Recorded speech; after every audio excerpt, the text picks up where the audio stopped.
Chapter 421, a love novel based on Hastur and Audrey. At night, the crimson moon rising from the sea illuminates people in different moods. In Alfred's villa, in the guest room on the third floor, Forsey was working hard for the first time. He was sitting at the desk, making a silly smile while writing furiously. She felt that her thoughts were flowing like a spring, and she was writing with the help of a god. She had already had a very clear idea in her mind of some wonderful words or touching stories. As a writer, it is a common way to write based on the people and things around you. It's just that she had been staying with Zio before. Zio's height and personality made her more suitable to be a supporting actress, but not suitable to be called the heroine of a book that could sell well. Miss Audrey is a natural heroine. She does not need any halo or anything to do. As long as she stands there, she will naturally become the center of attention. In the same way, a young and handsome earl like Mr. Hastur is also very suitable to become the hero of the novel. Yes, the new novel she is writing is based on a love story, and the twists and turns are as sweet as sprinkled sugar. Mr.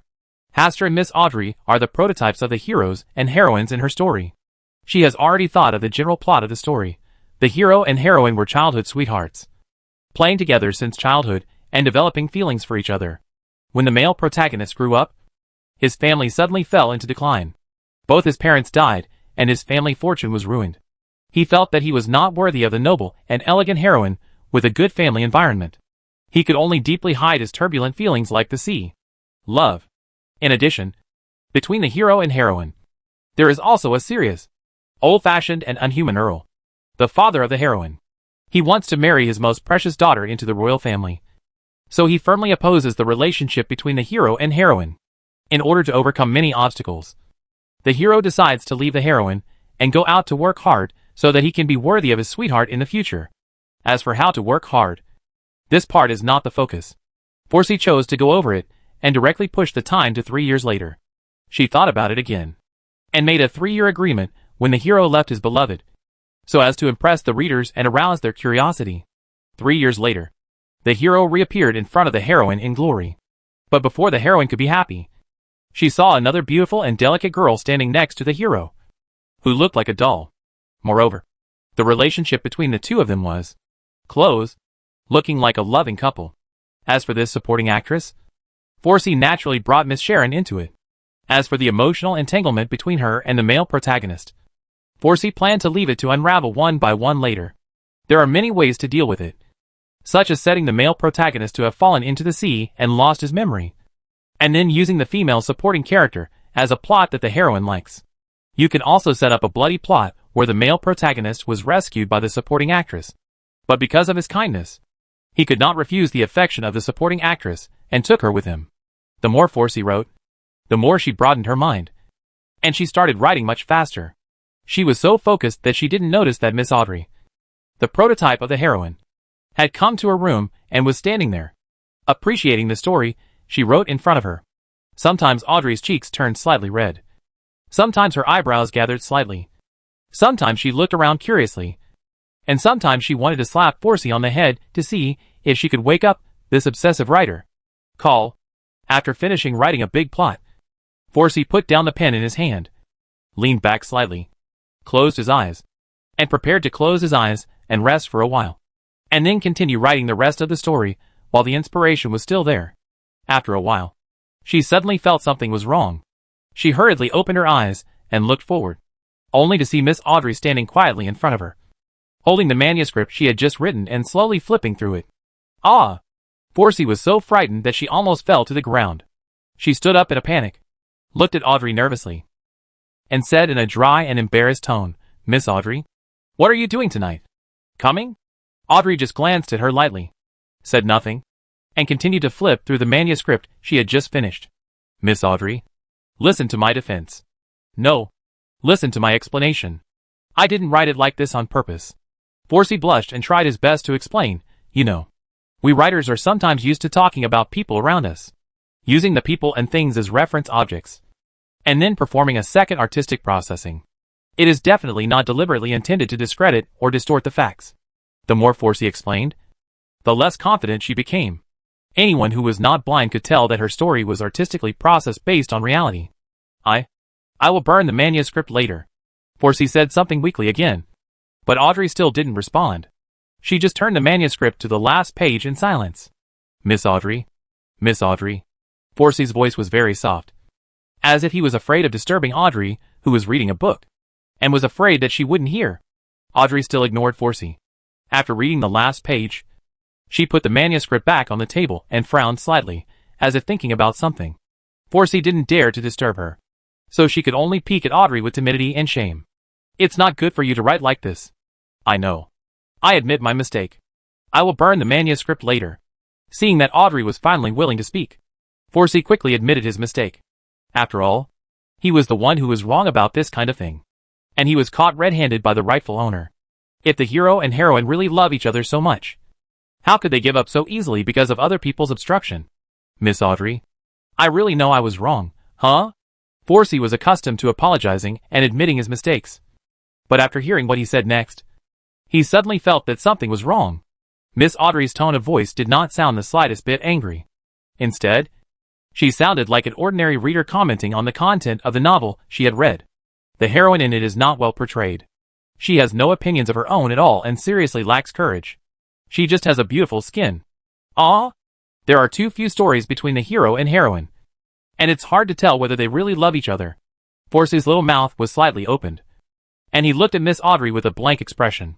Didn't Miss Audrey realize that the novel she wrote tonight was based on her and Mr. Hastur? This is impossible. Right? In her impression, Miss Audrey was not only noble and elegant, but also very smart. She felt that Miss Audrey was perfect in every aspect except being innocent and naive. Also, the reason why the Earl blocked the relationship between the hero and heroine was entirely out of love for his daughter.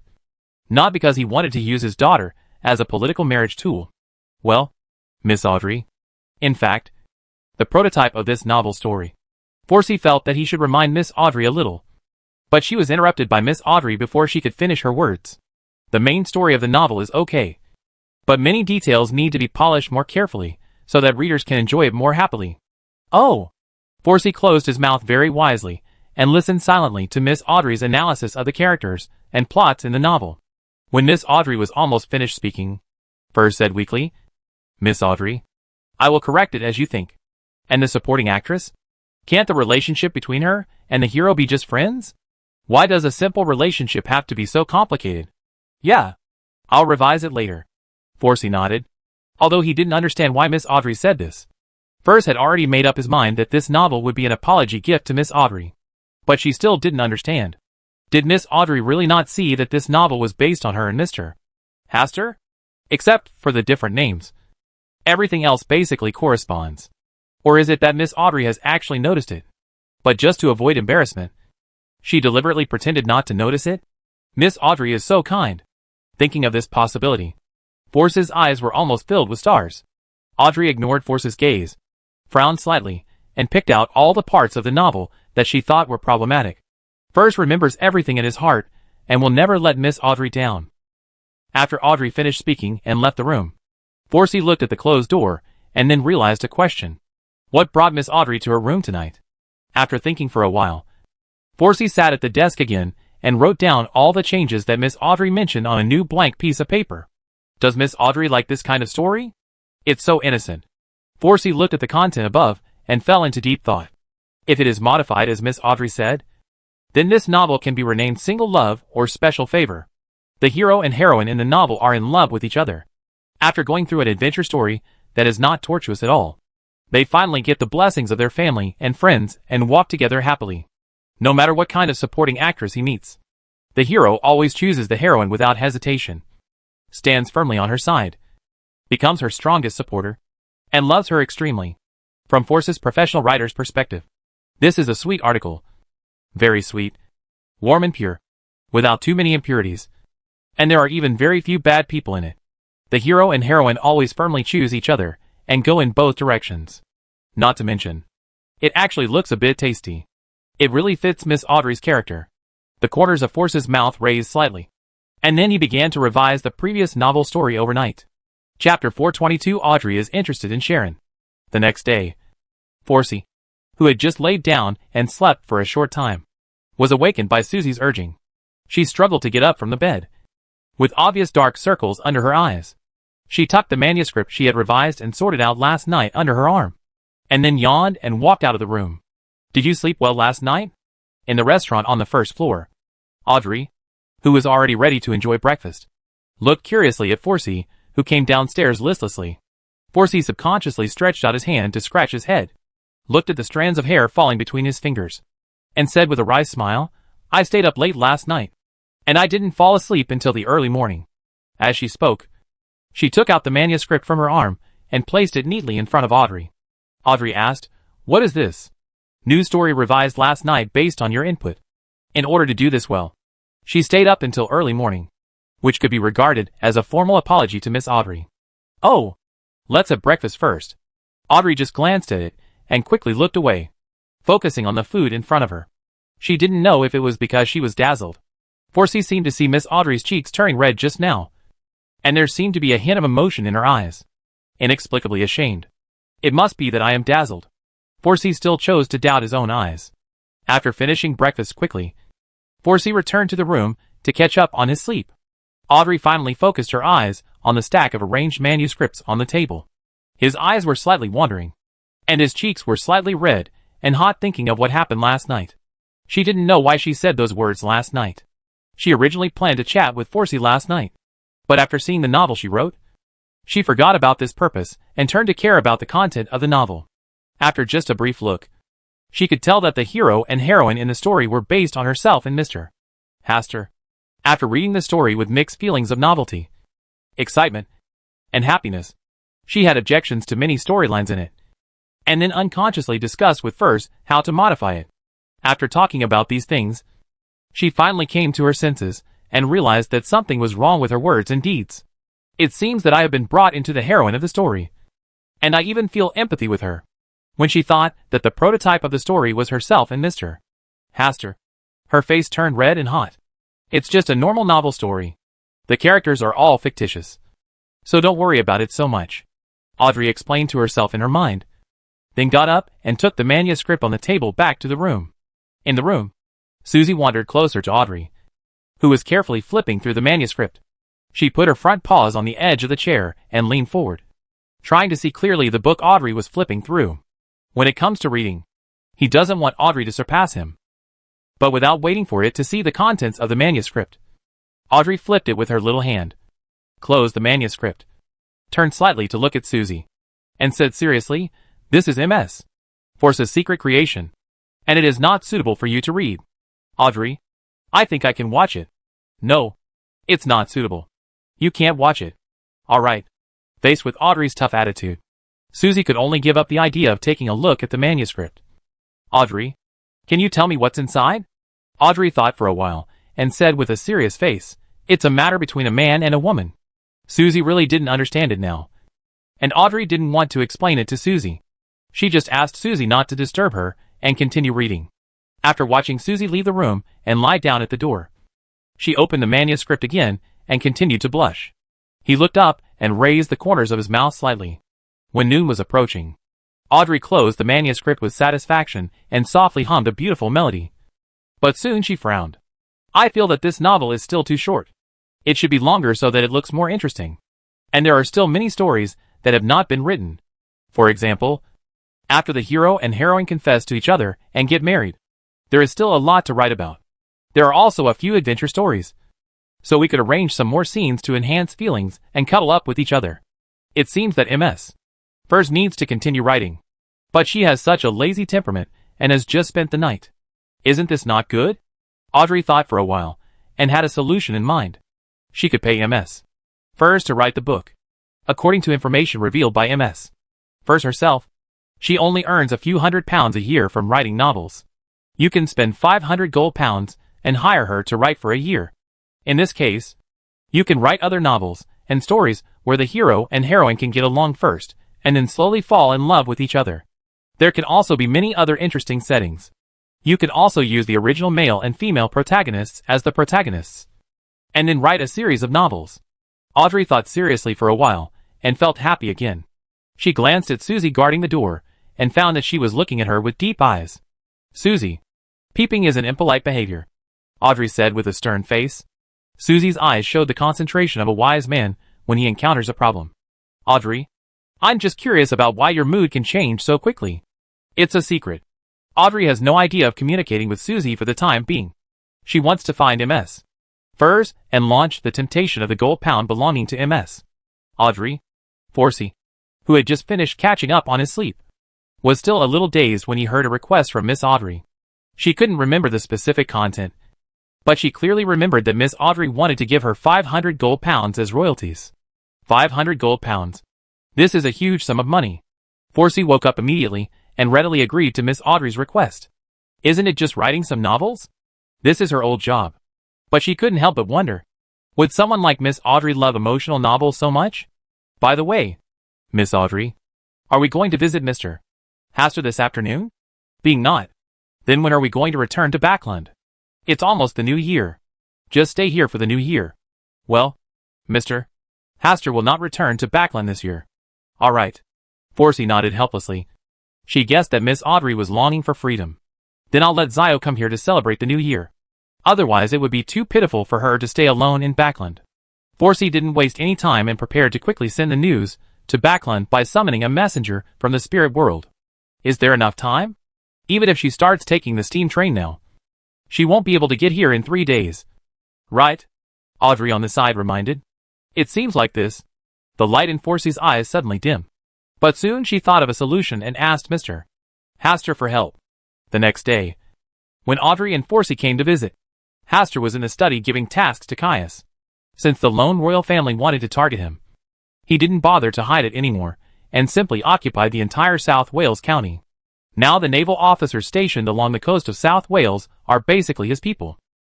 This is accumulated through accidents and coincidences. In addition, the members of the Yellow Monk have a strong ability to modify their memory, so the loyalty of these people can be guaranteed. Hastur is not afraid of the lone royal family alone, but the Church of the Three Gods standing behind is more concerning. Now outside Puning Port, investigators from the 3 major churches are still standing guard, probably waiting for orders from the headquarters. It just so happened that he also wanted to see what the attitude of the goddess of the night, the Lord of Storms, the god of steam and machinery, would be towards the believers in the stars. After finishing his business, Hastur asked Caius to go out first, and then went to the lobby on the first floor to receive Audrey and Forsey. After listening to Forsey's request, he asked her to go to Caius to arrange the matter. It is not difficult to bring Zio to South Wales before the new year. If he is willing, he can bring Zio here in less than an hour through his traveler's abilities. But he didn't want to be busy with this matter, so he asked the members of the Yellow Monks to run the errands for him. After Forsey left, Audrey and Asta were left alone, looking at Mr. Hastur in front of her. Audrey couldn't help but think of the novels written by Forsey, and a faint red cloud appeared on the tip of her ears. In the past, she could always be calm when facing Mr. Hastur, but now, she felt a little flustered and had many unspeakable emotions in her heart. She took a sip of tea, suppressed all the complicated emotions in her heart, and then pretended to look around casually. Miss Sharon, aren't you here today? She's not very used to human contact. Is that so? Miss Sharon is also an extraordinary person. She feels very special, like an exquisite and beautiful doll girl. Well, she opened the door to the mysterious world earlier than us. Did you meet while adventuring outside? Audrey lowered her head slightly and took another sip of hot tea. Sharon was also in Backland before. Seeing that Audrey seemed to be very interested in Sharon, Hastur started talking about how he met Sharon. But it was just a brief introduction without going too in-depth. He couldn't say that Sharon liked hiding in the mirror and then having it placed on his heart. Such words were too ambiguous for both Sharon and Audrey. Audrey listened with great interest. Just as she was listening intently, Hastur's narration suddenly stopped, and she looked beyond herself towards the direction of the stairs behind her. Audrey also followed Hastur's gaze and saw Miss Sharon, who didn't like to interact with others, standing on the stairs holding the obedient Azhara. The two people's eyes met for a moment, and Audrey had a feeling in her heart that Miss Sharon appeared because of her arrival. Chapter 423, Sharon and Audrey. There was also a surprised look in Hastur's eyes. Since the last time she hugged Sharon, she had kept a distance from herself. Except for occasionally playing with Azhara, she basically stayed in the mirror. Unexpectedly, I suddenly came out of the mirror today. Look at this look. Are you here for Miss Audrey? Is Sharon also interested in Miss Audrey? Why do you have a bad premonition? Well, why do I need to worry about that? Maybe Sharon just wants to be friends with Miss Audrey? Haster looked at Sharon again. Sharon on the stairs was just standing quietly holding Azhara, with no intention of going downstairs. She was just looking at him, and Audrey calmly not far away. Audrey also looked at Sharon calmly on the stairs, and seemed to have no intention of speaking. The atmosphere seemed to become silent all of a sudden, and gradually became awkward. Haster could only smile and say low to Azhara, who was lying in Sharon's arms, hoping to use the little one Azhara to break this not-so-wonderful atmosphere. But Azhara just raised her eyelids and glanced at him. Her tail swayed slowly, and she gently brushed Sharon's arm. She had no desire to move at all. And in the end, she even closed her eyes and pretended to sleep. Miss Sharon, you are so beautiful today that I am ashamed of myself. At this time, Audrey suddenly spoke generously, with an elegant and generous smile on her face. She exuded an inexplicable aura, and she seemed to be the mistress of the family. Sharon just glanced at Haster lightly, then glanced at Audrey, then walked down the stairs step by step. Walked to Haster, nodded towards Audrey and said, Miss Audrey, your elegance and beauty are equally enviable. The look of surprise in Asta's eyes became even stronger. Does Sharon still have the ability to praise others like this? Audrey smiled and said, I have always been interested in the mysterious world, especially when there are people like Miss Sharon in the mysterious world, which makes people look forward to it. Your life is equally desirable. Miss Sharon, would you mind sitting down and chatting together? I heard from Mr. Haster that you have a lot of adventures. Following Audrey's invitation, Sharon held Azhara and sat opposite Audrey. As for Haster, who was ignored, he consciously sat farther away. Adventure is not something worth showing off. Sharon reached out and caressed Azhara's head while talking softly to Audrey. Her voice was still cold, and it always sounded like she was thousands of miles away. Audrey didn't care about the conversation in such a tone. Instead, she cordially talked to Sharon about a lot of things about the mysterious world. After listening to some brief descriptions from Sharon, Audrey said with emotion, I have always longed for a gorgeous adventure, but I have always been unable to do so. Although I know the dangers involved, I am still willing to pry into a different world. Beauty comes at a price. Sharon did not speak. The Miss Audrey in front of her looked very much like her when she was young. At that time, the Rose School had not yet undergone changes. She had also dreamed fairy tale dreams about gorgeous adventures in her teacher's castle. Miss Sharon, how did you meet Mr. Haster? Audrey said, looking at Haster who was sitting a little far away, and said with a smile, Mr. Haster, why do you sit so far away? Where is the place? Sharon also glanced at him. Although she didn't speak, Haster suddenly understood the meaning of her look. You had the courage to hug yourself before, but now you stay far away from yourself in front of Miss Audrey. Are you afraid of being misunderstood by Miss Audrey in front of you? Haster wanted to check Sharon's eyes again, but Sharon had already turned her head, as if she didn't want to pay attention to him. Even Azhara let out a meaningful meow in Sharon's arms. Asta suppressed the feeling of embarrassment. Two beautiful ladies are communicating. I should consciously give up the space to speak. Oh, is that true? Audrey blinked her bright eyes, as if she could see Haster's inner embarrassment at a glance. Fortunately, Audrey did not ask the classic question after all. Who is more beautiful, me or Miss Sharon? Guilty conscience. Sharon uttered a word lightly, which made Audrey smile. You guys chat. I'll go see if Forcey's affairs are settled. Haster pretended not to hear Sharon's words and found a reason to leave, leaving Sharon and Audrey alone. After walking far away, Haster came back to his senses. Didn't leaving like this prove Sharon's guilty conscience? Why do I feel guilty when I obviously haven't done anything? The key thing is that when Sharon and Audrey looked at him at the same time, he really felt guilty for a moment. Haster paused slightly and glanced at Sharon and Audrey, who were chatting happily. The two seemed to be exuding an invisible aura at the moment, and they were testing and colliding in a hidden corner. Well, it must be an illusion. Haster withdrew his gaze, went to the garden behind the house, and waited for a while until Forcey and Zio appeared here through the spiritual world passage. With the help of a sequence 4 demigod, who is a member of the Yellow Monk, it is not difficult to pass through the spiritual world passage. Thank you, Mr. Haster, for your help. Just a little thing. Mr. Haster, are you here waiting for us on purpose? Forcey was a little curious and asked, has Audrey left already? Miss Audrey is chatting with Sharon. You can join in, Haster said with a smile. That's it. Forcey was obviously moved. Then, does Mr. Asta have to do some other work here? Well, I still have some things to deal with. So go ahead. Haster motioned Forsey and Zio to join Sharon and Audrey in their chat. If there were more people, it would be less likely to be left alone, and it would not be too embarrassing. As for himself, he just strolled around in the garden and relaxed. But when he had only walked half a circle around the garden, he discovered that Forsey and Zio, who were supposed to join Sharon and Audrey in chatting, also appeared in the garden. He couldn't help but turn around and went to meet him. Before he could speak, Forsey showed an awkward yet polite smile and lowered his voice and said, "Miss Sharon and Miss Audrey seem to have an inexplicable aura around them. Hugh and I just sat there for a while and felt uncomfortable, so we found an excuse to sneak into the back garden. Miss Sharon is holding Azhara in her arms, and Susie is lying at Miss Audrey's feet. They look very, very balanced, evenly matched," Zio added at the side. Asta was silent. Forsey glanced at him and wanted to laugh and said, "Is it possible that Mr. Asta came to the garden to relax because he felt uncomfortable staying there?" She was a little confused just now. How could Mr. Haster, the protagonist, leave his guests behind and come to the garden to relax alone? A smooth and effective chat must require a certain amount of alone space. Asta explained seriously. "Understood. I know what Mr. Haster means." Forsey's eyes showed realization, but the corners of his mouth couldn't help but want to curl up, and he felt that it was rude to laugh at Mr.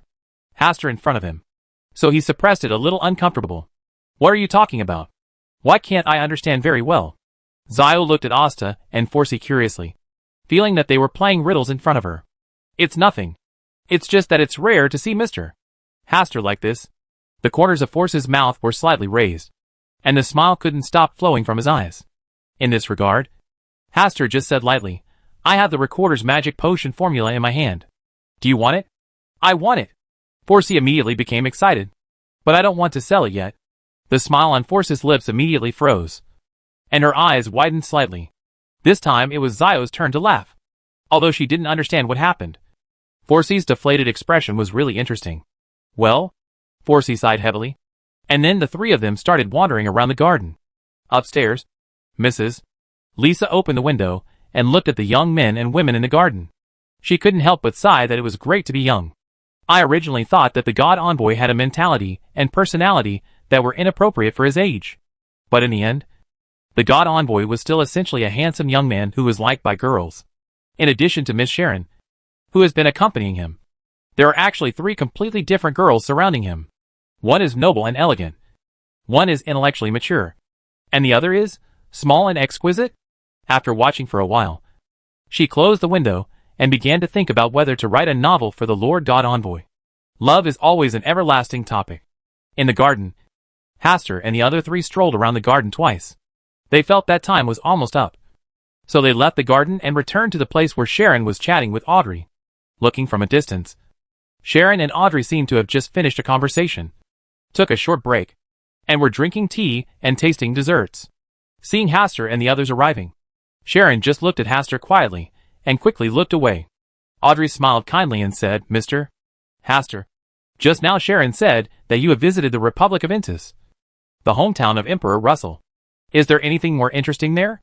Asta was stunned for a moment and glanced at the silent Sharon.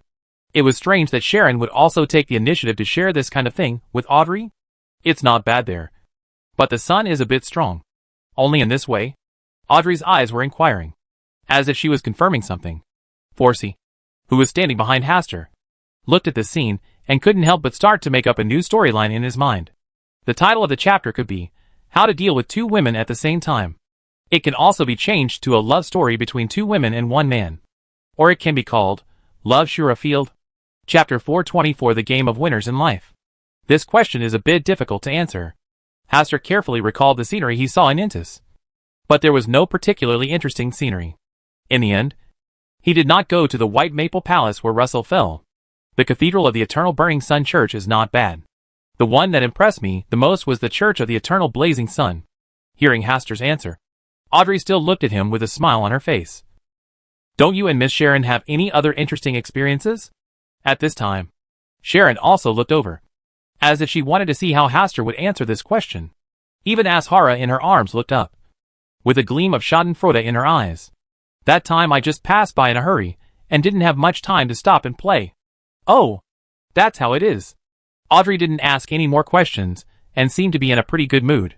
In order to prevent Audrey from asking such questions again, Hastur set people down to prepare the dinner, which could be regarded as a welcome and cleansing for Hugh, who came to South Wales for the first time. Everyone else was fine, but Sharon might not be used to such a scene. Asta had even thought of a reason for her to refuse tonight's dinner. But today Sharon had no idea of getting up, leaving, and entering the mirror. She looked past Audrey, then at Forsey and Zio respectively, and then landed on Hastur. This sent shivers down Hastur's spine, as he was chatting with Audrey, as if a cold wind was blowing by. When Hastur looked back, Sharon was lowering her head slightly, concentrating on combing Azhara's black hair, and occasionally scratching her little head and chin to make Azhara make a comfortable sound. The dinner was not too extravagant. It was just a few of them, because Sharon didn't like too many outsiders being present, and Asta didn't even invite Alfred, who also lived in Puddingport. There were only the 5 of them. Hastur sat on the main seat in the middle of the dining table. Audrey and Sharon sat on either side of him. Forsey and Zio sat on Audrey's side, and Azhara asked for a seat by herself, next to Sharon. From time to time, she glanced condescendingly at Susie, who couldn't serve at the table, provoking a few dissatisfied complaints from Susie. Hastur set up a special place for Susie next to Azhara. Although they look a bit different, they are all familiar and quite natural. It's just that Hastur, who was sitting in the middle seat, was very unnatural. He was sitting upright, looking unbiased at the food in front of him. Audrey and Sharon did not speak, and he also chose to remain silent. Forsey and Zio looked at each other, and also chose to enjoy the food in silence. After the dinner, Hastur took them to visit the garden, and then asked Caius to use cards to fight evil, as well as some board games, such as Monopoly, Winner of Life, etc., as well as games involving occultism. Extraordinary little game of knowledge. This is a casual game specially designed for them to kill time. In the end, they unanimously chose to play the game called Winner of Life. This game also determines the moving grid by rolling dice. Each grid represents an event that happened on the road of life, on the journey from the starting point of birth to the end of life. As long as the corresponding conditions are met, it can be counted. So what is the winner? Because the name is called Winner in Life. The way to win is in accordance with the standards that people in the world define as a winner in life. There are 3 ways to win. The first way is to be extremely rich in money. When you reach the end of your life, a settlement will be made. As long as the money earned in this life exceeds 10 million gold pounds, it is considered a victory. If there are multiple people who meet the victory conditions at the same time, it depends on who reaches the end of life first. The first to reach the end of life and earn 10 million pounds is considered a victory. The second path is a harmonious and happy family. This includes everything from falling in love, getting married, having children, emotional entanglements, and whether children and grandchildren will be filial when they grow old. As long as there is any discrepancy among them, you cannot win through this path. The third way is the blessing of the gods. A life loved by the gods is undoubtedly a happy winner. It is required that within a game, the blessings of the gods should be obtained no less than 10 times. In the winner grid of the entire life, the blessings of the gods, there are only 12 blessing grids. In terms of starting gameplay, it is also different from ordinary Monopoly games. Players participating in the game need to randomly select their birth identity in life, and then start from different starting points to the end of life according to their different initial identities. In order to enrich the game experience, the initial identities of this game have been increased to more than 20, which means that there are more than 20 tracks leading to the big stage of life. After the player draws the initial identity, he starts on his own life track. After completing 50 grids and reaching adulthood at the age of 16, he will enter the big stage of life in the middle of the big map for the final competition in life. Because the map of this game is very large, Hastur and others went to a clean empty room on the second floor and laid the map on the floor. It is worth mentioning that this life winner game was adapted from some board games left by Emperor Russell when the Yellow Monks and the group of life winners had nothing to do. It is a special edition only for members of the Yellow Monks organization and cannot be purchased on the market outside. Sometimes, members of the Yellow Friars will also play this game to test who is the lucky one favored by fate the most. Therefore, they designed the dice to have 21 sides, which further improve the randomness of the game. The luckier the person, the easier it is to win the game. After Hastur introduced the rules of the game in detail, Zio, who felt that his brain was running out of energy, hurriedly gathered next to Forsey and carefully read the introductory book with the rules of the game. Audrey and Sharon knew it after listening to it once. Both of them had already looked at the events recorded on each life grid. And the more they looked at it, the more interested they became. After introducing the rules, Haster looked at this scene and felt much better. If he played the game, there should be no more embarrassing atmosphere. It's just that this picture has a strong flavor of a Japanese comic scene. After Zio and Forsey understood the rules of the game, Haster specifically taught them to try out the game process before starting the real game. The initial identity extraction process. Haster is the son of a priest. Audrey is the daughter of a great nobleman. Sharon is the princess of a subjugated country. Forsey belongs to an ordinary worker's family. And Shio is the daughter of a down-and-out nobleman. Then roll the dice according to the level of the initial identity. In this life winner game, the initial status is divided into 3 levels. The highest status is related to the gods. There are 3 in total: the son of the priest, the baby gifted by the gods, and the illegitimate son of the pope, purely the bad taste of the monks in yellow. The second class status is the powerful and wealthy business class. And Audrey and Sharon both belong to this category. The lowest status is ordinary people, outcasts, and down-and-out people. Forsey and Shio's status fall into this category. According to the rules, as soon as the highest status is born, you can throw 3 times. The second status can throw twice, and the lowest status can only throw once. Although the journey of life does not go as fast as possible, starting with a high status and heading to the stage of life at the age of 16. As long as your luck is not too bad, you can accumulate a considerable amount of money, which is very suitable for winning with money. The way to win the game. This is called winning at the starting line. A very real game. Then I'll start first. Haster began to throw the 21-sided red and black patterned dice, which were 12, 20, and 17, before entering the big stage of life at the age of 16. There is only the last square left. In these 3 events, he received a blessing from the gods, a theological foundation, and an increase in charm.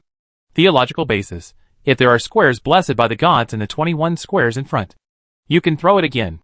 Increased charm, increased attraction to the opposite sex, making it easier to fall in love and get married.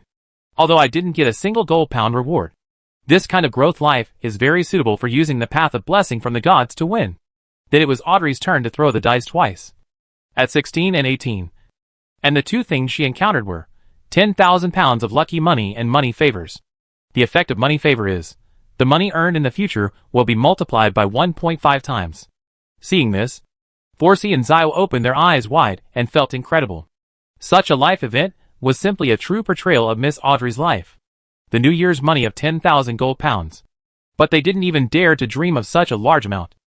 When they were young, they felt very happy to have the New Year's money of 1 gold pound. When it was Sharon's turn, she rolled 14 and 18 points.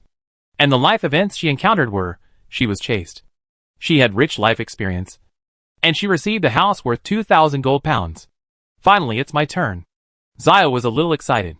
Her start in life was slightly better than Force's.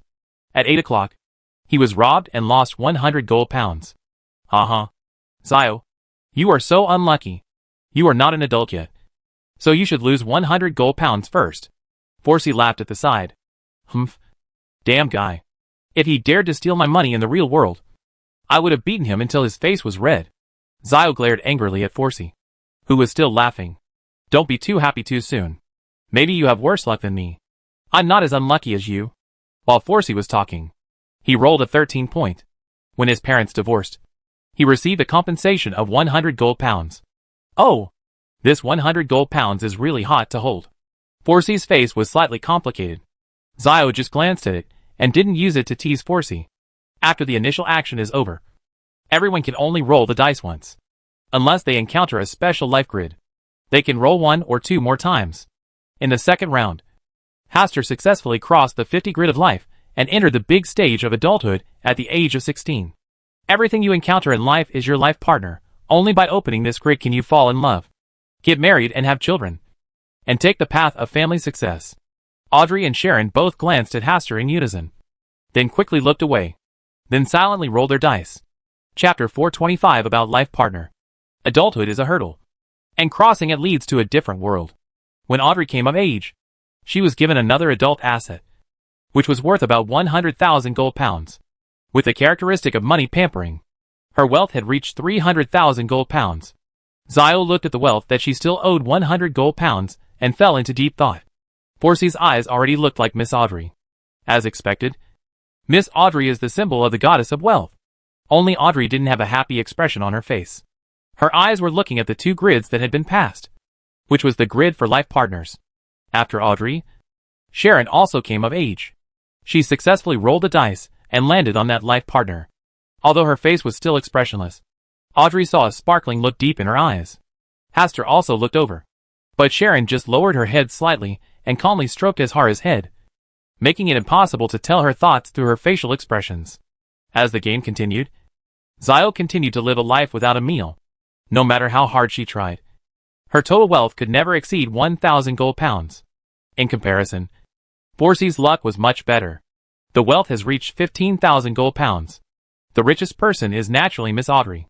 Her wealth is accumulating more and more. But it seems that all she has left in her life is money.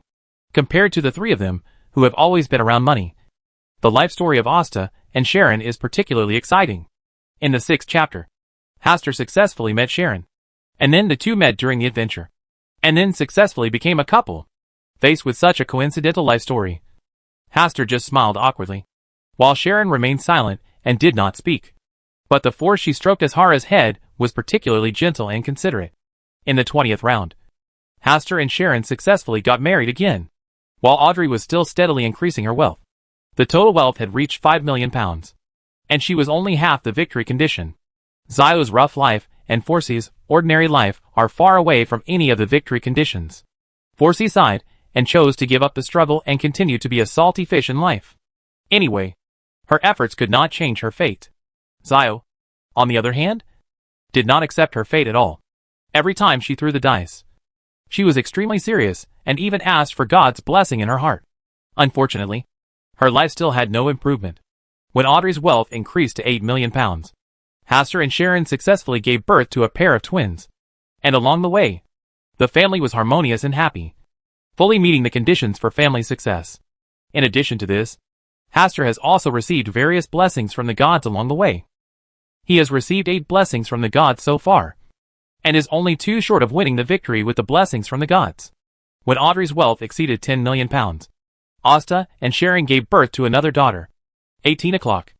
Hastur rolled the dice again, and the life events were excessive affection with his wife, breaking a bed at night, and losing 100 gold pounds in wealth. Hastur fell into silence, while Sharon glanced at Hastur, as if complaining about why he was tossing so hard, and then lowered his head and stroked Azhara's head. Audrey pressed her thin lips tightly, and finally raised her head to look at Hastur. Mr.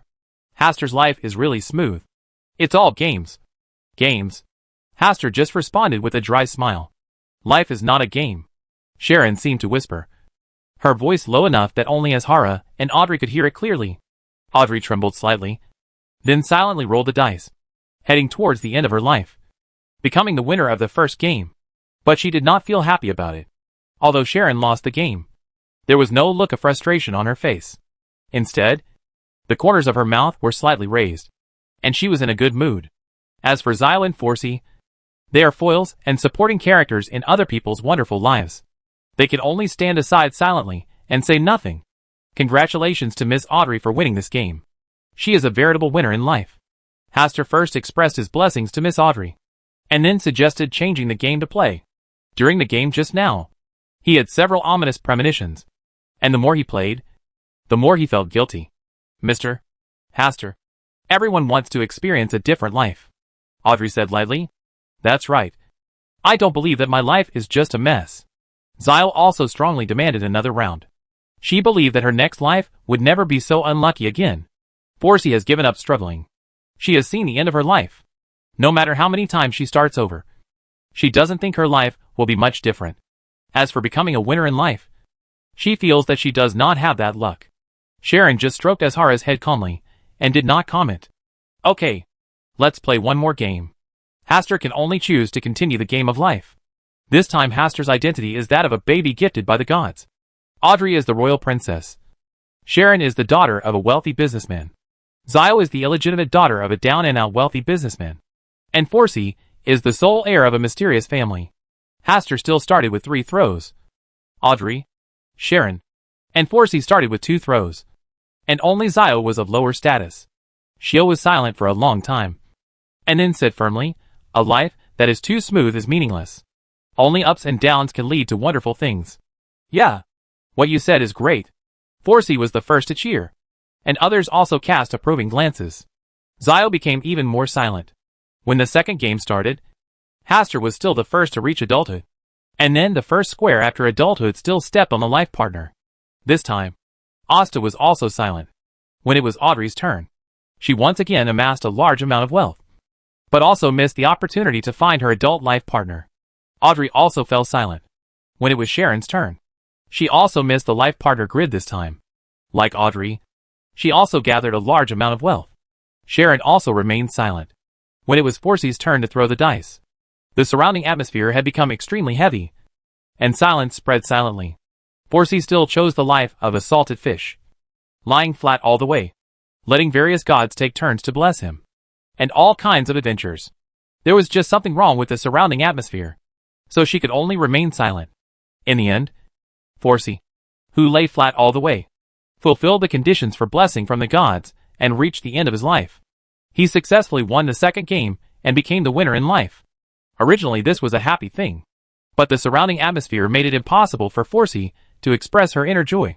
She also didn't want to show off her success to Hugh, who had already lost confidence in life. "Let's play some other games."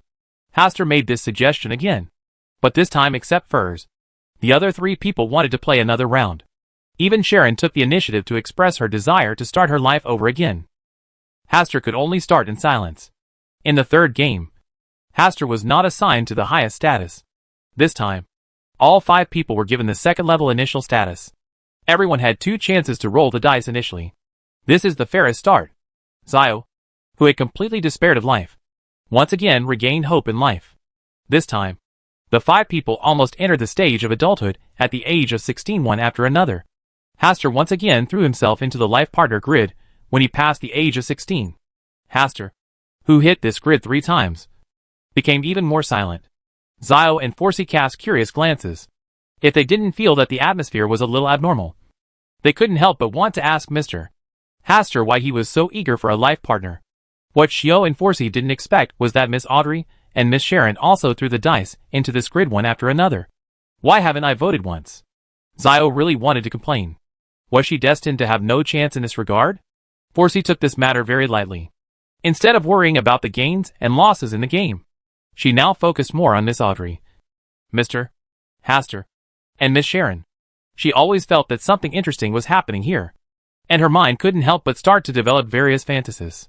This situation caused Asta, Audrey, and Sharon to fall into silence at the same time.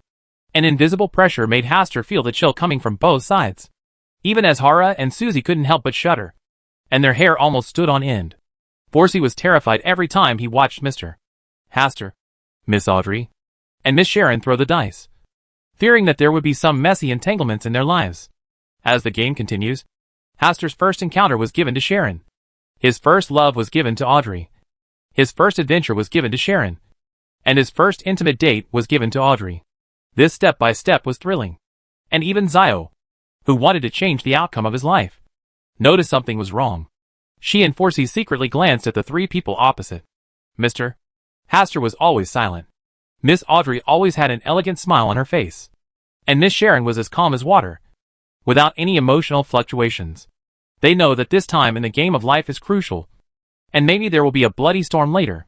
Chapter 426, What does it mean to be a winner in life? Bones.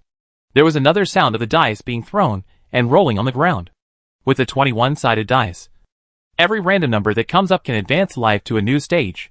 When the dice thrown by Haster collided with Sharon again, and they entered the marriage hall again, the air seemed to be stagnant.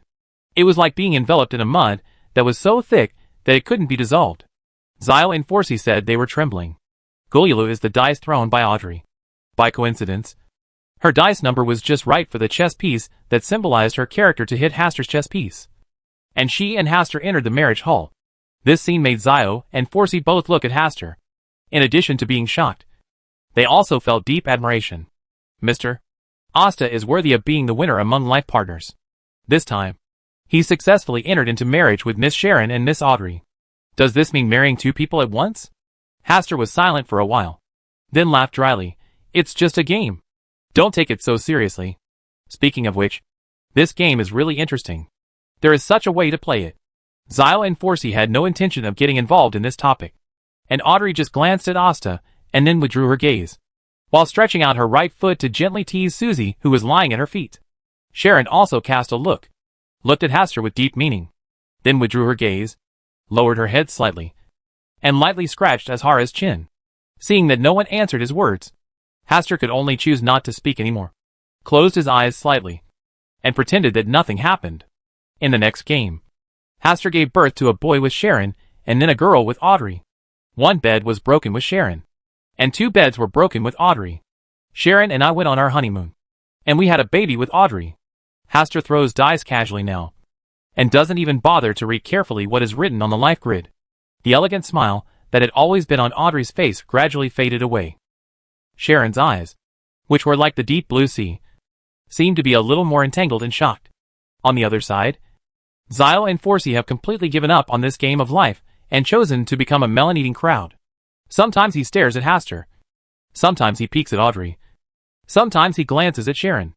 Although they didn't talk to each other in words, the winking movements clearly conveyed their respective psychological activities. The silent atmosphere dulled the crisp sound of throwing the dice.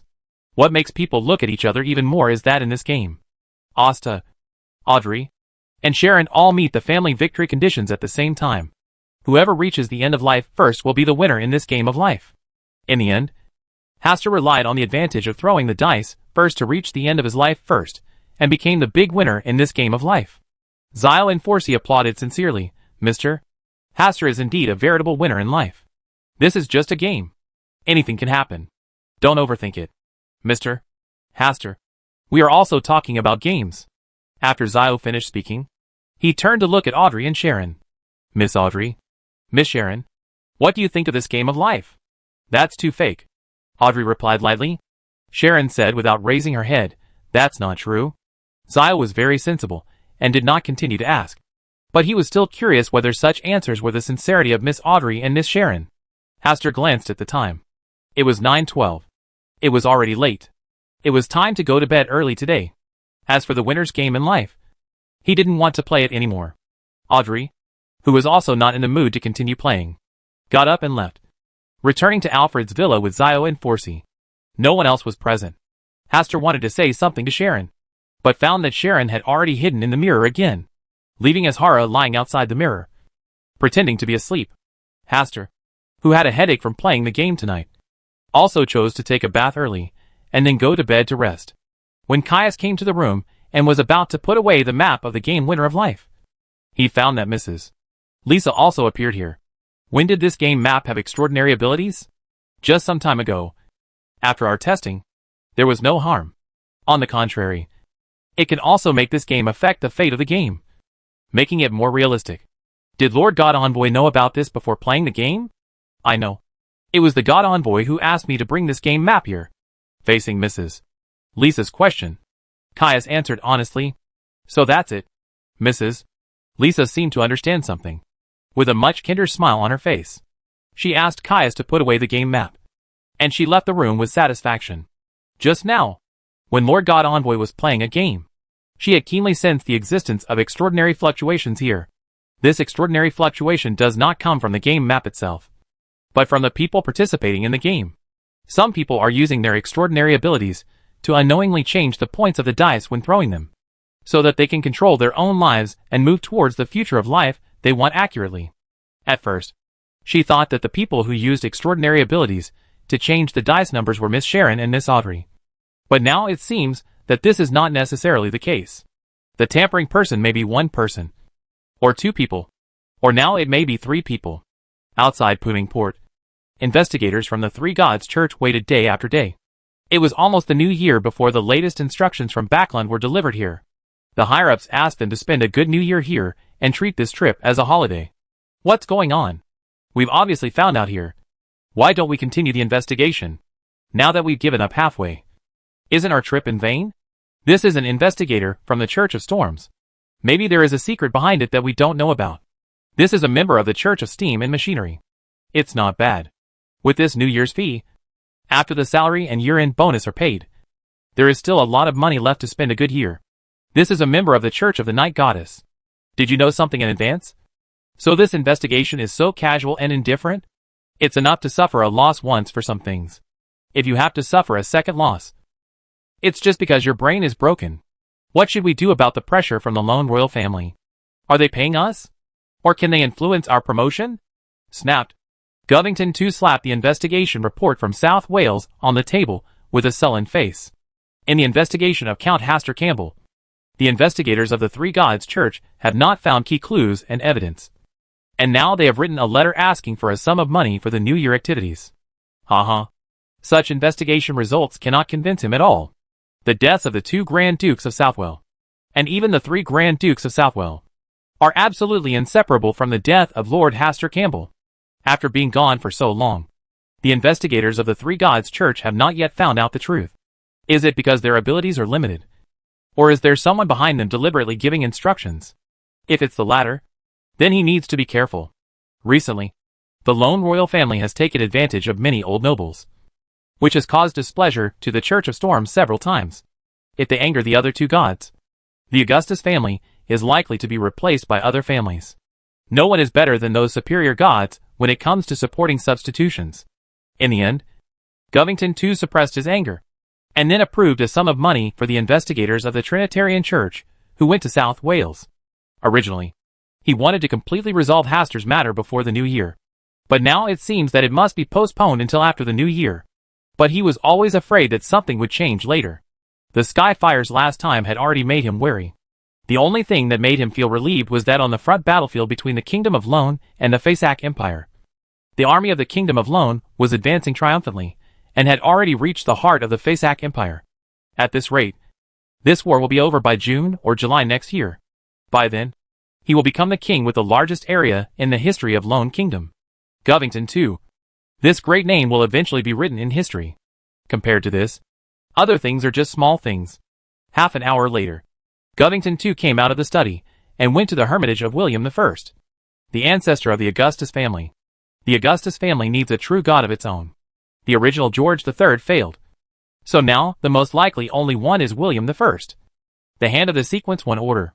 When Govington too left here, he went to handle the government affairs of the Lone Kingdom. December 30th. New Year's Eve. An urgent letter from South Wales arrived on the table in Govington's study. After just opening it and briefly glancing at it, Govington too's expression changed. And then with a cold face, he handed the letter to other important noble ministers to read. After the ministers finished delivering the letters, the atmosphere in the entire study was silent and solemn. Govington too lightly rubbed his brows, feeling extremely bad because the letter only contained a simple sentence: the warship from the southern continent has sailed to the waters near South Wales. At this time, most of the troops of the Lone Kingdom have been deployed on the battlefield of the Fasak Empire and have penetrated deep into the hinterland. It will be difficult to return home for support in a short time. As for South Wales, the military power of the coastal defense line has always been firmly held by Hastur, and the relationship between the lone royal family and Hastur is not friendly. This is definitely very bad news. Chapter 427. Audrey, Miss Sharon, when did you fall in love with Mr. Hastur? What do you think we should do about this matter now? Govington too threw the problem to his newly formed core group of ministers. Several ministers looked at each other for a while, and someone bravely said, at such a critical moment, everything can only be done with stability. Since the appointment of Earl Hastur Campbell was to garrison the coastal defense line from the beginning, then this matter he should be responsible. What if he chooses to defect to the southern continent and become the enemy of the kingdom because of what happened during this period? A minister expressed his concerns about this proposal. This is also a problem that Govington too is worried about. The royal family of Lone and Earl Hastur Campbell are just about to break up. Anything can happen. It might be a good thing if he completely sides with the southern continent, which means he will be completely abandoned by the gods. Hearing this, Govington too's eyes lit up. This statement is indeed very reliable. The so-called war is just the product of the gods dividing their profits after deciding who wins or loses. If you can securely receive support from the Three Gods Church, what does it matter to a southern continent that has just experienced war? Then let him take full responsibility for this matter. Govington too gave his final decision. A minister said uneasily, But if Earl Haster Campbell successfully resists the invasion from the southern continent and his prestige increases, it will not be so easy to deal with him in the future. Govington too waved his hand and sneered. As long as he has something to do with the death of the 3rd Archduke of South Wales, then there is always a reason to kill him. This is a just handle.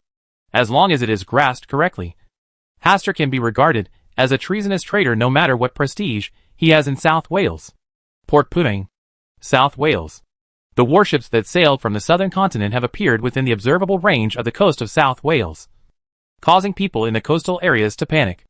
Haster, who holds the power of the coastal defense line in South Wales, still has the leisure to tease Azhara, who is lying on his lap, and orders Caius to decorate the villa here and the castle in the suburbs to welcome the arrival of a new year.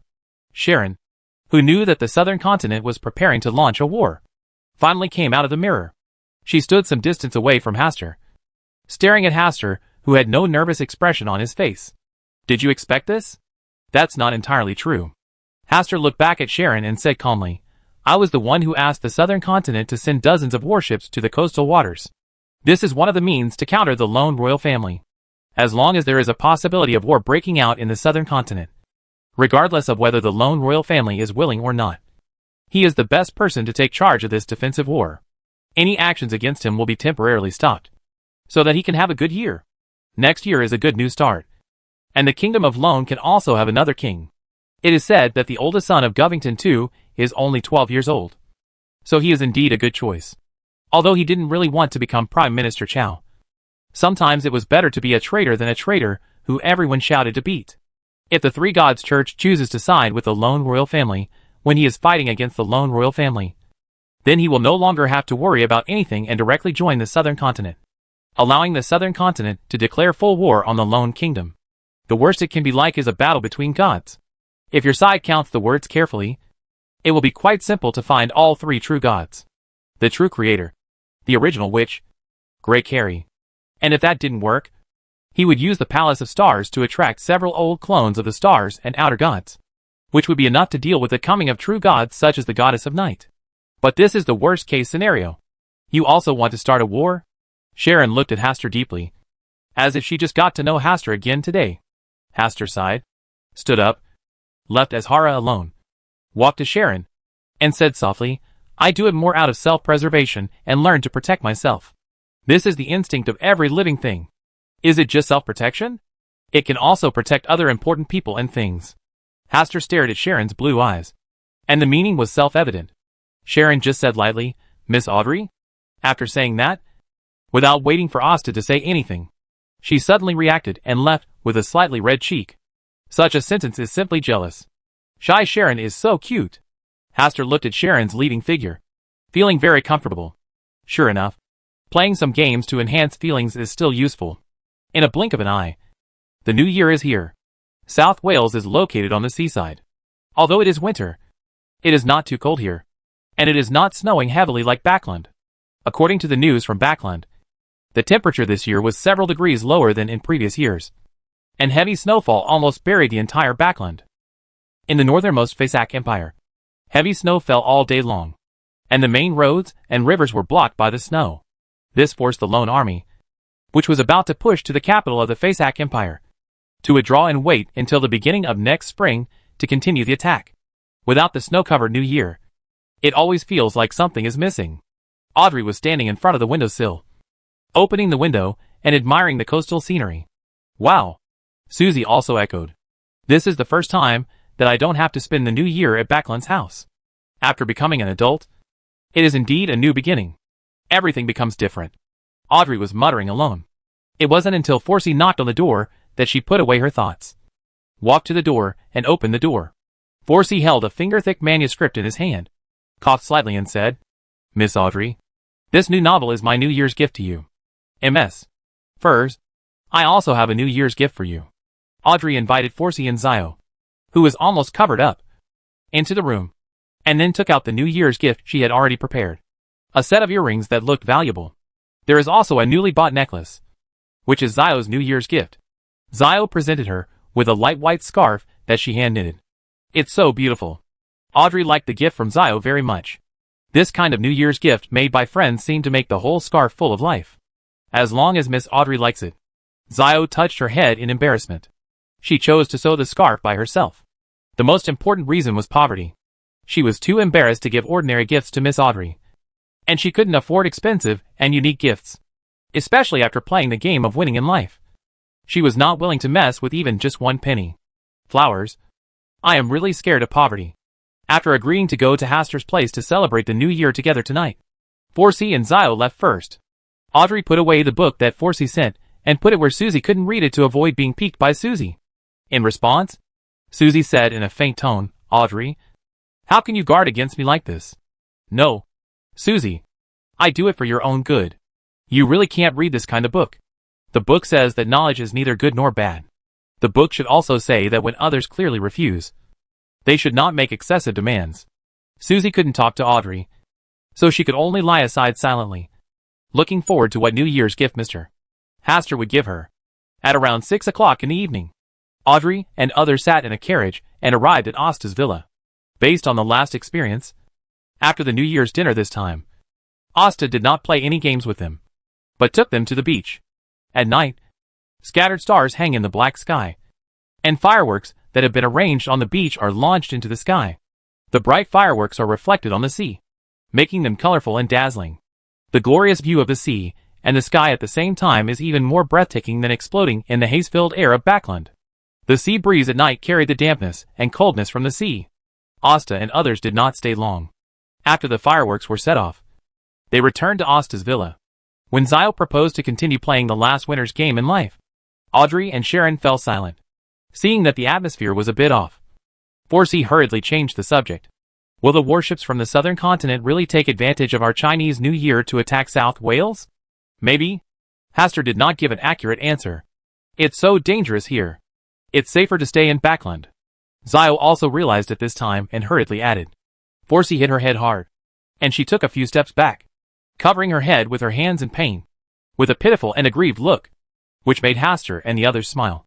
After the interlude, a few people sat on the open-air balcony on the second floor, overlooking the lively streets of Puddingport during the New Year, and looking up at the gradually brightening night sky, because today is the New Year. In order to celebrate, Audrey also drank some wine. Maybe she didn't drink much on weekdays. After a glass of wine, her cheeks became rosy, like her eyes made of gems. At this moment, there was a moment of confusion, shining brightly, like crushed moonlight, but she still had a slight smile on her face, facing the direction of the sea, and whispered, "This life is so good." Audrey, who was a little drunk, her cheeks were flushed, her eyes were as bright as water. She held her chin with one hand and looked at Asta, Forsey, and Zio, who were drinking. Sharon took a cup of sobering tea and came over, sat next to Audrey, and handed her the sobering tea in her hand. "Thank you." Audrey smiled, took a sip of the sober tea, and suddenly leaned close to Sharon's ear, lowering her voice and asking, "When did Miss Sharon fall in love with Mr. Haster?" Chapter 428. "My dear, I killed someone in my dream."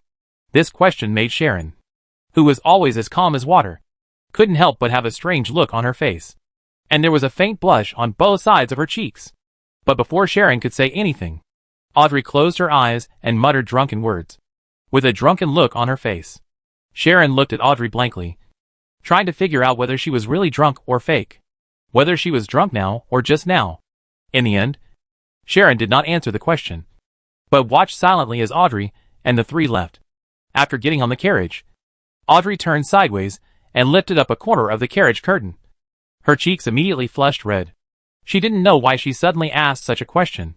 Fortunately, she quickly pretended to be drunk to prevent both parties from being too embarrassed.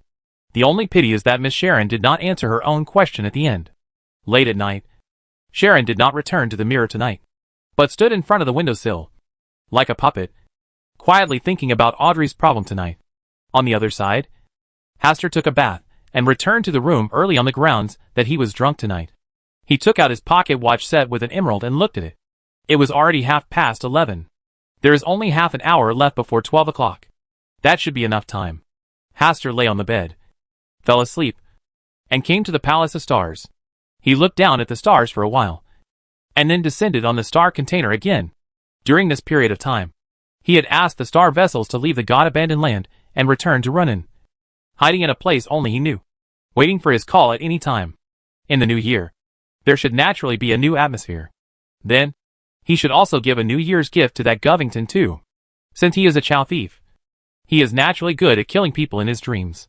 Backland, Govington II's new palace has been completed. And tonight, he is hosting a banquet for the entire upper-class nobles of Lone here. The lights and balls were far beyond the luxury of George III in the world. Covington II stood on the high platform, with the powerful extraordinary people of the Lone royal family beside him. He overlooked the Lone nobles below, and was very satisfied. He asked someone to fill his glass of wine, and drank it all in one gulp. During last year's New Year, he was one of the people below for admiration. Now, he stands on a high platform that only kings can stand on, enjoying the most supreme rights in the entire Lone. The entire Lone kingdom began to rotate due to his will, except for the uneasy South Wales County. Earl Hastur Campbell. Every time he thought of the young Earl, his heart seemed to be shrouded in a haze. No matter how good his mood was, he would suddenly become worried and panicked.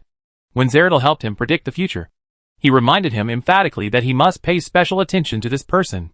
In fact, it also proves that the prophecy given by Zeradal is true and credible. He has indeed never had any particularly good ideas for Earl Hastur Campbell. And now, he is even more needed to protect the safety of the coast of South Wales. Govington too became irritable again. He asked someone to pour him another glass of wine, took a sip, left the platform, and returned to the study. He planned to rest for a while first, and then when 12 o'clock came, he would come out to make a speech to end tonight's New Year's banquet. The two powerful Beyonders from the Lone royal family have been following him closely. Nearby, there are also 3 bishops from the Three Gods Church. William I's eyes have also fallen on him, and all kinds of defense are extremely good. Govington too did not think that any assassin could come to him alive. He leaned on the sofa cushions and closed his eyes to take a rest. Tonight, he had a rare dream. In the dream, he was sitting on a throne that attracted everyone's attention, surrounded by the nobles of the Lone Kingdom and the archbishops of the Three Gods Church. He has successfully annexed the entire Fuzak Empire and sent troops to continuously conquer surrounding kingdoms. Even the Republic of Intis was finally defeated and surrendered in his hands. He unified the entire northern continent and prepared to start building a large number of warships to conquer the southern continent through war. If he succeeds, he will be the greatest monarch in the northern and southern continents. Even William I, who founded the Lone Kingdom, did not have such dazzling achievements as his own. Govington too glanced around with a condescending gaze, only to see that the annoying Earl Hastur Campbell also appeared in his dream. This cast a layer of gloom over his originally good mood. But soon, the corner of his mouth raised slightly. Since he couldn't solve this Count Hastur Campbell in the real world, then he would cut off his head in the dream world. If he doesn't get rid of his hatred once, he will kill him 10 times and 100 times. He gave the order with a cold face, and the surrounding soldiers gathered around and dragged Earl Hastur Campbell out from the crowd of nobles. Someone knelt down to intercede for Lord Hastur Campbell. It was Lord Hall. Seeing this, Govington too sneered. Even in his dream, Earl Hall would always defend Earl Hastur Campbell. His feelings were really deep. It seems that the rumors are indeed true. Earl Hall really wants to entrust his daughter, Backlund's most dazzling gem, to Hastur. The executioner comes forward and executes Count Hastur Campbell, the rebellious traitor, to death. Govington too gave the order expressionlessly, and added, anyone who pleads for him will be executed at the same time. When the executioner appeared with a machete, ready to chop him down, Hastur, who was pinned down by the soldiers, suddenly burst into action. He grabbed the sword from the executioner's hand and killed all the soldiers around him. Then, dragging the bloody sword, he walked step by step from the steps to the high platform where Govington too was. Govington too just watched with cold eyes. He was not only surrounded by soldiers, but also by the bishops of the Three Gods Church and the powerful Beyonders from the Lone royal family. Hastur Campbell, you are indeed the traitor who brought trouble to our kingdom of Lone. Even in your dreams, you are still full of rebellion. Govington too sneered and continued to watch the melee ahead, watching Hastur become more and more courageous as he fought. Blood stained 5 or 10 steps until the quick kill penetrated in front of him. William I, who had gone into seclusion, appeared out of thin air and stood between Hastur and him. Govington too bowed and saluted William I, and then stepped back a certain distance. The arrival of the ancestor William I was enough to suppress all rebellions. Govington too just glanced at the battle situation and then looked in the direction of the senior officials of the Three Gods Church. Even in a dream, these three gods still won't help him. It's a pity that the lone royal family does not have its own true god. Otherwise, Govington too did not let himself think anymore. He should do as little as possible to offend the gods. And he should not think too much. He withdrew his eyes and looked at Hastur, who was fighting with William I. And his expression gradually became surprised. Could it be that in his subconscious mind, he thinks that Hastur can be compared with his ancestor William I? No. How come Hastur is still alive? And it seems that he is gradually beating up our ancestor William I. Govington too couldn't help but start to panic. William I, who was soon forced to retreat by Hastur, retreated in front of him and shouted quickly to leave. He hesitated for a moment, but finally chose to leave here quickly. But the feeling of frustration in my heart is getting stronger and stronger. This is obviously my dream. But I can't become the master here. Instead, I am still being chased by Hastur. This feeling is really terrible. But he had to escape because he saw his ancestor William I in a state of embarrassment, holding back Hastur for himself. The ancestors also began to lose. Only the gods can save myself at this moment. Govington too looked in the direction of the higher-ups of the Three Gods Church. Vaguely, he seemed to see three illusory and blurry figures standing in midair, overlooking the scene from a high position. Is that the goddess of night? The lord of storms? The god of steam and machinery? He subconsciously wanted to ask the gods for help. But this was his dream. Was he willing to let the gods always be above him in the dream? Govington too gritted his teeth and finally did not choose to bow to the gods. He ran all the way from the throne to the palace corridor and then to the back garden. Suddenly he felt a chill behind him and couldn't help but look back. He saw Hastur, the murderer, chasing after him with a bloody sword in his hand. And he was getting closer and closer. He couldn't escape at all. So he simply stopped, turned around, and looked head-on at Hastur, who was chasing him. I didn't expect that I would be so embarrassed in the dream. Govington too's face was full of unwillingness and resentment. Unfortunately, his clenched fists did not have the power to fight the enemy. When you choose to target me, you should know that you cannot escape this day no matter what. Shouldn't you kill him? Do you dare to say that the deaths of the three Grand Dukes of Southwell have nothing to do with you? They did all die because of me. Hastur nodded. Oh, then you deserve to die even more. Govington too stood upright like this, trying to die as a king. This is just a dream. He doesn't want to die cowardly in his dream. Even if he dies, he is still the king of the Lone Kingdom. It's a pity that you died in front of me in the end. Hastur raised the big sword with blood on the blade high, and cut it down heavily under the fearful and resentful eyes of Govington too. Bones. Govington too's head fell to the ground, rolling on the ground with blood. His eyes were wide open and his facial expression was distorted, as if he died extremely unwillingly. Hastur threw away the big knife in his hand, took out a piece of paper, and wiped his hands. He never looked at the three illusory and blurry figures in the air, but directly left the dream world of Govington too. Chapter 429 The New Year Gift You Want. In the study, the two Beyonders from the lone royal family, who had been guarding Govington too, suddenly caught a glimpse of King Govington too, who had originally wanted to take a short rest, and seemed to be sleeping soundly. When it was approaching 12 o'clock, a minister came outside the study, and wanted to remind Govington too to go to the high platform to make the final closing speech for tonight's New Year's banquet. Seeing that the time was approaching 12 o'clock, he could only speak and softly call out to Govington too, who was lying on the sofa and seemed to be asleep. But there was no response, as if he had fallen asleep completely. At this time, the two Beyonders guarding Govington too sensed something was wrong. They stepped forward, reached out and patted Govington too on the shoulder, and whispered, "His Majesty the King. His Majesty the King." But such action still couldn't wake up Govington too. They looked at each other in confusion, thinking about whether to use more drastic means to wake up the sleeping king. At this time, they smelled a faint smell of blood. The source of the blood smell was the king of Lone Kingdom and the conqueror of the Fasak Empire, Govington too, who was sleeping on the sofa in front of them. They hurriedly stepped forward and shook Govington too's shoulders. After a little force, Govington too's head fell vertically to the ground, rolling around for several times. And finally his facial features were engraved with fear and resentment, appear in everyone's sight. From the severed head, blood spurted out like a column, staining the brown leather sofa and the people around him who were unable to dodge. The king of the Lone Kingdom and the conqueror of the Fasak Empire, Govington too, died in the study under tight defense. Just at the beginning of the new year, complex emotions such as panic, fear, disbelief, etc. began to spread, with this small study as the center, and gradually began to spread outwards. Soon, several powerful members of the lone royal family arrived here, as did the senior officials of the Three Gods Church who attended the New Year's dinner. They were all extremely shocked by the scene in front of them. They did not notice anyone sneaking in, nor did they hear a cry for help from Govington too.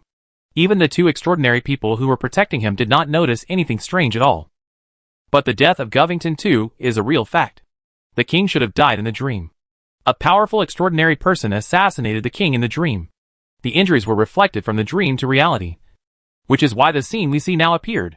An elderly bishop of the night goddess gave his own guess. But after saying that, he himself doubted the feasibility of this guess. It is indeed possible to kill people through dreams. But how did the murderer get close to Govington too? If the distance between the two is too far, it is basically impossible to kill someone through dreams. Not to mention how such extraordinary power fluctuations were concealed from all the extraordinary people living in the place. There are 7 or 8 demigods attending the New Year's dinner tonight alone. And even a sequence 2 earthly angel from the lone royal family is here.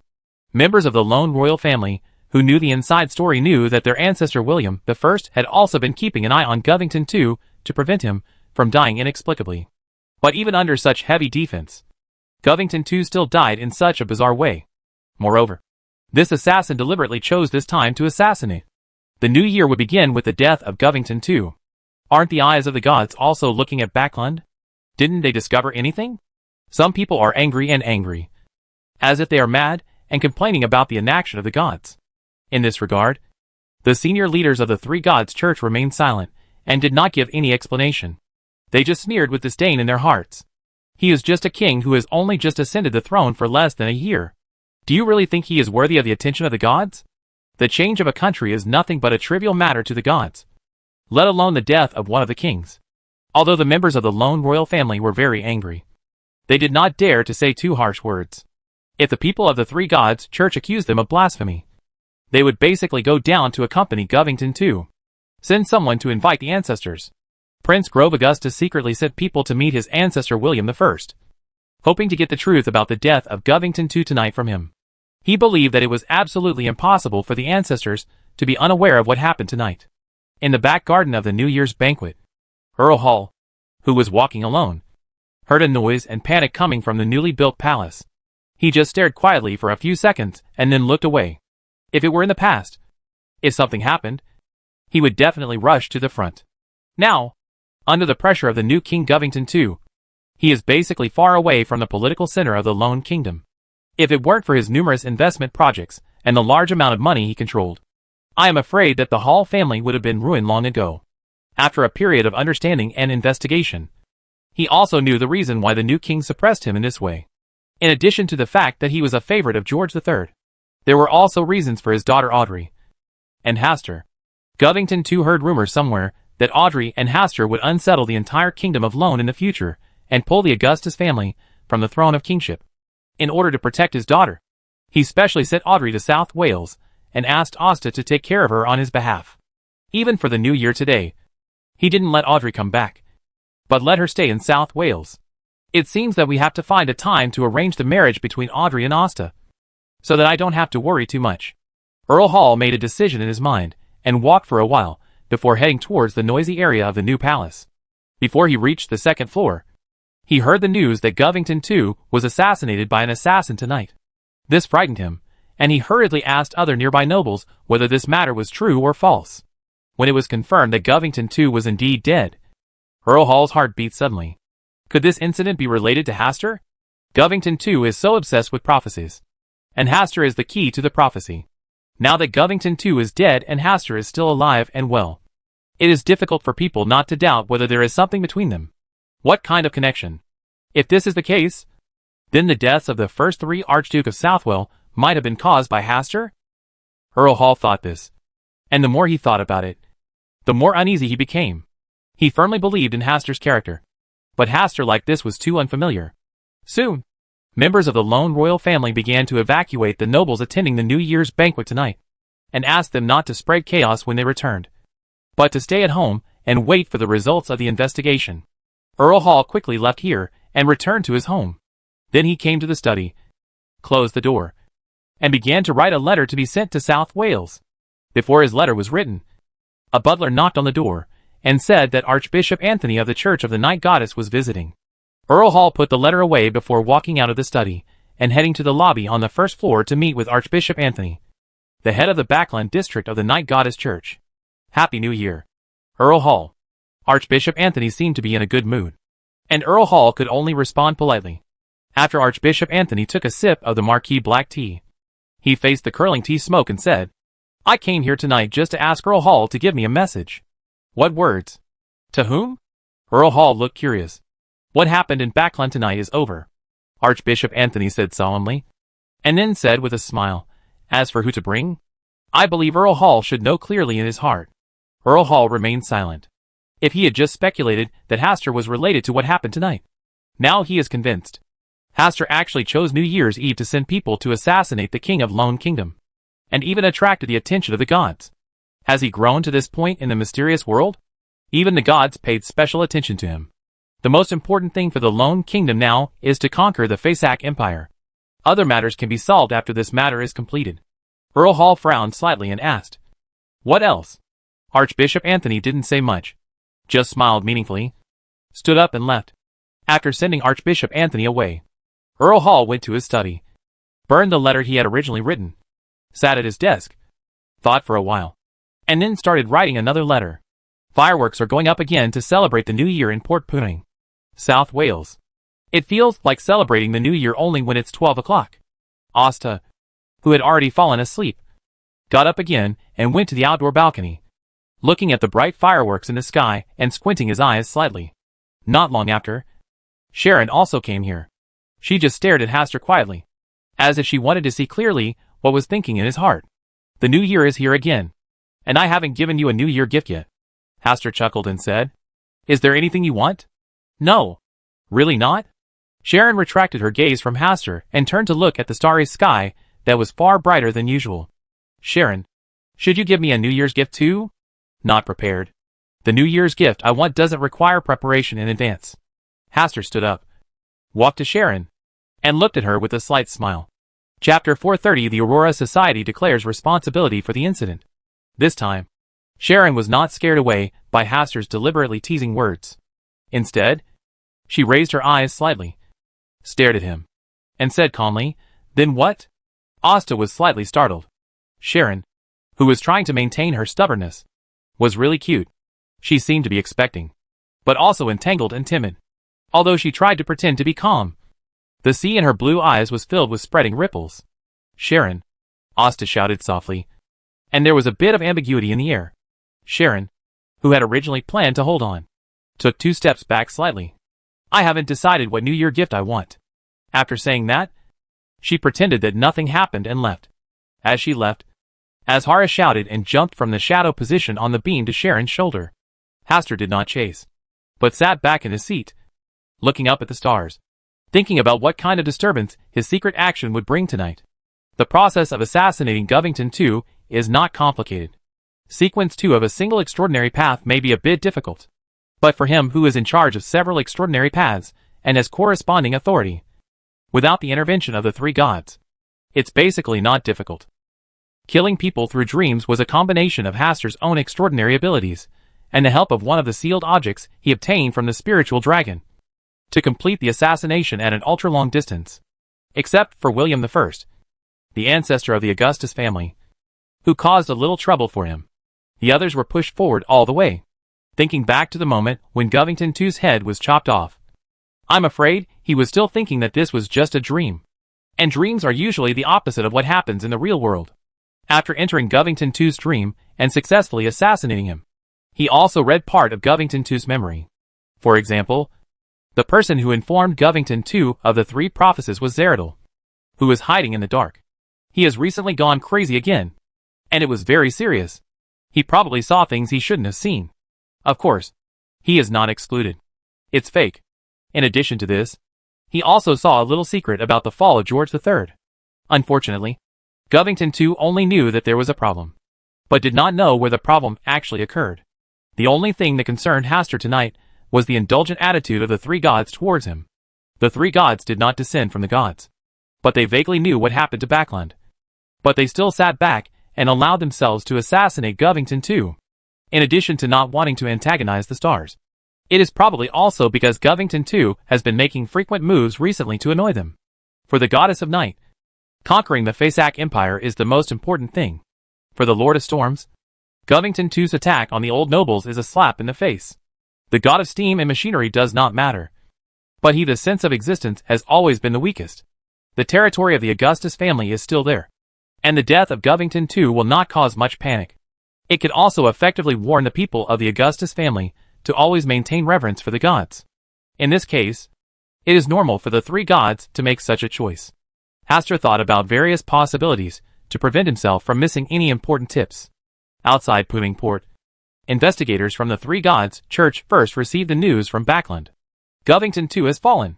Tonight, just before the stroke of 12. The cause of death is unknown, and we don't even know who the murderer is. This bombshell news cast a shadow over the investigators who were celebrating the new year. They had just received a New Year's expenses approved by Govington II.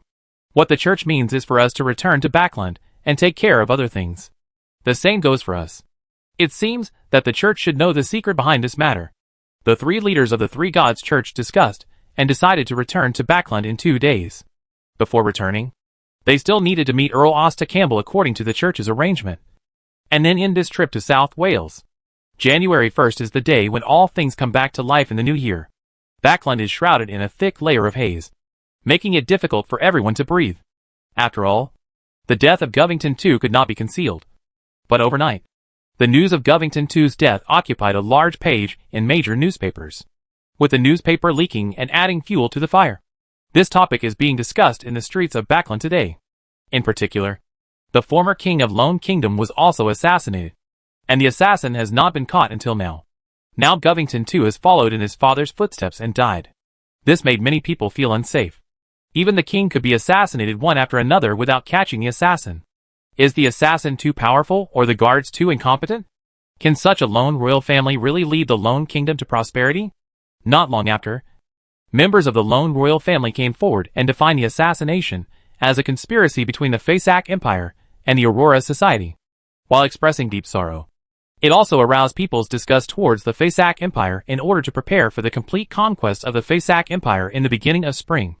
In this regard, the Church of the Three Gods stood together with the lone royal family and threw all the blame on the Fasak Empire and the Aurora Society. Anyway, there were so many crimes on them, so there was no need to add one more. Today, many members of the lone royal family came to the secluded place of William I, headed by Grove Augustus. I know your purpose of coming, but this matter is not something you can know. William I directly blocked the questions they wanted to ask, and said, "Let the eldest son of Govington II succeed to the throne, and you will assist him. From now on, concentrate on conquering the Fasak Empire, and do less on other things." Grove paused after hearing the words, and said with a wry smile on his face, "Ancestor, do we, the Augustus family, have to swallow our anger?" The Augustus family. William I read it twice, and then said with a cold face, "Have you ever seen any family that can remain prosperous forever?" This, Grove's heart trembled. Does this mean that the Augustus family is now on the decline? Go back. Deal with the things that need to be done quickly, and avoid the things that shouldn't be done. After saying this, William I closed his eyes and asked people to start seeing off the guests. It was not until all the visitors had left that he sighed. The reason why the Augustus family stood out in history and became the rulers of the Lone Kingdom was because the gods chose them. Now, the gods' eyes have left them and focused on others. No matter how unwilling he is, he still understands that as long as no one in the Augustus family becomes a god, then the Augustus family will always be a dispensable pawn in the hands of the gods. Such things are not uncommon throughout history. The only difference is that as long as he is not dead, the Augustus family will not be completely exterminated. But if we want to maintain the glory of the past, it will probably be difficult. On the afternoon of January 1st, Klein held the first tarot session of the new year. When Miss Justice finished her first greeting of the new year, Mr. Fool read Russell's diary. Oh! No one turned in Russell's diary this week. When entering the free exchange period, Alger the Hanged Man was the first to speak, and said in a serious tone, Another big thing happened in Backland recently. Govington, too, was about to cross the 12 o'clock mark last night. Stabbed to death. Yes, this matter has been spread throughout Backland. Some people say that Govington too offended the gods, so he was punished by the gods. Emlyn also cooperated with Alger and added. Audrey and Forsey were shocked. They invited Zio to go out on the street to enjoy the New Year's scenery in Southwell this morning. Unexpectedly, Backland would cause such a big incident without saying a word. A king was assassinated by an assassin just before the New Year. For Govington too, this had to be said to be a kind of irony. After he came to power, he has been committed to clearing out the influence of the old aristocracy. Unexpectedly, he himself became the trash that was swept away in the end. Klein was also surprised. Even though he spent the New Year just drinking alone in a coastal tavern. Forsey asked, "Have you found out who assassinated Govington too?" According to the lone royal family themselves, it was the Fuzak Empire and the Aurora Society that did it. And members of the Aurora Society have already stepped forward to take over this matter and declared themselves responsible for it. Alger shared the inside information he heard from within the Church of Storms. Forsey sighed. Aurora Society. It's them again. They even dare to assassinate the king. Perhaps it's not them. They just want the reputation generated by this incident. The worse the reputation, the more conducive it is for them to attract new members. Alger said, looking at Miss Justice. He wanted to know if there were some different inside stories among the upper class of Loan. Audrey pondered for a while, then faced Alger's expectant gaze and said, if the king of Lone Kingdom was so easy to assassinate, Backland would not have become a restricted area for extraordinary people. Alger's eyes showed that this was indeed the case. In fact, Audrey simply did not believe that members of the Aurora Society would assassinate Govington too. In her heart, she believed that this should be a divine punishment, which was different from the previous incident of the Skyfire coming to the world. Interconnected, Govington too offended the gods, so he was assassinated in Backland. Otherwise, under the gaze of gods, it would be difficult for even an angel to assassinate the king of a country. Maybe the stars did it again. Emlyn added silently. Forsey wanted to refute him. Don't blame Chuanxing for everything. What is it about Govington too that deserves the attention of the stars? But she didn't speak, thinking about asking Mr. Haster when she went back. The handiwork of the stars? Klein also thought about it for a while. And he also tended to think that this matter might have been done by the followers of Chuanxing. There was no reason. It was just an intuition. A big thing happened at sea recently. The person who changed the subject was Shiji. Alger looked at him curiously. Is there anything bigger on the sea recently than the assassination of the king of Lone Kingdom? Facing everyone's gaze, Shiji said expressionlessly, there is another mysterious treasure legend in the sea. It is said that someone landed on an island that has not yet been discovered. There, that person saw a huge black mausoleum. Chapter 431 Russell's Last Mausoleum. When he heard the first half of the sentence, Alger's expression almost froze. He held a primitive island that had not yet been discovered in his hands. This was his biggest secret. He felt relieved after hearing the second half of the sentence. He was sure that there was no conspicuous huge black mausoleum on the island. Mr. World's intelligence information at sea is so well informed that he actually learned the news about what happened at sea earlier than I did. Alger felt a sense of crisis in his heart. The sea was the most important point for him to gain a foothold in the Tarot Society. Now the overall strength of the members of the Tarot Club has caught up. Especially Miss Justice. She has not yet entered the mysterious world, and she is already a Sequence 8 angry citizen. But under the pursuit of Miss Justice's golden pound power, I am now at the same level of Sequence 6 as her. He even felt that Miss Justice would be promoted to Sequence 5 earlier than him.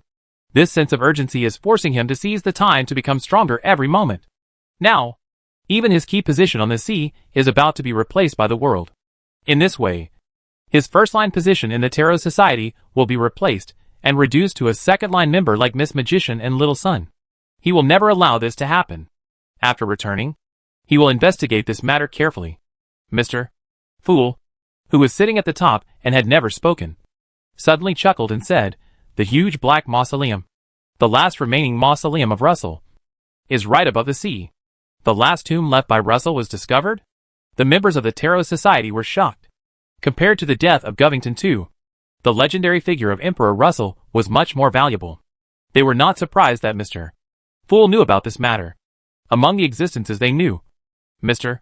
Fool was the only one who could read the contents of Russell's diary without any difficulty. Someone is spreading this news wantonly. It seems that they want everyone on the sea to search for this mysterious island. There must be an ulterior purpose in it, Shiji added. This was the reason why Klein told the secret in public. On the sea, someone is spreading the news everywhere. Although he intercepted and killed a group of people, there are still many people who are spreading the news in secret. The mastermind behind the scenes obviously wanted to use the secret mausoleum of Emperor Russell as bait to catch fish driven by greed. As a fellow villager of Russell, he didn't want too many ambitious people to disturb the peaceful death of Russell. But now, he could only understand this matter first, and then contact Bernadette. He had an intuition that maybe Bernadette was the big fish that the mastermind wanted to catch. To this end, he has also written to Bernadette and informed her of the possible conspiracy in it. This is the last tomb of Emperor Russell. If Mr. Hastur knew about it, he would definitely be very happy. This was the first thought that came to Audrey's mind. After she realized it, her face turned slightly red. She found that since meeting Miss Sharon, she often thought of Mr. Hastur. Obviously I am just friends with him. Well, just friends. I will do my best to investigate this matter after I return. Alger showed his dominance over the sea at the right time to avoid being deprived of his own light by the world. After the tarot session, Audrey stood in front of the windowsill, looking in the direction of the sea. She also wanted to go to the sea and see what the truly mysterious world looked like, especially the legends of mysterious treasures in the sea, which always made people excited. How should I tell Mr. Hastur this news? While Audrey was still thinking, Forsey on the other side had already seized the time to report the matter to the stars. At the same time, she also summoned the sage's messenger to tell Bernadette the news about this matter. After finishing all this, she came out of the room. Seeing that she had been sleeping for such a long time and wanted to go out for fun, Zio couldn't help but look her up and down. You didn't drink much last night. Why are you today so lethargic? This is called alcohol delay syndrome, Forsey explained seriously. Wait a minute. What do you mean by alcoholism? Zio looked confused. I usually ask you to read more books, but you just don't. That's why you don't understand so much. This sentence was heard by Susie, who was passing by. She barked in agreement, and then passed by quietly. You see? Even Susie is laughing at you for not reading. Zio was stunned for a moment, too lazy to talk to Forsey about all this. So she took Forsey and went out shopping. Before leaving, they passed by Audrey's room and found that Audrey was still taking a nap. Zio whispered. Miss Audrey looked very worried last night. She drank a lot of wine. You are the only one who talks a lot. Forsey knocked Zio on the head and led her away. January 4th. Backlund's cold wind finally reached South Wales, and the mysterious death of Govington II had spread throughout the Lone Kingdom. The Lone royal family has begun preparations for a state funeral, and the next king of the Lone Kingdom will be announced after the funeral. Hastur has no idea about attending the funeral of Govington II. He is currently only interested in the last tomb in Russell. According to Forsey and Audrey, the person who secretly spread this story in the sea was most likely under the instruction of the fallen mother goddess. Or it could be the still and restless Russell. The purpose of the fallen mother goddess is easy to guess. But if it is Russell, then this matter will be intriguing. After thinking for a long time, Hastur decided to take Audrey, who longed for an extraordinary adventure, out to sea. Only by understanding this matter personally could he make a decision. When he heard about going out to sea for adventure, Forsey directly said that he still needed to stay at home and write. As for the adventure, he should leave it to Zio. Zio struggled for a while, and then agreed to follow Audrey out to sea. There were many pirates on the sea who had bounties. If she met one or two, she could also share a lot of money with Mr. Hastur, so that she would have more money in the future. Money was spent on extraordinary materials and potion formulas. Susie naturally followed Audrey, as Hara made it clear that she hated water, and Sharon wanted to seize the time to complete the final puppet performance. She didn't want to go out to sea to take risks at this time, and she could stay at home to take care of Azhara. In addition to Audrey, Susie, and Hugh, Hastur also recruited 2 sequence 4 demigods from the Yellow Monk organization. One is a chef holding a butcher's knife, and the other is a maid who is responsible for sweeping the floors in the castle. Now, he is no longer as wary of the Yellow Monk organization as he was at the beginning.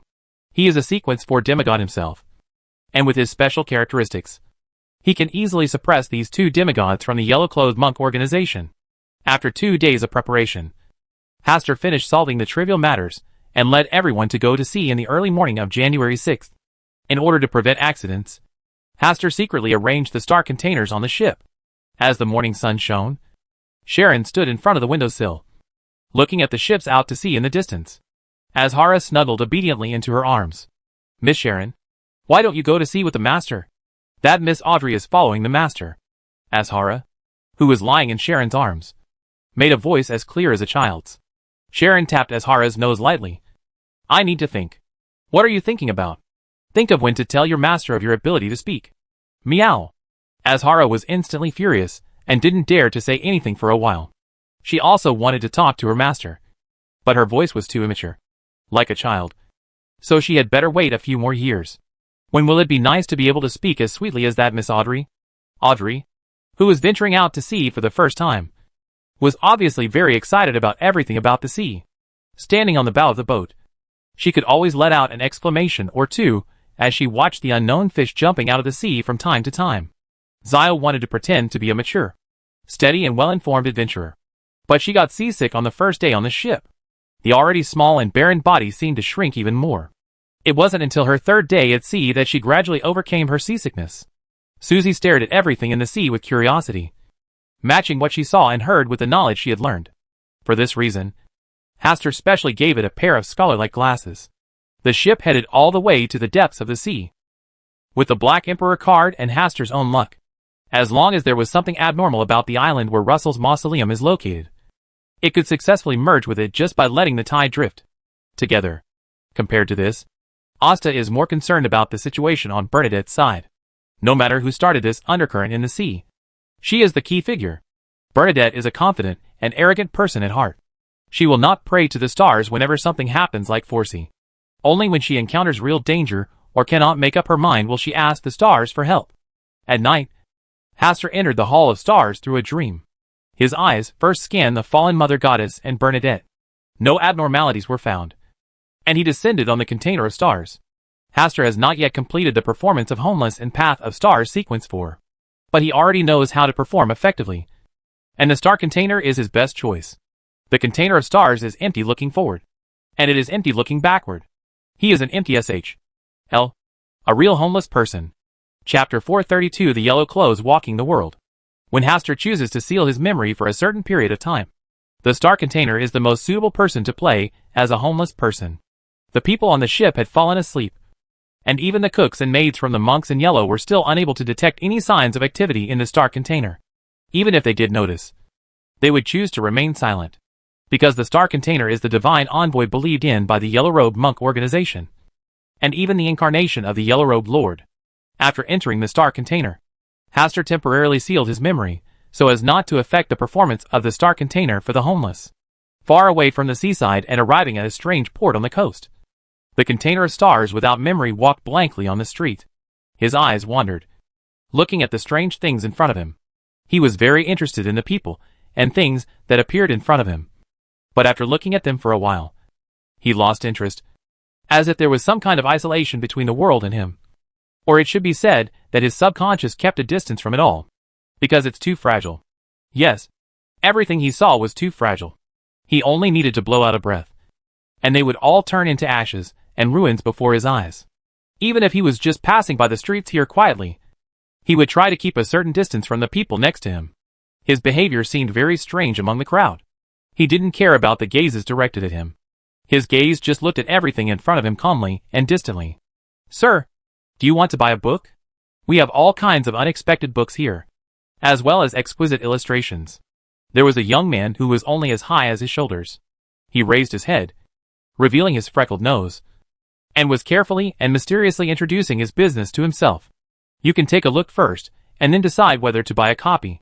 The young man opened a corner of the large windbreaker he was wrapped in, and saw that there were 20 pockets sewn inside the gray-white windbreaker, and each pocket contained 2 or 3 books. The covers of most of the books feature drawings of naked men and women having sex, some of them showing tied female vampires, hanging female elves, and even some drawings of animals and people. Under the dim light, these cover paintings seem to have a different charm, as if they are about to step out of the pictures. He just glanced at the cover of each book calmly, without showing the slightest hint of interest in his eyes. The young man seemed to have noticed this. He put down the corner of the windbreaker and lifted up the left corner of the windbreaker. There were still pockets on the top, And there were still books in the pockets. The difference from before is that the covers of these books are no longer white, and tender pieces of flesh piled up by naked men and women and other weird creatures. Weird, gloomy, and curious are the unified styles of these covers. There is an old castle under the moonlight, a half-gnawed heart, a predator hiding in a dark corner, and a scene of feasting on a corpse. He looked at it carefully for a while, then extended the index finger of his right hand to point on one of the books. This book also had its own unique cover. Under the bright starlight, a figure was wearing a ragged yellow robe, tightly wrapped around himself, facing all those watching with only his back. At just one glance, he fell in love with the ragged yellow robe on the cover of this book. He seemed to be lacking such a suitable piece of clothing. "Sir, you have such a good eye. This Children of the Stars is one of the most popular banned books in recent times." A smile appeared on the young man's face. Then he stretched out his 5 fingers and gestured. "The price is now it only costs 5 suli. And if purchased through other channels, this book can be sold for up to 2 gold pounds. 5 suler? 2 gold pounds? This should be the currency that needs to be paid when buying things in this world. But he does not have such a thing. But he does not lack this kind of currency, because there is a lot of currency here." He simply shook his left hand, and 2 shining gold pounds appeared in his palm. He handed the money to the young man, and the young man took out the book and put it in his hand. "Sir, are these 2 gold pounds given to me? You are really the most generous gentleman I have ever seen." The young man saw clearly the 2 shining gold pounds lying on the palm of his hand, and his eyes widened. "I can't believe I met such a generous buyer. Happy transaction, sir." The young man quickly closed his fingers and clenched them, fearing that the generous gentleman in front of him would regret it temporarily. So he took the money back. "Sir, your generosity will definitely bring you matching luck." The young man closed his windbreaker, took 2 steps away, turned around and saluted, then hummed a little tune and left happily. He didn't feel happy because of the other person's gratitude. The 2 gold pounds just now were just taken out from the jacket pockets of the people nearby. If the young man wants to thank, he should thank the quite wealthy passerby. Star Child has a black skin, and the figure on the cover looks even more mysterious than before, making it difficult to spy. In that figure, he seems to see a place that overlaps with his own. After staring at it for a long time, he opened the novel called Children of the Star Under the Moonlight. The novel describes an indescribable person who travels in the human world. He is the Lord of the Star Sea in the distant starry sky. He is the King in Yellow. He habitually wears a ragged yellow suit, appears late at night, under the starry sky, without purpose, and randomly appears in front of the lucky ones who have the opportunity to meet him. He sometimes generously rewards everyone who meets him, satisfying their deepest desires with his power that is difficult to discern. Sometimes, he would play a game with the other party, where one could bet money, glory, life, or even everything that could be bet, as long as he recognizes the value of the bet. It's a fair game. A winner-takes-all game. And he is always a winner. Readers who have read this far, I give you a sincere suggestion. When you encounter a stranger wearing ragged yellow clothes under the starry sky, leave quickly.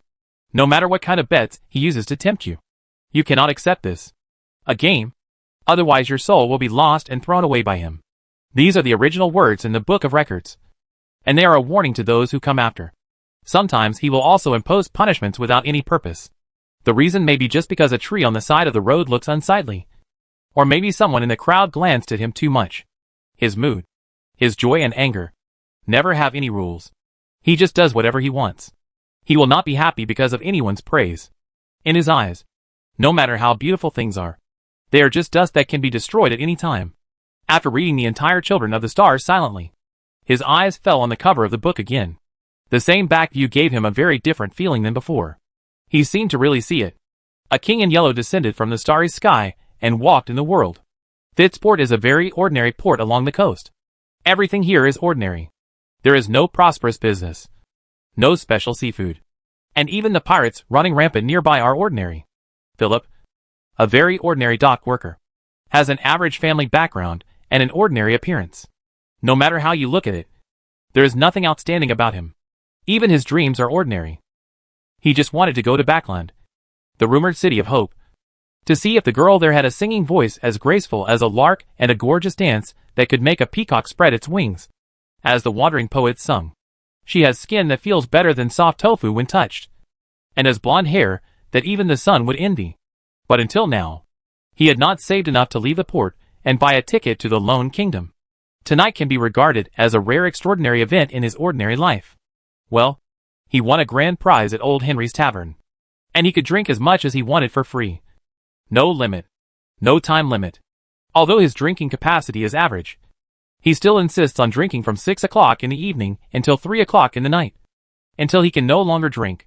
Staggering on the street, Philip hummed happily, whenever he saw the stinky face of old Henry, because he drank one more glass of wine. He couldn't help but drink one more glass. And then as old Henry's face got stinkier, the more glasses he drank. Who knew that when he was working at old Henry's house, old Henry deliberately found excuses to deduct his wages and even humiliated him? The crescent moon, the round head, the little man, the shining long knife, pricking the little man's round head. Under the gaze of the crescent moon, Philip hummed a tune and walked with a swaying body on the deserted street. Suddenly, and then again, he finally saw clearly the figure that suddenly appeared in front of him. It was a figure wearing ragged yellow clothes. The clothes seemed to be completely integrated with his body. No matter how you looked at him, you couldn't see clearly the specific appearance of that figure through the ragged yellow clothes. The closer you look, the blurrier the figure becomes. It feels like the fog in the early morning. As if you can see clearly, but you can't. Weird people who appear late at night. Thinking this, Philip planned to go around to avoid any accidents. But that figure stood in front of him like this, no matter how much he wanted to pass by somewhere else. As he walked, his body could not help but get closer to him step by step. Strong uneasiness and panic arose in Philip's heart. Finally, he turned around, turned his back to the figure in ragged yellow clothing, and began to run away, like a capsized ship trying to escape from the maelstrom on the sea. But as he ran, there was another man in ragged yellow clothes in front of him, whose face could not be clearly seen. He turned around again and started running in the opposite direction. But he couldn't escape from here. In the end, he lost all his strength and fell to the ground. The figure in ragged yellow clothes in front of him gradually grew in size, occupying all his sight. What do you wish for? That indifferent emotion without any emotion is more chilling and moving than the withered late autumn. Philip didn't know what emotion he should use to face the scene in front of him. His heart was obviously full of fear. But after this question, he felt a little hope. Maybe this mysterious person in front of me can really realize the desire hidden deep in his heart. Yes, even this scene is a bit weird. But in some ancient stories, there are always some mysterious beings who can fulfill people's meager wishes. For example, Gods Walking on Earth. Chapter 433 Sir. By a book. As for whether the being in front of him was the legendary god, Philip was not sure. But he still had some inexplicable expectations in his heart. Yes, I want to go to Backland. Philip still stuttered and expressed his wish. Backland. Like a whisper, Philip felt the space around him change. He seemed to see himself leaving the port where he had lived for more than 20 years, and flying into a strange and bizarre world. He clearly saw himself flying up, as if he was entering a colorful bubble. The outside world passed by his eyes at a very fast speed and disappeared like flying. Did he really follow this yellow-clothed figure to Backland? The hope in Philip's heart gradually overcame his fear, and he began to carefully observe everything in front of him. This world is not a fairy tale at all. Instead, it is full of desolation and dilapidation. It feels like a shabby house at the foot of the mountain in the port that has been uninhabited for a long time. No, it's far scarier than a shabby house where no one lives. It's scarier. Just now, a ferocious and indescribable terrifying creature flashed past his eyes. He could only vaguely see that it was a bloated cow with its mouthparts all over its body, like a standing cow. But its whole body was covered with black body hair. When he turned back and looked again, the body of the terrifying creature was torn into pieces, with dark and slippery tentacles growing out of the fractures. Did this mysterious figure take action? Philip had some guesses in his mind, and didn't dare to look around for a while. It wasn't until the world in front of him suddenly changed that he looked back in front of him. Under the bright starry sky, the crimson moon has disappeared, leaving only wisps of starlight falling from the stars, illuminating the dark world. He saw the big houses from the barred stories, the black chimneys rising from the ground, the brightly lit streets, the late-night station as busy as during the day, and the ship that didn't need people as power. Steam train. Is this Backland? I really came to this dreamy city. Philip looked at everything in front of him in such a state of intoxication that he forgot for a moment the tattered yellow clothes standing next to him. It was not until a long time later that he noticed this mysterious figure. who was also looking at Backlund. But I couldn't clearly see the specific emotions in his eyes from his blurry face. Thank you for granting my small wish. Although he was still scared, Philip still saluted to the other party seriously. Your wish has been fulfilled. Yes, I have always dreamed of coming to Backlund. Philip's eyes instantly brightened when he mentioned this. You need to be paid a certain amount for it. Remuneration? Philip was stunned for a moment. And then a cold feeling of fear spread from his heart to every part of his body. He subconsciously stepped back, fearing that the other party would take away his life or soul. In the ancient stories he heard, in addition to gods who would grant people's meager wishes, there were also demons who were thirsty for souls and would take the initiative to help you fulfill your wishes. Take away your soul when you are happiest. From then on, you will be enslaved by the devil forever, and your life will be worse than death. I want your story. Story? Philip couldn't fully understand the meaning of this sentence, but the tension and fear in his heart eased. The stories you've experienced. Don't you have your own story? Philip bravely asked this sentence. Under the late-night breeze, the ragged yellow clothes still fit tightly, and did not sway at all due to the appearance of the wind. Yes, this is my story. The indifferent and emotionless voice shocked Philip again, but he could no longer say anything. The other party seemed to have taken something out of his mind, and then disappeared from his presence. Me? Who am I? Why am I here? What am I going to do? Traveling somewhere? Is that city in the distance my hometown? Philip frowned, desperately trying to find the plundered treasure from his empty head.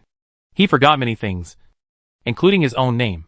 The only thing he could remember is some common sense about the world, such as stones cannot be eaten, money can be used to buy things, etc. After standing there stupidly for a long time, he walked towards the metropolis not far away. When he came to the city gate, he felt timid for a moment, but finally walked in and walked on the street where there were not many people. He looked curiously at everything here, which was very familiar yet strange. He was looking at this new world with curiosity and timidity. Suddenly, a young man next to him came over, raised his head, revealing his freckled nose, and carefully and mysteriously introduced his business to himself. Sir, do you want to buy a book? We have all kinds of unexpected books here, as well as exquisite illustrations. While the young man was speaking, he used his body to block the gazes of others and lifted up a corner of his trench coat. Inside the gray-white trench coat, there were 20 pockets sewn together, each pocket containing 2 or 3 books. The covers of most of the books featured drawings of naked men and women having sex, some of them showing tied female vampires, hanging female elves, and even some drawings of animals and people. I have no interest in these books. You should find a more suitable buyer for them. Philip declined the deal politely. Sir, don't worry. I also have some collector's edition books here. They are the best ones I have sold recently. The young man turned around and lifted up the other side of his windbreaker, revealing a pocket that was also filled with books. Philip looked at it twice, and his eyes fell on one of the books called Children of the Stars. What he valued was not the content of the book, but the illustration on the cover. The figure in ragged yellow clothes looked very familiar to him, and he thought he should have known him before. How much does it cost?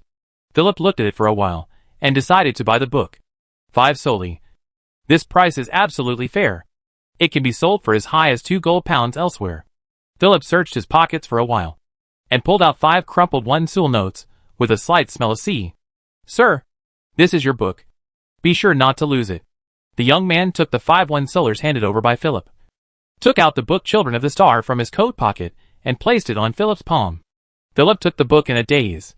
Although he had lost his past memory, he still knew that 5 sols was a considerable fortune. Why would he use such a sum of money to buy a book? Sir, I hope you will never get lost again under the starlight.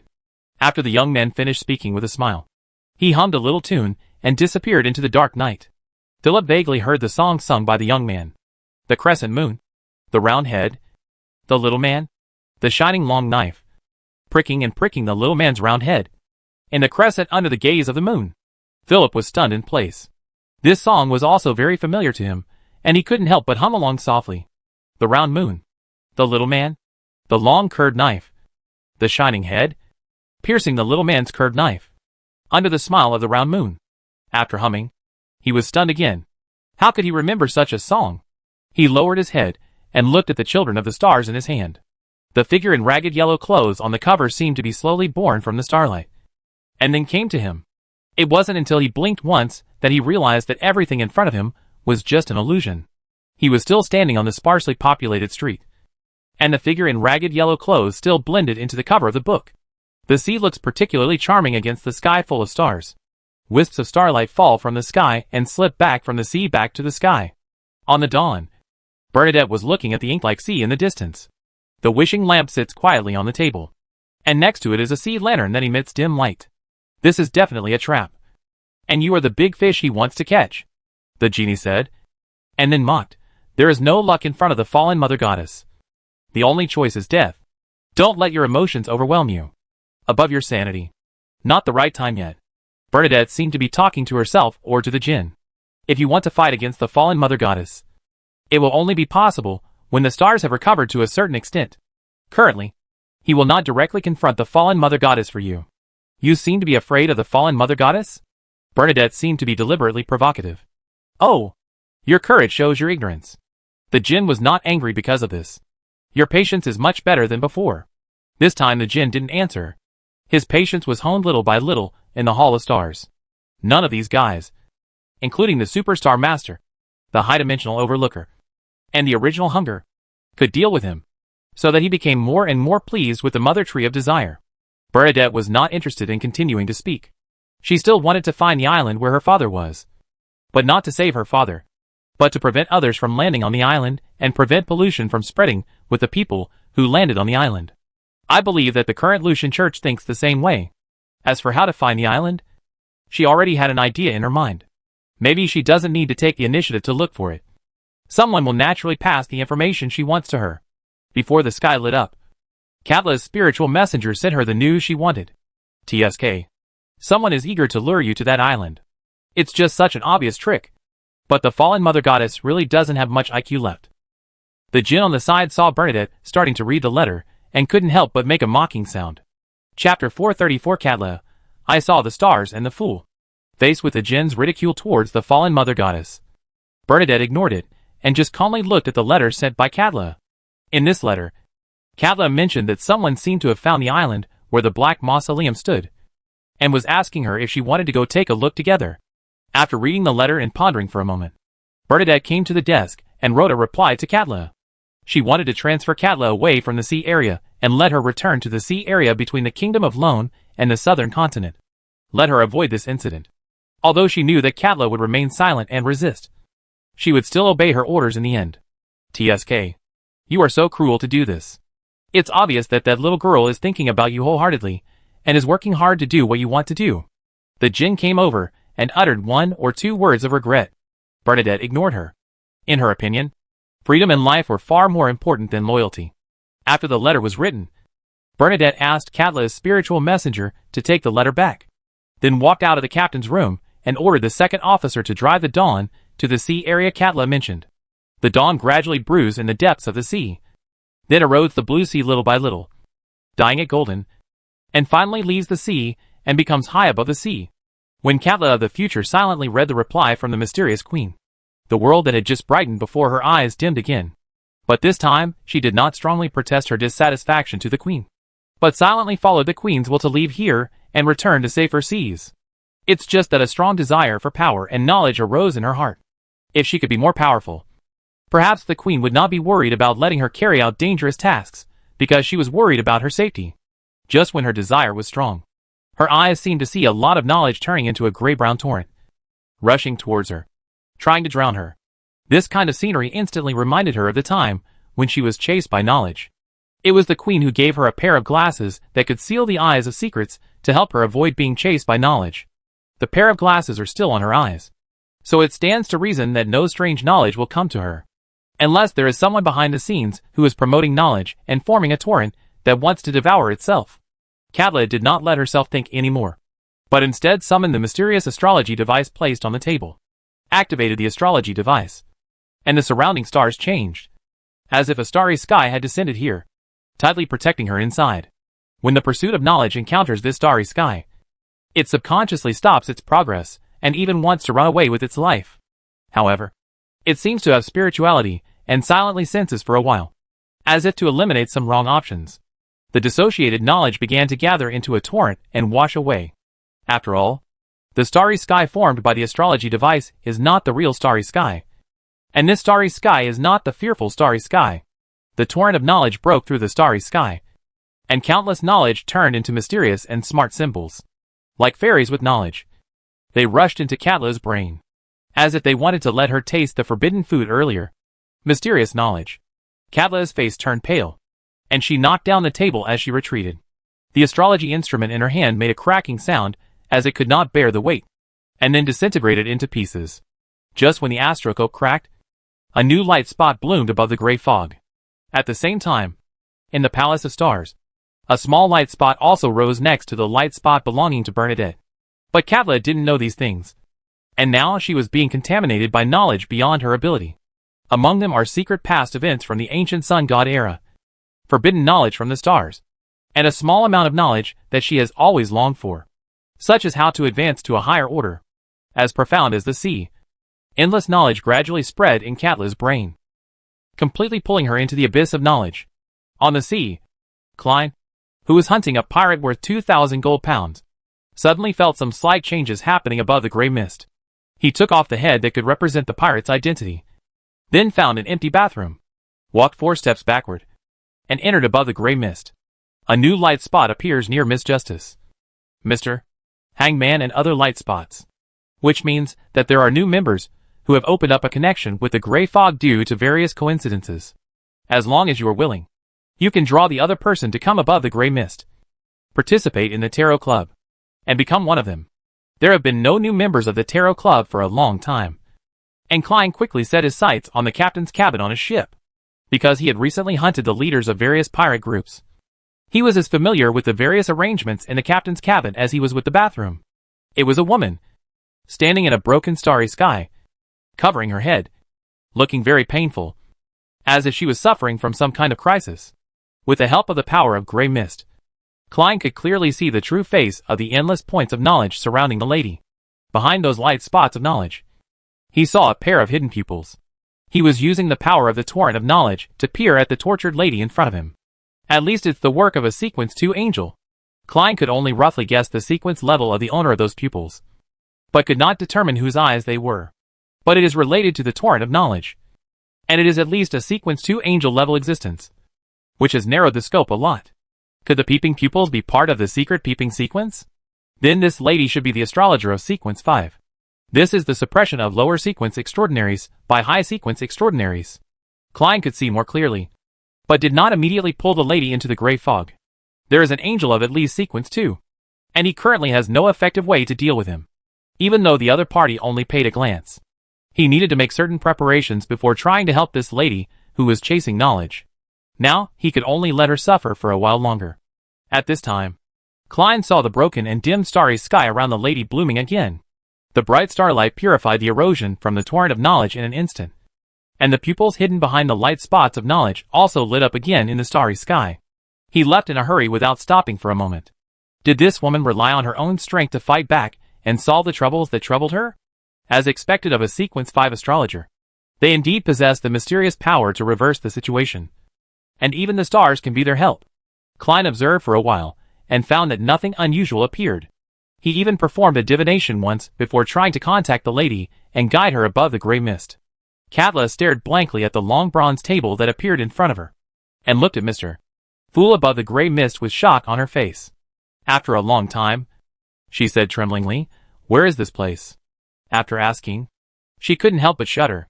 What happened today was really too weird. The torrent of knowledge that he should have avoided suddenly came to him, when he was about to fall into the abyss of knowledge. A starry sky replaced the one he owned, thus scaring away the torrent of knowledge that entangled him. At that moment, she saw a magnificent and mysterious palace of stars, and saw a mysterious being whose face could not be seen clearly sitting on top of the palace of stars. The stars in the sky focused all their light on that figure. Although she had never seen him before, she soon understood the identity of the other party. The starry sky and the palace were all stars. These are the stars that the queen believes in. Because of the queen, the light of the stars also gave themselves a little bit of her protection. But the stars who solved her troubles had no intention of talking to her, and quickly disappeared. While she was still in a daze, she was brought into this gray fog world again, saw a long bronze table, and saw a different mysterious figure sitting at the top. This is not the stars, but another ancient being. The various changes in the situation almost caused her brain to shut down on the spot. A gathering place for people like you who are destined to come here by chance. Klein patiently explained, "You can call me the Fool." "The Fool? You are the Fool from the Tarot Club." Katla was shocked again. As soon as her front legs met the stars, her back legs were taken to this mysterious place by the Fool. When did he become a popular person? Klein just smiled and looked at the shocked lady. After her mood returned to normal, he spoke, "If you are willing, you can also join the Tarot Club and become a new member of the Tarot Club. Currently in the Tarot Club, except for him, who is about to be promoted to Sequence 5 Marionette Master. The fastest Miss Justice and Mr. Hangman have just stepped into Sequence 6 not long ago. The addition of a Sequence 5 astrologer with the extraordinary path of the Secret Peeper can further enhance the strength of the entire Tarot Society. More importantly, he has recognized the origin of the lady in front of him. She is a Sequence 5 astrologer and a captain, with a general outline of the image. There is only the Star Pirates in the entire sea, the captain of the future, and the Star Admiral. Katla is alone. The relationship between her and Bernadette is also an important reason to join the Tarot Club. After all, the extraordinary knowledge and help that Mr. Hangman can now provide has gradually failed to keep up with the overall progress of the Tarot Club members. The addition of this Star General can just make up for this shortcoming. Katla remained silent and did not speak. After thinking for a long time, she decided to join the Tarot Club and attend the party here. The Fool is as mysterious as the stars. Since the Queen is already a believer in the stars, he can help the Queen eavesdrop on the Fool's news. This kind of self will be more useful to the Queen. Choose a tarot card that represents your identity. I choose the Hermit card. I will summon you again before the next tarot meeting. Chapter 435 The Birth of the Dog of Utopia. After finishing her conversation with the Fool, Katla left the gray mist and returned to the real world. She stared at herself in the mirror in a daze for a long time. Today's experience was too dreamy. She saw the stars and the Fool. The Queen is right. I am too insignificant. Katla completely recognized herself. Looking back now, some of her past unwillingness and rebellion were indeed so childish that it made people laugh. No wonder the Queen always felt that she was still a child who had not grown up. After a long silence, she picked up the pen again and began to write a letter to the Queen. She told the Queen all about her experience today, and said that she would follow her orders to leave here and return to safe seas. The messenger from the spirit world was busy again, carrying letters across the vast sea. On the sea, they seemed far apart from each other, but the speed of news spreading is no slower than on land. The news that someone suspected to be the last tomb of Emperor Roselle was soon learned by the major pirate groups. And the Church of the Storm and other righteous churches also received corresponding news at the same time. Some pirate groups, who believe in their strength, have already set off and regard the tomb of Emperor Russell as their trophy. Some unknown small pirate groups also want to use Emperor Russell's treasure to become famous, or simply to increase their knowledge. Currently, there are two main speculations about the mausoleum left by Emperor Russell in the sea. The first speculation is that they believe that Emperor Russell had already predicted his final outcome before he was assassinated. So he ordered his trusted 4 horsemen of the apocalypse to secretly transport the huge wealth he had accumulated to an uninhabited island at sea. Store it for future needs. The second guess is that Emperor Russell has not completely fallen. He has been sleeping in the secret mausoleum that has been built long ago, waiting for someone to resurrect him. If someone can help him resurrect, he will fulfill the wishes of his helpers. On the hope named by Audrey. Audrey was listening carefully to Zio's description of various legends on the sea. Those treasures are still too far away from us, and there will definitely be many well-known pirate groups competing for them. We should focus on other aspects. Zio's face showed a look of excitement. What new goal? Audrey cooperated and gave Zio a podium to continue talking. They are the pirates who are wanted with bounties on them. Shio clenched his fists and said excitedly, "We will definitely encounter a lot of pirates along the way. As long as we are careful, we will definitely be able to earn a lot of money by hunting pirates. Bounty. Cough. And at the same time, our actions also reduce pirate attacks for coastal residents." Audrey's eyes lit up. Making money by hunting pirates was really a good suggestion. She has never made money with her own hands like this, and she always thought that she needed a few actual battles to test her strength. "Don't look at me. I will only provide you with some help." Forsey expressed his thoughts decisively. "It's okay to make some money, but don't take too many risks." Zio quickly explained, "Don't worry. I'm not that big-hearted yet. We hunt pirates whose bounty is less than 1,000 gold pounds. Most of them are Sequence 8 or Sequence 9. And some are even ordinary people. Audrey was even more excited. She was now the hypnotist of Sequence 6. If Susie was included, there were 2 hypnotists. According to the strength classification standards of pirates on the sea, she is only 1 step away from being a pirate general. Miss Audrey, what do you think? This is an excellent business. Zio blinked her big bright eyes and encouraged her hard. She mainly wanted to use Audrey to get Mr. Hastur to help. Mr. Hastur, what do you think? Audrey looked at Hastur, who had been silent all morning. It is indeed a good idea. But 1,000 gold pounds is too little. So the target group is set to be pirates with less than 10,000 gold pounds. Zio couldn't hide her surprise and said, Mr. Hastur, you have such a big appetite. Audrey also looked at Hastur curiously. She didn't have much idea about 10,000 gold pounds. She just thought that Mr. Hastur was not short of money. Right? Audrey? You can give yourself a louder code name. Every time you complete a bounty in the future, your reputation can further spread across the sea. At this time, even Forsey was a little excited. After finally arriving on the sea, and with Mr. Hastur's support, they could indeed cause a lot of troubles. Audrey was in a bit of a dilemma. She liked the title Miss Justice very much, but using this nickname in front of Forsey was simply exposing her true identity. But soon, Audrey's brows widened and she looked at Susie, who was lying on the deck lazily basking in the sun. I can combine it with Susie and come up with a wonderful code name. Susie shook herself up, turned over, changed direction, and continued to bask in the sun. Soon, Zio decided on his code name, the Hammer of Judgment. Forsey couldn't help but put his head on his forehead and complained, Your name is more resounding than the 3-inch ding called Judgment. Zio was stunned for a moment. And then he fiercely pounced on Forsey, muttering all the time, Aren't I just a little shorter than you? Why do you have to emphasize my height so much? Isn't this a vivid image? Ah, I will fight with you. Audrey looked at Zio and Forsey's fight, and also thought of her own code name, Dog of the Soul. This is a name that was thought up by the combination of the spiritual dragon and Susie. It is simple, easy to remember, and very distinctive. After hearing this, Hastur smiled and said, I think the name Dog of Utopia is more appropriate. The Dog of Fantasy. The Dog of Fantasy. Audrey recited it silently several times, and felt more and more that the word fantasy was more concrete than the soul, and had a sense of oppression from a high level. Woof! Susie, who had sharp ears, heard Audrey and Hastur talking about her, and quickly got up and trotted over. Susie, what do you think of the codename Utopia Dog? Woof! Susie looked at Audrey with a puzzled expression. You also think this codename is suitable? Right. Then I'll decide on this one. Audrey smiled, which forced Susie to look at Hastur for help. Don't worry. From now on the codename Utopia Dog will definitely be heard throughout the sea. Woof? Susie really wants to ask, do you care about a dog's own opinion? Although the codename Utopia Dog does sound very good, it still has to fight against this kind of forced behavior. In the end, the codename of Zio, who was having fun with Forsey, was changed from the Hammer of Judgment to the Whip of Judgment. Audrey and Forsey looked at each other, resisted the urge to laugh, and smiled in praise, looking at Zio's satisfied smile. Forsey still didn't ask the heartbreaking question. With your height, can you really swing a whip? I'm afraid you will be tied up by the whip. Forsey, don't you want to join our team of hunting pirates?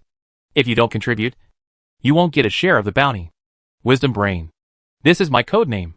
Zio said with unceremonious contempt, you are the only one who is full of wisdom. But you are obviously just a salted fish who only knows how to lie flat. Forsey's cheeks flushed slightly, and she glared at Asta angrily. Ever since Asta accidentally said that her temperament was similar to that of a salted fish, Zio liked to refer to her as salted fish. Sometimes even A.O. Miss Deli almost called her Miss Salted Fish. Susie, who was already hiding in the shade, glanced at the frolicking sounds over there, and sighed heavily. The joys and sorrows of humans and dogs are not the same. I just think they are noisy. At night, Hastur came to the Hall of Stars again.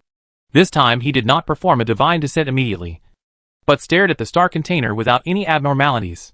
When he entered the container of stars last night to play the role of a homeless man, he sealed his memory, and after dawn ended, he naturally remembered what happened last night. What surprised him the most was that the star container actually had a connection with the King in Yellow. He imitated the king in yellow's dress, flipped through the star child he bought, and acted similar to the king in yellow. If he plays the role of the lost man through him, then he plays the role of the king in yellow through himself. Apart from the Yellow Monk organization, Hastur has never encountered any traces related to the king in yellow. And he did relax his vigilance a little. But he didn't expect that his entanglement with the king in yellow would actually affect the star container. Could it be that after losing his own memory, his instinct is to be the king in yellow? Hastur has been thinking about this issue today. But in the end, he was unable to confirm his speculation. After observing for a while, Hastur decided to try again to see if the star container that resealed its memory tonight would still follow a similar path to the king in yellow. When he was about to descend, he suddenly noticed two pirate ships approaching in the nearby waters. Are you rushing to give bounties to Audrey and Zio? Hastur decided to watch from the Hall of Stars for a while to see how Audrey and Zio hunted pirates for the first time. After a while, the cook and maid on the ship also noticed the approaching ship. But they did not say anything or warn them, pretending that nothing happened. The first person to notice the abnormality was Susie. Her nose smelled the strange smell coming from the sea breeze. It woke up Audrey. And together with Audrey they knocked on the door of the room where Zio and Forsey lived. When they gathered together, Hastur deliberately pretended that he was asleep and let them deal with what happened tonight on their own. Faced with such a situation, Forsey, Shio and others naturally understood that Asta deliberately wanted to take the opportunity to test them. Audrey said with a serious face, Susie, our real adventure has begun. Woof. Susie held her head high and wagged her tail in cooperation. Chapter 436 Audrey and Susie's first attack. Audrey and others briefly discussed the plan for a while, and then asked Zio to go out to attract attention first. Furs was responsible for rescuing Zio at any time to avoid any accidents. Audrey was responsible for sneak attacks, and Susie was responsible for getting around. After they finished discussing the plan, two ships carrying pirates also approached the Hope and began to board the ship. Their unhesitating and reckless actions made Zio not have much hope for this group of pirates. It is estimated that among this group of pirates, there is not even one on the wanted list with a reward. The cook and maid stood at a distance, watching calmly, with no intention of stepping forward. Zio's appearance immediately attracted the attention of the pirates aboard the Hope. Soon, many pirates commented on her appearance and height. When someone mentioned that her height was a pity, Zio couldn't control her anger. She just shouted. The pirate's mental world was like being beaten with a heavy hammer, and he couldn't control his knees. Some pirates, who were less able to bear it, already had tears in their eyes, and began to talk about the various sins they had committed in their lives. In terms of interrogation, the trial method has a natural advantage. Even a simple deep roar has the power of a Buddhist lion's roar. It can really make people reveal their feelings and change their minds. You are the only ones who dare to comment on my height. Zio snorted coldly, took out the long whip around his waist, put the head and tail together first, pulled hard twice, making a snapping sound, and then whipped it towards the pirate closest to him. Snapped. The pirate's face was left with a string of bright red whip marks, and he cried out in pain while covering his bleeding cheek. Zio flexibly retracted the whip and whipped it at the other pirates, which soon caused a wail of pain. These pirates were ordinary people. They lost their ability to fight after being frightened by Shio's deep shout. Someone wanted to rush up and hug Zio's body, trying to use the natural strength gap between men and women to suppress the long whip in Zio's hand. Unfortunately, before he could touch Zio's dress, he was knocked to the ground by a whip. On such a ship, there is an arbiter. A figure walked out from behind the pirates. From the respect and crowding of the surrounding pirates, it was not difficult to tell that he was the captain of the pirate group. Before he finished speaking, he, including him, and the other 20 or so pirates who boarded the Hope, were instantly controlled by their minds and froze in place motionless, controlling so many people in one breath. Miss Audrey, you are so handsome. Zio couldn't help but cheer for Miss Audrey in his heart, seeing that the situation was completely under control. Forsey, who was still hiding in the dark, was speechless. She seemed to have played no role at all. In this case, how will the reward be divided later? What made her feel even more ashamed was that Susie, who had been in her field of vision just now, had disappeared. She must have gone to implement the plan of sneak attack from behind. It would be too dangerous for Susie to act alone. I have to help it. Yes, it is like that. Forsey decided to pay attention and sneak from the Hope to the two pirate ships. This is a small pirate group, with a total number of less than 50 people. including a dozen handymen and non-combatants responsible for the kitchen. After being wiped out on the Hope, the pirates who remained on the ship posed no threat at all. After Hugh and Audrey finished dealing with all the pirates on board the ship and tied them up, Hugh held a blood-stained whip and smiled kindly, and quickly extorted all the private money from these pirates. Where are Forsey and Susie? It's time to go to the finishing touches. Hugh and Audrey went to the pirate ship together. On one of the ships, all the crew members fell into a deep sleep. When they got to the end, Susie's voice was vaguely heard. It was lying on the sofa in the captain's cabin at the moment. 2 mind-control crew members were serving it like a god. They took out the best food on the ship to entertain Susie. One of them was still kneeling in front of the sofa, devoutly massaging Susie. I really enjoy it. Zio was filled with emotion. Susie was able to deal with the people on this ship so easily. Her strength was also very good. She didn't know how Miss Audrey trained her. When they arrived on another boat, Forsey was standing at the stern of the boat in a trance. She had searched carefully and found nothing valuable on the boat. When the 3 people and 1 dog returned to the ship, in addition to finding about 200 gold coins in cash and 100 gold pounds, there were only some less valuable goods. Zio took out all the pirate wanted posters he had collected and began to search them one by one. He actually found a reward related to this pirate group. Jirok, the leader of the Yahuate pirate group, has a bounty of 500 gold pounds. He has robbed merchant ships many times with ruthless methods and has 7 or 8 lives on hand. The name is not bad, but the bounty is a bit low. Zio sighed with a little regret. Audrey didn't care about this. She was just thinking about the huge gap between ordinary people and extraordinary people. She hadn't exerted much force. But the spiritual world of these pirates couldn't bear it. Such an adventure was too simple. What to do with these pirates? Hugh asked. Leave it to the official organization. Audrey answered naturally. Forsey coughed lightly and said, Miss Audrey, this is at sea. We can't dock at any time. In fact, the best way is to kill all these pirates. There will be basically no innocent people. But in front of Miss Audrey, she will not make such a bloody suggestion. Audrey realized this and fell silent, but finally decided to hand them over to the official organization when they arrived at the next port. She couldn't decide on the other options. Seeing their hesitation, the pirates began to compete with each other on their acting skills, all telling how they had no choice but to join the pirate group. One family here has an old mother to take care of, and there is an old father who is seriously ill and paralyzed in bed. There are also several children in the family who need to be fed. Truth and lies intertwined, trying to confuse Audrey and others. Unfortunately, it is very difficult to lie in front of an extraordinary person in the audience. Zio simply snorted coldly and beheaded the leader of their pirate group. The gushing blood immediately silenced all the pirates, and they dared not to act pitifully anymore. Hastur just watched from a distance and had no intention of helping them finish the matter. Let this be regarded as the first lesson in Audrey's adventurous career. Gambling was an alluring pastime, especially among pirates who hung their heads on their belts year-round. Drinking, lust, and gambling are the best ways to relax after they return from plundering at sea. In order to earn the heavy gold pounds in the pockets of pirates who return from successful plunder, some ports deliberately built a gold-selling cave for gambling, fun, and entertainment. Pool Port is such a port that specializes in providing various high-quality services to pirates. One makes money and the other enjoys it. A perfect match.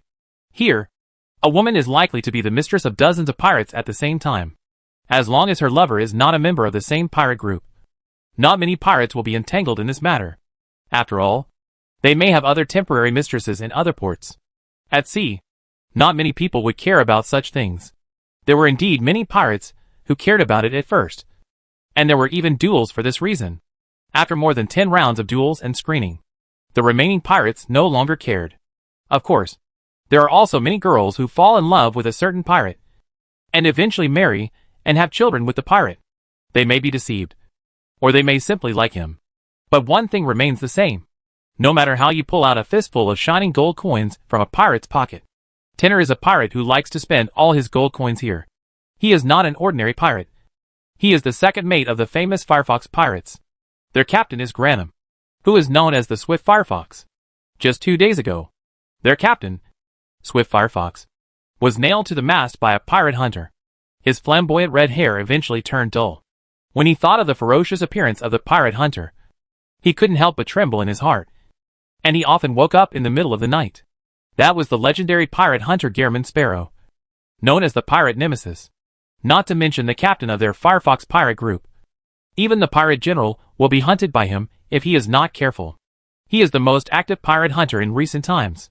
Fortunately, at that time, he realized something was wrong and hurriedly took part of the captain's wealth and left quickly in a small boat. With money, the only place he could think of was here. After all, without the protection of the pirate group, he could easily become a favorite in the eyes of other pirates. And his death might be easier than finishing a bowl of noodles. It's better to come here and enjoy yourself before you die. He spent 3 days and 2 nights in the hotel and found it a bit boring. So he went to the casino here instead. When he came out of the casino a few days later, the gold coins in his pocket had shrunk a lot. But it still allows him to live a quite luxurious life. Late at night, he held a bottle of rum given away by the casino in his hand. And while drinking, he danced briskly, and the heels of his shoes made a clicking sound against the stone-paved road by the sea. While he was thinking about where to go for fun tomorrow, a figure wearing ragged yellow clothes appeared in front of him. Just a pair of eyes made him half sober, and his eyes changed from blurry to solemn. Having once walked on the line between life and death, he felt a surge of fear from the depths of his heart at the appearance of this figure in ragged yellow clothes. That figure just stood there quietly, with his back to him. But he gave the impression of being extraordinarily tall. And even the light of the crimson moon in the sky seemed dimmed by his presence. The man in tattered yellow clothes is a mysterious existence operating in the middle of the night. Or is someone pretending to be a ghost? Chapter 437 Klein, tattered yellow clothes? A bit familiar. Tenor looked at the other party quietly for a while, not sure whether the figure in ragged yellow clothes was coming towards him. But he still secretly took out the short dagger hidden in the sleeve of his clothes, held it tightly, and then looked at it. Walked sideways. The two of them kept a distance of 7 or 8 meters. With this safe distance, Tai Lianqing breathed a sigh of relief. But when he walked around the figure in ragged yellow clothes, he was still faced with an insurmountable figure. And he continued to try several times. Every time he tried, not only could he not stay away, but he got closer and closer to the other person, gradually shortening from a safe distance of 7 or 8 meters to 3 meters, 2 meters, and finally face to face. Even though he was so close, Tenor could not clearly see the figure of the person in front of him. But he realized that he might have encountered a terrifying existence. Taking a deep breath, he bent down, kicked back hard with his right foot, and killed with a dagger in hand. But before his dagger touched Huang Yi, the dagger dissolved inch by inch. And at the same time, his right hand holding the dagger dissolved. No! No! Ah! Severe pain hit him, penetrating to the bones. At this moment, the flesh and blood of his right palm and his entire arm melted away, leaving only an arm with white bones. Ternur was so frightened that he collapsed on the ground, looking at his right arm with only bones left. His lips turned white, and he was trembling. I didn't mean to offend you. I just... Tenor only waited for a long time, but could not find a suitable reason. Coupled with the pain in his right arm, he could not concentrate on thinking. In the end, he could only close his eyes and wait for death to come. But after a while, he found that his head was still on his neck, and he was not dead. He opened his eyes again, and the figure in ragged yellow clothes that suppressed him and made him unable to breathe was gone. Tenur was stunned for a moment, and then looked at his right arm. It was indeed a white bone that could be broken by shaking lightly, which showed that what just happened was not a dream. He sat on the ground for a long time, until he gradually got used to the pain in his right arm, and then he struggled to get up from the ground. But before he had even taken 2 steps after shaking his body, a figure that he also didn't want to see appeared in front of him. The pirate hunter Gehrman Sparrow. He actually chased him here? Ternur was so frightened that he collapsed on the ground again. He didn't care about the dirt on the ground and cowed out his head. The legendary pirate hunter Gehrman Sparrow just looked at Tenor's right arm curiously. The bone-white right arm was obviously not caused by ordinary extraordinary abilities. In his impression, he had never encountered anyone who could display such extraordinary abilities. Extraordinary.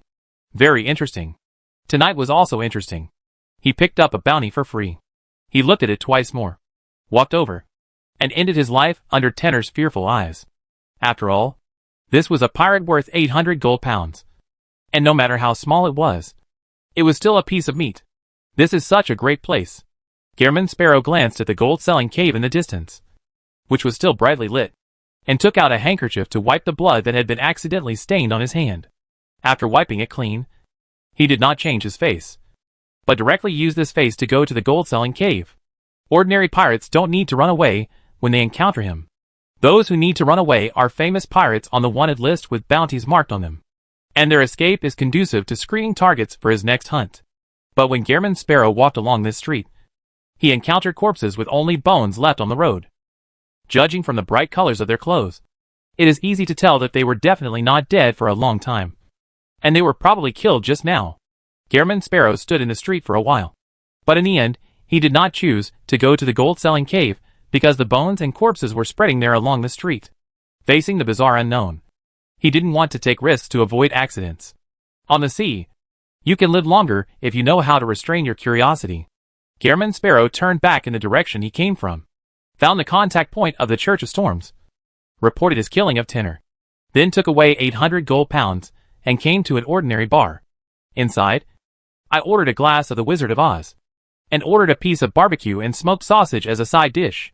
His arrival caused quite a shock, and someone had already sneaked away to report the news. Gehrman Sparrow didn't stop him. He just enjoyed the night's wine calmly, while his mind was thinking about the bizarre scene he encountered tonight. He arrived relatively late at that time and only had time to see a figure in yellow flash past. As for the rest, he saw nothing. After enjoying a glass of wine, Gehrman Sparrow took out a golden and extraordinarily flamboyant golden-laid pocket watch and took a look at it. It was 5:32, which was a short time before dawn. Snap!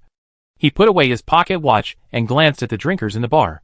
They were so frightened that they all lowered their heads to avoid being spotted by this pirate hunter who killed pirates without blinking an eye. Gehrman Sparrow was holding a bottle of Gilder beer he had just bought in his hand, and walked out of the bar calmly. He glanced past the sea where the sun was about to rise, and then glanced in the direction of the gold-selling cave. He had a premonition that after tonight, the gold-selling cave would be completely swallowed up by the night. When time passes little by little, when the first ray of sun breaks through the blockade of the sea and shines brightly, Gehrman Sparrow seemed to see the figure in ragged yellow clothes again, although it only disappeared for a flash. He did not doubt his vision. About an hour later, the entire port of Poole fell into unprecedented panic. The gold-selling cave, where money was flowing like water, completely collapsed and disappeared.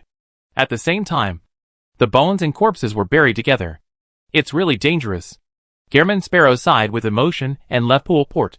As for the bizarre things that happened last night, he was not curious at all, nor did he want to learn about it, let alone go to the gray fog to quietly divination. He put on a new face and used a new identity to go to the pier to buy a ticket and leave.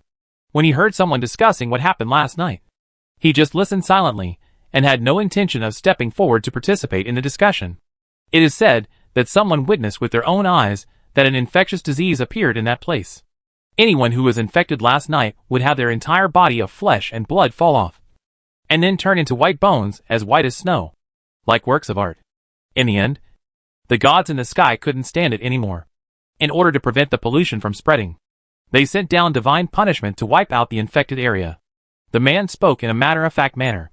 When others laughed at him and didn't believe him, he revealed another shocking news. Last night, there was an incarnation of a god walking around the world, wearing a set of ragged yellow clothes. Ordinary people could not see his true face clearly, and could only stare at his back from a distance. Listening to this description, the blurry figure in Klein's mind seemed to become much clearer. Whether it was the incarnation of a god or not, he couldn't be sure. But that figure was indeed walking around the world wearing a set of ragged yellow clothes. A man in tattered yellow clothes, walking around the world. An indescribable person. Wait, this description seems a bit familiar.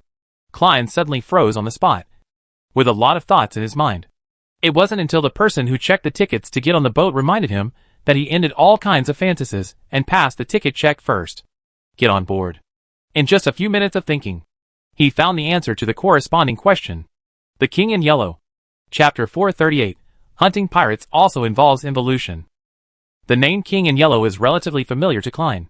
After all, anyone who knows something about the Cthulhu mythology system will basically know the octopus-headed Cthulhu, who lives in the depths of the sea, as well as his body. The King in Yellow in ragged yellow clothes. Although he did not specialize in the Cthulhu mythology in the original world, he had a little understanding of it, and knew that the King in Yellow was one of the common incarnations of the old god Hastur.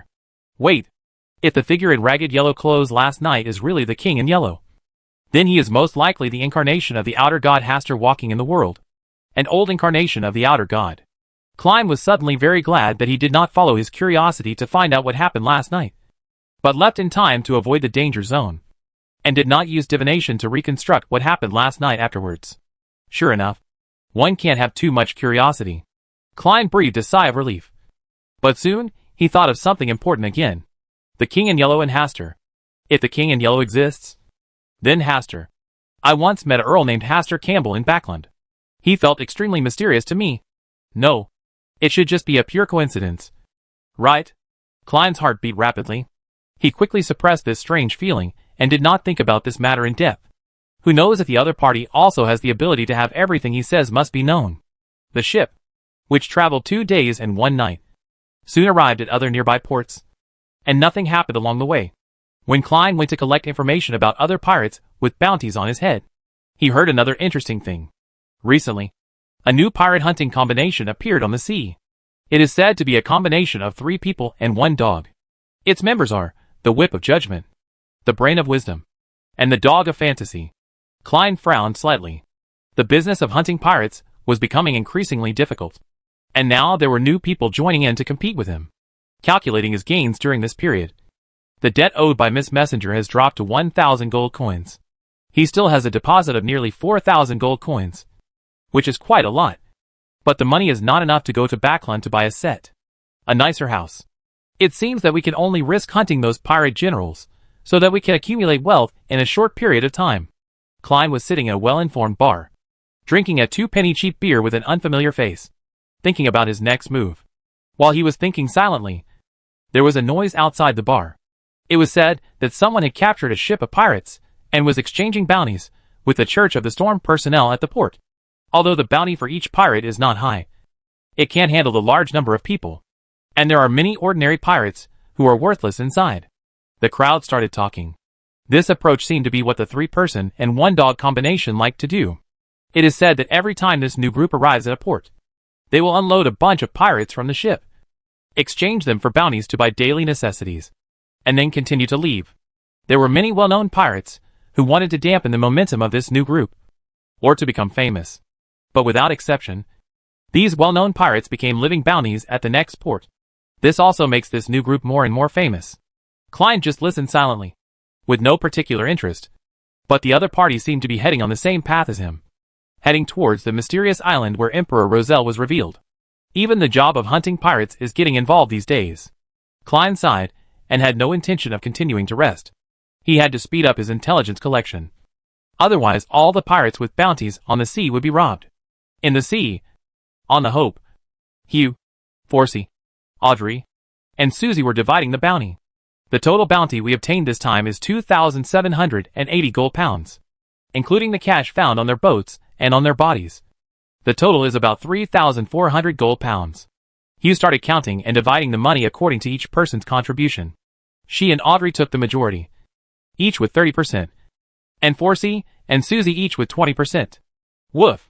Susie used her paws to pick up the money that Shio had shared, counted it carefully, and then motioned to Audrey to save the money.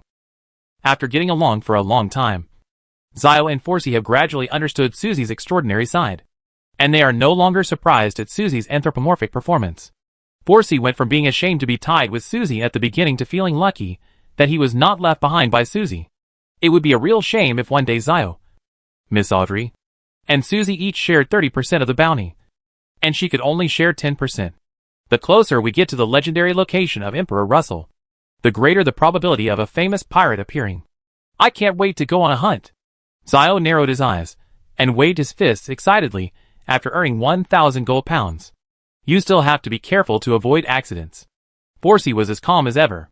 Audrey has been silent. She is no longer as interested in hunting pirates as she was at the beginning. Now she wants to explore the unknown parts of the sea.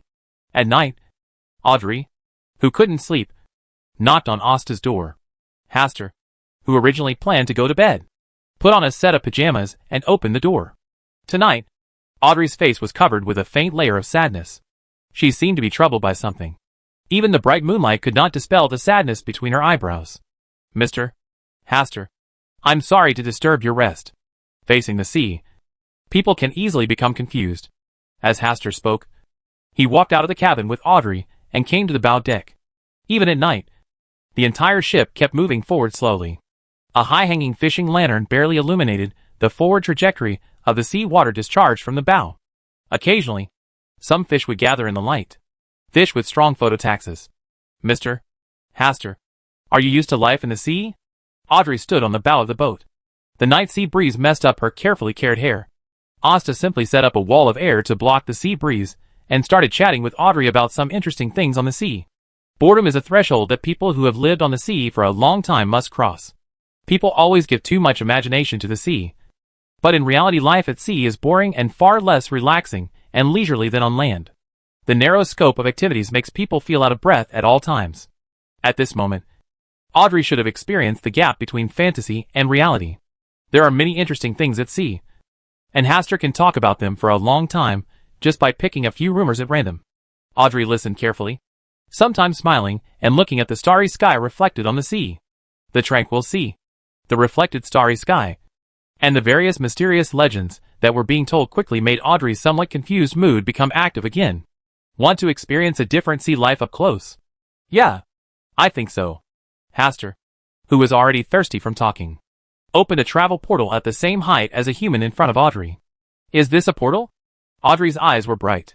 She had talked about it before, but had never really experienced it. This is a portal that can travel. It does have the ability to teleport. Hastur stretched out his arm, and Audrey reached out to hold it, and his body naturally came closer. Woof! When the two figures disappeared from the travel portal, Susie, who had been following Audrey at a distance, ran over and stretched out her paw to wave at the place where the travel portal disappeared.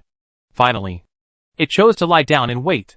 When Hastur appeared at the door of the old raw-style bar with Audrey wearing a black magician's hood, it naturally attracted the attention of many people, and the noisy voice suddenly became quieter.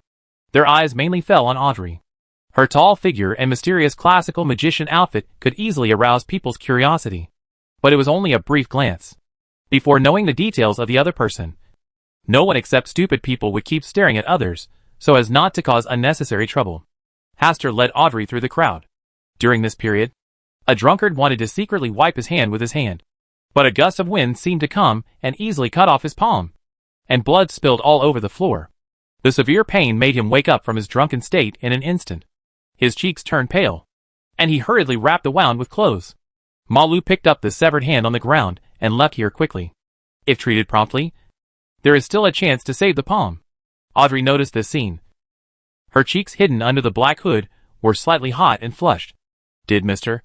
Hastur just take action to protect her? When she came to the bar, the wall with various fine wines aroused a strong interest in Audrey, although she had seen a far more shocking wine wall in Count Hall's wine cellar.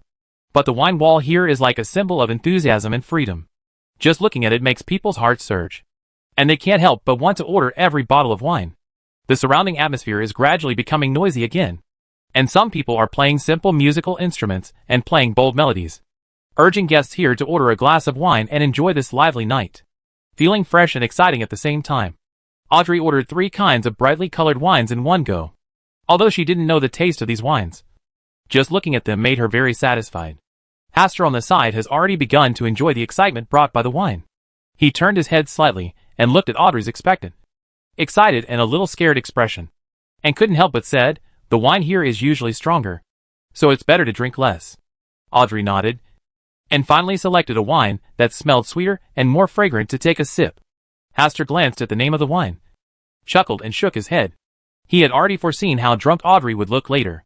Chapter 439 Klein. Is it really such a coincidence? Is it really such a coincidence? After a busy day, Klein came back to this old raw-style bar, ready to order a few glasses of the unique wine here to relax his tired body and mind. Living on the sea for so long, he may not have learned anything else, but drinking to relieve boring nights is a skill he has already mastered. But now, he regretted that he didn't wash up and go to bed earlier tonight instead of coming here. In this case, he would not have met the person he just thought of during the day. Earl Hastur Campbell, this young Earl, who should still be in South Wales, appeared in front of him with his true face at this moment. Should I call him naive or bold? Thinking of the connection between the King in Yellow and Hastur during the day, Klein looked at Count Hastur Campbell with a bit of fear, and then pretended to look away as if nothing had happened. Fortunately, one of the drinkers got up and left, blocking the line of sight between the two people.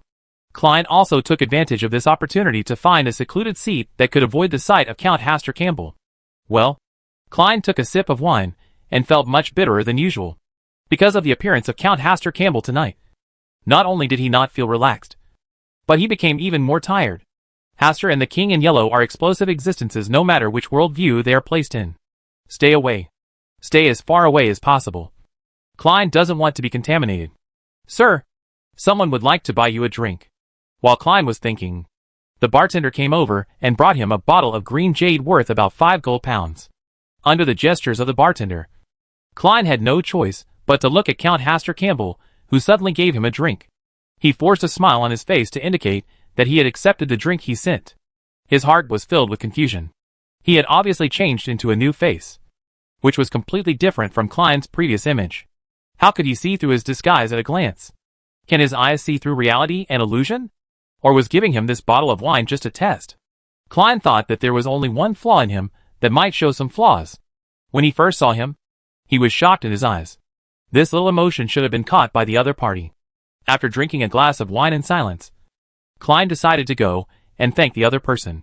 If he just pretended that nothing happened, wouldn't that make him look suspicious? And even if the other party sees his true identity, he and he are not enemies. When Audrey, who was a little dazed after drinking, saw someone approaching, her eyes narrowed slightly. For a moment, she seemed to see Mr. Fool coming towards her. This made her drunkenness dissipate instantly, and she regained consciousness. When she looked again, the person in her field of vision was obviously not Mr. Fool, but an adventurer who had lived on the sea for many years. She withdrew her gaze, glanced at Mr. Hastur, and then continued to sip this powerful wine. Sir, thank you for your generosity, giving me the opportunity to taste the green jade that I usually don't want to buy. Klein smiled and naturally sat in the empty seat on the other side of Hastur. Talking to O'Delly is separated by a Hastur. If you need help with anything, for the sake of the wine, I can try to give you some valuable advice.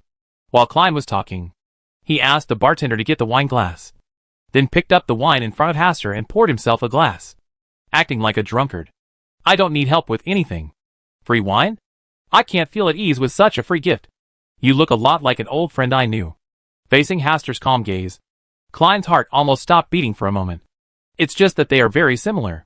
Don't take it to heart. You deserve that bottle of wine. Looks like tonight is my lucky day. Klein didn't dwell on the matter anymore. Thanked him, returned to his seat, and began to taste the bottle of green jade. Mr. Hastur, is that person really your old friend? Audrey came over and asked curiously. It may or may not be the case. There are always some people who don't like to be recognized for their true identity when they go out. The necessary disguise is just a means of self-protection. Like what I am now. Miss Audrey's beauty is enough to shine on the entire sea. The necessary disguise is a kind of protection for others. When did Mr. Hastur's praise become so straightforward? Audrey's face was already flushed, and she looked particularly cute and delicate when she said these words. While the two were drinking and chatting, Klein had already left here first. Not long after he left the bar, Hastur also led Audrey, who was slightly drunk, out of the bar. Audrey still held Hastur's arm and leaned against her gently. The black magician robe hid her beauty and figure. Her cheeks were rosy due to drunkenness. Only Hastur had the opportunity to appreciate them up close. Arrive. Mr. Hastur, are we still coming out tomorrow night? Audrey's eyes were shining brightly like little stars. Hastur agreed to this small promise, then took Audrey to a deserted place, opened a travel portal, and returned to the Hope. As for the meeting with Mr. Fool, Hastur thought it would be good to go back and change into a vest. After returning to the Hope, the sea breeze blew for a while, and all the alcohol in Audrey's body was blown away. After saying good night with a smile, she took Susie back to her room to rest. Hastur took a bath, then lay on the bed, entered the Hall of Stars, descended into the star container, and returned to the port as the King in Yellow. Only this time, he did not choose to seal his memory, but just pretended to be in this ragged yellow clothes. He also wanted to see if there would be anything different tonight. It is difficult to find Klein hiding on the Source Castle, but it is not too difficult to find Klein who is disguised. When Klein, who was taking a walk outside, was about to return to the hotel to rest, there was only a figure in ragged yellow clothes on the street in front of him. Klein subconsciously wanted to turn around and leave, but he restrained himself a little and took 2 steps forward. Then he deliberately pretended to be anxious about something he had forgotten to do, and turned back, away from the tattered yellow clothes. But before he took a few steps, he saw that ragged yellow clothes in front of him again, and his position was even closer to him. Klein knew that he would encounter a mysterious incident tonight. Take a deep breath and concentrate on alertness. He quietly held a pistol named Death Knell in his right hand, and in the palm of his left hand lay a destiny charm from Will. Although taking action is not a good choice, facing this unknown king in yellow, one cannot be too careful. As the 2 figures got closer and closer, Hastur deliberately lowered his voice and said, "Mr. Klein, I saw the pistol held tightly in your right hand." Klein froze on the spot. On the one hand, he was surprised that the other party directly revealed his identity. On the other hand, the voice was very familiar. It was the voice of Mr. Hastur. It's him pretending to be the king in yellow? What a coincidence that Hastur walks the earth disguised as the Yellow King. This is simply destiny. After the shock, the worry and fear in Klein's heart were reduced a lot. He put away the Death Knell pistol exposed in his right hand and tried to answer in a calm tone, "Mr. Hastur, how did you recognize my true identity? My eyes are very good at seeing people. Your disguise is very good, but there are still some flaws. Mr. Hastur's disguise is really amazing." Klein said this completely sincerely. Who would have thought that it was really Hastur inside the tattered yellow suit? The king in yellow and Hastur actually appeared in front of him in this form. It was really indescribably weird. In this aspect, we are the same, and we are all used to walking outside with disguised identities. Hearing these words, Klein couldn't help but feel a toothache. I am indeed walking under a disguised identity. But what about you? Hastur pretending to be the king in yellow? Is there really such a coincidence? When Klein was full of doubts, Hastur took out a book from his pocket and threw it to Klein. My disguise image comes from this book. Klein took the book and gasped when he saw the cover. The ragged figure in yellow on the cover is indeed the king in yellow. There are actually fans of him in this world, and even novels about his mysterious deeds have been written. No wonder Hastur would disguise himself as this person. Judging from the appearance alone, the image of the ragged yellow clothes can indeed satisfy people's fantasies about the mysterious world. For a moment just now, he almost doubted whether Hastur was a time traveler like him. After reading this book, he gave up this unrealistic conjecture. If Mr. Hastur was really a time traveler, how could he appear in front of him so openly? And he appeared in a ragged yellow dress. Is he afraid that he won't know that he is connected to the original world? Another point. Given his identity, there is no need to have such a frank chat with him. Right, Mr. Hastur? I would like to give you a piece of advice from the bottom of my heart. The image of ragged yellow clothes represents ominousness and disaster. You should pretend to be someone else next time. Klein still gave his own little advice. In the mysterious world, symbolic meaning is very important. Oh, really? Recently, many people like to use this image to haunt late at night, Hastur said with a smile. And said, you haven't read this book yet, but you seem to be interested in the yellow clothes. Do you know the existence of the king very well? Klein was stunned for a moment when he was asked, and his mind was thinking rapidly about how to answer this question. Chapter 440, Real or Fake Asta? You just said that there are many people walking around dressed like this late at night? Klein ultimately chose to avoid this problem by asking rhetorical questions. The Star Child is the best-selling mystery novel at the moment. There are always some people who have finished reading the book and like to embrace the mystery in this way. Mr. Hastur, you seem to know a lot about this? Mr. Klein, you haven't answered just now why you know so much about the king in yellow? There was a wry smile on Klein's lips. Why did the boomerang fly back again? I just heard people talk about it. Then Klein invented a non-existent person, gave Asta Science some information about the king in yellow, and then pretended to casually ask why Asta appeared here. Adventure. The relics of Emperor Roselle have reappeared after his death, which are of great archaeological value. As a lover of Emperor Roselle's culture, how can I miss such an event? Klein can still accept this reason. During his adventure on the sea, he had met many crazy admirers of Russell. In order to decipher the mysterious text left by Russell, they were even willing to pay their lives for it. The crimson moon had quietly disappeared without knowing when, and there were only a few stars hanging in the sky. The wisps of starlight falling down could only illuminate a small space in front of the eyes. Klein's heart suddenly trembled, and he looked up at the figure in ragged yellow clothes who claimed to be Hastur. The figure still looked blurry under the hazy starlight, especially the face. It was obviously not wrapped in ragged yellow clothes. But it still made it impossible to see the true face clearly. This gave him a ridiculous idea. Is the Mr. Hastur who is communicating with him in front of him really Hastur himself? Or is it an illusion created by the King in Yellow to confuse himself? He knew that he suspected that Hastur was related to the King in Yellow. So he deliberately appeared in front of him pretending to be Hastur? If the Hastur in front of him is the King in Yellow, it would reasonably explain many coincidences. The more Klein thought about it, the more he felt that this was possible.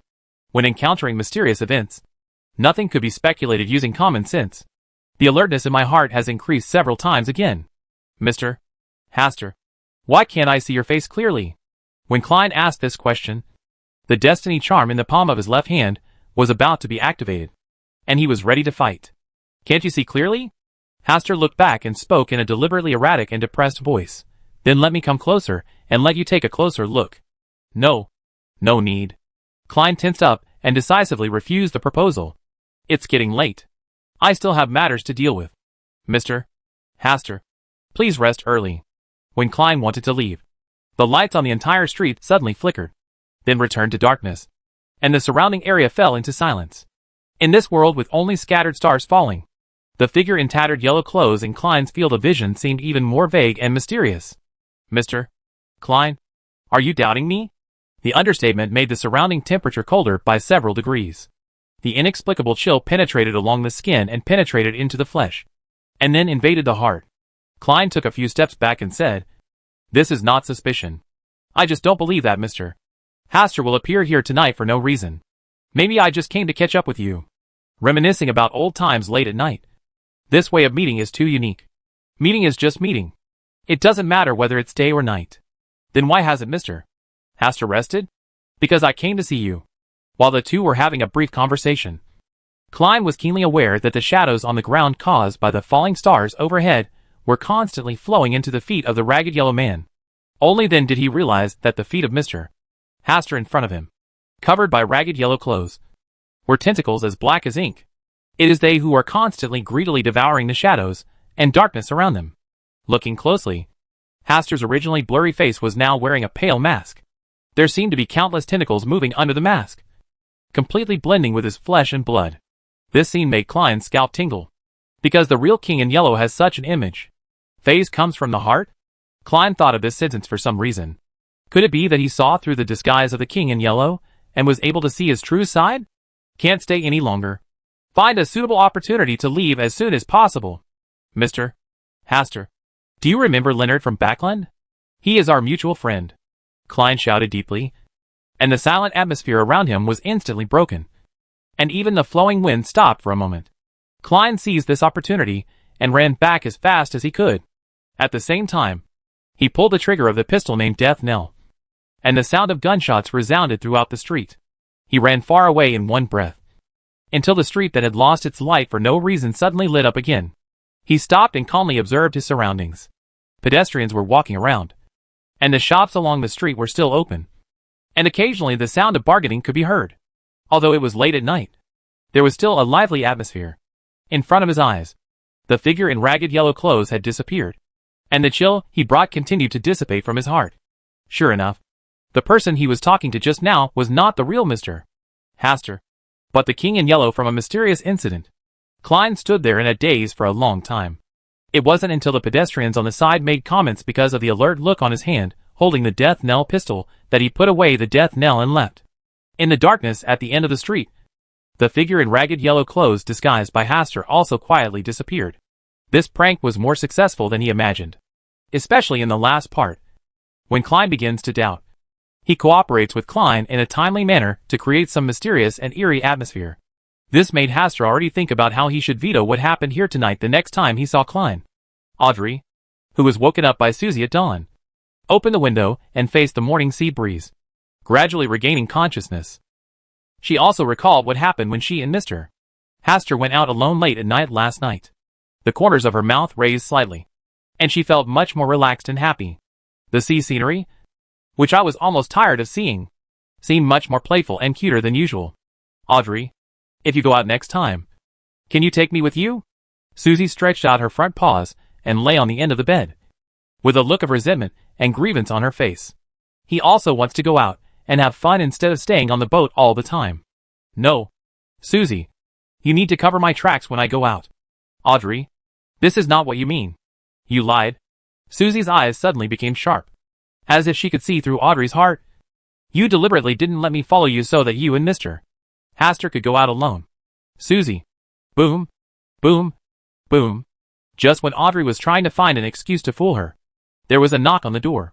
She immediately dismissed Susie's question and stood up to open the door. The visitors were Zio and Forsey, saying that there was another pirate group nearby who wanted to take action on the Hope. Soon, Audrey led Susie, Furs, and Hugh to the deck. Through the telescope, they could clearly see 6 ships in front of them, arranged in a semicircle, waiting for the Hope to enter their pocket. Audrey also saw that this pirate group had its own exclusive flag, a pirate flag with a white bone painted on it. This is the pirate group belonging to Lieutenant General Disease, one of the 7 pirate generals on the sea. Fortunately, Lieutenant General Disease's exclusive flagship Black Death did not appear here. Shioshir, who collected a lot of information about the pirate group Popular Science. Her eyes were shining. A pirate group without Lieutenant General Disease was simply a bounty sent to her door. They are gold coins that will shine golden light in the sun. Audrey put down the telescope in her hand, handed it to Forsey, who was also interested, and asked in confusion, "Are they coming specifically for us?" Zio chuckled and said, "I don't know, but no matter who they come for, it's a considerable bounty." While they were discussing, Asta also walked out of the room and came to the deck. "Mr. Hastur, good morning." Audrey greeted with a smile as always. Hastur also smiled and said "Hello," and Zio came over to report the encounter to Hastur. "Vice Admiral Trace's fleet. Are they here to find the missing Elaine? Is it such a coincidence? Wait, in this case, wouldn't it be possible to enjoy the scene of Klein disguised as a woman?" The way Hastur was thinking seemed to Zio, Forsey and others as if he was encountering a problem. "Is Mr. Hastur also afraid of Lieutenant General Disease?" "Mr. Hastur, the Vice Admiral of Disease, and her flagship Black Death are not here," Zio reminded. Asta put away his thoughts and said with a smile, "I just remembered an interesting thing." "Well, there's something interesting about Klein wearing women's clothing for the first time. If you bring Audrey with you when you watch, Miss Justice can also see the other side of Mr.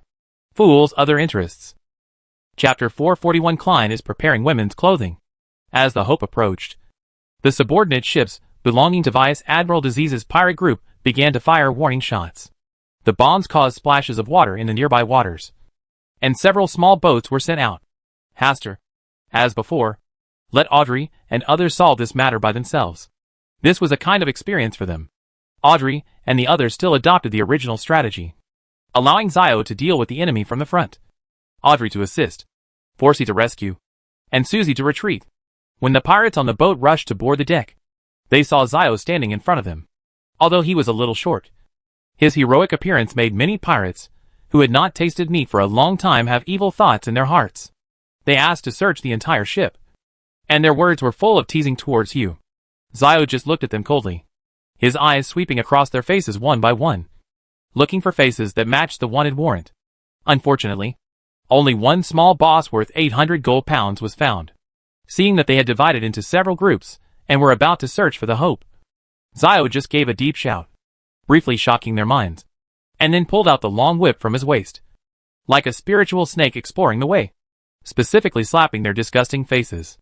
Without the help of Audrey and Furs, Zio dealt with a small wave of pirates in front of him by himself, pulled the rope that had been prepared long ago, tied up the little leader worth 800 gold pounds, and then whipped him. He whipped her several times, but just now his eyes were the most lustful.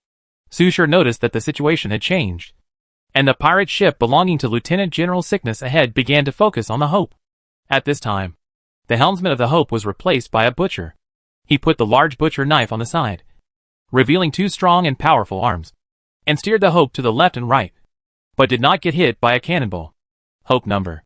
This unexplainable phenomenon also stunned the pirates on the pirate ship. The steering skills were average, but luck was so good that the ship's hull always missed the cannonballs at critical moments. Soon, the Hope broke out of the encirclement, followed by 3 pirate ships. Zio shouted, "Forsey, it's up to you. I haven't learned the ability to accurately portal yet." "All right." Zio, who was still very excited at first, suddenly died down. But soon she cheered up again. She had just captured a pirate worth 800 gold pounds alone. Even if she divided it, she could still earn 500 gold pounds. As for the 3 pirate ships chasing behind, if you have the chance to deal with them again, you can also ask Mr. Hastur for help. But this request was rejected by Hastur. Not every adventure can be supported by him. And it is also wise to evacuate in time. And Xyla's behavior cannot be tolerated. Otherwise she will ask herself to help catch those pirate kings tomorrow. Audrey's mentality was very calm. She was no longer interested in hunting pirates. It was more interesting to go out with Mr. Hastur at night. In the following nights, Audrey followed Hastur to nearby ports or seaside cities many times. She truly saw what adventure on the sea is, where pirates fight each other for a little money, full of betrayal and bloodshed. There are also pirates who are tired of killing and plundering, marry the girl they love, return to their hometown to live in seclusion, and finally return to ordinary life. There are also intrigues between adventurers and pirates hunting each other. What Audrey finds most interesting is the bar at the port, where you can meet all kinds of people and hear all kinds of mysterious and bizarre stories. Audrey felt a little proud when she heard from others the story of the trio and one dog team that broke through the disease and blocked the pirate group. The only pity is that she has never met Lieutenant General Disease. I heard that he is a very beautiful pirate captain. He looks weak, but has a reputation similar to that of a moving natural disaster. He is a man who is both beautiful and cruel. When she asked Mr. Asta just looked at her up and down and said with emotion, "If it is Miss Audrey, General Illness will definitely treat you with all his strength and throw himself on you with joy."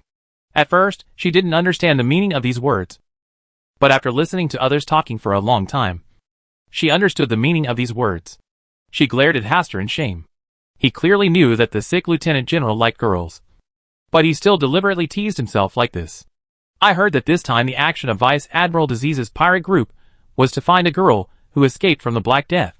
A girl named Elaine. In the Intis consulate in Byam, the city of generosity. Elaine sat in front of the dressing table, looking at her beautiful and haggard self in the mirror. Her eyes filled with sadness. Since leaving the Black Death, she has been on the run. And it was not until she escaped here that she found a short rest. Even though this was the consulate of Intis, it was not enough to make her feel at ease. Only when she returned to her hometown, Trier in the northern continent, could she truly feel at ease.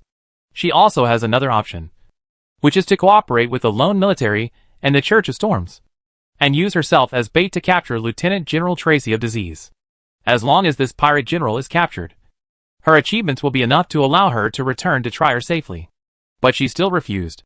Although the nightlife in the Black Death was rich, she could not hate the tough-looking girl who brought her the ultimate joy. Lieutenant General Tracy is actually just a greedy person. Elaine didn't think any further. Her face was already flushed. After a long time, she regained her composure and began to dress herself up and disguise herself so as not to be found by Lieutenant General Tracy's men, and then be caught aboard the Black Death again. She took off her clothes, wrapped a strip of cloth around her chest, and then put on a white shirt, a black vest, men's trousers, and a double-breasted gown. Finally, she took off her long silk hat and put it on her head, covering up her long red hair. Now she looked like a handsome young man in the mirror, especially her emerald green eyes, which had a unique and charming depth. After the disguise was over, she got up and left the room, following her family elder friend all the way to the side entrance of the consulate garden. There was a carriage waiting here for a long time, which could take her to the port, where she could then buy a ticket and leave here to return to her hometown, the Republic of Intis.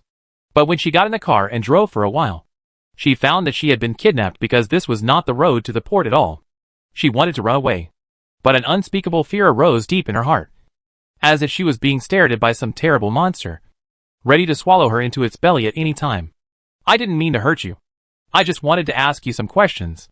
Elaine struggled for a while with an expression on her face, but finally stopped resisting and asked the other party about the real purpose of kidnapping her. After hearing her agreement, the carriage door was opened, and a lean and muscular groom walked in, sitting opposite her naturally. Elaine bent her back slightly vigilantly, ready to spring out like a cheetah at any time. She tried to speak calmly. "Who are you? Why do you want to catch me?" The only thing she was sure of was that the other party was definitely not the one belonging to Lieutenant General Tracy. The coachman sitting opposite Elaine did not answer the question immediately. His eyes slowly swept across Elaine's forehead, eyebrows, eyes, nose, mouth, neck, chest, and even between the legs. Such unscrupulous looking at her made Elaine extremely uncomfortable. She wanted to resist and escape several times. But in the end, she still sat unnaturally in her original position, just tightening her clothes and keeping her legs tightly together. What on earth do you want to do? This time when asking, Elaine was a little angry, trying to make the other party understand that she was not a toy at the mercy of others. I want to ask everything about you, including your physical data. Elaine opened her mouth and was speechless for a moment. After a while, she began to cooperate with the other party's questions. Then the other party asked for various information about the deceased Lieutenant General Tracy, including how he got along with her, and specifically how he resisted and endured silently every night. Then the other party asked her to take off her makeup and reveal her true face. Although Elaine felt that the other party's request was strange, she still tried her best to cooperate with the other party. She took off her makeup, took off her hat, and spread her long fire-red hair, revealing her shy and resistant look. Finally, the other party directly asked about the size of her breasts. Elaine blushed and glared at the expressionless person opposite. Can anyone really ask such an embarrassing question with such a blank expression? She wanted to punch the other person, but in the face of her shame and anger, the other person just said calmly, "This is an academic question." She finally gritted her teeth and told the other person the answer. She only cursed a few perverts in her heart before letting out a sigh of relief. The only thing that makes her happy is that the other party really wants to let her go. But she will not be able to go out during this period of time, and needs to be briefly imprisoned.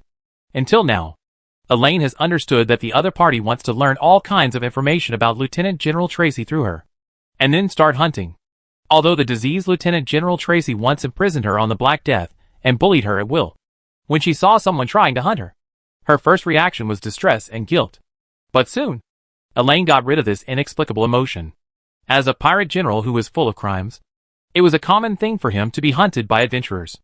Even if the hunt is unsuccessful this time, there will still be adventurers who will hunt again next time because of the huge bounty and fame. After arranging Elaine, Klein rubbed his sore and stiff face. He also found it difficult to ask those shameful questions.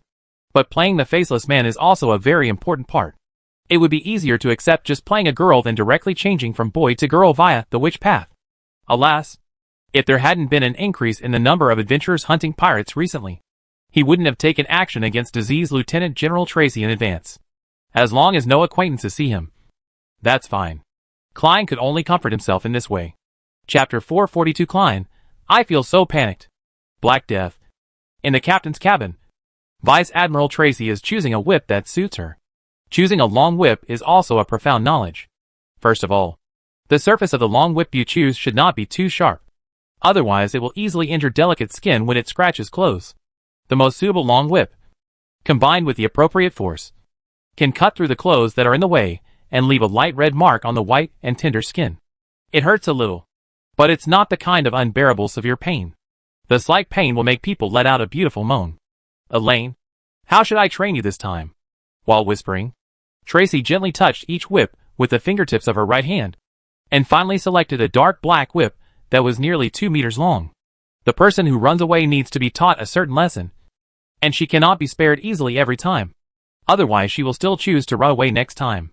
It's still fun to play this kind of game occasionally. After Tracy picked out the whip, there was a knock on the door. Captain, Elaine has been taken to the ship. Heh. Let her go down and clean herself first, and then change into a new set of clothes. Tracy put a smile on her lips, placed the whip on the table, and then lit the candles. Sometimes, the dim light of candlelight is more mysterious, and it can also cover up some excitement that cannot be explained to outsiders. After finishing these things, she came to sit behind the desk, crossing her slender legs. Her clothes were cooler and more transparent than during the day, and she could vaguely glimpse her touching amorous feelings. On the other side, Klein, who had successfully sneaked into the Black Death by pretending to be caught, was restraining his inner shame and began to wear women's clothing. In the original world, there is a saying that women's clothing can only be worn once and countless times. Although he didn't think he would be obsessed with this feeling in the future, the feeling of wearing women's clothes was not bad. It was very cool, and the contact between the clothes and the skin was very delicate. Fortunately, he had practiced the components of women's clothing before. Otherwise, He would not have been able to dress neatly without showing any flaws in this aspect. After changing into women's clothes, Klein came to the full-length mirror and looked at his charming self in the mirror. Her red hair was spread down, and her green eyes shone like gems. She was wearing a golden red dress. The ribbon around her waist was tied into flowers and tightened very tightly, highlighting the slenderness of her waist as much as possible. His face was slightly red, as if he was shy, but also seemed to be helpless. Angry and helpless. Klein looked at himself in the mirror. If he really wanted to count, his appearance as a man and woman could be ranked among the top 3 women he has ever met. Those stubborn, unyielding and helpless eyes can easily make people have the desire to conquer and train from the bottom of their hearts. While there was still some time, Klein focused on practicing the emotions in his eyes, trying to fit the character as much as possible so as not to be easily seen through. Boom, boom, boom. There was a knock on the door, and there was a sound of urging outside the door. Klein took a deep breath, finally adjusted his mentality, and then walked out of the room with angry and stubborn eyes. The blonde maid glanced at him, raised the handcuffs and said, "Put your hands behind your back. You are a prisoner now." Snort. Klein turned around and allowed the other party to put handcuffs on him. He couldn't help but feel a little strange. He had only seen this method of wearing handcuffs in some comic books. After putting on the handcuffs, he was led by the blonde maid to the captain's cabin. "Let her come in alone." A voice with little emotion came from the captain's room. The blonde maid's eyes darkened. She opened the door and signaled with her eyes to Klein to finish the last part of the journey alone. Entering the captain's cabin, the door was slammed shut again. Klein stepped on the thick carpet and walked inside, using the dim candlelight to see Lieutenant General Tracy sitting behind the desk. She was wearing beige trousers on her lower body, and only a white linen shirt on her upper body. She looked beautiful inside, but fortunately her long black hair covered her most critical parts. I have to say that there is really no one in the Witch Path who is ugly, and their appearance and style are not comparable to those of ordinary people. The diseased lieutenant in front of her, Tracy, was also very beautiful, and her beauty was very captivating, especially when her eyes fell on her and looked at her, as if she wanted to peel off her clothes and take in every inch of her skin. At this moment, Klein thought of another thing. The diseased Lieutenant General Tracy in front of her was supposed to be a male, as was herself, but 2 grown men were doing this kind of thing in a dark room with candlelight and long whips. Fortunately, there is no UC browser in this world, and no one saw the scene of me dressing up as a woman. Otherwise it would definitely become the headlines tomorrow. "Come here. Do you still need me to come and invite you in person?" Faced with Tracy's commanding words, Klein still stood still, with his chin raised slightly and his eyes slightly red. Tracy watched for a while, then walked from behind the desk to Klein, staring into her red eyes. "Tell me, how should I punish you this time? Coming back here is the biggest punishment." Klein tried his best to imitate Elaine's tone and emotion. "Is coming back a punishment?" Tracy stretched out her hand to touch Klein's cheek and slid it down. Her finger slid across the collarbone, with a tendency to continue going down. Her eyes were misty, and her tone was extremely seductive, although you resisted at first. But when you get there, in the end, you are always more enthusiastic than me. "Madam, do you want to hear what you are saying? I'm still very pure, but I can't understand your ambiguous words." When Tracy's fingers continued to explore along the collarbone, Klein's left palm strangely pulled out of the handcuffs, grabbed her wrist suddenly, and pushed it down hard. Remove this powerful and extraordinary object from her hands. Tracy, who encountered a sudden change, suddenly woke up from the haze in her eyes. But Klein had already taken the advantage. She was punched hard in the abdomen, and she stepped back in pain, followed by the sound of a gunshot. Although she hurriedly dodged, she was still hit on the shoulder, and a bunch of blood sprayed out. She could not restrain her anger and said, "You are not Elaine." Klein did not answer, but accelerated his attack, trying to eliminate the diseased lieutenant general in a short time. Unfortunately, he still underestimated the combat power of a pirate general, the diseased Lieutenant General Tracy. She also had other life-saving extraordinary items. When she took a moment to shout about the enemy attack, Klein knew that he should left. This is the Black Death, and there are at least a dozen Beyonders on the ship. If they join forces, they can keep him on the ship. Assassins who fail to succeed with one strike should flee immediately. Klein eventually smashed the window, jumped into the ocean and left. Tracy, who was deeply traumatized, looked sharply at the direction of Klein's escape. Did Elaine betray her? No. Maybe she was just forced. When she thought about it, most of the pain and hatred in her heart disappeared. Then she looked at the first mate, second mate, and third mate who rushed into the captain's room and began to assign tasks. At the same time, she let the Black Death set sail at a high speed and move away from its original position. In the middle of the night, at the private harbor of Blue Mountain Island, a female figure emerged from the ebb and flow of the tide. It was Klein disguised as Elaine. Klein walked from the sea to the beach, preparing to change his appearance and return to that of Gehrman Sparrow. Suddenly I heard a voice coming from the front. Mr. Hastur, look! There seems to be a girl who fell into the water in front of us. The clear and melodious voice, although a little anxious because someone fell into the water and was rescued, was still elegant and calm. Mr. Hastur? Klein's heart trembled inexplicably. No way. No way. Could such a coincidence happen? It should just be the same name. Right? Klein didn't even have the courage to look up. He just wanted to turn around and leave. Soak in the seawater again.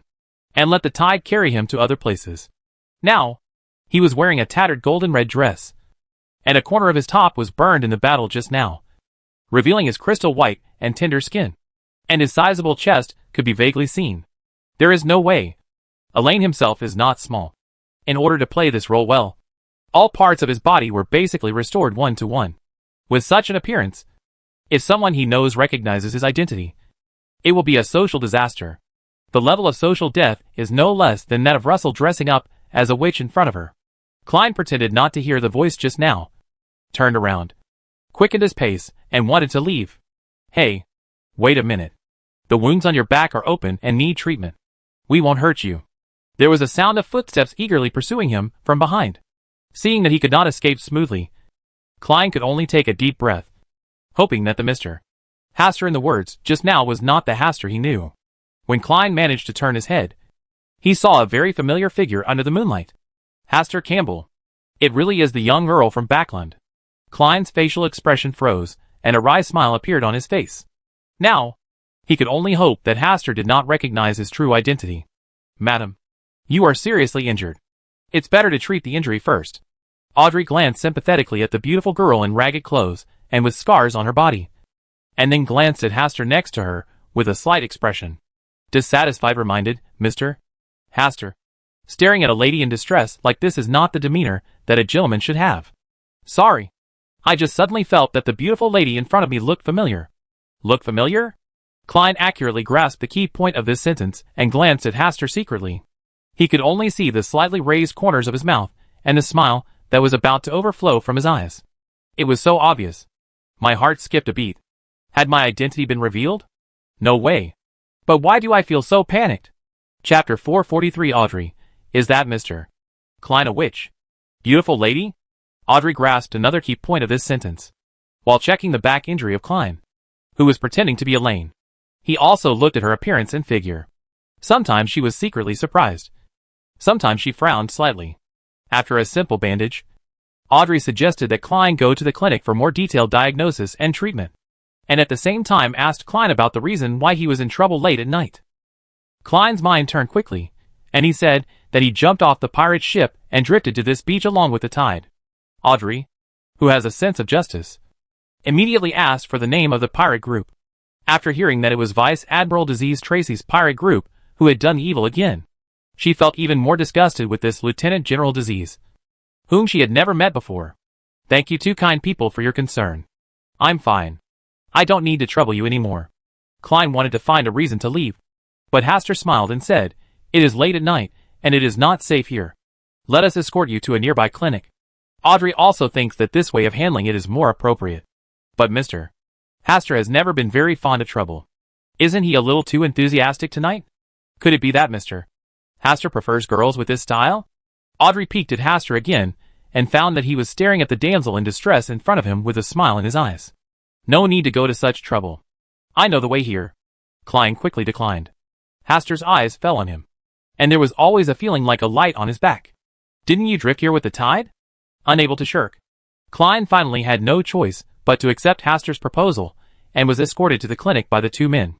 Along the way, Audrey and Klein talked about many topics, and Klein also took the opportunity to find out why Hastur appeared here. They were out for fun. As for why they were walking on the beach in the middle of the night, it must be the unique interest between young lovers. For him, who has always been single, this question is still a bit out of line. But the more they chatted, the more Klein felt something was wrong. Why did the Miss Audrey in front of him look so similar to Miss Justice? The conversation and temperament, appearance, and Rune Backlund's accent are all printed from the same mold as Miss Justice. It can't be such a coincidence, right? Klein's scalp was numb, and he could not help but shiver. When Audrey saw this, she thought he was catching a cold because his clothes were damp. Do you want to ask a tentative question? Klein thought for a while, but gave up the idea. There will be plenty of time to investigate who Miss Justice is. But if Miss Justice realizes that he is Mr. Fool is a girl. Such explosive news will definitely shock the entire Tarot Society. All the Tarot Club members would look at him with curious, complex, and shocked eyes. Arriving at a nearby clinic, Klein once again thanked Haster and the two for their help, and was eager to let them leave. Audrey also felt that she should not stay any longer. But Asta had no intention of leaving. Instead, he smiled and said, "Ms. Elaine really looks like someone I know." This is the second time Haster has said this tonight. Klein can no longer pretend not to hear it. He is already sure that his identity, as a man disguised as a woman, has been exposed. The only good thing is that the person standing in front of him, who discovered that he was disguised as a woman, was not Leonard. Otherwise, he would really have no face to see anyone in the future. Mr. Haster, you must not have any undue evil thoughts towards a girl in distress, Audrey reminded her again, feeling a bit uneasy for some reason. Although she felt that she was more beautiful than the distressed Miss Elaine in front of her. The weak and stubborn look in Miss Elaine's eyes was indeed very heartbreaking. Maybe I made a mistake. Mr. Klein? Made a mistake. It was Miss Elaine. Let's leave first. Asta apologized with a chuckle, and then led Audrey out of the clinic. Before Klein could breathe a sigh of relief, he heard the clear conversation between Haster and Audrey, who had not gone far. Are Mr. Klein and Miss Elaine really similar? Well, it's not a question of resemblance. I suspect they may be the same person. But isn't Mr. Klein a male? How could he become Miss Elaine? In the mysterious world, anything can happen. Wait a minute. Mr. Haster, you don't want to say that the Mr. Klein you know is an extraordinary of the witch path, right? This, I really don't know very well. Klein couldn't hear the conversation clearly, but he didn't need to hear it clearly. After taking several deep breaths, he suppressed the chaotic thoughts in his heart, and finally told himself in his heart, this is the acting of the faceless man.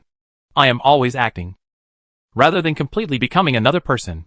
Shame and panic are emotions that must be overcome when playing a faceless man. You must be prepared to have your identity revealed at any time.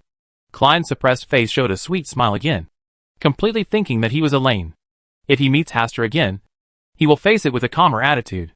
At least, he will not feel ashamed or afraid of being exposed, but will be calm and calm. Who says men can't wear women's clothing? At the same time that Klein realized this, his faceless man potion was completely digested, and he was ready to be promoted to Sequence 5 Marionette Master. Klein's mood became even more complicated.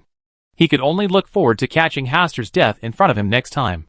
After leaving the clinic, Klein found an uninhabited house, exchanged the expensive dress for a set of ordinary male clothes, and then transformed into Gehrman Sparrow.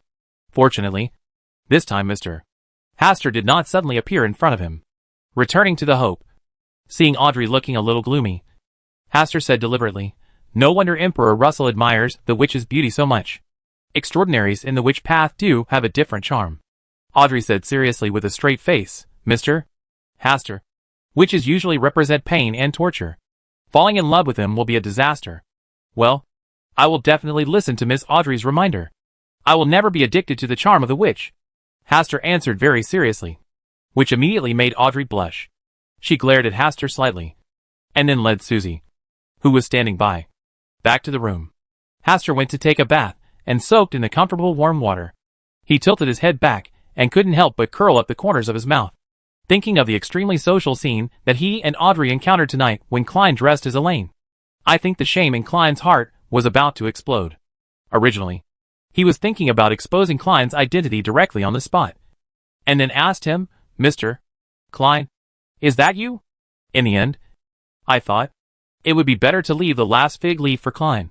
After all, If all the clothes were stripped off, it would be meaningless for Klein to just break the pot and throw it. The only pity is that Audrey does not know that the beautiful Miss Elaine appearing in front of her tonight is the mysterious Mr. Fool who cannot be looked at directly. Speaking of which, I am also helping Klein complete his role as the faceless man. On the sea, the dawn faced the first ray of dawn and came to the outer waters of the mysterious island where Russell stored treasures. Bernadette walked out of the captain's cabin and came to the bow deck, looking at the island where her father was buried. The sharp corners of the black mausoleum protrude from the dense forest and are almost as high as the mountains on the island. There is no doubt that it is the last remaining mausoleum left after his father failed to jump to the Black Emperor path. As long as this mausoleum still exists, there is still a glimmer of hope for resurrection. Bernadette stared at it for a long time, then let the fleet disperse and surrounded the entire island. No ships were allowed to approach, and no one was allowed to board the island. She doesn't plan to land on the island herself, but wants to intercept everyone who wants to land on the island. Her members with radical ideas finally chose to surrender under her growing prestige. But the news still spread like wildfire. And soon, the pirate groups, who were still searching in other sea areas, came to hear the news and asked Bernadette to end the blockade and let them land on the island together and share equally the treasure left by Emperor Russell. Bernadette didn't talk nonsense to them. She just drew a circle that was forbidden to pass.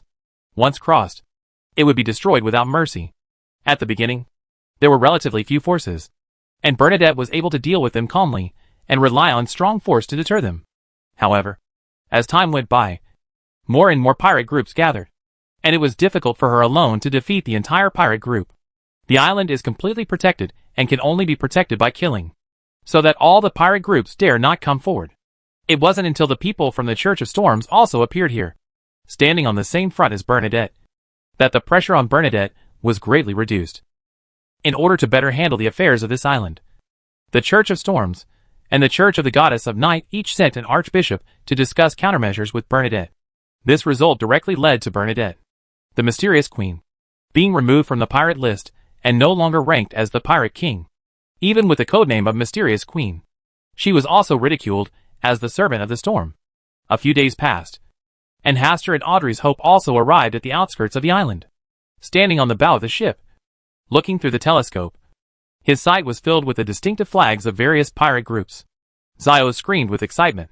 There were so many pirates gathered here, and there were also many well-known pirates with bounties on them. It ranges from a few hundred gold pounds to tens of thousands of gold pounds. And there is even a death-defying flagship of the immortal King Agaritu. This is the pirate king who is more valuable than the pirate general, with a total bounty of more than hundreds of thousands of gold pounds. Hee hee. The immortal king. Hundreds of thousands of gold pounds. Hee hee. Okay. If you yell again, even Susie will think you are too noisy. Forsey patted Zio's head and signaled her to calm down. Chapter 444. Original Hunger. An enlarged version of Luffy? Woof? Susie glanced dissatisfied at Forsey, which made Forsey quickly apologize, saying that she shouldn't have used it in its name to scare Zio. After many cooperations, she finally understood that Susie's strength may still be above hers, and she can deal with pirates very quickly. Not much worse than Miss Audrey. In a combination of 3 people and 1 dog, she could only bully Shio. The sky there seems a little different. Audrey looked at the sky, pointing to the area that was not covered by clouds. Zio and Forsey also looked in the direction she pointed, and saw not a single cloud in the sky above the island. The sky was clear and blue. This was nothing at first, but in the sky outside the island, the clouds gradually gathered to form a cloud, a gray-white circle. The circle gradually grew larger, as if it were bound to contain the entire island. Hastur naturally saw this unusual scene, but he did not feel the oppressive and violent aura from the Storm Lord.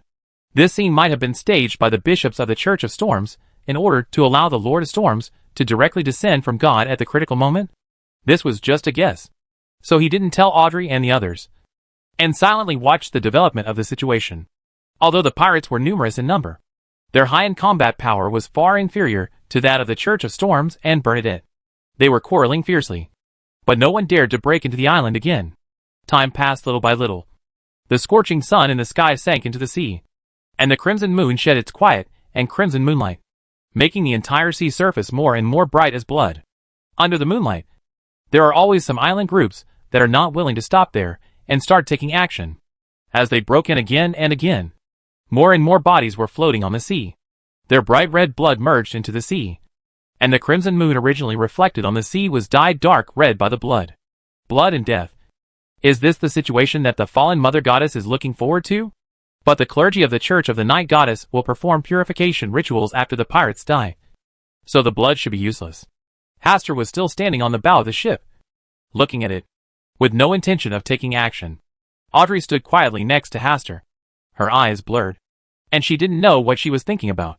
Zio looked at the sea area with a look of reluctance, where the shouts of killing came from, and wanted to call Miss Audrey to complete a few more wanted posters. Forsey went back to writing a novel, saying that inspiration came to him.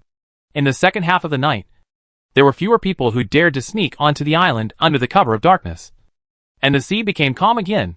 The next day, a few corpses that had not been collected in time occasionally floated on the sea. The corpses were pale and swollen, and the blood all over their bodies seemed to have been drained. Zio and Audrey just looked at each other for a while, then returned to the room to stay. Hastur looked at the island where Roselle was located. It seemed to be covered with a layer of clouds, making it impossible to see the real thing. He also took a look at the Hall of Stars, but he didn't see anything famous. If you want to know exactly what happened, you need to go to the island to see it in person. But this is very dangerous, so it is better to keep it like this. 2 more days have passed and tonight is the 15th full moon. After dinner, Forsey hid in his room early, praying for the protection of the stars. She made the right decision. Tonight's full moon whispers were stronger than ever before. She seemed to have arrived at the birthplace of the full moon whisper and had come into close contact with the curse. Even with the protection of the stars, she could not completely avoid the damage caused by the full moon's whispers, and several strands of her already thin hair fell out, curling up under the quilt. Shivering. Hugh, I seem to have seen all my hair fall out just now. It's okay. This is how you look extremely smart. Shio stayed by the bed, patiently trying to calm Force's emotions and prevent accidents. Hearing the muffled sounds of pain coming from Force's room, Susie shuddered and moved a little away. The Hall of Stars. As the full moon's whispers ended, Hastur withdrew the protection of the stars. Through Forsey's murmur of this full moon, he was extremely sure that the fallen mother goddess was watching here from the distant starry sky. Because of the presence of his power here, Forsey's full moon murmurs were enhanced to a terrifying level. Mr. Min. Hastur tapped his fingers on the table, thinking about an important thing. If the fallen mother goddess's attention is entirely on Russell's side, can it indirectly affect his state by influencing Mr. Min? He has done many deductions on how to purify Mr. Dor's pollution, trying to find a useful way to help Mr.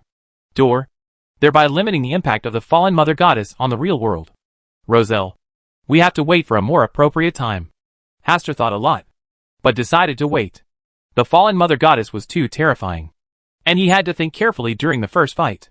It's a pity that the other outer gods, except for the Seal Jinn, are not here in the past.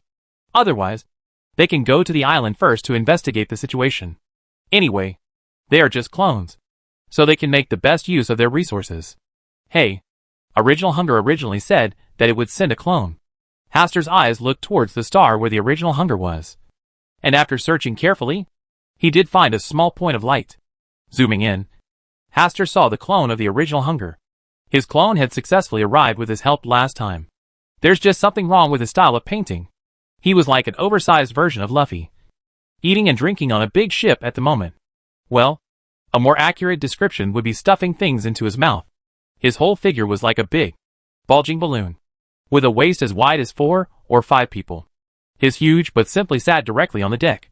His stubby legs and his facial features were almost buried in the fat pile. The only thing that is relatively slender is his arms, which can be extended freely like rubber, and are responsible for stuffing all kinds of food on the long table in front of him into his mouth. On both sides of the deck stood 2 rows of crew members who were working hard to catch seafood from the sea. There were also people responsible for bringing the caught seafood to the kitchen for cooking, and then taking out the cooked food from the kitchen. Busy and busy. It's like a running water mat with big things done. But there was only one guest at this flowing banquet. Look at the way he eats. It's not just that he hasn't had enough to eat for 3 days. It's like the reincarnation of a hungry ghost. Let's see which unlucky pirate group takes advantage of this master. Ha! It turns out to be the death call of the immortal King Agaritu. Unexpectedly, he also came near the island. This was just right, and saved us from wasting time. Asta just admired it for a while. and his thoughts about food became less and less. This kind of mukbang is suitable for watching when losing weight. Seeing that Yuan Hungry began to beat the long table hard because the food was being served too slowly. Asta knew that time was almost up. He opened a starry sky directly above the head of Primordial Hungry across the Hall of Stars. Endless starlight gathered, and the shadow of the Hall of Stars towered majestically above the stars. With just one glance, Yuan Hungry stopped eating. His eyes were dull, as if he didn't understand why the stars came to him at this time. He glanced at the shocked crew members beside him, opened his mouth and took a deep breath, and all the light was sucked into his stomach. The world around him was dark, and he was the only one facing the starry sky. Stars, what do you need me to do? Go to the island. That's the territory of the fallen Mother Goddess. It's all your food. Okay. Original Hungry thought for a while, and then agreed. Next time. You still need to help me descend. Okay. One condition at a time. Primordial Hungry nodded, and the stars above his head dispersed. On the sway, the world was shrouded in pitch black ink, and all the crew members were trembling and kneeling on the ground, lowering their heads, not daring to make an extra sound.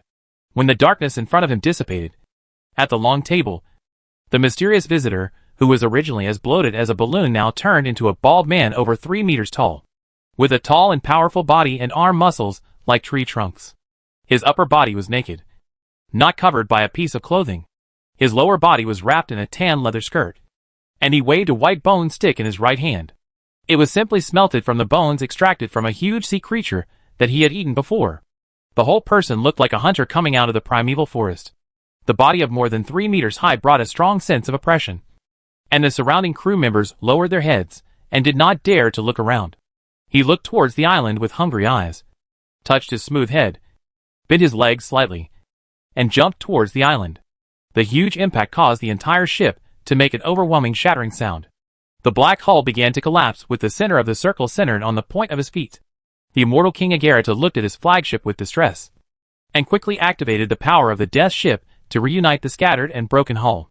After finishing this matter, he dared to raise his head and look in the direction where the mysterious visitor left. I saw that his figure had crossed the vast sea and landed on an island in the distance. The violent sound when it landed could be clearly heard even from such a distance. Oh! Bernadette. Kill him if you can. The corners of Agarita's mouth raised slightly.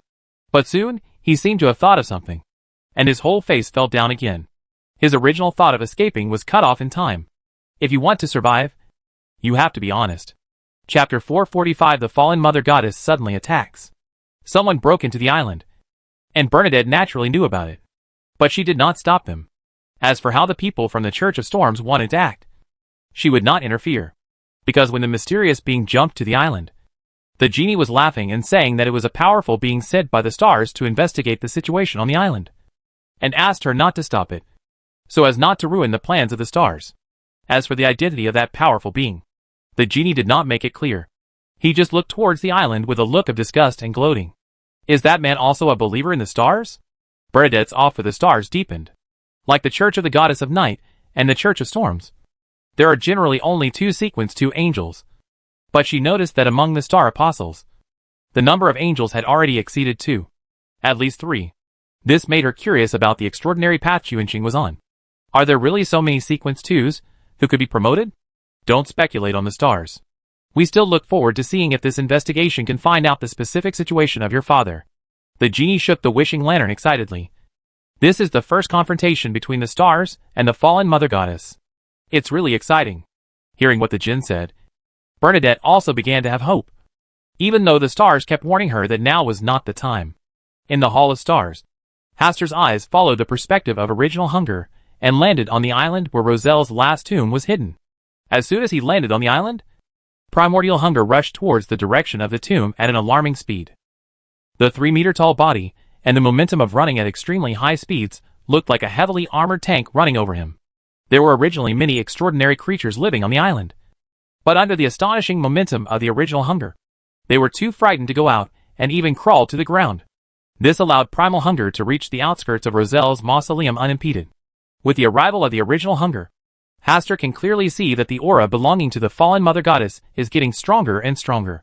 When the Original Hunger strike smashed the door of Russell's mausoleum into pieces, a column of light as black as a pillar shot straight into the sky. This is not pure black light, but a black viscous liquid that looks like thick slurry. To be more precise, this is a tiny black creature full of depravity. It began to multiply indefinitely, spread and expanded, turning into tentacles dripping with black mucus, gradually covering the entire sky. Hastur's vision in the Hall of Stars was gradually squeezed, and he could only barely see the scene in front of the original hunger. This should be a deliberate means by the fallen mother goddess to hide his prying eyes. It's a pity that he was disappointed. The first person to set foot on this island was neither the stars nor Bernadette, but the original hunger. No! Why do these black tentacles keep growing? Hastur stared for a while, and quickly realized something was wrong. These black tentacles not only want to obscure their vision, they also have other functions. The unusual movements on the island attracted the attention of Bernadette, the Church of Storms, and many pirate groups. In their sight, the entire island seemed to come alive.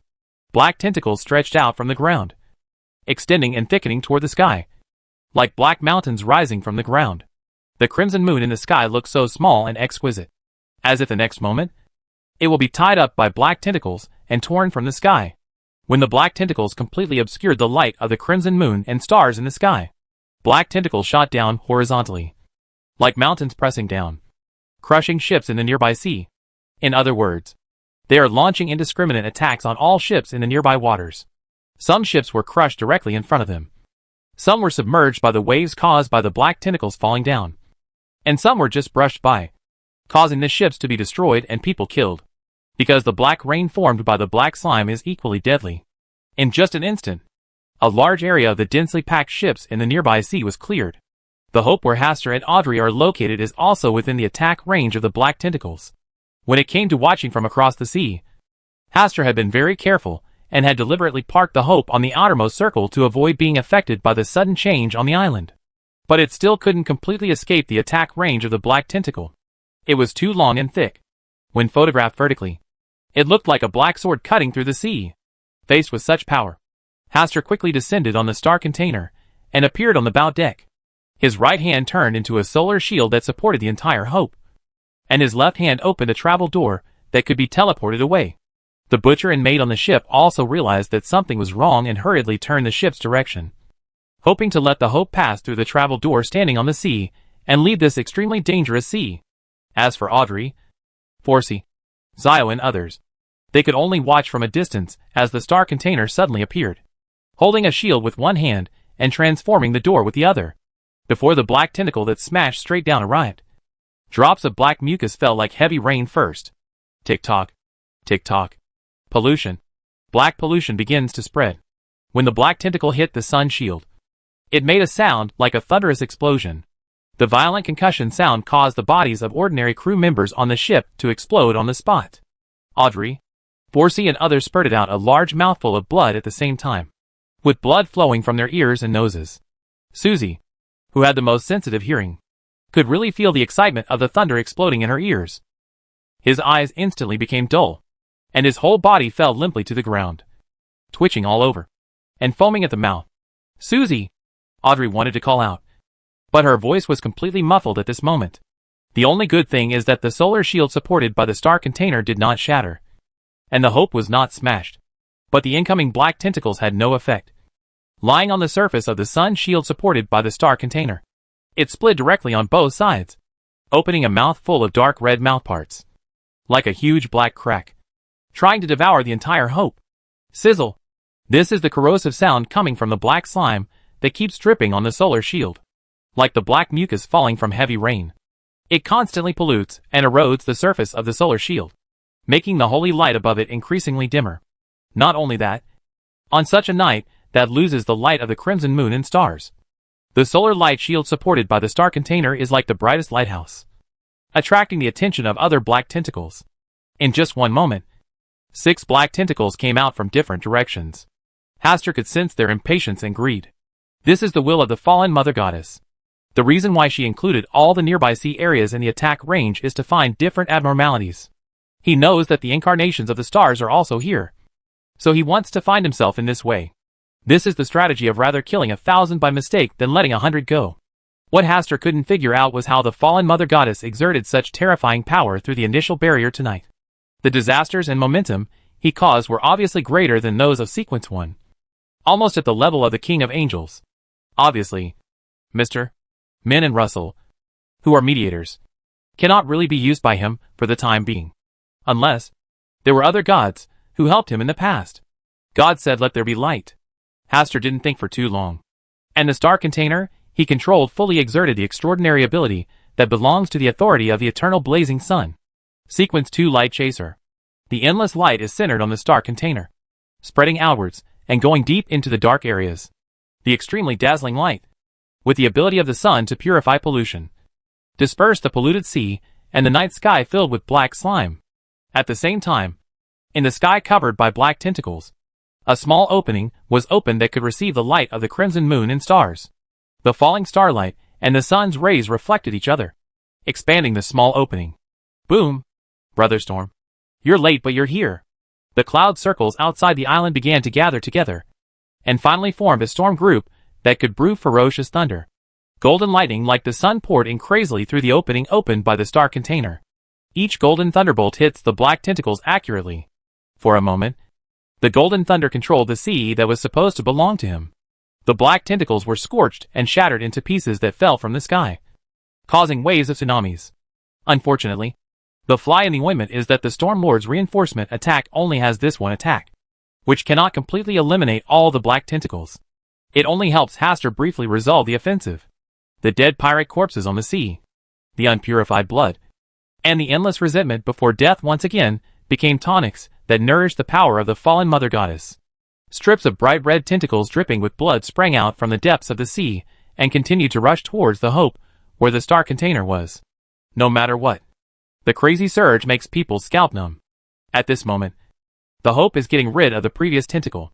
Half of the hull has entered the travel door, but the rear half of the hull is tightly wrapped by the blood-red tentacle. Oh, it's a pity that it's still a little bit worse. The container of stars stepped out to the stern of the ship in one step. He used destiny as his hand and threw out a destiny charm that he had made before. Time Zero symbol.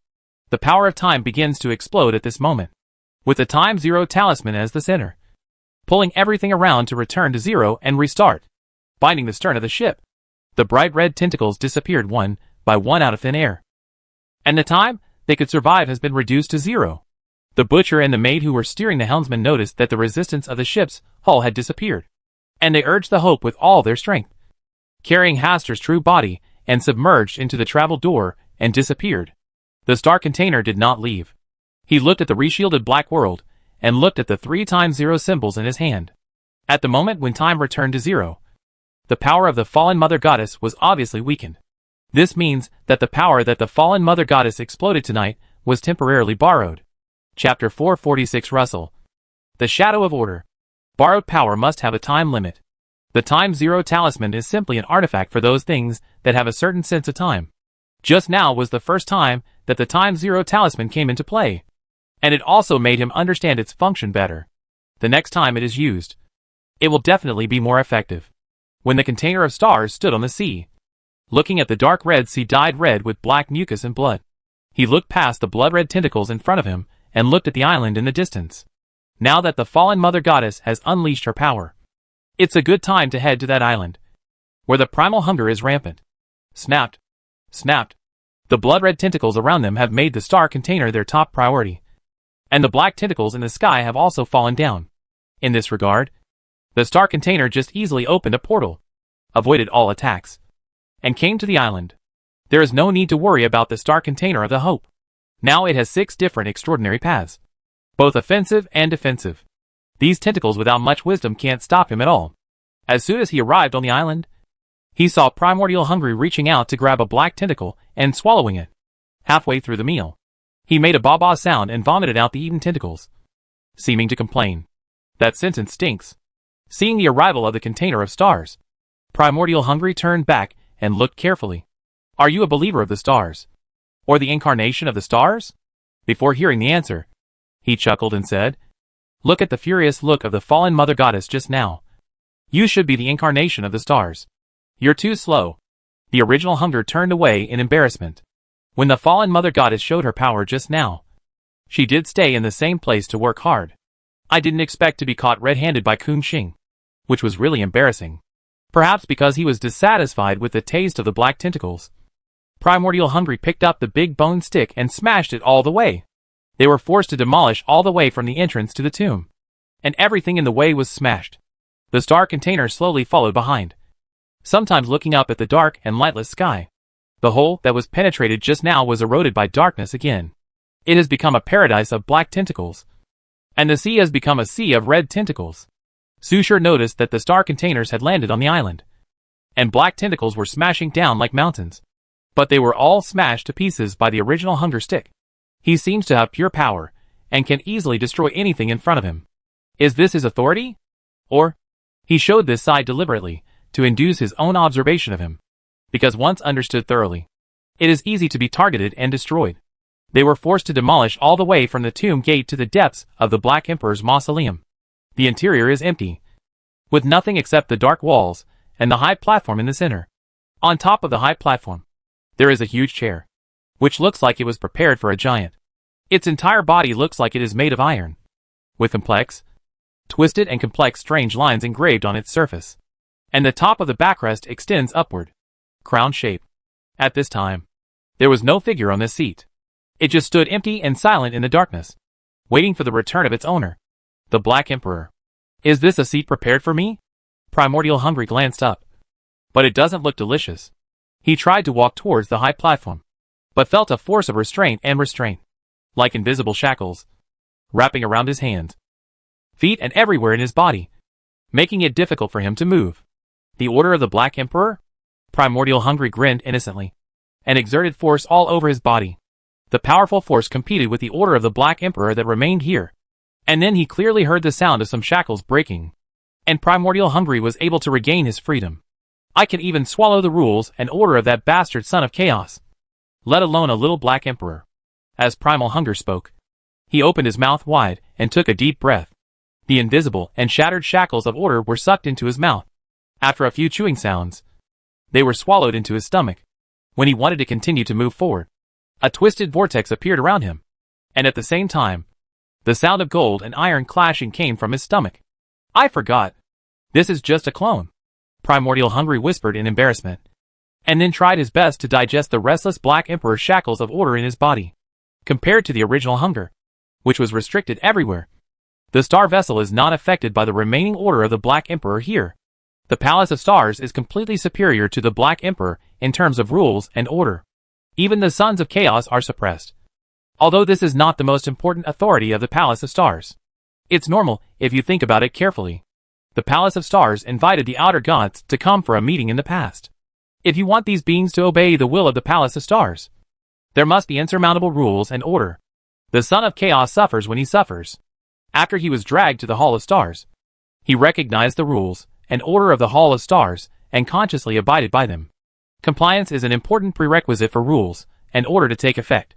Although unrestricted, the star vessels did not act at will, but waited for Primal Hunger to make its way. Who knows if there are traps set by the fallen Mother Goddess ahead? And there is a hidden figure in the dark corner of the Black Emperor's mausoleum. He was looking at the container of stars and the original hunger in the dark. But because of his natural fear, he did not choose to step forward. That should be the contaminated Russell. He was supposed to be sleeping in the Black Emperor's chair, constantly fighting against the erosion of the fallen Mother Goddess in his deep sleep. When the tomb door was destroyed and the power of the fallen Mother Goddess increased its influence, she woke up from her slumber on the high throne. Boom! Primordial Hungry slapped his exposed belly, making a crisp sound. And the invisible but ubiquitous Black Emperor order around him was completely destroyed. The so-called twisted vortices, in the eyes of the original hunger, swept over with a stick and smashed these twisted vortices into a black paste. Then, he withdrew the big white bone stick, moved his mouth to take a big lick on it, and tasted it a few times. The taste is not bad, but it contains the stench of the fallen Mother Goddess. After licking it clean, Original Hungry took a burly figure, put the white bone stick on his shoulder, and continued to walk towards the high platform. His eyes gradually became sharper. When he came to the high platform and wanted to smash the throne with a stick, a polluted black figure hidden in the darkness came out, accompanied by distortion and chaos. The little mouse hiding in the dark.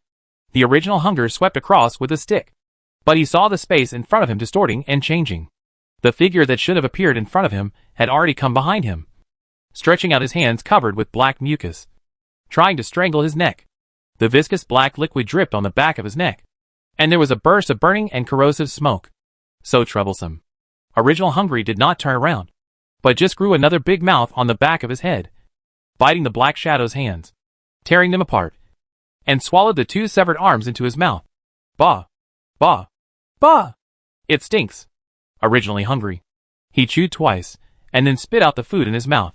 The remnants of the severed arm that were vomited turned into black viscous liquid and returned to the Black Shadow's incomplete arm, replenishing his broken arm.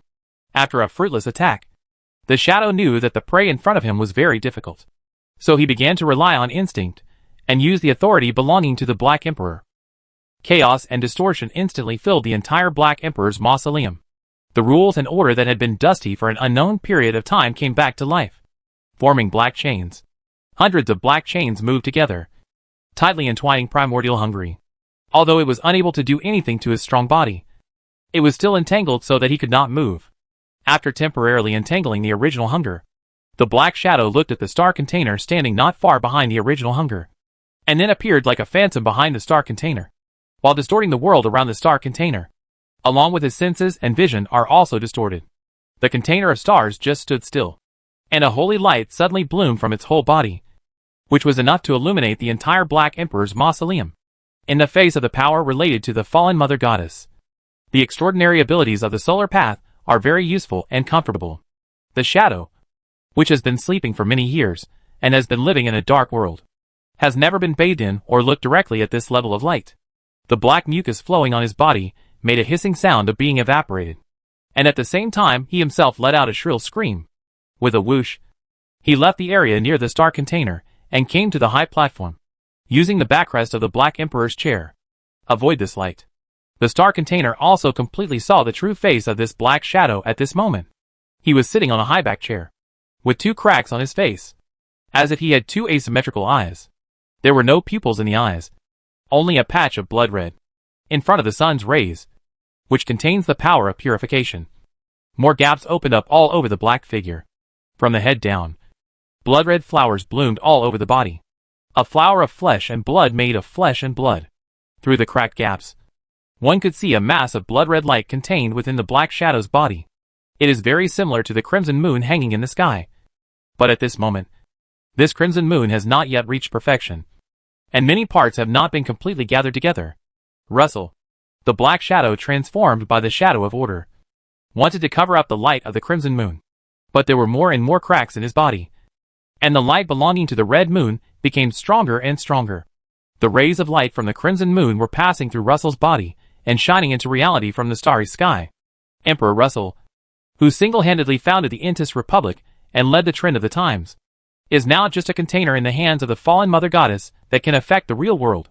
Dancing with the will of the fallen Mother Goddess, she lost consciousness while retaining a trace of her original self. That throne filled with aloofness and majesty was already his final dignity. Chapter 447. Russell, prey to the stars. He is a confident, even narcissistic man. He regarded himself as the protagonist of this era, and he indeed became the person who led the changes in the entire era. He is a proud and aloof soul who is incompatible with this world, making him unable to fully integrate with it. He never thought that one day he would become like this.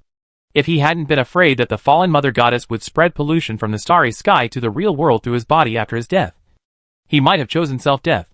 But the reality is that he can only stay alone in this dark and silent tomb of the Black Emperor, fighting against the pollution from the fallen Mother Goddess. This pollution has no end and will never stop. But tonight, a ray of holy light that did not belong here shone in, allowing him to bathe in the sun for a long time. Russell, who was sitting quietly on the Black Emperor's chair, briefly regained consciousness due to the intervention of the purifying power on the fallen Mother Goddess. He raised a face full of eyes. His eyes were like blood, but contained a little bit of clarity, and looked at the star container that was still emitting holy light. So good. That was the warmth of the sun that he had always longed for. He struggled to support his chin with his arms, leaning forward slightly, using his most accustomed posture, staring at the sun that brought him a moment of clarity. He could see forever and ever. It's a pity that his children are not here at the moment. Otherwise his life would be considered a small perfection. But he believed that his daughter Bernadette would grow up extremely well, and she would be a big shot in the mysterious world.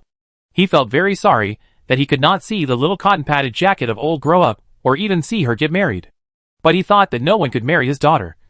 And that was Bernadette, who was even more proud than himself. His second son, Bonova, should also be doing well. He was the angel promised by Steam himself. Thinking about it now, for Bonova, this should be the best ending. He can grow up carefree under the shelter of Steam. It's just that in the eyes of parents, children who are too rational are always less lovable than children who can cry, and may even develop a strange sense of isolation. This is like the soul of an adult entering his child's body and talking to his parents in an equal language. He will not act coquettishly or cry sadly, but is mature and rational. Forget it. Bonova doesn't need to worry about himself. The child he was really worried about was his eldest son, Charles. He was the child he gave birth to in his early years, and only inherited a few of his extraordinary characteristics. Compared to the geniuses of Bernadette and Bonova, he is more like an ordinary person. Ordinary in all aspects. Such a temperament and talent are definitely not a good thing in the mysterious world. And he seriously lacks the ability to protect himself. In such a twisted and chaotic world, paranoid people can live better. It is not known whether he is still alive. He should still be alive. Right? Russell was just daydreaming about the past. As for the two figures in front of him, he had no intention of paying attention to them, even if one of them allowed himself to regain consciousness for a short time, because they all have an aura that does not belong to this real world. A smell of the starry sky. They should be the old incarnations of two outer gods. Are they coming here to deal with the fallen mother goddess on their own? He didn't hold out hope for this. After being entangled with the fallen mother goddess for so long, he became more and more aware of what level of terrifying existence the fallen mother goddess was. Even if he was destroyed, it would not have any impact on her. Although he really wanted to rush to the stars and give the fallen mother goddess a slap in the face.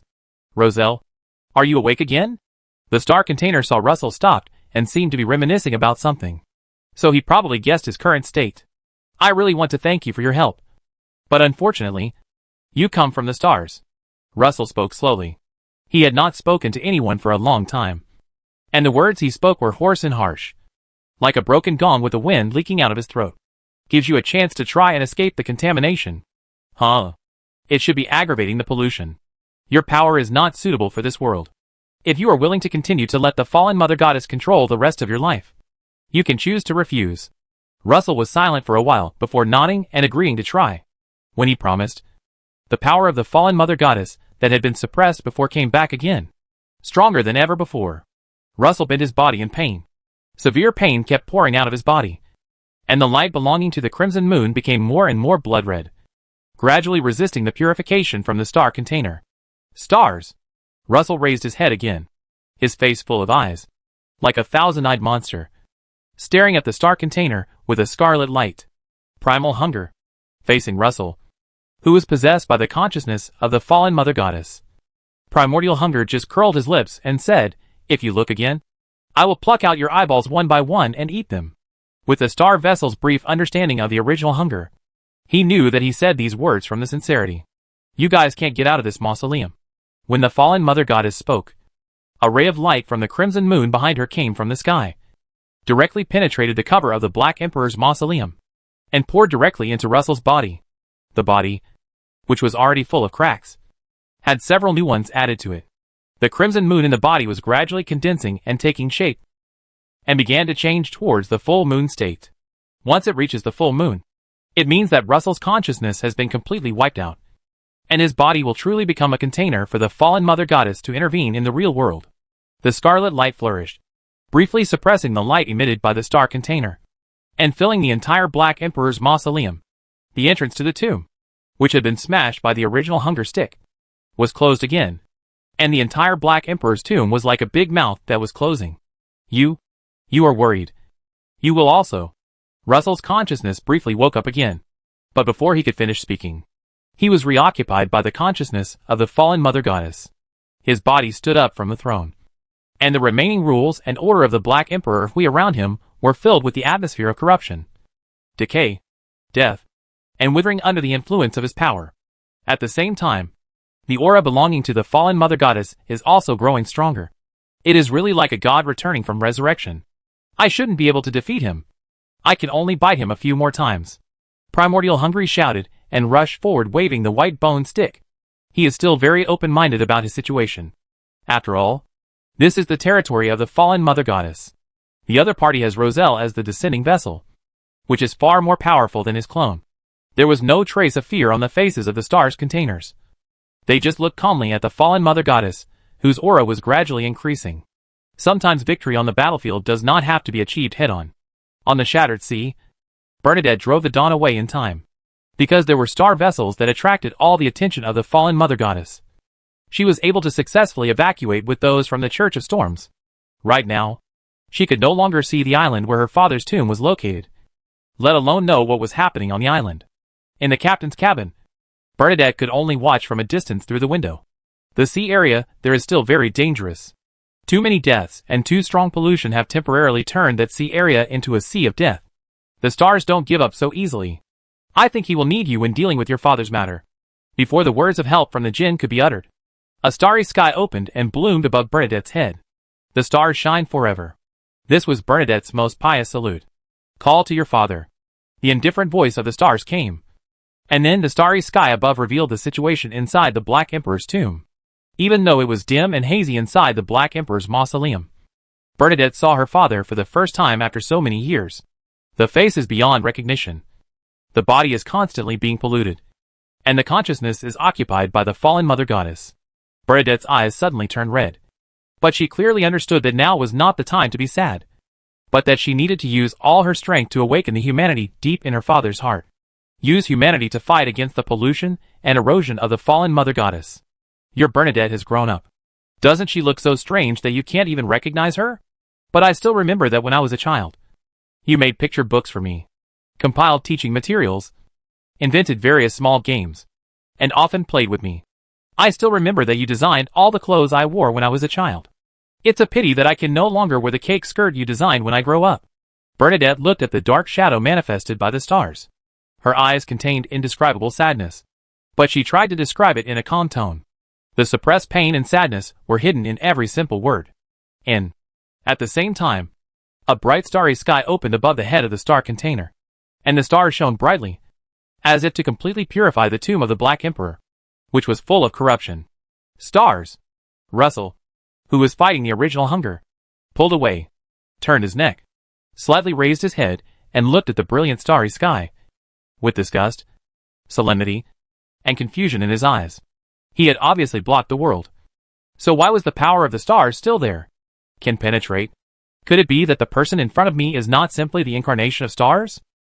Your Bernadette has grown up. She looks so unfamiliar that you can't even recognize her. The style of the brilliant starry sky suddenly changed, and the voice belonging to Bernadette was accurately transmitted here and into Russell's ears.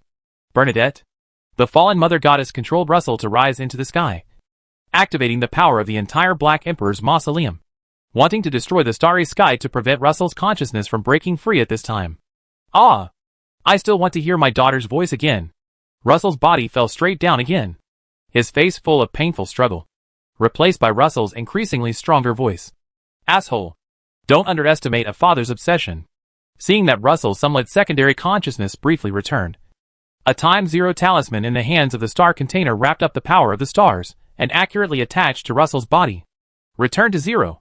With a sound of return to zero, the consciousness of the fallen Mother Goddess was forcefully stripped back to zero and restarted. The light of the crimson moon in Roselle's body dimmed instantly and began to shrink, while the suppressed consciousness of Roselle kept waking up. At this moment, Russell was completely in control of his body. Roselle, pray to the stars. Chapter 448 Russell, I don't want to have children. The Lord of Chaos and Order, the origin of all rules in the starry sky, guide everything to reset to zero. He who returns the stars. The star container chanted the honorable names belonging to the stars with a divine expression on its face. Compared with the previous 3-section honorary name, the current honorary name of the stars has an additional line of description of guiding all things to return to zero and restart. This is a new change that appeared in the Hall of Stars when Hastur jumped to the star path and promoted to Sequence 4 Homeless. Resetting to zero and restarting is very consistent with the description of the power of the stars. This is also the origin of the name of the time-zeroing symbol in his hand. As for him currently, he can only trigger the authority to reset to zero through the time-zeroing spell. It will be necessary to capture Amon's clone in the future, and use the time worm on him to create more time-zeroing spells.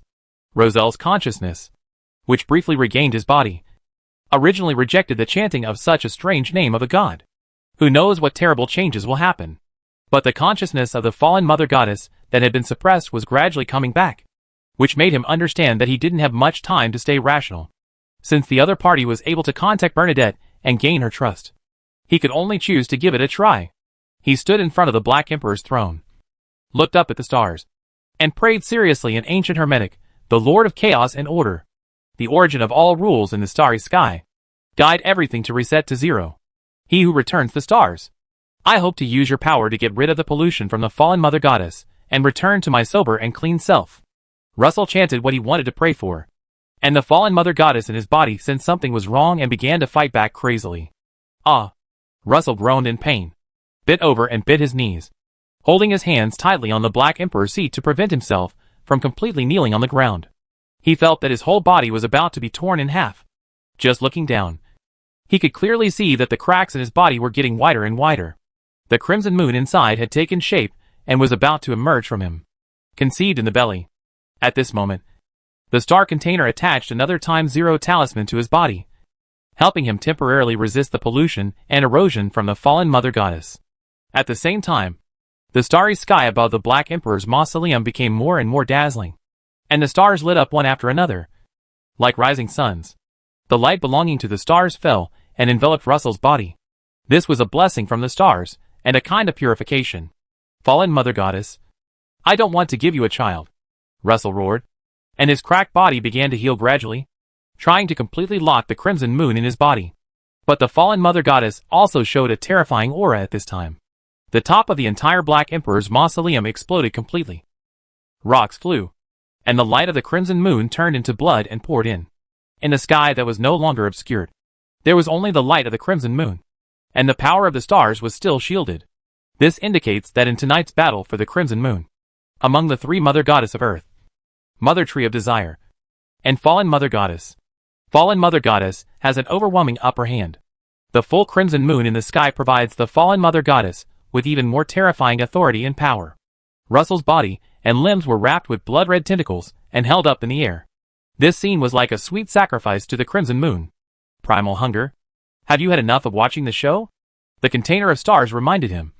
And primordial hunger smiled awkwardly, stretched out his hand to touch his belly, opened his mouth and took a deep breath, which actually cut off the power of the crimson moon in the sky that poured into Russell's body out of thin air. Let the crimson moon in the sky no longer provide power to the little crimson moon in Russell's body that is about to be born. The light of the stars shone again. Russell, who was about to lose consciousness after being tortured, briefly regained consciousness. After seeing his situation clearly, he cursed. It turns out that giving birth is such a terrifying thing. His consciousness only existed for a moment before it was replaced again by the consciousness of the fallen mother goddess. The crimson moon in Russell's body revealed a bloody face. The fallen mother goddess. Primal hunger. The stars. The fallen mother goddess, who originally wanted to say lo, suddenly noticed something was wrong and quickly retracted her face. In the Palace of Stars, when Russell, the Black Emperor, prayed to the stars, the power that was born was similar to the power that Great Kara used to move the Palace of Stars when she prayed. But Hastur did not fully use this power on Russell. Instead, he found another way. He directly found the light point symbolizing Mr. Door and tried to separate Mr. Door from the fallen mother goddess. He has wanted to try this operation for a long time, but his own strength has not been enough to complete it.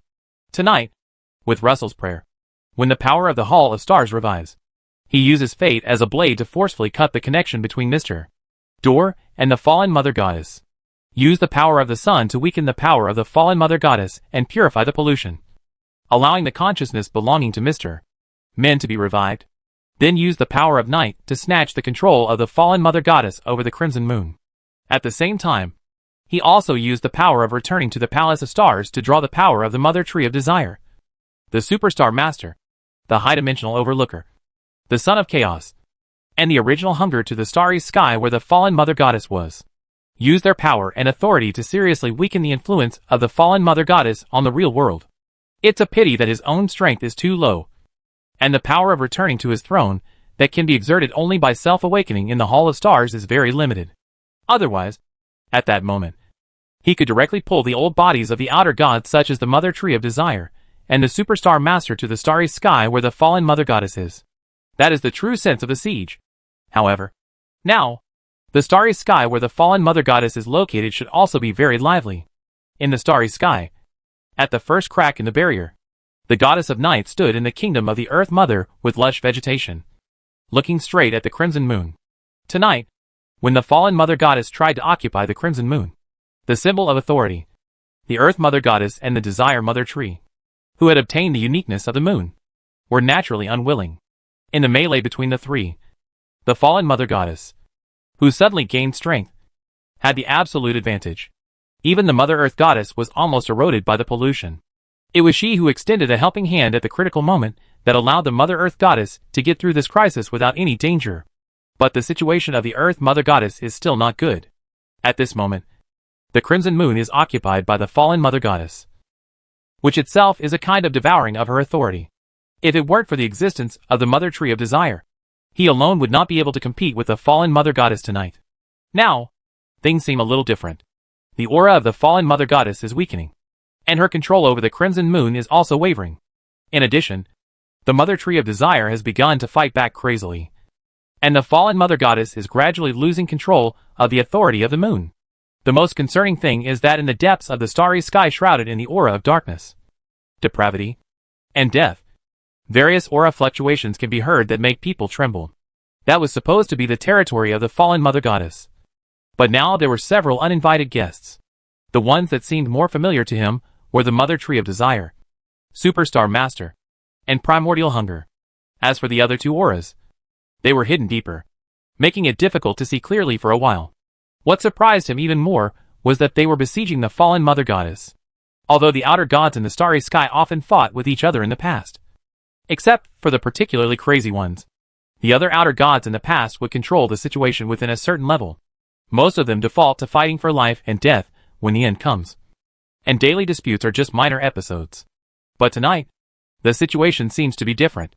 First, the light of the stars shone, and then there were abnormal aura fluctuations in the starry sky. The old outer gods, who were originally far apart, arrived at the territory of the fallen Mother Goddess in an instant, and then began to attack the fallen Mother Goddess. It's really lively. The plump and soft Earth Mother Goddess Lilith walked slowly on the blooming ears of wheat, accompanied by the spring water of herbs and flowers, supporting a dark brown wooden staff. Aren't you going to rest? It's just one night. Lilith came to the Night Goddess and looked at the chaotic and dark starry sky with an incomprehensible expression. Are the stars and the fallen Mother Goddess mortal enemies? In his induction, so many things that happened tonight were caused by the fallen Mother Goddess and the stars. The two of them seem to have had conflicts before. Due to the hostility between the two of them, the entire starry sky gradually divided into two camps. At present, Xuanqing still has more allies. It's just that the stars are too mysterious, and in a head-on confrontation, he seems to be inferior to the fallen Mother Goddess. This is just a sign that has been revealed so far. Maybe the stars are just hiding their weakness. Or maybe his condition is really bad. For us, this is a good thing. The Goddess of the Night said calmly, you should also fully accept the uniqueness of the moon early.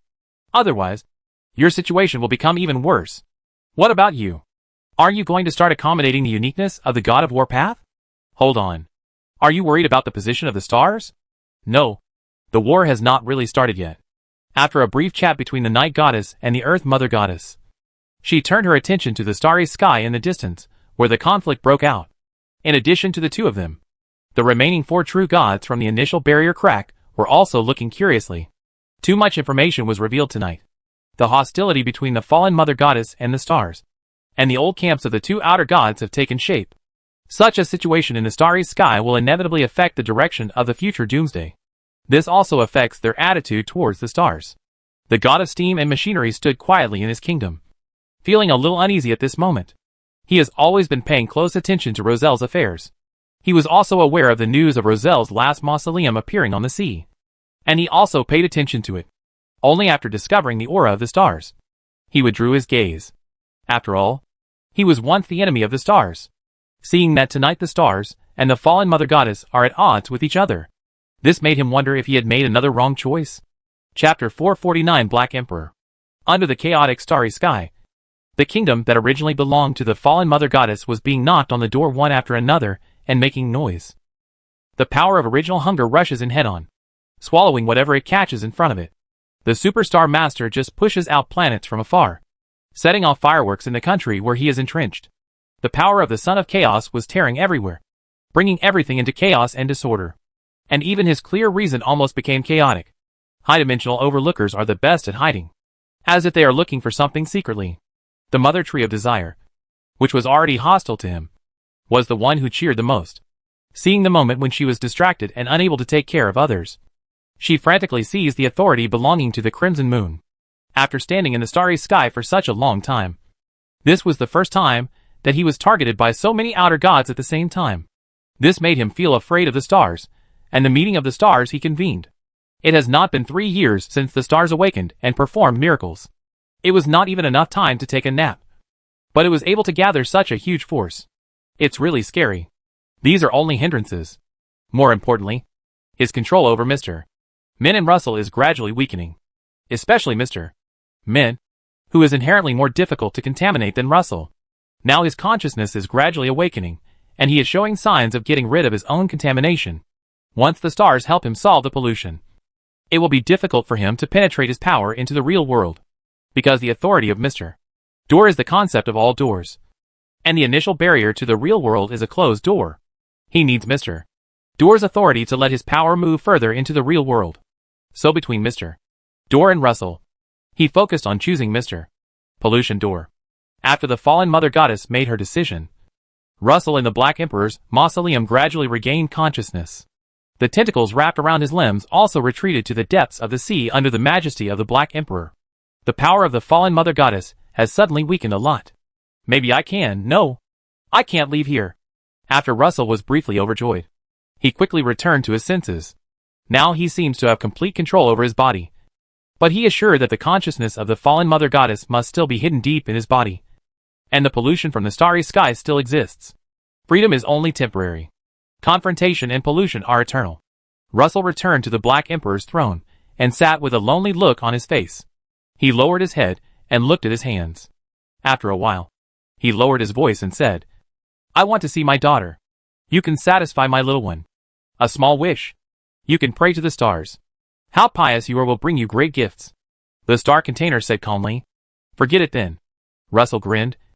"I don't dare to owe too much, or I won't be able to pay it back. And I don't want my Bernadette to repay this favor for me." "Oh, I forgot. You come from the starry sky.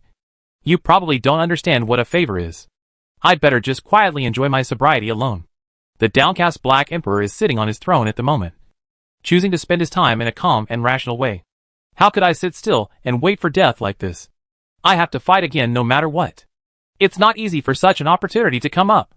Russell stood up from the throne, and the loneliness in his body instantly disappeared. Instead, it is filled with the same passion and vigor as when we were young. "Stars, what other protection can you provide me?" Russell looked straight at the starry sky above his head.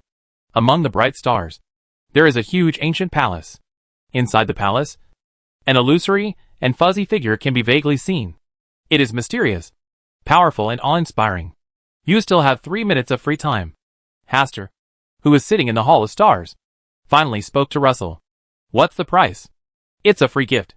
This was a favor between fellow villagers, and Asta did not say the second half of the sentence. Roselle is still contaminated by the fallen mother goddess. If she wants to completely remove it, she needs to wait for her to advance to sequence 0. Therefore, there are many things that cannot be let to Russell. That would be equivalent to telling the fallen mother goddess her own weaknesses. "Okay, I believe you once." Russell did not hesitate. He reached into the void space and groped for a while, grabbing a copy of the extraordinary characteristics and uniqueness of the Sequence 1 Prince Killer. Without any hesitation, he immediately devoured the extraordinary characteristics and uniqueness, and the power belonging to the Black Emperor gradually returned to his body. When George III fell, one of the extraordinary characteristics and uniqueness of the Sequence 1 Prince Killer was secretly attracted by Russell and hid it. But he restrained his desire to devour this power. At that time, his body was still dominated by the fallen mother goddess, and he did not dare to swallow this power. lest the fallen mother goddess's pollution of the real world would intensify. The fallen mother goddess also knew his little thoughts, but deliberately did not expose them, just to make him think he was smart and take the initiative to devour this power. Now is the best time. Hastur also has a copy of the extraordinary characteristics of the Sequence 1 Prince Killer that Russell needs, but he has no intention of giving it to Russell. This extraordinary characteristic of Prince Slayer can also help him advance to Sequence 1. As for Russell's thoughts at the moment, he completely understood. Russell wanted to take advantage of the time when the fallen mother goddess was unable to influence him, to re-enter the throne of the Black Emperor, and use the characteristics of the Black Emperor's resurrection to wash away the pollution of the fallen mother goddess. This was a path he had wanted to take but could not. When Russell was promoted to the Black Emperor, he was deliberately assassinated in order to cleanse himself of the contamination of the fallen mother goddess through subsequent resurrections. But when he was about to be resurrected, he found that the madness caused by his extraordinary characteristics had been completely eliminated. But the corruption of the fallen mother goddess still existed.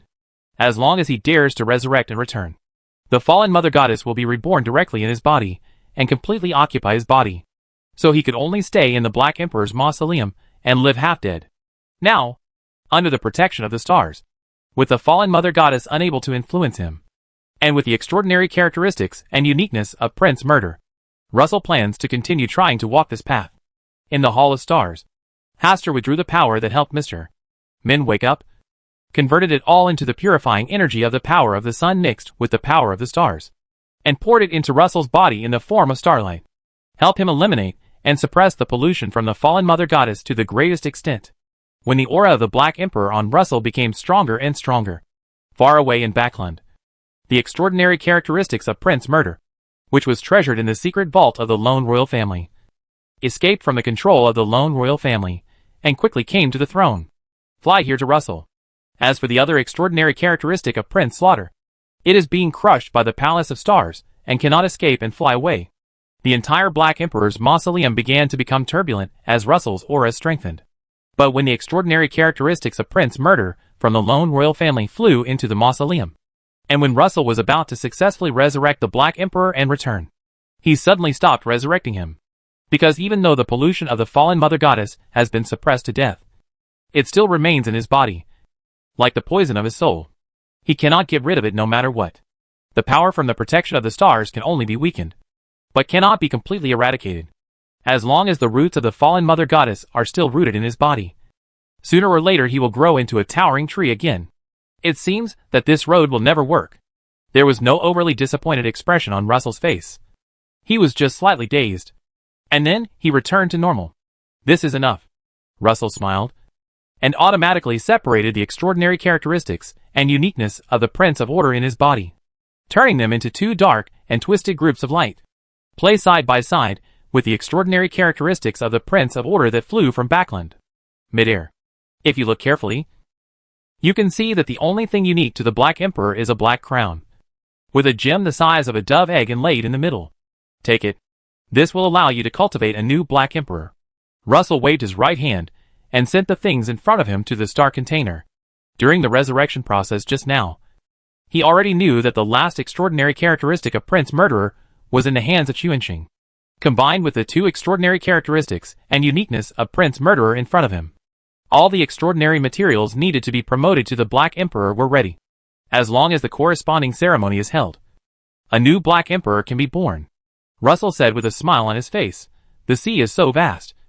If possible, it would not be a bad idea to establish a pirate kingdom." Hastur understands what Russell is thinking. He hopes to allow Bernadette to establish a kingdom belonging to pirates, and hold a corresponding ceremony to be promoted to the Black Emperor. As a father, he still feels sorry for his daughter, and hopes that his daughter will have enough strength to live freely. If you don't become a god, you are just a chess piece after all, and you will never have freedom. It's just that Russell gave this choice to Hastur. To be precise, he gave it to the stars. It is estimated that when the Black Emperor was resurrected and returned, he knew that his daughter Bernadette was already a believer in the stars. Since you can't get rid of this connection, let's make your daughter stronger. It's time for you to leave, Russell urged. Walked to the Black Emperor's throne and sat down. He made several postures in a row and was not very satisfied. Finally, he took out a black broad-bladed sword, placed his hands on both sides of the hilt, held the blade in front of the throne, straightened his back, and looked straight ahead. After obtaining a satisfactory posture, Russell used his remaining strength to completely petrify and seal his body, connecting it with the entire Black Emperor's throne, becoming a cold statue. After this purification of the stars, and the resurrection and baptism of the Black Emperor, he was able to resist the pollution from the fallen Mother Goddess with a clear mind, just like his initial entanglement with the fallen Mother Goddess. Chapter 450, Those Beloved by the Stars. Wang Tao. A time traveler in the second grade but still responsible. Although he did a lot of romantic and ridiculous things when he was young, he finally chose to seal it here alone, guarding it silently like a monument. The star vessel and original hunger left this island that had been changed by Russell's brief awakening. The Black Emperor's twisted and chaotic rule shrouded the island, forming a black abyss barrier like a chasm to protect the tranquility here. At the same time, it also avoids the pirates who come in pursuit of treasure, and contributes to the fallen Mother Goddess with his meager flesh and blood. Tonight is really interesting. Primordial Hungry chuckled. Stars? I'm going to fill my stomach first. The star container just nodded lightly, and the original hunger suddenly walked on the water on the sea.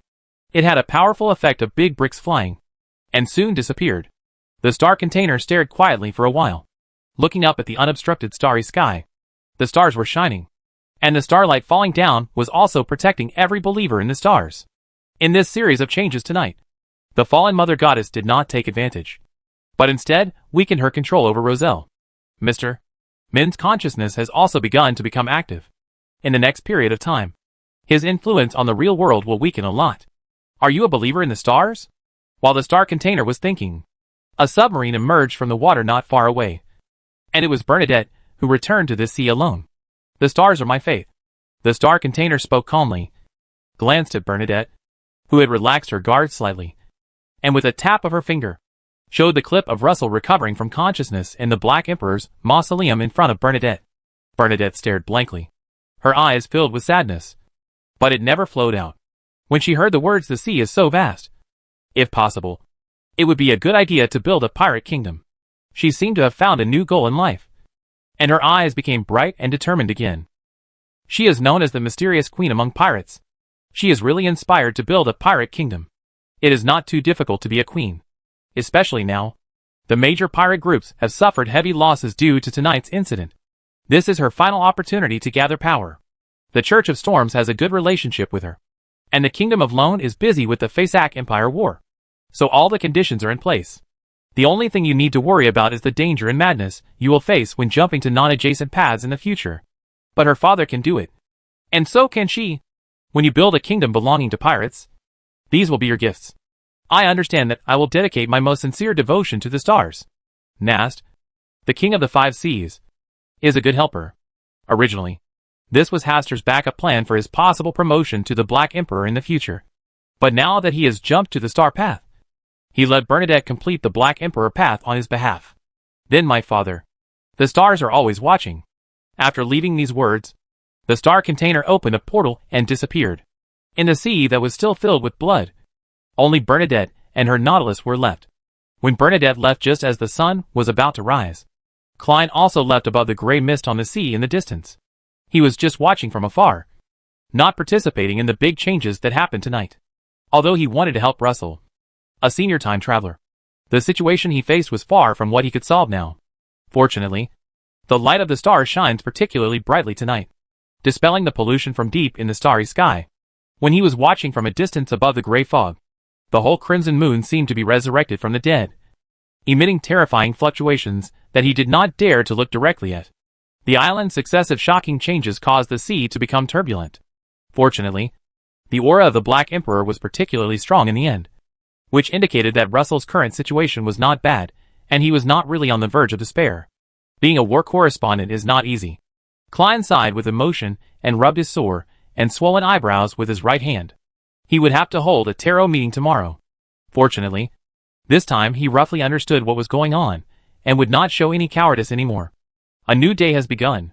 The scorching sun that had been suppressed all night finally rose from the depths of the sea, and its golden light dispelled the coldness and darkness of last night. On the Black Emperor, Nast, the king of the 5 seas, was sending some food, water, and medical supplies to the ship next door, the Hope. Last night, He received instructions to come to the stars, and came to the sea area to wait. He did not go to join in the excitement of Russell's last tomb. At 2 or 3 o'clock in the middle of the night, a space portal suddenly appeared near the Black Emperor. On the other side of the portal was also a sea area. But a terrifying battle was taking place there. The black tentacles covering the sky, the blood-stained sea, and the blood-red tentacles stretching out from the depths of the ocean floor, and the crimson moon reflected on the sea. The atmosphere of terror filled the air. And after a while, a ship slowly came to this sea area from the other side. The Hope was a medium-sized ship. All the ordinary crew members on the ship were blown apart, and their bodies were shattered into bloody pieces. The remaining survivors all had blood on their bodies and pale faces, looking miserable as they had a lucky escape. He followed the instructions of the stars, and began to provide help for the Hope. After finishing all this, he waited until dawn before boarding the Hope himself, waiting for the next instructions from the stars. In the room, Audrey, Forsey, and Zyle were discussing the next strategy, while Susie was already lying on the ground motionless. If I admit my mistake correctly, the fleet that is helping us should be the fleet of King of the Five Seas Nast. And that flagship is the Black Emperor. Zyle said the name of King of the Five Seas Nast with a little trembling. Number. The bounty for this pirate king is higher than that of the immortal King Agaritu. Why would he help us? It should be because of Lord Sage. Faced with Audrey's inquiry, Zyle and Forsey were not sure. Lord Sage? It's the mysterious Queen of the Sea. After hearing this, Audrey took a deep look at Forsey. MS. Forsey, do you still dare to say that you are not Miss Magician? How is Mr. Hastur doing? I don't know. He hasn't responded. Will? Before Zyle finished speaking, he patted his beak a few times. Boom, boom, boom. There was a knock on the door, and Audrey and others immediately became alert. Even Susie, who was lying on the ground recovering from her injuries through deep sleep, moved her ears slightly. It's me. Hastur's voice came from outside the door, making Audrey and the other three breathe a sigh of relief. Zyle stepped forward and opened the door. Seeing Asta, who was alive and well, with clean clothes, she almost had red eyes. In this sea, Mr. Asta was their backbone. Hastur walked into the room, looked around at them and said, Are you all okay? Fortunately, Susie's condition is more serious. Audrey looked worried. Hastur came to Susie's side, squatted down, stretched out his hand on its head, and a ray of purifying energy from the power of the sun circulated around Susie's body. Susie quickly opened her eyes, feeling much better than before. Susie! Audrey happily stroked Susie's head, looked at Asta and said, Mr. Asta, is Susie okay? Just get some more rest. Hastur stayed in the room chatting with Audrey and others for a while, and Nast came to the bow deck of the Hope. Hastur came to the bow of the ship with Zyle, who wanted to join in the fun, while Audrey stayed in the room to take care of Susie. As for Forsey, he was simply too lazy to move. That is Nast, the King of the Five Seas. He is indeed tall and tall. Zyle followed Hastur curiously, and took a few sneak peeks at the Pirate King. You did a great job on this. Hastur's plain tone made Zyle's eyes widen. This was the King of the Five Seas. Mr. Hastur actually spoke like a superior? Are you also a believer in the stars? Nast frowned slightly. He had never seen this young earl. He had only seen two-star believers. One was Bernadette, and the other was the mysterious being who forced him to surrender. I am the beloved of the stars. The favored one? Nast looked surprised, while Quinn sighed secretly. Mr. Hastur is actually the one favored by the stars. No wonder he is nothing like himself and Forsey. It turns out that he is a favored person of God who is loved by the stars, and is far more important than ordinary believers like them. You don't need to doubt. The stars are watching. I'm not suspicious. I'm just curious. Nast quickly said that he had no such idea. But as far as he knew, even Bernadette was just an ordinary believer. Just when I thought of Bernadette, the surrounding space shook, and a pea vine took root on the deck, which meant that Bernadette had also arrived here. I have met the sage. Zyle saluted enthusiastically. What a big thigh. Beloved of the stars? Bernadette just said it once, with a slightly strange look in her eyes. You are indeed very special. Hastur smiled. I became a believer and favored one of the stars earlier than you all. At the beginning of the birth of the stars, he was the representative of the stars, and the only one favored by the stars. Chapter 451 Mr. Fool, pollution comes from the stars. In the eyes of Bernadette, Nast and other star believers, The identity of Star Beloved is still very intimidating, because this is the only one currently favored by the stars. Stars, do you have any new instructions? It was Nast who asked. Don't you always want to build a kingdom? Hastur answered Nast's question, but looked at Bernadette, who was standing aside. Bernadette said frankly, I want to create a pirate kingdom. You? Nast was surprised. The country was established in the name of the Gustav family, and in the name of Bernadette, the eldest daughter of Emperor Russell. Nast was silent for a while before saying, this is a decision that can change the entire pattern of the sea. Hastur did not participate in the discussion of this issue anymore. Wanting to establish a pirate kingdom was an issue that Bernadette and Nast needed to worry about. His current problem is to complete the performance of the sequence for Homeless Man as soon as possible.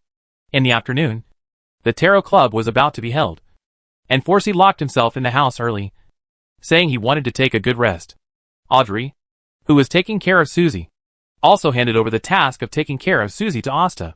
Facing Asta's thoughtful gaze, Audrey pursed her thin lips tightly and did not explain the reason. When she closed the door, took a deep breath, and lay on the bed, waiting for Mr. Fool's call. In fact, she could buy herself time to attend the tarot session in the name of going to the bathroom.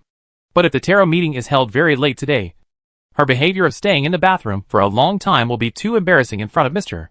Hastur. Above the gray fog, Klein found the right time to hold a tarot meeting. Good afternoon, Mr. Fool? Mr. Hangman? Good afternoon. Audrey started to say H, low as usual, and her slightly surprised eyes fell on the new members. That was a lady who looked full of knowledge and wisdom. MS. Hermit. She will also come regularly to attend tarot meetings from now on. Mr. Fool, who was sitting at the head of the table, just gave a brief introduction.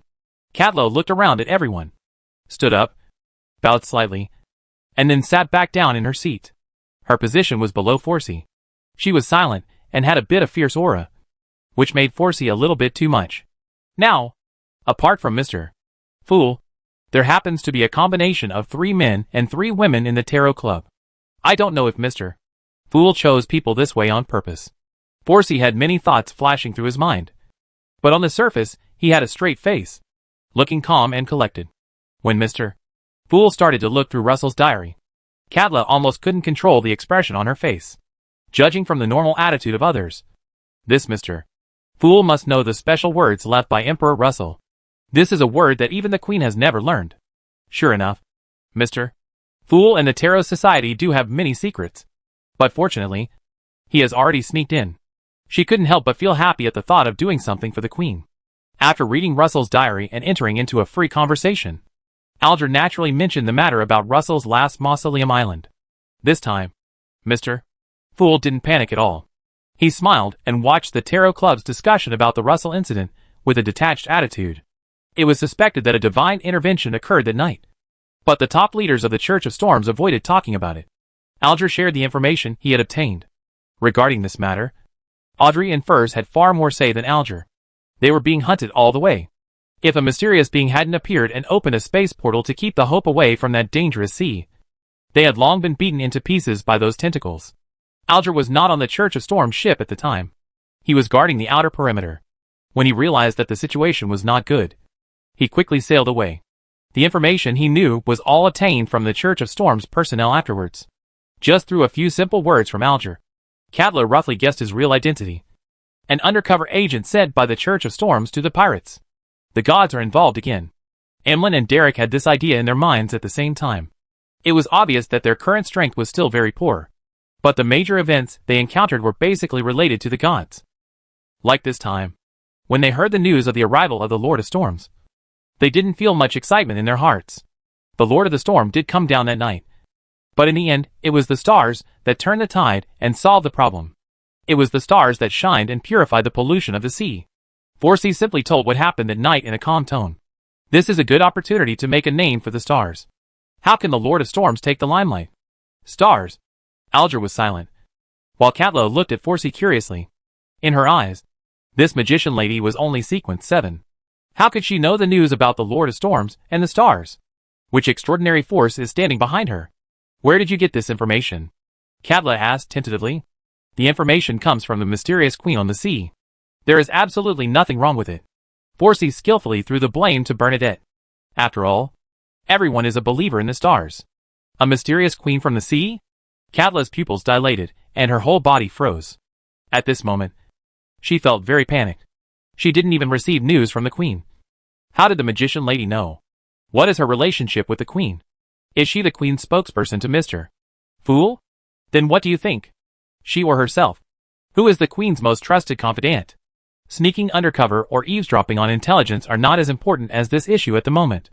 The look she looked at Forsey became more and more complicated. So much so that she didn't even have the heart to listen clearly to Mr. Fool's concluding remarks. Pollution comes from the stars. Now it was Forsey's turn to panic. The hermit lady's eyes seemed to be looking at her completely from the inside out. Does she recognize her true identity? Forsey carefully thought about what he said today to see if there were any mistakes. Audrey looked at Forsey and Ms. Hermit with great interest. Their psychological activities were really exciting. After the tarot session, Cadla felt restless in the captain's room of the future. She bit her red lips slightly, and finally decided to write a letter to inform the queen that the fool knew how to interpret Emperor Russell's special words. No matter who the queen is in her heart, there is always only the queen in her heart. A few days later, the full moon massacre on Russell Island finally caused a sensational impact on the entire sea. At least dozens of well-known pirate groups were completely wiped out into history after that night. Most of those who were lucky enough to escape were contaminated by the fallen mother goddess. And death was already their destination in the near future. When Bernadette wanted to take this opportunity to establish a pirate kingdom, new rumors emerged. Some survivors, who escaped the full moon massacre, claimed that the Queen of Mysteries teamed up with the Church of Storms to deliberately set traps, and personally created the horrific incident of the full moon massacre. Then someone secretly revealed the true identity of the mysterious queen. Russell Gustav's eldest daughter, Bernadette Gustav. These several pieces of news were superimposed together, and the whole sea became completely noisy. Such excitement and hustle and bustle had nothing to do with Asta and others. They just rested at a port for 2 days before embarking on the journey back to Puningport. As for matters on the sea, Bernadette and Nast will handle it themselves. If Bernadette is not capable of establishing a pirate kingdom, then leave it to Nast to complete it.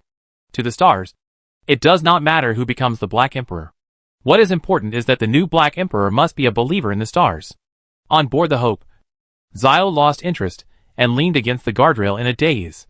Forsey dragged a lounge chair and faced the cool sea breeze, reading the books in his hands from time to time, and occasionally sipping a cup of fresh fruit drink purchased from the port. The sickly Susie finally regained her former liveliness. She was lying not far from Forsey, wearing the glasses given to her by Asta, and was reading a book. There was also a small bowl beside her, a fresh fruit drink like furs. Audrey, who was chatting with Hastur, was not very interested. She also wants to visit other interesting places and experience a different adventurous life. If she returns to Puddingport this time, she should return to Backland. Have you ever heard the story of the people in the city and the people outside the city? No. Is this a famous folk tale? Audrey became a little interested, and Hastur read her thoughts and slightly adapted the story of the siege to express the core purpose of people inside the city wanting to get out and people outside the city wanting to get in. It's really an excellent and wise story. Audrey recognized the wonderfulness of this story and said with bright eyes, if I were to evaluate it, there is nothing wrong with these two types of people. They just yearn for it. A world that I have never experienced before. Mr. Hastur, have you ever yearned for a different life? Audrey threw the question back. Hastur chuckled and said, tell me, which legendary treasure do you want to find?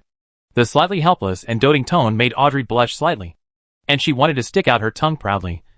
And her mood suddenly became relaxed and happy again. I want to go find the real fountain of youth. Chapter 452. Mr. Klein, want to look for mermaids together? Fortunately, Audrey didn't say anything about looking for the fountain of immortality. The fountain of youth. Eternal youth is really an irresistible temptation for girls. The eyes of Zio and Forsey also lit up when they heard the conversation. They were calm on the surface, but their ears were already pointed to avoid missing the important conversation. I can't guarantee that I will be able to find the fountain of youth. I believe Mr. Hastur, Audrey said with a smile on her face. We also believe Mr. Hastur. Zio and Forsey also started cheering, and even Susie also barked. Mr. Hastur, you are highly anticipated now. Audrey had a playful tone, which was particularly charming and cute. Seeing that they were all interested in the fountain of youth, Hastur organized the language a little, and started to popularize the legend about the Fountain of Youth with them. The legend of the Fountain of Youth was first spread by the undying King Agaritu in order to use the lives of greedy pirates to refine the real Fountain of Youth. As for whether there is a real Fountain of Youth in the sea, Hastur is not sure. But if it exists, it should be in the Sea of Ruins where the ancient sun god fell. There is the richest source of life in this sea. The last time, he used the star vessel to go to the Sea of Ruins and enter the land abandoned by the gods. He did notice that there was a place with a strong aura of life. But he did not go on an expedition at that time. Things like the Fountain of Youth are of little use to him. Generally, after being promoted to a Sequence 2 earthly angel, there is basically no need to worry about this kind of lifespan issue. As for maintaining a young and beautiful appearance, it is even simpler. Looking for the Fountain of Youth is more of a fantasy to satisfy Audrey and the others about beautiful fairy tales and legends. After a brief discussion, the Hope turned around and headed towards the Sea of Ruins. At night, in silence, Hastur opened a travel portal in Audrey's room. Audrey naturally wrapped her hands around Hastur's left arm and followed him into the travel door. As for Susie, she stayed in the room with an unhappy face. Lugene Port is named after the sunset glow is like flowing gold in the evening. Late at night, the crimson moon here reflects on the sea, and when it shines on the coral clusters in the shallow sea area, it emits colorful light. It is also a sight worth seeing. What a nice view. Audrey simply admired the beauty in front of her, and the dreamlike brilliance fell on her body, like a cloud dress. When the waves splash, they crush the light into pieces and spread it into another color of light. It was late at night, and there was no one else around. Audrey held her skirt, squatted down, picked up a star-shaped SH.L, and looked at a more beautiful SH.L on the other side. Mr. Asta. Asta walked over knowingly and helped her pick up the SH.LS on the beach. After picking up a small handful, Audrey said with satisfaction, "This is a gift from the sea." Asta found a small wooden box, cleaned the SH.LS that Audrey found, and kept them. After finishing their work, the two of them walked on the beach, looking at the still brightly lit Lugene harbor not far away, and talked about the sea. Mysterious legend. Mr. Hastur, do mermaids really exist deep in the sea? Hastur is certain about this issue. After all, when Klein is promoted to Marionette Master, he needs to take the magic potion in the mermaid's song to advance. Are they really as beautiful as in fairy tales? Should not. Mr. Hastur, have you never seen a mermaid? I just heard that they do have touching singing voices. I really want to hear it. Audrey's eyes showed a look of yearning. There will be a chance. Calculating the time, Klein should have digested the Faceless Man potion. And maybe he is also looking for the mermaid's song recently in order to be promoted to the Marionette Master. Really? Well, it's more real than the pearls in the depths of the sea. After finishing speaking, Asta added, Miss Audrey's expected look is always irresistible. Mr. Hastur. Audrey deliberately lengthened her voice to cover up her inner joy. When Klein painted a mysterious symbol that blended secrecy and voyeurism on the full-length mirror in his bedroom. The full-length mirror emits a dim but pure light, like a quietly rushing undercurrent at the bottom of a lake. Immediately afterwards, rows of salutes appeared inside, and fireworks were fired into the sky. Gold, silver, red and other fireworks fragments form a group of words in midair. Great Master, your most loyal servant Arust has finally followed your footsteps again. Gee, it's really enthusiastic. And he can come up with a lot of new tricks every time. Klein nodded lightly, but did not speak. Great Master, do you have any orders? I have a question that I need your answer to. It is my greatest honor to be able to help the Master. Behind this sentence, a little man dancing happily appeared. I want to know where to find the mermaid's song. Klein asked the question he needed to solve most at the moment. His Faceless Man potion has been completely digested, and he has gathered all the extraordinary materials needed to be promoted to Secret Puppet Master. And now he only needs this last step. To be promoted to Secret Puppet Master, you must take the magic potion in the mermaid's song. And mermaids are said to be on the verge of extinction. The easiest place to find mermaids is in the sea near the Tranquility Church, the headquarters of the Church of the Night Goddess. There are mermaids specially raised by the Church of the Night Goddess. But I don't think the owner would have chosen this place. If you want to find wild mermaids on the sea, you need to go to the sea near the Sea of Ruins to search. Master must remember not to go too deep into the Sea of Ruins. It is very dangerous and contains many unknown secrets. Klein silently watched the answer from Astrid, thinking about how to get to the Sea of Ruins. Mr. Hangman's Blue Avenger is a good choice. Or Captain Dannett's Golden Dream. I just don't know if they have any plans to set off to that sea area recently. How to get to the Sea of Ruins more safely and quickly? Klein asked this question to Arust to solve. This question seemed to trouble Arust. After a while, he wrote in a significantly darker style, the day after tomorrow in the evening. A Hope will pass here. This is currently the safest ship to pass through the Sea of Ruins. Hope? Klein frowned slightly. Why had he not heard of this ship that appeared from nowhere? Great Master. I can only provide you with corresponding suggestions. You have to make up your own mind on how to act. Master, your loyal servant looks forward to your next service. All the light in the full-length mirror disappeared, and Arust had left. Klein thought for a while in the room and decided to wait for 2 days to see the specific situation of the Hope.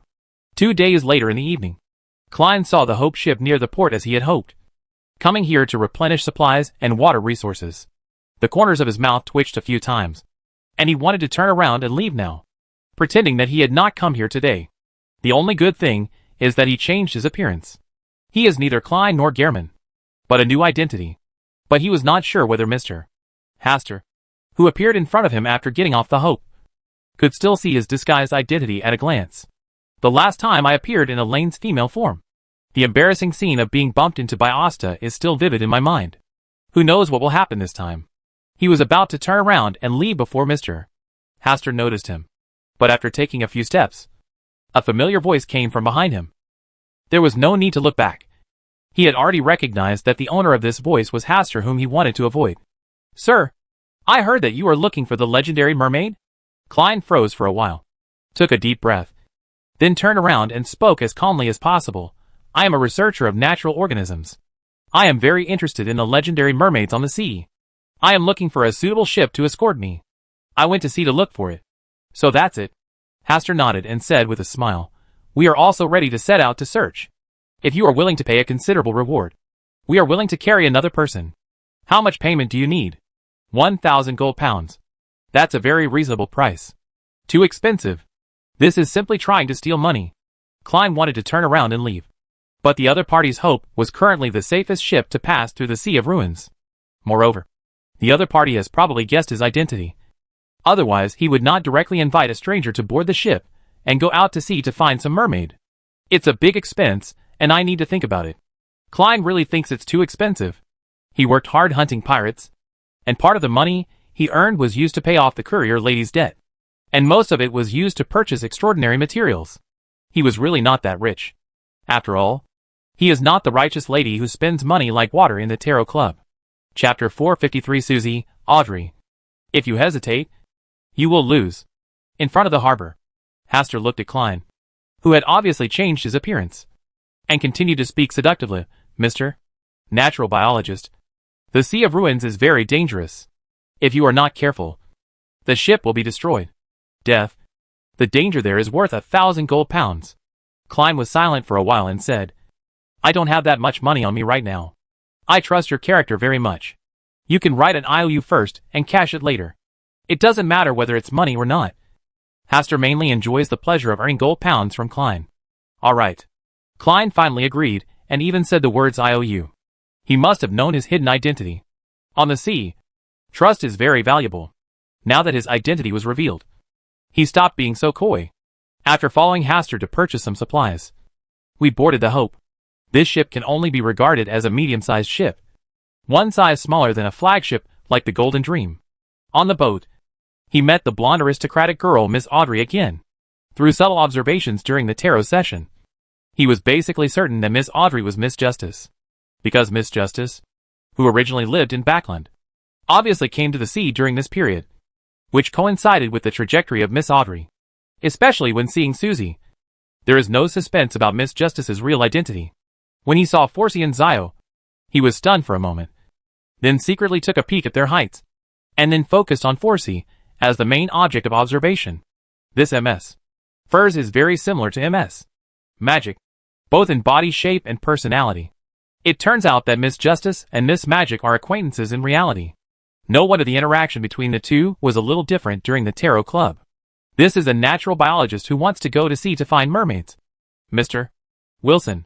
He is also from Backland and Loam.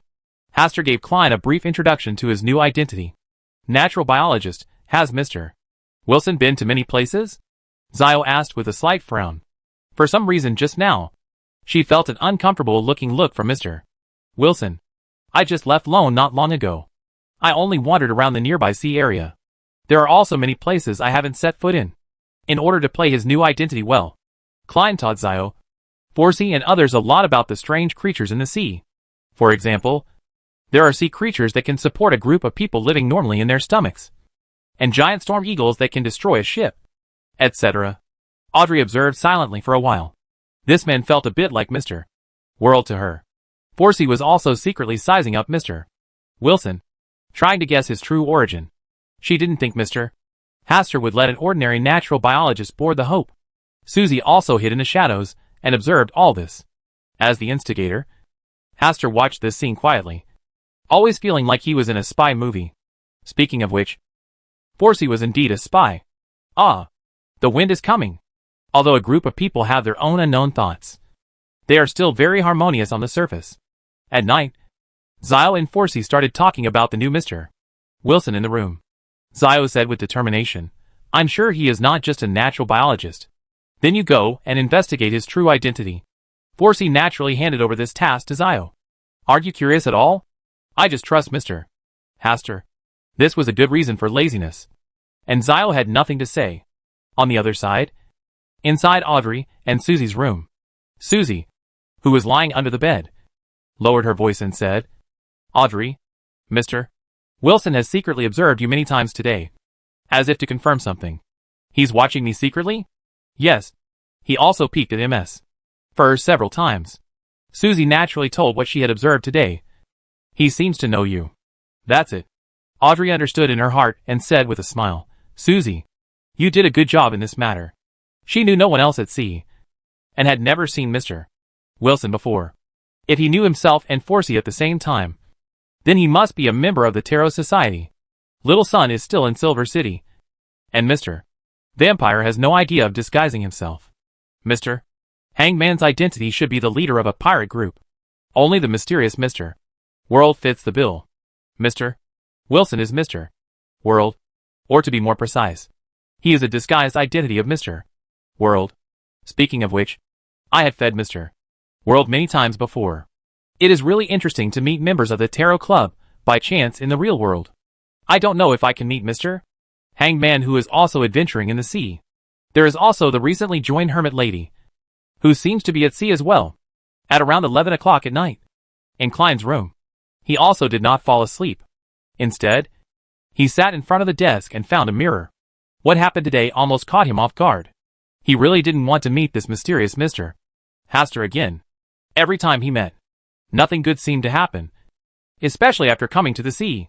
First, he met Hastur disguised as the King in Yellow, and then met the real Hastur when he was disguised as Elaine. Today, he owed an IOU of 1,000 gold pounds. Fortunately, it was an unexpected surprise to meet Miss Justice and Miss Magic. After Klein thought about today's events, he looked at himself in the mirror. The person in the mirror was obviously nothing like his original self. He was a completely different person. But why was Hastur still able to see through it so easily? Could it be that the faceless man's extraordinary abilities simply didn't exist in his eyes? Klein sighed and got up and returned to the bed. Although the bed was very soft, he didn't feel sleepy at all. Late at night, lying in bed, the same person who couldn't sleep was Audrey. At this time in the past, Mr. Asta would take her out through the travel gate to experience a different adventure life. But tonight, Mr. Asta seemed to have missed the date. Is it because you don't want to be noticed by Mr. World? Susie, are you asleep? Audrey, you clearly know that I am always very energetic at night. Please help me go to Mr. Hastur's room and take a look. After saying this, Audrey gently covered her hot cheeks with the quilt. Audrey, if you like someone, you must face it bravely and act decisively. Hesitation will only lead to defeat. Susie, what books have you peeked at recently? This is the knowledge I learned from the words of Emperor Russell a long time ago. Audrey no longer knew how to deal with Susie, who was educating her emotionally. Audrey, going out on an adventure is one of the few opportunities for you and Mr. Hastur to be alone together. Once you finish your adventure and go back, you have to return to Backland. But only Miss Sharon is left to accompany Mr. Hastur. Susie stood up with sharp eyes and passionate emotion. as if she wanted to continue to play on this issue. Susie. I finally know where the term dog-headed strategist comes from. This time, it was Susie's turn to fall silent. She slipped out of the door and headed to the room where Hastur was resting. Woof woof woof. Susie just stood at the door and barked a few times, believing that Mr. Hastur would understand what it meant. This is the tacit understanding of mutual trust between it and Mr. Hastur. After a while, a portal with ripples in space appeared out of thin air in Audrey's room. Hastur originally did not want to go out tonight, because such aura fluctuations cannot be hidden from Klein, who is spiritually sensitive. But when Susie came outside the room and called him, he no longer worried about this small detail being discovered by Klein. When Hastur appeared in the room, Audrey pulled a quilt to cover her red cheeks, lying on her side with her back to Hastur. After regaining her mood a little, she lifted the quilt and looked at Hastur, who was enveloped by the light points of the space portal, with a natural expression. Then he walked over and wrapped his arms around Hastur's left arm as naturally as before.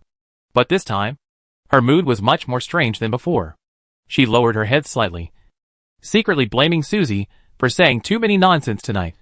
When the two left through the travel portal, Klein, who had not yet fallen asleep, did keenly capture this slight spatial fluctuation. But he didn't get up to check. He just turned over and continued to be unable to sleep. Mr. Hastur, did Susie tell you something just now? Audrey and Asta were walking on the street late at night. A few street lights were on at the corner, emitting a dim light, hazy and confusing. Asta did not answer this question, but just came closer, gently took Audrey's little hand, and held it in his palm. Mr. Hastur, you? The sudden intimate move made Audrey freeze slightly. Her step stopped, and her heartbeat accelerated sharply. What made her even more panicked was what on earth did Susie say to Mr. Hastur just now? Chapter 454. Miss Sharon. Her home was stolen. Will Susie tell Mr. Hastur all her worries? It is very possible that Susie tonight is obviously more passionate about being a teacher than usual. What he said about the dog-headed military advisor. Shouldn't it have misunderstood anything? So it decided to help itself make a choice and take a step forward? The more Audrey thought about it, the more she felt that this was a possibility. At this moment, her little hand held by Mr. Hastur was as hot as fire. It's warm, especially on such a cold night. But she didn't withdraw her little hand. She just stayed silent for a while, then raised her head and looked at Asta beside her, with a smile on her face, and said, Mr. Asta, holding hands is a lifetime thing. When the sun rose in the morning, Audrey, who had returned from her travels, placed a box of fried fish nuggets, specially purchased in front of Susie as a midnight snack. Audrey knelt down and gently reached out to stroke its head. Susie, thank you for what you said to Mr. Hastur for me tonight. Susie, who was tasting fried fish nuggets, had 3 big question marks on her forehead. Did it communicate anything with Mr. Hastur tonight? Woof woof woof. Could it be that Mr. Hastur understood something extraordinary from these 3 barks? However, I clearly just reminded Mr. Hastur that Audrey had something to talk to him about, and didn't say anything else, because in the quotations of Emperor Russell, it is clearly stated, emotions are a matter between 2 people, and no one else should or can rashly interfere in it. It strictly implements what Emperor Russell said, and will not do thankless things.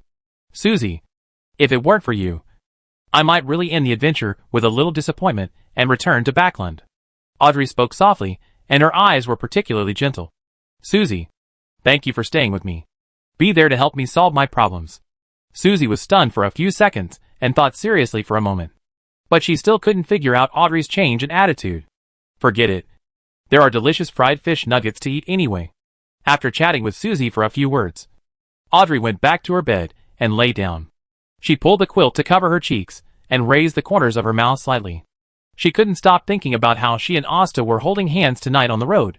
In people's envious eyes, they looked like a couple walking freely through the late-night streets, eating late-night street snacks, watching early morning workers moving port goods overnight, and occasionally chatting with nearby diners about recent events on the sea. Then stroll along the path near the beach and watch the night gradually give way to the morning light. Sometimes, even though the difference is only 1 step. But that step has not been taken. After all, it is 2 different experiences. Holding hands is a lifelong thing. Audrey, this must be the bravest thing you have ever done in your life. Audrey whispered softly, originally wanting to catch up on some sleep. But there was a knock on the door. I have always liked to get up early and can't rest. Good morning. MS. Hugh. Audrey opened the door with a bright smile on her face. Good morning, Miss Audrey.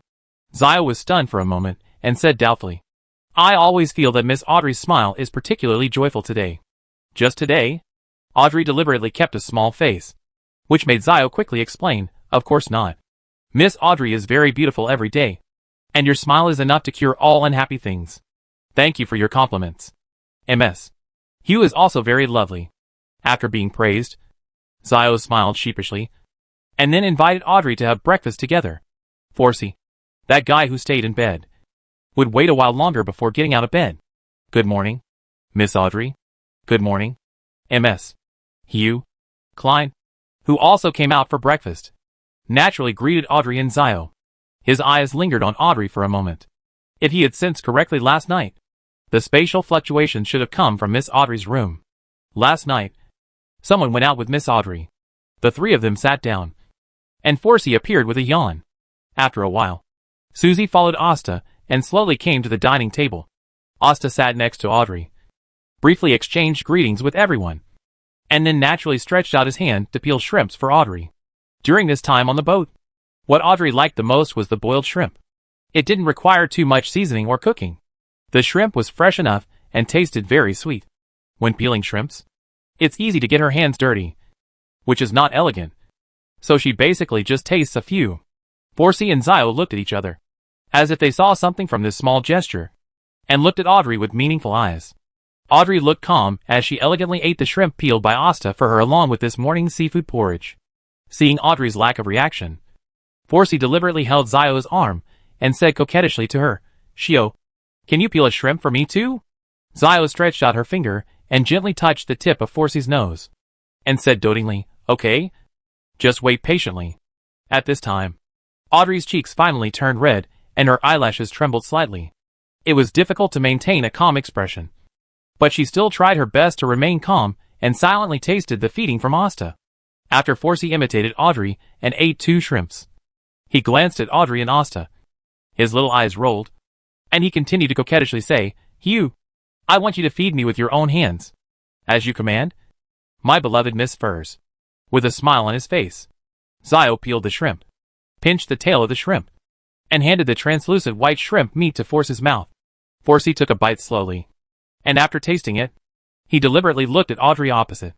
Under her gaze, the blush on Audrey's perfect face had expanded into a patch, vaguely spreading towards her ears. Forsey suppressed the smile in his heart and deliberately shyly said to Zio, Zio, it's great to have you by my side. Faced with Forsey and Zio's teasing, the blush on Audrey's face spread a lot.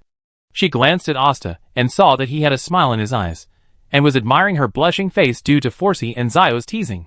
Cheeks. She couldn't help but give him a cute look. But soon, the blush on her face gradually dissipated. She raised her head, glanced at Forsey and Zio.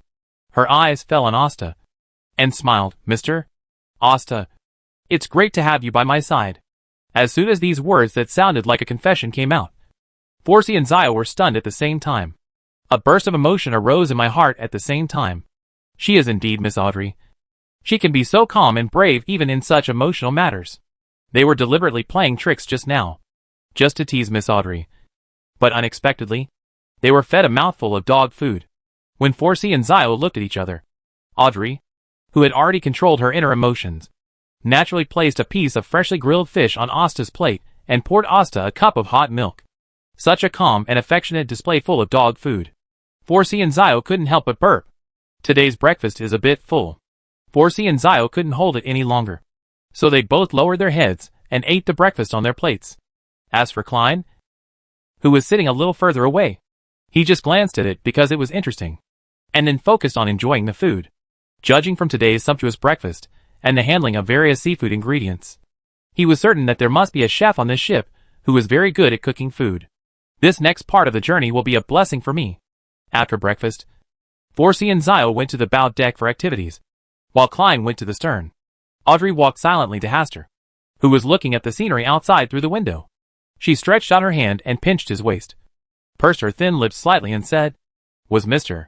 Asta secretly happy just now? Asta held Audrey's little hand with his backhand, and put his other hand around her waist. gently hugging her into his arms. Now that the showdown has been made, there is no need to worry about anything anymore. Mr. Hastur. Audrey looked around with a slightly red cheek, and found that no one was there. So she snuggled into Hastur's arms with peace of mind. Before going to see, your father, Earl Hall, once wrote me a letter. What was written in the letter? Audrey had a premonition that something was wrong. Her voice was slightly trembling. He asked me how long he wants you to wait. Ah? Audrey's mouth opened slightly. Her eyes widened, and the red glow that had been suppressed for a short time climbed up her cheeks again. He also asked me when I would go to Backland to make an engagement with you. Audrey waited for a long time before speaking in a low voice. Really? I think that's what he meant in the letter. Mr. Hastur? Audrey raised her head in shame. She finally understood that these words were made up by Asta himself. How could her father speak so straightforwardly? Moreover, he fully respects his own choices, and will never interfere in his emotional affairs so rashly. Seeing Audrey's angry little expression, Asta just smiled and lowered his head and kissed her on the forehead. Forsey and Shio, who were at the bow of the ship, saw that Audrey and Asta had not come out of the cabin yet, and were planning to take a sneak peek.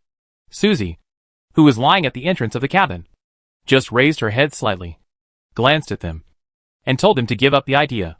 Miss Audrey is finally with Mr. Hastur, Forsey said with emotion. She was sincerely happy for Miss Audrey. This development was in line with the story written in her novel. After shared adventures, the relationship heats up rapidly. The confession comes naturally, and we let nature take its course. But, wouldn't Miss Sharon really become a supporting character in the novel? No. Miss Sharon's home was directly stolen. Chapter 455, A World Where the Golden Sun is Crushed. What's wrong? Seeing Forsey's suddenly shocked face, Zio came over and asked curiously. It's okay.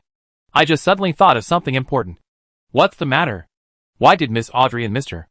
Hastur suddenly progress so quickly? I am also very curious. Woof. Susie came over and naturally joined in the topic they were discussing. Susie, do you think this matter has anything to do with you? Woof. Wow. Susie, you're so awesome. After praising Susie, Furs joked, Susie, can you help Zio find a suitable partner? Forsey, you guy.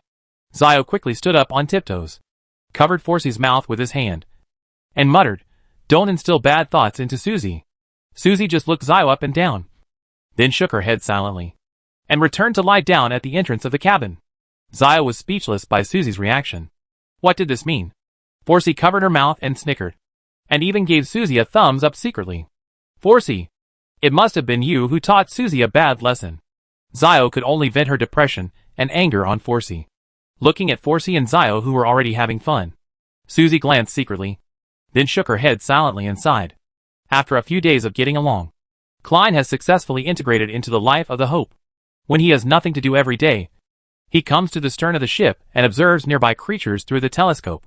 Sometimes he even takes notes with a pen and paper. If he hadn't known Klein's true identity, Hastur might have thought that he was really a natural biologist. This time, the reason why he was able to easily see through Klein's faceless disguise was entirely because of Arost. When it mentioned the Hope, it took a peek and was noticed by him. Then it followed the clues and quickly locked onto Klein. When can we see mermaids? Through this sea area. You can reach the outer area of the Sea of Ruins. Mermaids usually live further inside. Hastur introduced some relevant situations to Klein. While the two were chatting, two fast-moving ships appeared on the sea in the distance. The ships were not coming towards the Hope. They were avoiding pursuit from behind. The pirate group of the immortal King Agaritu. After seeing the flag flying on the ship clearly, Klein frowned subconsciously, but he quickly relaxed it. Mr. Hastur had received a reward of 1,000 gold pounds from him, so he did not need to worry about this issue. Don't worry about them. Hastur's nonchalant tone made Klein curious. That's the Immortal King's pirate group. Don't we need to make some preparations in advance? Mr. Wilson, it's them who should prepare in advance. Soon. Klein understood the meaning of Hastur's words. The Sway Sea, which had just appeared in the distant sea, quickly turned its bow and left the sea as if it sensed some danger. Extraordinaries of the Devil's Path are extremely sensitive in sensing danger. Agaritu, who was on the death ship, just glanced at the approaching Hope from a distance, and felt great panic in his heart. And he still has an impression of this Hope ship to this day. During the full moon bloody night near Roselle Island, it was this ship that attracted the attention of those huge black tentacles. In the chaotic battle, they finally left safely. The aura exuded by the mysterious strongman standing on the bow of the ship is enough to easily crush a small character like him to death. The reason why he can be called the Immortal King is because he will not do anything that will lead to death. Following the inner voice is the secret to his longevity. 2 days later, the Hope arrived at the outskirts of the Sea of Ruins. The ocean with golden ripples, and the surrounding azure deep sea formed two distinct and different worlds. The place seemed to be full of divinity and light. And a vast epic feeling came from the black ruins rising from the sea there. But before reaching the golden world, there is still one last hurdle that needs to be overcome. In the sea ahead, the blue sea is cut off by a gap. The endless sea water is like a waterfall, running vertically down into the bottomless dark world. Everyone, please be careful and hold on to something strong around you to avoid being accidentally knocked over later.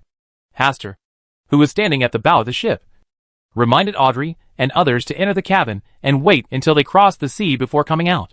Wow! Affected by the extremely fast surge of water ahead, the Hope became several times faster than before. The entire Hope shook slightly, and Audrey looked at Hastur, who was still outside. She only had time to say, "Mr. Hastur, be careful." When the Hope reached the crack in the sea, the hull fell straight down due to the influence of gravity. When the things in the cabin were about to start to overturn, a gentle force lifted up the Hope, causing the vertically downward hull to return to a stable posture of moving forward. Under the surprised gaze of Audrey and others, the entire Hope was like an airship, flying over cracks and faults, across the bottomless abyss, and arriving at the golden sea ahead. The hull landed steadily, and except for the liquid in the cups and dishes splashing out, everything else stayed quietly in their original places. After feeling that the Hope was running normally, Audrey and a group of people came out of the cabin and came to the bow to embrace the world of the golden ocean. There are no clouds here, and there is no sun in the sky, but there is sunlight spilling out everywhere, dyeing the entire world in front of you golden. It's so beautiful, like a golden sun that has been crushed and mixed in. Audrey, who stood next to Hastur and admired the scenery in front of her, let out a heartfelt sigh. Miss Audrey's adjectives are so apt. Why can't I think of such good words of praise? I can only say, beautiful. So beautiful. Zio spoke silently at the side. I told you to read more books, but you just didn't listen, Forsey said habitually. Huh. You've read so many books, but I haven't seen you write such gorgeous articles. Forsey immediately fell silent. After admiring it for a while, Klein said with a worried look on his face, the more beautiful the scenery on the sea, the easier it is to hide unknown dangers. Mr. Wilson, do you know anything about the Sea of Ruins? Zio asked. I've only heard other people talk about terrible legends about this place. Klein naturally shared the news he heard. At the same time, he was reminding Hastur that this place is dangerous and requires extra caution. Then he pointed to the ruins ahead. Most of the main body of the ruins was submerged by the sea. Beyond the sea level were gray stones and stone pillars stacked into peaks. There was a round thing like a dome at the top, which held up a large space. As for the lower part of the ruins, it extends into the depths of the sea, with no end visible at a glance. Be careful of the chatter here. Don't get too absorbed in it, Asta simply reminded him. The Sea of Ruins is indeed very dangerous, but they have been there once before. Apart from the murmurs, the rest of the place is just a novel experience for everyone on the Hope. The Hope sailed steadily past the ruins in front of it. Even though it was very close, no one suggested going to the ruins to hunt for treasure. When they were preparing to have lunch, the originally golden sky suddenly dimmed, and the surrounding area fell into darkness, and the night fell quietly. This is because the two greatest influences here come from the ancient sun god and the night goddess. The majority of the day is golden, but dark nights also fall from time to time. The sudden reversal of day and night caused Forsey and others to exclaim in surprise. But soon, a layer of hazy starlight shrouded the Hope, illuminating the entire Hope. Power from the stars? Seeing this scene, Klein's heart moved, and he pretended to glance at Hastur casually. Now he finally understood the details of Mr. Hastur, and it turned out that he was actually a believer in the stars. It's late at night. It's time to go back to the room to sleep, and then wait to wake up naturally tomorrow. Hastur's voice reaches everyone's ears accurately. Zio asked curiously, what will happen if you don't sleep? When we wake up, we will find that you have disappeared and will never be found again. Zio was so frightened that she quickly pulled Forsey back to the room to rest. In such a mysterious night, She had to have someone by her side to fall asleep. Klein also followed the arrangement and returned to his room to rest. Mr. Hastur, have you been here before? When the two of them were alone, Audrey's questions became much more direct. Been here once. Seeing that Audrey seemed hesitant to speak, Asta thought about it for a moment, then whispered in Audrey's ear, I didn't expect that. Audrey stuttered a bit, and after saying this, she led Susie back to her room. Late at night, when everyone was asleep, an uninvited guest walked through the world of night and came to the deck of the Bow of the Hope. The stupid snake in Will's mouth. The angel of fate. Aurelius. Back then, he was deceived by the star container into returning to the land abandoned by the gods from Backland. And now he sensed the familiar aura of the star container. Chapter 456, Each Other's Dreams. With the arrival of Aurelius, Hastur can only come here as a container of stars. If Aurelius suddenly goes crazy and calls the Hope, Audrey and the others will really not be able to wake up from their sleep. You lied to me. The first words Aurelius spoke made Hastur almost lose his temper. Why does this make me look like a heartless person who has betrayed his feelings? I just helped him a little bit, Hastur continued. Even if I didn't help him, you still wouldn't be able to find him. This is between him and me. I don't want it to happen a second time. Even if you are a believer in the stars. The expression on Aurelius's face did not change much. But he said these words very seriously. Is this what you came here for tonight? Hastur just calmly changed the subject. Aurelius just looked at him deeply, then shifted his gaze to the cabin, and sensed it carefully for a while, but found no special aura. Let the one who is abandoned by God leave. I don't want him to disturb the peace of the Lord. He just wants to play hide and seek with Amon. When he has fun, he will leave naturally. Hastur naturally understood that the him in Aurelius's words referred to the high-dimensional overlooker. But he has no interest in participating in the game between the high-dimensional overlooker and Amon. It's easy to get the high-dimensional overlooker to leave the god-forsaken land, as long as Amon is willing to leave. I believe Aurelius will understand what to do. What really concerns Hastur is whether it is Aurelius's own idea to let the high-dimensional overlookers leave the land abandoned by the gods. Or is it the instruction from the true creator? Aurelius did not continue this topic, but suddenly brought up the war between the Phasac Empire and the Lone Kingdom. Listening to what Aurelius meant, there might be new changes there. Specifically, Aurelius did not say it directly, but just said, don't let the pollution of the starry sky further erode the real world. This was said to the stars, which meant that there were foreign gods outside the stars who participated in the battle between the Phasac Empire and the Lone Kingdom in the past. After sending Aurelius away, Hastur asked the star container to stay on the Hope tonight to prevent Aurelius from coming back again. In the Hall of Stars, Hastur's gaze swept across the starry sky above his head. The Jinn God, the Mother Tree of Desire, the Superstar Master, the High-Dimensional Overlooker, and the Original Hunger have no suspicious actions, and their scope of activities is not within the Phasac Empire. Then the changes Aurelius mentioned should be the work of the fallen Mother Goddess and her allies. It is currently known that there is a ring of fate in the camp of the fallen Mother Goddess. During the Roselle Mausoleum incident, the power of the fallen Mother God suddenly increased. It was the ring of fate that used its own authority to help the fallen Mother God borrow the power of her full period.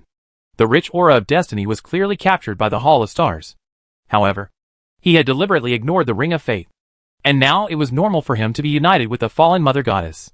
Hastur's eyes passed over the Mother Tree of Desire and other entities, and looked at the other stars that were not yet fully lit. In these stars, there may be ancient times of alien gods that you don't know. For example, the King in Yellow is an ancient alien god who came from the distant starry sky. It's a pity that I don't have enough strength at present. I can only light up a little bit along the periphery of the initial barrier, but I can't completely light up the entire starry sky. Hastur observed for a while, then left the Hall of Stars, entered sleep, and came to the common dream world. Soon, he found the place where Audrey was, which was a fairy tale forest of her own imagination. There are bushes without spikes, tall mushrooms of different colors, habitable treehouses carved out from the trunks of several towering trees, and clusters of flowers whispering to each other. As the owner of the fairy tale kingdom, the beautiful Miss Audrey is wearing a simple wreath made of red, white, purple or blue flowers, and a light white dress. She is barefoot and putting her feet together, poke into a crystal clear lake. Sometimes it hits the water gently, and strings of water splashes are swung into the air, water droplets flashing with the sun's rays, accompanied by Audrey's melodious and cheerful laughter. Hastur did not interrupt, just stood there and stared at Audrey's fairy tale kingdom. Let her temporarily live in a rare fairy tale kingdom. But why isn't Susie with Audrey? Shouldn't it and Audrey be inseparable? Hastur stayed for a while, and then stepped onto the sea ahead. He saw Forsey in a small house, lying on a soft and comfortable big bed, hugging a half-person high pillow. There was a desk beside him, and scattered manuscripts fell from the desk. Stop extending. And those who wrote these manuscripts were pens that could write wonderful stories automatically without the need for the owner to control them. TSK. What a nice dream. Asta watched for a while, then stretched out his hand to tap out a starlight. The pen that was automatically writing the story stopped. The soft bed that Forsey was lying on turned into a hard wooden bed, and the room turned into a room with only one window. A prison. Inside the prison, there is also a desk with pens, ink, paper, inkstones, and other items needed to write novels and stories. On the wall directly opposite the wooden bed, there is also written in rune characters, "You can only leave if the number of characters exceeds 1,000,000. Forsey, who was not used to the hardness of the wooden bed, finally woke up from her dream. She was stunned for a long time looking at the unfamiliar things in front of her. She wanted to get up and push open the window to leave the prison, but it was no use. She could only sit back on the bed and stare blankly at the line of words on the wall. 1,000,000 words. Wouldn't this cost her life? Forsey grabbed a few handfuls of hair in annoyance, and finally resigned himself to sitting at the desk and started writing a new novel by hand. Hastur admired Furs, who had already entered the writing state for a while, nodded with satisfaction and left. People can't always have sweet dreams. Sometimes nightmares can make people make continuous progress. Passing by Forsey's dreamland, Hastur found Zio not far away. At this moment, Zio was standing above the clouds, fighting with a golden spiritual dragon. The figure holding the judgment hammer and wearing the silver-white armor really looked a bit heroic. When Hastur looked at the spiritual dragon with golden scales, his expression became a little unbearable. That sacred, majestic and domineering spiritual dragon was clearly transformed by Su Qian. In its dream, it is a spiritual dragon. Hastur looked at it carefully for a while, and found that Susie was not affected by this common dream at all. It just deliberately changed into the appearance of a spiritual dragon to play with Zio. As the battle continued, Susie basically suppressed Hugh to fight. But Hugh always showed his perseverance and never gave up. One person and one dog still fought fiercely. The only pity is that Susie didn't suppress Shio while shouting to be favored. Hastur continued to move forward, passing through the dreams of the cook and the maid. The dreams of the two of them were very similar. They were both following a yellow figure that kept moving forward on a starry night. Very good. Very religious. Hastur went further and saw Klein. He was not affected by the power here. He just found a safe place to stay and wait for him to wake up tomorrow. Seeing Hastur coming over, Klein couldn't help but ask, "Why can Mr. Hastur see through my disguise every time? Is it because my disguise skills are not good enough? Because of fate, Mr. Klein." What kind of fate? The fate of meeting. Nonsense. Klein wanted to say this word, but he still held back. The other party was obviously perfunctory, so he did not continue the topic. Hastur had no intention of continuing to wander down, so he stayed here and chatted with Klein about a lot of mystical knowledge, including the beginning and end of the formation of this Sea of Ruins, as well as the affairs between the two brothers Amon and Adam. The night was soon replaced by day, and the dreams dissipated as the night left. When the morning sun shone through the window and shone on the bed, Audrey and the others also woke up from their deep sleep. "Mr. Hastur, were you staying here last night?" The first time Audrey opened her eyes, she saw Asta sitting by the window, looking at her with a smile. "Well, I'm afraid that some people may feel too lonely by themselves." Faced with such ridicule, Audrey just smiled. She would not blush shyly because of such words. But when Hastur mentioned the fairy tale kingdom in the dream, Audrey's forced composure finally gave way. The blushing cheeks are more beautiful than the clouds on the other side. Forsey, who woke up on the other side, subconsciously shook his aching wrist, and then began to recall the nightmare last night, his eyes becoming glazed over. And Shio, who had been fighting the spiritual dragon all night, was still energetic and energetic. He even put on several fighting postures and shouted a few words from time to boost his momentum. The hope continued to sail forward. And one night, the people on the ship finally heard the singing of Ryuru from the mermaid. The most excited person was undoubtedly Klein. After telling Hastur, he left the hope alone and headed for the sea where the mermaid appeared. He had made all the preparations except taking the potion tonight. Chapter 457 Academic Issues about Mermaids. The empty and low melody came from the distant sea, like weeping and complaining, as if elves were singing loudly on the sea under the moonlight. It's just that it's still a little far away, and I can only hear intermittent and unreal singing. Mr. Hastur, is this the mermaid's song? With an excited look on his face, Zio pulled Forsey over with him, and Audrey's eyes also lit up. Mermaid, this is the legendary sea spirit. Not only do they have beautiful singing voices, but they also have impeccable looks. They often have long aqua blue hair. They like to emerge from the depths of the sea on moonlit nights, and sing softly on the rocks on the sea surface in the moonlight. Groan. It is indeed the mermaid's song. Just in the sea not far ahead. Hastur gave them an answer that pleased them greatly. Zio couldn't wait to ask, then can we go and take a look from a distance now? Hold on. Hastur wanted to give Klein a little more time and let him go farther away, so as not to bump into him later and delay his promotion to marionette master. Where is Mr. Wilson? After chatting for a while, Audrey keenly discovered that Mr. Wilson, who was suspected of being Mr. World, was not on the ship at the moment. Before the Union, Mr. World asked the mermaid for clues in a tarot session. Everything seems to overlap. That natural biologist is Mr. World. He should have gone to find mermaids and start to advance to a higher level. This discovery made her a little excited, thinking that when Mr. World comes back, should she have a showdown with him? And Ms. Furs, she probably doesn't know her true identity yet. But Mr. Hangman once said before that offline gatherings are not a good choice. Audrey struggled for a while, then was pulled to the bow of the boat by Zio and Forsey, and listened carefully to the mermaid's song. After almost an hour, Hastur arranged the boat, manually paddled, and took Audrey, others, and Susie to the sea where mermaids infested. As the ship approaches, the mermaid's song becomes more and more obvious.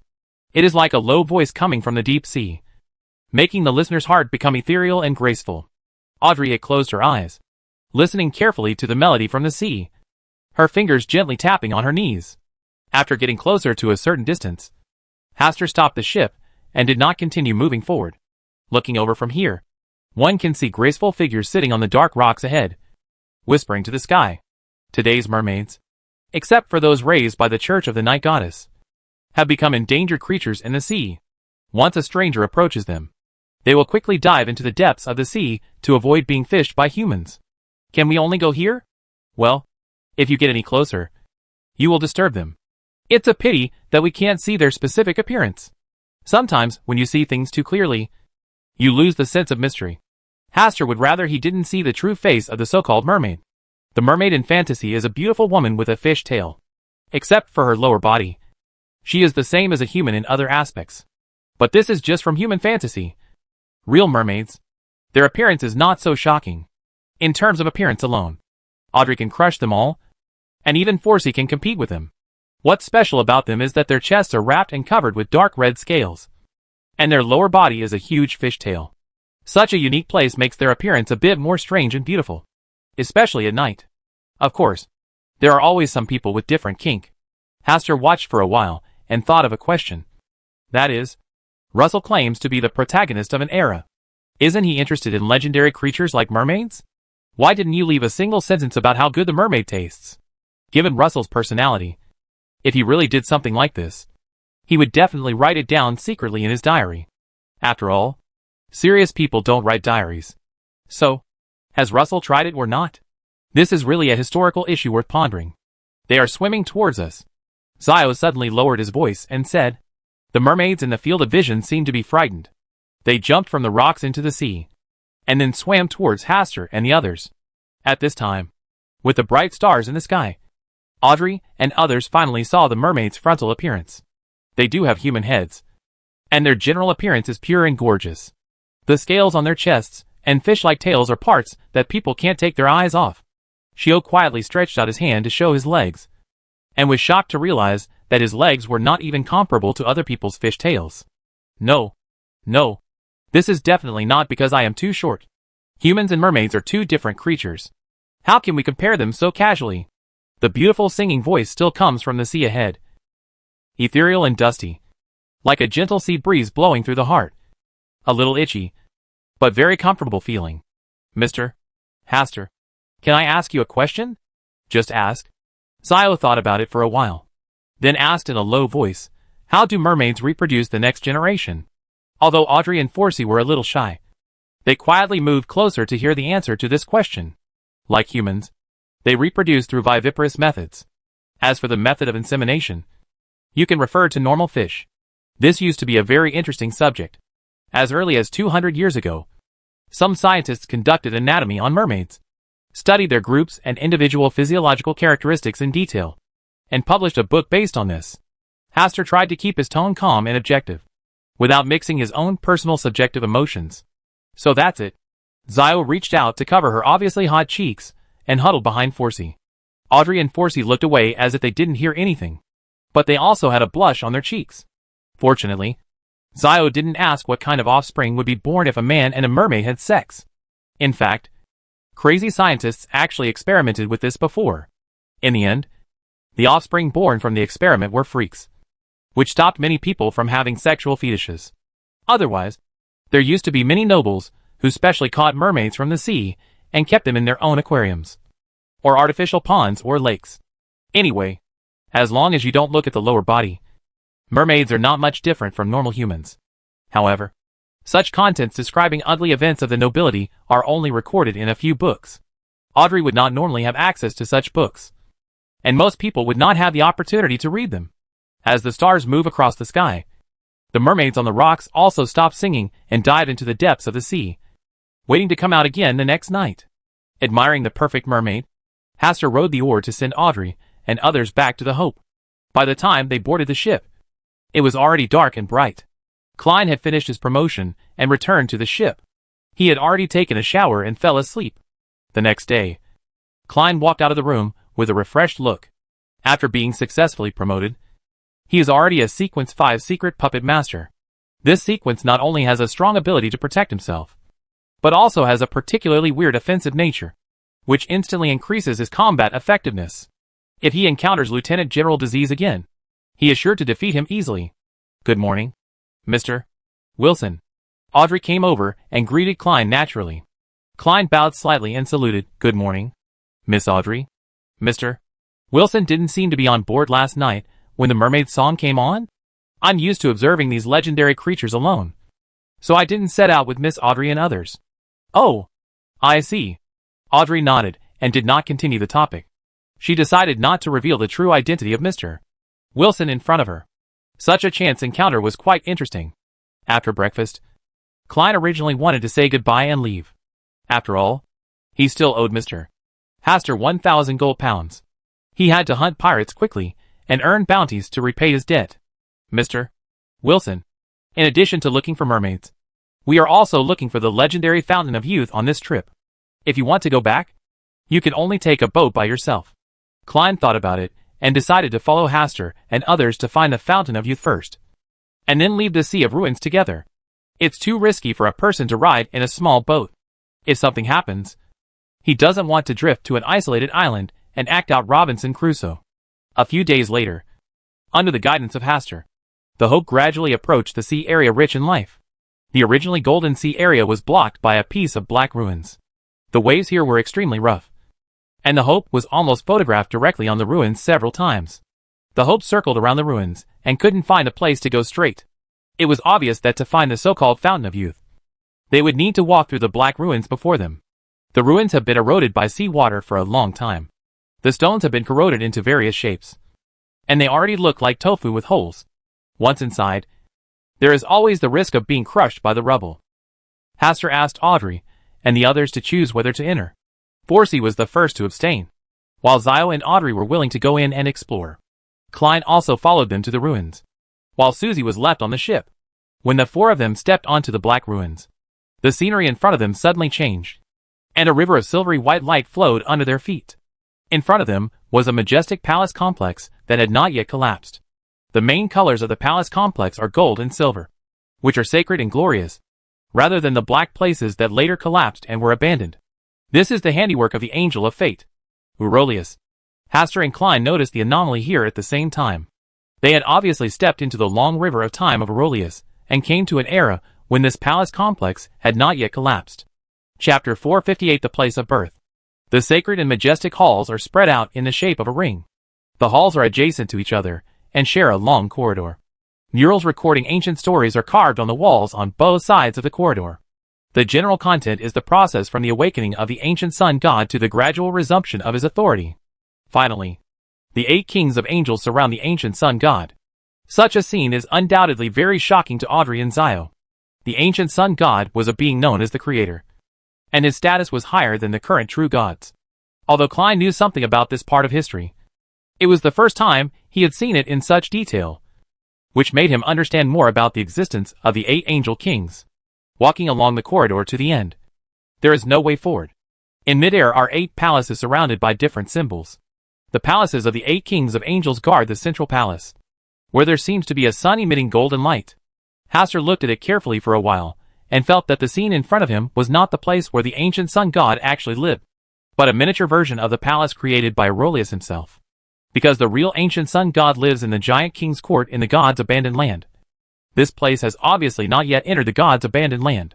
Audrey and others tried to get closer, but there seemed to be an invisible barrier in front of them, preventing them from taking another step forward. They could only stay where they were and look up.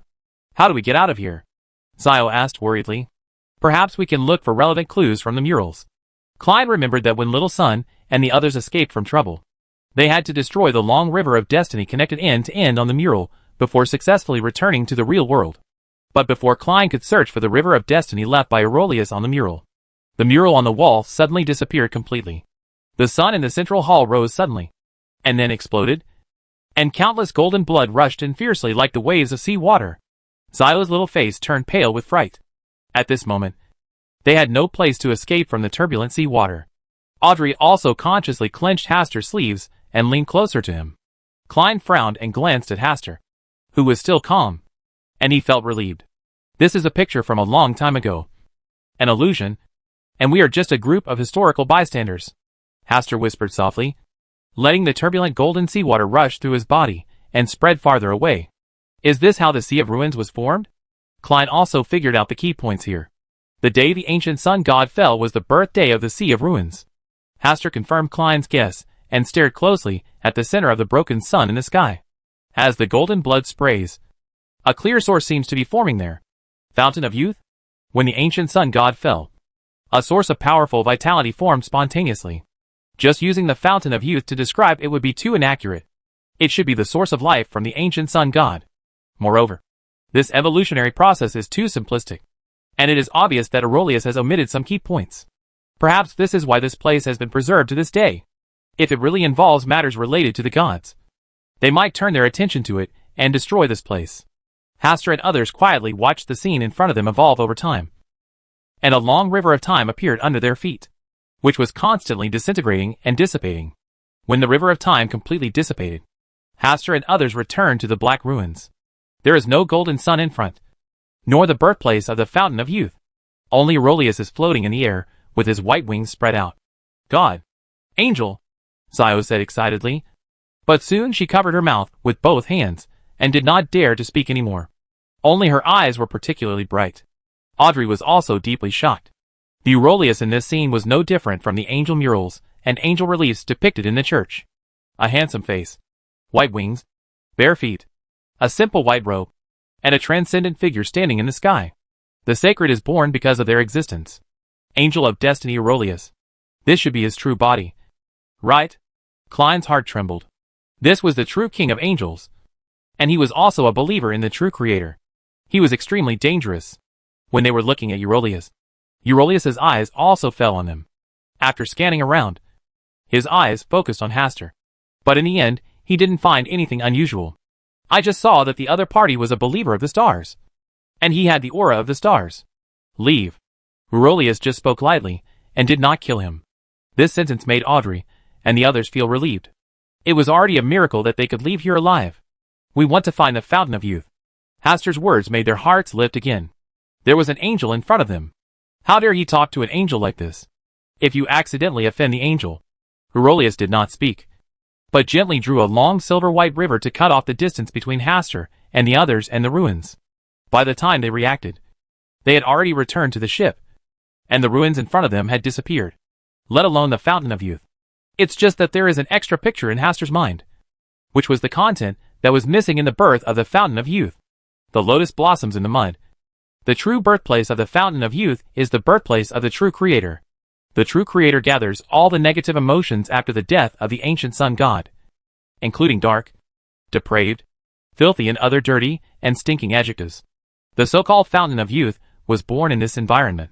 It has a Taoist flavor of yin and yang. Open the spring of hope in the place of despair. And the place of filth is the place of holiness. No wonder Aurelius didn't want them to get close to it. In a sense, it was the sanctuary where the true Creator was born. Haster smiled and said, "Let's return." Audrey and others nodded at the same time. As for the Fountain of Youth, let it continue to become a legend. Late at night, sitting in the ruins and reminiscing about the past, Aurelius looked at the container of stars that suddenly appeared in front of him. "What are you doing here?" "I just want to come and have a look and remember the ancient sun god." Aurelius said nothing more and remained silent. The star containers just looked at the ruins quietly. When the sun was about to dispel the darkness, Aurelius reached out and reached into the river of time, and 5 small golden water drops popped out. That is the water from the so-called Fountain of Youth. Don't disturb the peace of this place again. Only this one time. The star container turned into a sheet of starlight and disappeared into the sunlight. The return journey was quick. When the Hope left the Sea of Ruins and arrived at a nearby port, Klein disembarked and left, leaving only an IOU of 1,000 gold pounds. Audrey, who saw the scene, said sincerely, "Mr. World is really poor. He is mysterious and powerful in tarot meetings and has rich knowledge of occult science. In the real world, he even needs to write an IOU for 1,000 gold pounds. If Mr. World is willing to speak, I can pay him back directly. Perhaps this is the reason why Mr. World deliberately conceals his identity. People always don't like to show their downtrodden side in front of people they know. In order to celebrate a little bit and come back alive after meeting an angel, Zio spent his own money to invite Haster and others to the port bar for a drink, but was rejected by Forsey and Audrey one after another, just staying at the port for a while. They heard many stories about the trio of 3 people and 1 dog.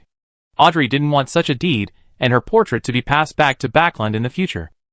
In order to solve this problem, when she took action in the past, she would deliberately erase the pirate's memories of her appearance.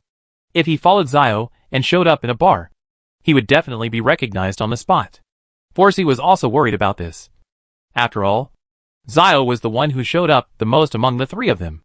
Zio was still a little disappointed at first, but when Asta handed her a new bounty poster to read through, she suddenly calmed down. As the one who appears the most among the 3-man gang, the bounty offered by the pirates for her is 2,000 gold pounds. Such a bounty almost made Forsey's heart flutter. He looked at Zio with a faint look, indicating whether she would sacrifice herself for the happiness of her friend. "Don't even think about it." Zio directly cut off Forsey's delusion. Forsey said regretfully, "It took a long time to wait for the day when you will be valuable." Zio was silent for a while and began to grind his teeth. "Shio, actually I think you can help the sage. She is planning to found a country. Follow her and become a noble in the future. In this way, you can restore the glory of your family." Forsey hurriedly changed the subject to avoid being attacked by Shio. "Get up wherever you fall. Sooner or later, I will let the lone royal family recognize and restore the honor of our family." Zio's voice suddenly became louder. After hearing about the lone royal family, Audrey glanced at Haster subconsciously. Asta just looked back at Audrey with a smile and said nothing. In Pudding Port, the voyage of hope has returned to the place where it started. Chapter 459. Sharon. "So, has my home been robbed? Came back? Well, I'm back. Where's Miss Audrey?" "She went back to Backland. The journey was wonderful. Wasn't it?" "Not bad." The brief conversation occurred in a house in the Haster family's castle in the countryside, because Sharon didn't like the excitement very much. After Haster and others left Pudding Port, she took Azhara back to the castle to live. In the bright and clean room, the dim light of the sunset came in little by little. Sharon looked out the window, with her back to Haster. The hem of her black palace dress was gently swaying due to the breeze. After a few short words, Sharon stopped talking. Haster took out various dried fishes dried on the Hope and fed the greedy Azhara, while asking them about their lives during this time. Azhara just rolled her eyes at him, lowered her head, picked up a few pieces of dried fish, and left the room, leaving Haster and Sharon alone. "Let's go to the spirit world." Haster walked to Sharon's side. Do what? Go see your teacher. Then what? Discuss something with her. What's the matter? A lifelong event about her most brilliant student. Sharon was silent for a while. Where's Miss Audrey? This was the same topic as before. Although Sharon's expression was the same as before, her tone was completely different. I will go to Backland in a while. So, my home was robbed. Such words came out of Sharon's mouth. And Haster was stunned for a moment. He looked strange and said, Sharon, where did you hear this? With Sharon's temperament, how could she suddenly say such a straightforward thing? Does she know what this really means? The works of Russell. Asta was silent for a long time. And finally just said, that is not a serious book. You should not read it in the future. Serious people don't write diaries. And serious people don't write books. In the end, Sharon did not go to the spirit world with Haster. On April 1st, some time had passed since Asta returned to Puddingport. During the day, while handling various affairs, he invited Sharon to go out for a walk together. At night, he wandered around the lone kingdom as a container of stars. Homeless people, people who have lost their spiritual sustenance. The star container can accomplish this better than him. It's just that the sequence for potion is not digested as quickly as before.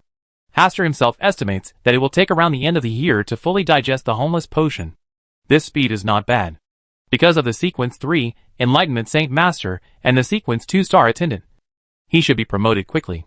At night, in the Hall of Stars, Haster calmly looked at the Mother Tree of Desire, the Superstar Lord, the Djinn, the High-Dimensional Overlooker, and the original Hunger in front of him. This time at the meeting of the stars. He did not express an opinion, but just watched them silently as they discussed some things. They are all unimportant things. The only two aspects that require more attention are the entanglement between the Superstar Master and the Eternal Blazing Sun, and the chasing game between the High-Dimensional Overlooker and Amon in the land abandoned by the gods.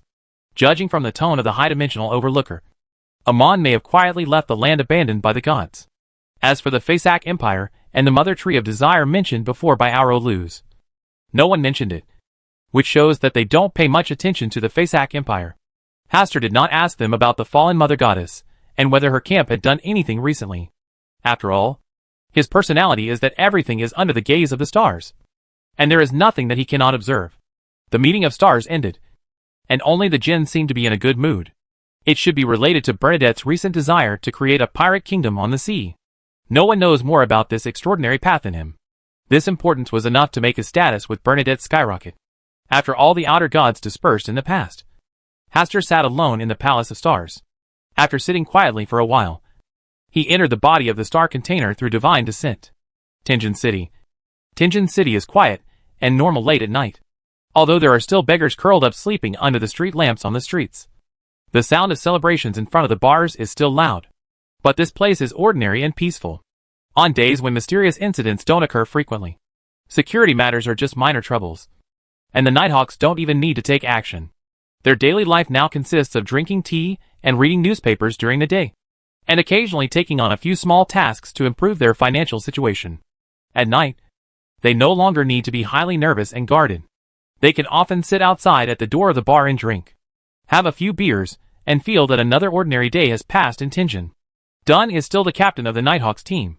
What's different from the past is that there are 2 new Sequence 9 Beyonders here, as well as a lucky guy who survived a mysterious incident.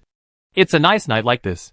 Dunn was sitting at the door of a bar very close to Blackthorn Company, tasting the beer here, and looking at the 2 newcomers opposite who were having a drink with a kind face.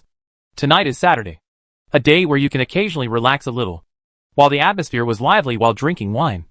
A new member complained that he had nothing to do recently, and could only drink tea and read newspapers every day, which was completely different from the mysterious world life he had longed for. Dunn just smiled and told the other person that ordinary days are the most valuable wealth in the mysterious world. Another new member curiously inquired about the major event that shocked the entire kingdom of Lone. They wanted to hear Captain Dunn, a former survivor, personally tell about the extraordinary event that had been encrypted. Knowing too much is not a good thing. You must learn to restrain your curiosity. Dunn shook his head and refused to tell. Although he often forgets many things, there are some things that he will always remember. Not far away, on a wine table, a middle-aged man was silently tasting the beer here, looking at them with a calm and gentle look. When Dunn and the others left the bar, he put down the 2 sols and 2 pence for the drink. Stood up and left. Lowered the brim of his hat with his hand. Walked through the street shrouded in dim lights. And arrived at the very beginning step by step. The sky began to light up. And more vendors appeared on the street pushing their goods and shouting loudly. Come! Come! Delicious pan-fried meat and fish. Fresh and hot oyster soup. A bowl of it in the morning will keep you energetic all day long. Fresh fish from the port only costs 5 pence apiece. Small waffles. Eel soup and ginger beer. Conk! Conk! Conk! The familiar shouts made the middle-aged people wandering the streets late at night feel warm in their hearts. He looked around, then raised the corner of his mouth slightly, and ordered a pan-fried fish, a bowl of oyster soup, a small waffle, a seared snail, and a glass of ginger beer. He has always wanted to find an opportunity to have a portion of all the food on this stall. Today, his wish has come true. Drinking ginger beer in the morning is really a bit of a luxury. The middle-aged man finished an overly rich breakfast and ordered lemon pudding to eat while walking. When he passed by the street outside the Blackthorn Security Company again, he took off his hat, bowed slightly in that direction, and seemed to say something that only he could hear clearly. When he put his hat back on, he stopped a carriage, went to the steam train station, and bought a ticket to Backland. Backland, the city of hope. He was going to this city again. After getting used to the life of wandering at sea, he felt that he should return to Backland and enjoy life. Well, this time, let's be a noble yourself. What name should I give it? Dwayne Dante seems like a good name. As for his identity, he is a mysterious rich man from Daisai Bay who believes in the goddess of the night. He sold off his original land and mines and prepared to come to Backland to look for new opportunities, and was interested in donating his title. This is just the first level of identity on the surface. In order to deal with the official Beyonders, he needs to prepare a less glorious identity for himself.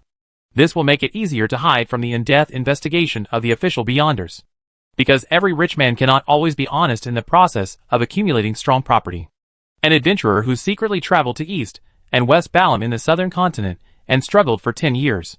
During these years, he accumulated a considerable amount of wealth through less than legitimate means. This time I returned to Backland to settle down in Backland so that I could take care of myself in the future. There are many such rich men in Backland, and his double disguise should be enough to cope with daily inspections. The journey from Tingen City to Backland will still take some time, and he can continue to conceive and perfect his dual identity. When the pattering rain hits the car window, when the gray fog covers the direction of travel, the speed of the steam train suddenly slowed down to avoid slipping in rainy days and causing traffic accidents. Klein put away his distracting thoughts, turned sideways, and looked out the car window. Outside the car window, there is a world of rain and fog, where everything is hazy and blurry.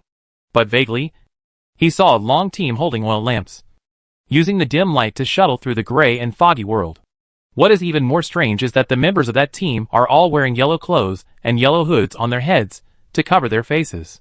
One hand is holding an oil lamp for illumination, holding a book tightly in the other hand. Due to the double cover of raindrops and fog, and the fact that the steam train was much faster than walking, Klein could not clearly see the name of the book. He could only vaguely see the cover of the book, which seemed to be a figure in yellow clothes and a yellow robe. They were like ghosts, left behind by the steam train in a hazy world of raindrops and mist in the blink of an eye. Chapter 460, The Little Rich Man and the Big Rich Woman. Were those people just followers of the King in Yellow? In weather like this, they held an oil lamp and walked slowly forward. Did they want to hold some kind of ceremony? Should I secretly report the situation here to the Church of the Goddess of Night? Klein began to think about this matter in his mind. His face became solemn, and he tapped the seat with his fingers.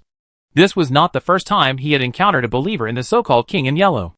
Apart from that time when he was suspected of encountering the real King in Yellow, he had also come into contact with others who liked to dress up in yellow and walk on the streets late at night. People, apart from being a little weird, I didn't find them doing anything evil. They seemed to be chasing something with a purpose. Is it just to chase the back of the King in Yellow? Or does it have other unknown purposes? After thinking for a long time, Klein gave up the idea of reporting to the Church of the Goddess of Night. He just passed by him, and was unable to determine what evil ritual the other party was performing. Perhaps they were simply on a pilgrimage along this road. And if you report it, you risk exposing your identity. After Klein put away his thoughts, he heard someone talking a little next to him. The general idea is that there are also believers in yellow clothes in their hometown. They usually like to appear on the streets late at night, in bars, and in any possible place. Another person continued. Recently, a figure in yellow has appeared in many places. That person likes to appear late at night. Sometimes he will grant people's wishes. Sometimes he will play pranks. And sometimes he will violently destroy everything around him. But this kind of discussion did not continue in depth. Most of the information they heard was heard from others. Klein closed his eyes and squinted for a moment. Whoa! The steam train's bell rang loudly, and its speed slowed down. Backlund was already in front of it. Klein glanced at the car window. The sky in Backlund was still the same as before. Gray. Like gray pants that could never be washed clean. The sky is as blue as the sea. And they are simply two different worlds. Holding a suitcase in one hand, and a silver cane with gold trim in the other, Klein followed the crowd out of the station. Ding-a-ling-a-ling. Jingle-a-ling-a-ling. The pleasant sounds on the street attracted Klein's attention. It was a machine with only 2 wheels, speeding along the edges of both sides of the road. Its overall frame was black, with some parts showing the grayish-white color of steel. Under the dim street lights that penetrated the rain, metal lights flashed. Beauty. Seeing that the bicycles he had invested in and promoted had become so popular in a short period of time, Klein was still quite emotional. In this way, the shares he previously invested in bicycles can be sold at a good price. Judging from the future prospects of bicycles, as long as anyone with a discerning eye can see its value, it might be able to sell for a high price. It often rains in Backlund, and I can no longer hold an umbrella while riding a bicycle. It seems that I can invest in a raincoat next. If you can't find a suitable factory in Backlund, you can invest some money and open a raincoat factory, which will earn you some money. Sure enough, it's easier to make money by investing. While thinking about it, Klein stopped a carriage and headed to the Hillston district, where business was relatively prosperous and wealthy. The first thing he wanted to do when he returned to Backlund was to go to the bank and pay back the 1,000 gold pounds he owed Mr. Asta to avoid any embarrassment when meeting him in the future. He always felt that when he lived in Backlund, he would meet Hastur again. A rich man couldn't steal a 1,000 gold pounds and not pay it back. Right? After walking into the bank and transferring 1,000 gold pounds to Asta's account, Klein withdrew some cash from his bearer account to maintain his life in Backlund. Since the last time he separated from Hastur and the others at the port, he has hunted 5 well-known pirates, earning a total bounty of more than 10,000 gold pounds. In addition to selling related extraordinary items and extraordinary characteristics, he has earned another big money. Now, his total wealth is approaching the 30,000 gold pound mark. This was already his richest time. Although it is not comparable to Miss Justice, it should not be difficult to become a small rich man. After all, 30,000 gold pounds is not a small amount for Miss Justice. I have worked so hard to save money, but it is finally worth a fraction of others' money. It is not easy. When night fell, in order to maintain his image as a rich man, Klein chose to stay in a high-end hotel. Just for one night, he was charged 10 sol. I really feel sorry for him. It was not so easy for him to make money. The next day, Klein began to read the house rental news in the newspaper. He felt really distressed to maintain a hotel fee of 10 sols per night, in order to be close to St. Samuel's Church of the Night Goddess. He could only target the North District for renting houses. Hopefully my wallet still has enough money to spend this time. In a high-end restaurant, Audrey was occupying a small courtyard to treat Zio and Forsey to enjoy afternoon tea quietly. When Audrey returned to Backlund, Zio and Forsey also came back. Miss Audrey, you seem to be in a good mood? Did Mr. Hastur write again? Since becoming familiar with Audrey, Zio's tone has become more casual, and he often joins furs in teasing Audrey. Can I have other happy things? Audrey glanced at them, pretending to be embarrassed. But no matter how happy you are with other things, they can't make you happier than Mr. Hastur's letter. Forsey also joked with Zio. You guys. Audrey just smiled helplessly, but didn't say anything. Her good mood this time was not really because of Mr.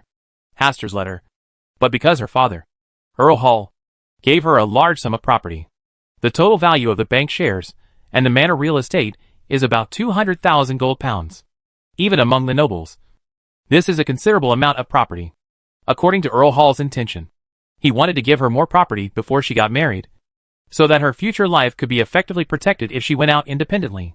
The deeper meaning is that after she gets married, she cannot give away the family property to her at will. Otherwise her eldest brother and second brother will complain. Therefore, It is necessary to prepare the dowry as early as possible. Although she felt it was a little too early to think about it.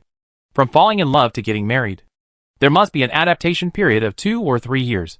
Right? At 4 o'clock in the afternoon, Audrey and the three of them came out of the restaurant. Seeing that there was still some time, the three of them plus Susie started shopping along the street. Audrey was in a good mood and generously wanted to buy jewelry as gifts for Zio and Forsey. Zio and Forsey originally didn't want to accept this kind of unreasonable gift. But just now, just after having afternoon tea, Miss Audrey easily paid the bill of 20 gold pounds. Faced with such inhumane behavior, the two of them really couldn't find any reason to refuse. Well, they have to admit that their knees are a bit weak and they need to hold the rich woman's thighs to move forward. While 3 people and 1 dog were happily shopping in a high-end jewelry store, there was a rush of newspaper sales on the street. The Battle of Lozek has changed, and the battle line has been pushed back by the Fuzek Empire. The Battle of Lozek has changed, and the battle line has been pushed back by the Fuzek Empire. The Battle of Lozek is the first large-scale battle launched by the Lone Kingdom since the beginning of this spring. After a winter of recuperation, everyone in the Lone Kingdom, from the young king to the starving beggars on the streets, believed that the army of the Lone Kingdom would conquer the capital of the Fuzek Empire with overwhelming force. But now, the Battle of Lozek has failed, and the battle line was pushed back by the Fuzek Empire. This is simply talking about a dying old guy who suddenly comes back and beats down a young strong man. After Audrey and others came out after buying jewelry, Zio bought 2 newspapers, one for Audrey and the other for her and Forsey to read together. Audrey's face became serious after reading the newspaper. This was not just a defeat, but a disastrous defeat. This was the battle with the greatest losses since the Lone Kingdom attacked the Fuzek Empire. The newspaper described the Fuzek Empire's army like this, as if they were protected by gods. They launched fierce attacks against our positions without fear of death, even if our cannons smashed their bodies into pieces. As long as they still had weapons in their hands, holding a sharp knife, you still dared to swing it at us. Any divine help? Audrey seemed to have grasped something, but the newspaper did not record this in detail. The specific content should only be known to the senior officials of the Lone Kingdom and the church. Let's go back. Audrey had no intention of continuing shopping, and Zio and Forsey also saw the seriousness of the problem. I will also try my best to investigate this matter. After Zio finished speaking, he left with Forsey. Susie, let's go back too. Woof. Susie naturally walked in front to clear the way for Audrey. Back home, Earl Hall has not returned yet. He must have gone to discuss important matters. Since the death of the previous king, Govington too, Earl Hall, who was unpopular and suppressed everywhere, became active in the political arena again. Because the new king is still young.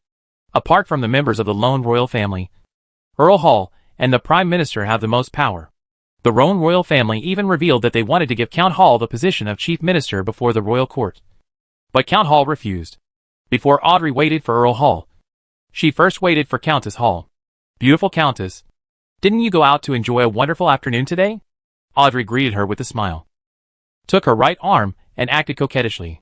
My Audrey has grown up. Come, let me take a closer look. The Countess looked at Audrey with a loving expression, and after a while she said, Mr. Hastur, when will you come for dinner again? Chapter 461 The Out-of-Control Marionette. He still needs to deal with some things in South Wales, and he should return to Backland after a while. Audrey answered calmly, her eyebrows curved. Dear Countess, the necklace you are wearing today is so beautiful. I've never seen you wear it before. Our considerate Earl Hall just gave it to you. Right? In order to avoid further discussing these topics, Audrey naturally diverted the topic away, until Earl Hall came back. They were still discussing what kind of skirt should be paired with this exquisite necklace. In the evening, after dinner, Earl Hall naturally talked about the Lone Kingdom's recent defeat at the Fuzek Empire. The matter was far more complicated and terrifying than what was written in the newspapers. What really defeated the Lone Kingdom's army was not the bravery of the Fuzek Empire, but an infectious disease that was suspected of spreading. When the winter snow melts in spring, this infectious disease suddenly wakes up and spreads in the military camp of the Kingdom of Lone. The specific symptoms are that the person will first lie on the bed feeling weak. Then the face will gradually turn black and purple, and the muscles of the limbs will gradually become thinner, as if they were drained by something. After about 5 to 10 days, the infected person will become confused and start to go crazy. Earl Hall's words only ended here. We still need to wait for the next wave of news to come back about this specific situation. The only thing to be thankful for is that the Church of the Night Goddess took the lead, and the Church of Steam and Machinery, and the Church of the Mother Goddess of the Earth jointly assisted, and sent many personnel to rush to support. Audrey felt terrible just hearing the description, so she wrote a letter that night, intending to send it to South Wales through Hastur's spiritual messenger. After blowing the copper whistle wrapped with flame patterns, the door to the spirit world opened, and a fist-sized firebird flew out. He just glanced at Audrey and Susie, and in Audrey's curious eyes, he held it in his mouth. That letter leaves. This is Mr. Hastur's messenger. It's so cute. Woof. With a serious look on her face, Susie reminded Audrey that what she felt just now was not cute, but terrifying. When the little flamingo glanced over, it looked like it was at the top of the food chain, overlooking its prey. After finally finding a temporary place to live, Klein received a letter from Mr. Azek. In the letter, Mr. Azek introduced in detail the anomalies occurring in the Fasak Empire, and told him that he must not come to the Fasak Empire in a short period of time. Is the situation so dire? Klein frowned slightly after reading the letter. He also bought a newspaper today, which mentioned the war between the Fasak Empire and the Lone Kingdom. The god of war has fallen, and the Fuzek Empire, which has lost the blessing of the gods, can persist until now and even fight back, which means that it has new gods behind it. However, Mr. Azek also thinks highly of himself. Do I look like the kind of person who likes to join in the fun? Klein laughed to himself, thought for a while, then sat at his desk and wrote a reply under the dim light. He invited Mr. Azek to come back to Backland and not to get caught up in the war between the Fasak Empire and the Lone Kingdom, so as not to accidentally offend their respective gods behind them. In a world where gods can seriously affect the outcome of a battle, it is safer to stay as far away from them as possible. Late at night, Klein suddenly woke up from his sleep. He vaguely heard a neat and erratic chanting coming from the street outside, as if he was reciting some kind of mantra or scripture. The place where he lives is located in the southwest of the North District, about 1,500 meters away from St. Samuel's Church. In a place like this, except for members of the Church of the Night Goddess, members of other mysterious organizations should not dare to approach at will. Klein did not get up from the bed, but just controlled one of his marionettes to walk to the windowsill, slightly open the corner of the window, and observe what was happening on the street below. Marionette's eyes are his eyes. On the dark street, at some point, there was a long queue of about 20 people, including men, women, old people, and children. The only thing they have in common is that they are all wrapped in ragged yellow clothes. But this time, they don't have yellow hoods on their heads, so their facial expressions can be clearly seen. Their arms dropped naturally, and were gently crossed at the waist and abdomen in front of them. Their feet were bare, and their heads were slightly lowered. They were reciting mysterious poems that seemed like they were looking at the stars in the distance. They followed the leader along the street. Dark streets passed by. The leading men held an oil lamp in one hand, and a book with the back of the king in yellow on the cover in the other. This time, Klein clearly saw the name of the book. Children of the Stars. Along the shore, cutting through the clouds, the twin suns sink into the lake. The long shadow falls. Right there. The wonderful night when the black star rises. The wonderful moon that moves in the night. Yellow rags swaying in the wind. The song disappeared silently there. When the soul no longer sings. When the tears no longer flow. Lord of the starry sea and the distant starry sky. Chaos. Formless. Nameless beings. He will arrive in the expectation of thousands of believers. After listening carefully for a while, the poem, that should have been elusive and difficult to hear clearly suddenly sounded in my ears completely. Every word is missed. Just like a trickle. It flows along the ears, through the blood vessels, and into the depths of your heart. Marionette, who should have felt nothing, couldn't help but shudder. When Klein was hesitating whether to follow or take a look, he saw the Nighthawks from the Church of the Goddess of the Night secretly following behind these followers of the King in Yellow through a narrow slit in the window. Their whereabouts were not too secretive, but the followers of the King in Yellow didn't seem to notice, and allowed them to follow behind them silently. Are you so confident? Klein found it strange that both these followers of the King in Yellow and the attitude of the Nighthawks towards them were worth pondering. According to normal procedures, shouldn't the activities of these followers of the King in Yellow be stopped? Even if their behavior does not violate anything, they should not be allowed to wander the streets late at night. Or, if you disturb these followers of the King in Yellow, something bad will happen. Klein didn't take any action. until these followers of the King in Yellow were out of sight. The less trouble, the better. My current identity is a rich man from Dyside Bay. Klein was about to take back the marionette and continue to lie on the bed to rest. However, he found that this marionette's body suddenly stiffened for a while. He turned around and faced the direction where the followers of the King in Yellow had left. He unconsciously muttered, "Along the shore. Cut through the clouds. The twin suns sink into the lake. The long shadow falls. Right there. On that wonderful night when the black star rises." When he heard the voice coming from the marionette, Klein instantly felt something was wrong. His face darkened, and he quickly got up from the bed, manipulating the spiritual thread, trying to control the marionette to close his mouth. But the marionette's mouth only closed for a moment. And then he continued to open his mouth and chant, "The wonderful moon that moves in the night. Yellow rags swaying in the wind." The song disappeared silently there. When the soul no longer sings. When the tears stopped flowing. Seeing that the marionette was out of his control, Klein promptly cut off the spiritual line between himself and the marionette to prevent himself from suffering the changes from the marionette. Secret Puppet just paused for a moment, then continued to read the last paragraph. "The Lord of the Stars see in the distant starry sky. Chaos. Formless. Nameless beings. He will arrive in the expectation of thousands of believers." Klein raised a ball of flame in his palm and swung it at the marionette, letting the blazing flames completely devour its body. Although he still didn't know exactly what happened just now, he didn't dare to stay with this marionette anymore. Fortunately, this secret puppet is just a sequence 8 light prayer, so it is not too precious. If it were the secret puppet of Blood Admiral Senior in his hand, he wouldn't be so willing to part with it. What happened? Klein had no intention of continuing to sleep, and carefully recalled every second and every scene before and after. The only unusual thing is the mysterious chapter of the poem chanted by the followers of the King in Yellow. Could it be that there is some kind of pollution in this poem? But why didn't I notice it at all? If it is not pollution, it should be that those who hear the poem will be affected by some extraordinary power. Klein couldn't make up his mind, thinking that it was time to say hello to Will when he returned to Backland. As for it being late at night, Will should have learned to get used to it. Klein lay on the bed and placed the paper crane next to his pillow. Soon, he saw Will in his dream wearing a nightcap and blue pajamas, rubbing his eyes vigorously and cheering up. "Do you know what time it is? It's almost dawn. There are still more than 2 hours before dawn," Will said angrily. "This is the most worthwhile period of rest in the night." Klein did not refute and waited quietly for Will to finish complaining before he asked about the followers of the King in Yellow. "You said those believers. If you don't provoke them, they won't affect you." Will's face looked a little weird. "But I just..." Klein explained the problem with his marionette just now. Will walked back and forth for a few steps. "You must have been caught peeping in secret. So the other party gave you a warning." What a sensitive perception. Klein is still somewhat confident in his ability to hide his aura. Believers of the King in Yellow walk under the stars.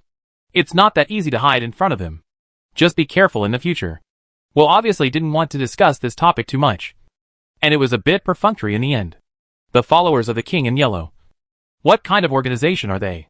Or are they simply a group of common believers gathered together? They claim to be monks in yellow, and their ultimate goal is to follow the King in Yellow and follow him to the end of their faith. Will added, they believe that there is a door in the vast starry sky, the door to eternal life. Klein thought for a moment and asked a more curious question. Why don't the Church of the Goddess of the Night take measures against these followers of the King in Yellow? What measures should be taken? Kill them, or put them under house arrest. They have shown no harm so far. Is that all? I'm so sleepy. I don't want to talk to you anymore. Next time, remember not to disturb my rest. Will left, leaving Klein tossing and turning in bed alone, unable to sleep. He always felt that Will was hiding something in the conversation just now. Chapter 462, Yellow Clothes Phenomenon. A week later, Klein finally established a firm foothold in Backland. Through someone else's introduction, he came to the Metropolitan Domestic Help Servant Association in Xiaowu District, where he hired a male housekeeper to be responsible for daily life and a female housekeeper to be responsible for financial management. After having these two housekeepers, he soon rented a large house in an area not far from St. Samuel's Church. The house at No. 160 Birkeland Street has a clean lawn, a small garden. The house is decently furnished and adequately furnished, and there are numerous bathrooms on each floor. The annual rent is about more than £300. Although this is a bit different from the £160 he originally expected. In order to maintain his wealthy persona, He still paid this extra money. But what he didn't expect was that renting this house was just the beginning. With the advice of the housekeeper, he successively hired a valet, 2 first-class maids in charge of the bedrooms, and 2 more in charge of the living room, second-class maid in the living room, 2 valets responsible for receiving guests, store maid, kitchen maid, washing maid, menial maid. In addition to these, he also needs cooks, gardeners, coachmen, home nurses, small laborers. Then you need to own 2 carriages, 1 ordinary for daily travel, and 1 luxurious to prop up the appearance when attending banquets. Regarding these expenses, Klein always maintained a decent smile, and then watched sadly as the gold pounds in his pocket became less and less. Only now did he truly understand how big the gap existed between his life and that of nobles like Miss Audrey and Mr. Hastur. This is a clear threshold that is enough to keep people with insufficient financial resources out of the door. Even if its door is always open, it is difficult for ordinary people to cross the threshold and enter the world inside the door. As Klein gradually became numb to spending money, his wealthy life gradually got on the right track. The first thing he did was to sell all his bicycle shares using his original identity. There's no way. I'm too short of money. In a complex and dangerous metropolis like Backland, he still had to leave some money behind before he could ask the messenger lady for help in the future. Moreover, if he wanted to sneak into St. Samuel's Church, he could not do without spending money. In order to attract the attention of the bishops of St. Samuel's Church, he would put a considerable amount of gold pounds into the donation box every time he went to attend prayers. This is only the first step. If he wants to enter the aristocratic class, he also needs to actively participate in activities such as charity galas to show his generous and wealthy side. Klein, who finally had a little leisurely afternoon, lay on his big bed, wanting to just rest for the day. But soon, there was a knock on the door. Klein could only rub his brows and let the butler outside the door come in to discuss the matter. Sir, I will print some of your business cards and send them to the neighbors together with small gifts. They will observe you for a few days to confirm your situation. If they are willing to accept you, they will choose to return the gift and invite you to their home. Klein understood that this was going to cost money again. The people living nearby are generally from the middle class and upwards, and most of them are rich people and minor aristocrats. In order to show your sincerity that you just came here, the gift you give must not be too cheap. It's up to you. I believe in your professional ability. Klein smiled and left everything to this capable butler. He only needs to silently act as a cash machine in the back. You will also need to hire a tutor who specializes in dancing, so that you can better integrate into Backland's party. Klein always responded with a smile. After sending the housekeeper away, he rested in the room for a while, closed the door, and went out with a new identity. He also needed to buy some ice cream to coax Will. In St. Samuel's Church, Leonard, who had been promoted to the captain of a Red Glove team, did not follow the church personnel from the previous period to the battlefield between the Fasak Empire and the Lone Kingdom. Instead, he stayed in Backland and was responsible for dealing with some things that ordinary Nighthawks could not solve. At present, there is only one thorny question submitted from the Nighthawks: how to deal with the increasing phenomenon of yellow clothes in the middle of the night. On the Night Watcher's side, the behavior of members of the Yellow Monks walking through the streets late at night to perform starry sky salutes is generally referred to as the Yellow Clams phenomenon. At present, this phenomenon of yellow clothes is gradually increasing. Basically every 3 or 4 days, one will appear on the streets of Backland late at night. They usually just wear yellow clothes and walk through the streets late at night, chanting a classic poem called Children of the Stars. Except for the beggars and drinkers who wander the streets late at night and occasionally encounter them, other ordinary residents are not even aware of their existence. During the day, they naturally return to ordinary life. Until late at night, they spontaneously put on yellow clothes and gathered into a team from scratch. As long as no one messes with them, they will disperse spontaneously at dawn, like ghosts walking in the night. But if someone accidentally bumps into them or treats them badly, then the problem is a bit serious. Judging from recent cases, those who blaspheme the beliefs of the Yellow Monks will not die immediately, but will have extremely bad luck. At the least, they will lose all their property, and at worst, they will choke to death on drinking water and walk, falling to death, swimming and drowning. It's not like the church didn't want to stop it, but the people said to stop it would either be assimilated into the Yellow Monks, or they would end up with the same fate as those who collided. In order to prevent the situation from spreading, The Nighthawks chose another way to deal with it, which was to follow the team of yellow-robed monks and praise late at night, and disperse those who might approach nearby. In this way, each other is at peace with each other. However, with the recent increase in the phenomenon of yellow clothes, and after the Fuzak Empire deployed personnel to the battlefield, the Nighthawks were a little unable to complete this task. Leonard quietly read through all the information about the phenomenon of yellow clothes without any curiosity in his heart. He clearly remembered that before, the Yellow Monk organization was still very mysterious and used to hide in the dark. But now, why are there so many members of the Yellow Monks showing up and spontaneously walk through the streets in yellow clothes late at night? Captain, take a look at this information from the harbor. Well, you can continue your work first. Leonard took the document and put it on the table first. After taking a sip of refreshing espresso, he rested for a while, then picked up the document, leaned back on the chair, and started reading slowly. The content recorded above is the self-report of 3 witnesses, or the lucky person. They said they encountered a mysterious being dressed in yellow on the street late at night. The first lucky person said that he was very nervous and scared at first. He wanted to run away, but could not stay away. He could only be attracted step by step to the figure in yellow. After a brief exchange, when he tried to put forward his wish was indeed fulfilled. His daughter, who had been missing for 8 years without any news, finally returned to him. The description of the second lucky man is also very similar. It is also the story of the figure in yellow fulfilling his wish. The third survivor mentioned that he saw one of his friends being greedy and wanted the figure in yellow to satisfy his desire for inexhaustible wealth.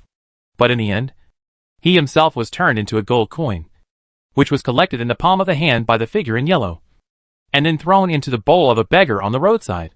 From then on, his friend disappeared from the world and never appeared again. As for the gold coin, the local night watcher successfully exchanged it from the beggar. But no matter how he checked, it was just an ordinary gold coin. At the end of this information, it was also mentioned that since similar incidents occurred, people wearing yellow clothes have appeared on the streets late at night from time to time. Leonard read the information, pondered for a while, and already had a general idea in his mind. He wondered whether the mysterious figure in yellow, who could fulfill other people's wishes, could be the incarnation of the king in yellow, who was followed by the monks in yellow. The monks in yellow walk the streets late at night just to encounter the king in yellow whom they believe in. Or do they want to express their devotion to this belief in this way? Leonard thought seriously, took out a pen and paper, wrote and drew, summarizing his thoughts. At night, Leonard returned to his room, took a shower and lay on the bed, and subconsciously asked the old man his opinion on this matter. No idea. Old man, aren't you usually very good at long speeches? Why are you suddenly not okay today? Leonard said teasingly. The unknown is the most terrifying thing. Do you really know the details of the king in yellow? Before Leonard could answer, another sarcastic voice came from his heart.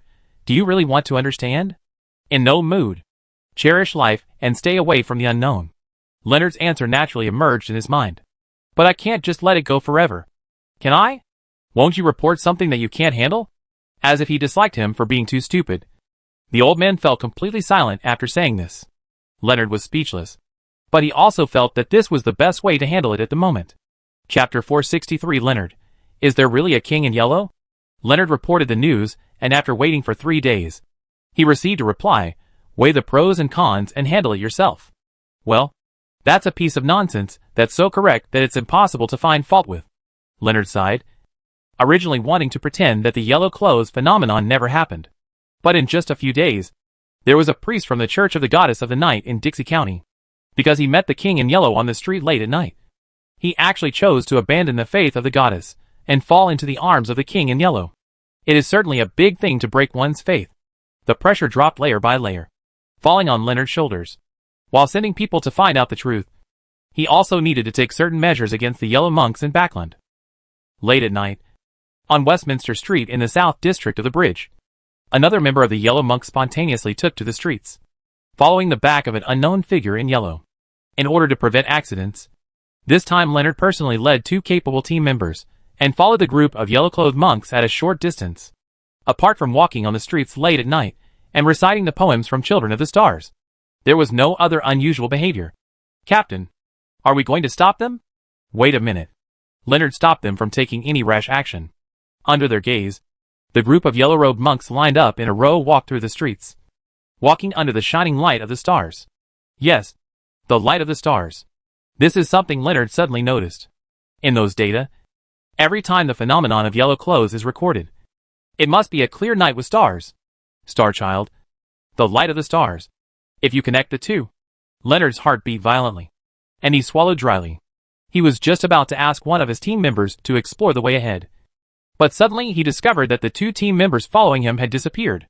Obviously, they were just 2 or 3 steps behind him. He couldn't help but look around. In the dark night, he didn't find his team members. He only saw a figure in ragged yellow clothes standing quietly at the end of the street in front of him. A lonely monk in yellow? Wrong. Leonard looked carefully. His pupils dilated, and then shrank suddenly. That figure was not an ordinary monk in yellow. That is the incarnation of the king in yellow, who can fulfill people's wishes, or destroy everything and bring misfortune. The yellow clothes on his body are particularly conspicuous in the dim world, as if the whole world has begun to center on him at this moment. The figure could neither see its specific limbs nor its facial expression. From a distance, it looked like a ball of wind holding up a piece of yellow clothing. The drums are ringing and empty. Leonard had no idea of heroic sacrifice, so he suppressed the sound of his footsteps and retreated into a small alley behind him. He held a revolver filled with bullets with extraordinary effects in his left hand, and held an extraordinary stone-shaped object in his right hand. This was very unusual. Earlier, when he was pretending to be a believer in the stars, his superiors temporarily lent him an extraordinary item that could be used for short-term teleportation. When he took over the Red Gloves team, this thing was given to him for self-defense. At the same time, he also called to the old man in his heart, hoping that he could give him some advice at this critical moment. But the old man not only remained silent, but hid himself. Is the old man worried? Leonard's thoughts flashed past, and when he came back to his senses, the originally dark and uninhabited alley was already behind him, and the figure in yellow was getting taller and taller in front of him. Did you run in the opposite direction? No. It was this incarnation of the king in yellow that distorted the space around him. He tried to activate the extraordinary object in his right hand again, but not even a single ripple in space appeared. Looks like I won't be able to run away tonight. Leonard randomly stuffed the thing into his pocket, holding the gun with both hands instead of one hand. He did not run back, but faced the figure in front of him, who was suspected to be the incarnation of the king in yellow. After all, he is now also a Sequence 6 Requiem Master, and he is best at sending things that should not exist in the world back to the world where they should go. As Leonard gradually approached the incarnation of the king in yellow, his head unconsciously became empty, and the hands that originally held the guns also put away the guns. His eyes were slightly dull. After a moment of daze, he walked to the street. There was a seat in the open air of a cafe nearby, and I sat down quietly. When his eyes gradually became brighter, he suddenly found that sitting in front of him was a person who he had been afraid of until now and never wanted to look back. The immortal witch, Miss Seraphina. She still looks so young, with fair and delicate skin, without any flaws. She is wearing a complicated black dress, which makes her already outstanding legs look even more slender. Coupled with that, she looks like a girl of 17 or 18 years old. Face. God. Even though he hadn't seen her again for so long, Leonard still felt that his dusty heart began to beat hotly and powerfully. This is the eager mood that male animals can't wait to express in front of the person they like. No. No. She is a witch. The immortal witch of Sequence 3. I should stay away. Not sit face to face with her like this, let alone have any communication. But when Seraphina opposite her raised her watery eyes, and the indescribable expressions of sadness, resentment, joy, sadness, etc., came into his eyes, he was melted, like a puddle of water, melting on the table. Captain! Captain! Wake up! Wake up! It's already dawn. Did the captain encounter anything last night? Let's solve it directly with physical means. Blah blah blah. Leonard's body shivered momentarily as the biting cold water was poured over his head, and then his eyelids slowly opened. The light of the golden sun has dispelled the darkness of last night. On both sides of him were the two team members that he couldn't find last night. As for myself, I was all wet. My cheek was pressed against the cold glass tabletop, and my hands were holding the round table outside the cafe door. Leonard blinked, and it took him a moment to realize what was going on. He stood up abruptly, subconsciously reaching out to wipe the corners of his mouth, and then patted his cheek to calm himself down. After the chaotic mood returned to normal, Leonard said with a straight face, Didn't you two suddenly disappear last night? Captain, did you remember correctly? Yes. We were clearly following you last night. The different words were completely inconsistent with the memories that still remained in my mind. Soon, Leonard got a different version of the story from these two players. Last night, in the sight of the two of them, I suddenly ran towards the street ahead with a look of caution and nervousness. Then suddenly stopped, and then sat on the outdoor seat in front of the cafe. A person seemed to be talking to himself. And finally, he hugged the round table in front of him with both hands, leaned down, and put his cheek against it, with a silly smile on his face. The two team members tried many methods, but to no avail. It was not until dawn the next day that they decided to wake him up by pouring cold water on him. Leonard's first reaction after hearing this was that the two of them were lying. He clearly saw the incarnation of the King in Yellow walking on Earth last night. Hey. Yes. Why did she become that ageless witch Seraphina again? It seems that something went wrong last night. Did he really encounter the King in Yellow? Leonard was silent for a long time, instructing the two team members not to reveal the matter at will, and then led them back. He went back to his room first, took a shower, and changed into clean clothes. Before he started asking the old man's voice came from deep inside his heart.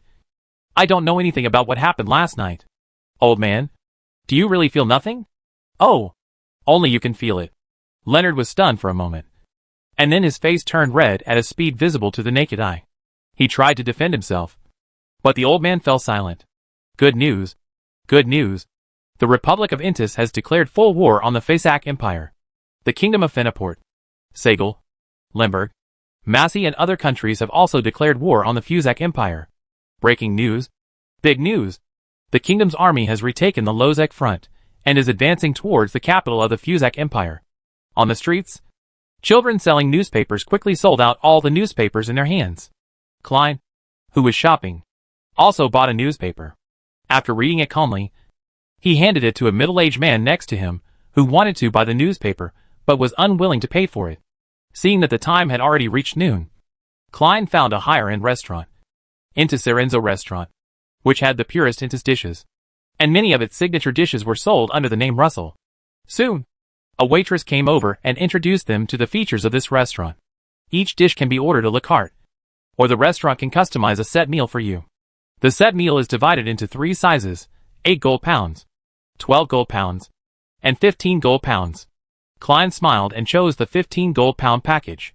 When he spent the money, he could feel the envious eyes of the waitress. At the same time, he also received a delicious meal commensurate with the money. Black truffle porcini, Intis style foie gras, braised de Goya beef short ribs. Well, that's the delicious taste of money. Chapter 464 A Wonderful Fate. While Klein was slowly enjoying the delicious food brought by 15 gold pounds, a young man and woman came to the door of the restaurant. The lady held the man's arm with both hands, with an elegant and generous smile on her face, and whispered a few words to the man next to her from time to time. The man was wearing a white shirt, a black vest, a formal suit, and a precious watch inlaid with emerald agate on his left wrist. The hair of both of them is dazzling golden yellow, just like their faces, so dazzling that people can't help but focus on them. Klein's arm holding the knife and fork stiffened. His pupil shrank, and then he regained his composure and continued to taste the food in front of him. But the taste is not as delicious as it was at first. He never expected that Hastur and Audrey would come here to enjoy lunch. With their identities, shouldn't they be hanging out in Queens? What made Klein even more speechless was that the position where Hastur and Audrey were sitting were directly in front of him. Fortunately, Hastur's back was turned to him. Otherwise, he always feels like his new identity will be exposed again. Look, those are Earl Hastur Campbell and Miss Audrey. They are a perfect match. Who says it's not the case? Judging from their loving looks, they will probably get engaged in a while. I didn't expect that Miss Audrey, Backlund's most dazzling gem, did not choose to marry into the royal family, but instead fell in love freely on her own. There were people around who recognized the identities of Hastur and Audrey, and they made low-pitched comments and exclamations. Audrey and Asta also heard these sounds, but they didn't have much expression on their faces. They just ordered all the signature dishes on the menu, and ordered a bottle of Almers produced in 1330. Red wine. Its value is 126 gold pounds. While calmly tasting the 15 gold pounds of food, Klein silently calculated the total price of the food ordered by Hastur and Audrey, including the ridiculously expensive bottle of red wine. The two of them spent about 200 gold pounds on this lunch. The life of a noble is so luxurious. After finishing the food in silence, Klein drank the free glass of white wine provided by the restaurant, enjoyed another ice cream, and then stood up to pay and leave the restaurant. While walking on the street, Klein did not look back at the restaurant to avoid being noticed by Mr. Hastur. After checking the time, he chose to walk to St. Samuel's Church just in time to eat. While admiring the surrounding street scenery, he slowly came to the front door of St. Samuel's Church. Within 2 steps of entering the door, a luxury carriage pulled by 4 horses stopped steadily in front of the church door. Then an amazing young man and woman stepped out of the carriage. Hastur and Audrey. When he heard the familiar voices talking behind him, the corners of Klein's mouth couldn't help but twitch. What day is today? Why did I meet Mr. Hastur and Miss Audrey one after another? Could it be that his luck was cursed by Will? Isn't it just disturbing his sleep once? As for being so stingy, Klein didn't look back. He just held the cane inlaid with gold and walked into the church. He walked through the quiet corridor and arrived at the large prayer hall under the sunlight piercing the stained glass. It is very dark here, as if it is deliberately imitating the atmosphere of sleeping in the dark, which can make people feel peaceful and calm. Klein originally wanted to sit in the right corner where there were more empty seats, but with Hastur and Audrey behind him, he thought for a moment and chose to sit in the center of the crowd. He leaned on his cane, took off his hat, concentrated on praying with his eyes closed. When he closed his eyes, Hastur and Audrey, who entered the prayer hall 1 step later than him, chose the right corner. This made Klein secretly relieved. Fortunately, he changed his mind in time. Otherwise, if he sat next to Hastur and Audrey and said hello, his secret might be revealed. Time passed by. After listening to the sermon, Klein slowly stood up and walked towards the altar. After bowing to the bishop with short black hair, he came to the offering box next to him. With a silent breath, he took out 2 10-pound notes and 6 5-pound notes from his coat pocket and put them in one by one. The bishop caught sight of this scene with his peripheral vision, and his eyes couldn't help but soften. When Klein walked back and left the prayer hall, he inevitably passed by Hastur and Audrey. He relaxed and didn't get too nervous, lest he expose any flaws. When he saw Hastur putting 10 10-pound notes into the offering box from the corner of his eye, he really wanted to transform into that offering box. At the end of the day, the donations from believers alone might amount to 1,000 gold pounds, without having to pay taxes. No wonder those incense temples in the previous life were always extremely rich, with hundreds of millions or billions of huge funds quietly lying around in their bank accounts. Klein left St. Samuel's Church with a lot of emotions. Fortunately, Hastur and Audrey were no longer on the same road with him this time, which made his steps much easier. In St. Samuel's Church, Hastur was walking around the cathedral with Audrey. Mr. Hastur, you just returned to Backland today. Do you need to take a rest first? When I came back to Backland and saw you for the first time, all the fatigue disappeared. Hastur replied naturally. Audrey blushed slightly. In a sacred place like St. Samuel's Church, listening to Mr. Hastur's undisguised words always made her feel flustered. It was as if his conversation with Mr. Hastur was being overheard. The gods watch over everything. Audrey couldn't help but think of this sentence, and her mood became even weirder. I didn't expect Mr. Hastur to be willing to come and visit the goddess church. Audrey smiled and changed the subject. I just don't want to be separated from you, Mr. Hastur. Audrey's cheeks turned red, and she emphasized her tone slightly. Let's not say these words in church. The goddess should also be happy to see her followers pursue happiness freely. Mr. Hastur, you obviously did it on purpose. Audrey finally understood what Asta was thinking. He clearly said these blushing words to himself in St. Samuel's Church under the gaze of the goddess. Shouldn't we be more sincere in front of the gods? Lying in front of the gods is the greatest disrespect to the gods. Audrey knew that she couldn't explain these fallacies, so she pretended not to hear anything, but the corners of her mouth slightly raised unconsciously. She quickly suppressed the feeling of rapid heartbeat and prayed to the goddess for forgiveness in her heart. 10 o'clock in the evening. Brave Bar. What the H.L. Leonard, standing at the door, cursed with a look of disgust on his face, remained silent for a while, and then chose to walk into the bar. Because of what happened late last night, he had been listless all day. I rarely feel energetic at night, so I go out for a walk, but I end up here unknowingly. The starting point of all bad luck. After drinking a few glasses of Southwell beer, Leonard felt energetic again. When he was about to ask for a few more glasses of wine to try, someone tapped him on the shoulder, then naturally sat next to him and pushed an expensive cocktail on the table in front of him. Leonard glanced sideways, then blinked, and said with a look of disbelief, "Asta? Damn it. When did you return to Backland?" "Today." Hastur poured himself a glass of wine with a smile in his eyes. "You just came back and ran here to be cool. It seems that you were suffocated in South Wales. Right? My gut tells me you might be here tonight. Here, I'll toast you with this glass." Leonard picked up the wine glass, took a big sip, burped, and laughed. "It's good to come back. I'll have someone to drink with from now on. You look very worried. What have you been worried about recently?" Leonard was silent for a while and sighed. It's better not to say anything anymore. Drink. Drink. Asta didn't force it. He just drank with Leonard for almost 2 hours before letting someone from the Brave Bar drive a car to take him back. After seeing Leonard off, Hastur did not leave with him, but continued to stay in the Brave Bar. Now, Merrick is no longer guarding here specifically, and this time Sharon followed him back to Backland. So Merrick did not appear here tonight. Asta didn't come to see Merrick tonight. He wanted to see how lively the streets of Backland were late at night. Late at night, the crimson moon in the sky quietly revealed half of its body from behind the clouds. The stars around it were brilliant, and wisps of starlight fell down to the earth. In the deserted streets, the street lights flickered dimly. The beggars huddled under the light of the street lamps, wrapped in dirty and worn-out rags, hummed in a low voice along the shore, cutting through the clouds. The twin suns sank into the lake. The long shadow fell. And there it was, the wonderful night when the black star rose. The drunkard passing by spat and cursed. Do the homeless people on the roadside know how to sing elegant poetry these days? Art is really worthless. As the stumbling drunkard passed the next streetlight, a group of people wearing ragged yellow clothes suddenly walked out of the street, silently wandering on the street. He was frightened all over. Sober. Chapter 465. The ashes have been raised for you. Believers in yellow clothes walking on the streets late at night. I always thought it was a scary story made up by other drunkards who had nothing to do late at night. But tonight, Hank saw with his own eyes this yellow-clad team traveling through the streets late at night. Their steps were light, and their bodies seemed to be lifted up by a breeze. If you didn't observe their feet carefully, they would be like neatly arranged ghosts crossing the deserted streets. Listen carefully.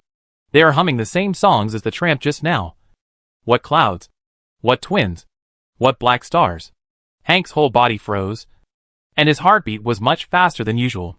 He thought something would happen. But those people just walked calmly through the street beside him, without even looking at him. He could only watch their backs disappear into the deserted, dark streets. What a bunch of weirdos. He only dared to curse a few words in his heart, and continued to take a few steps forward, humming the unknown song unconsciously. Along the shore, cutting through the clouds, the twin suns sank toward the lake, and long shadows fell. There, it was a wonderful night with black stars rising. At first, he didn't feel anything was wrong.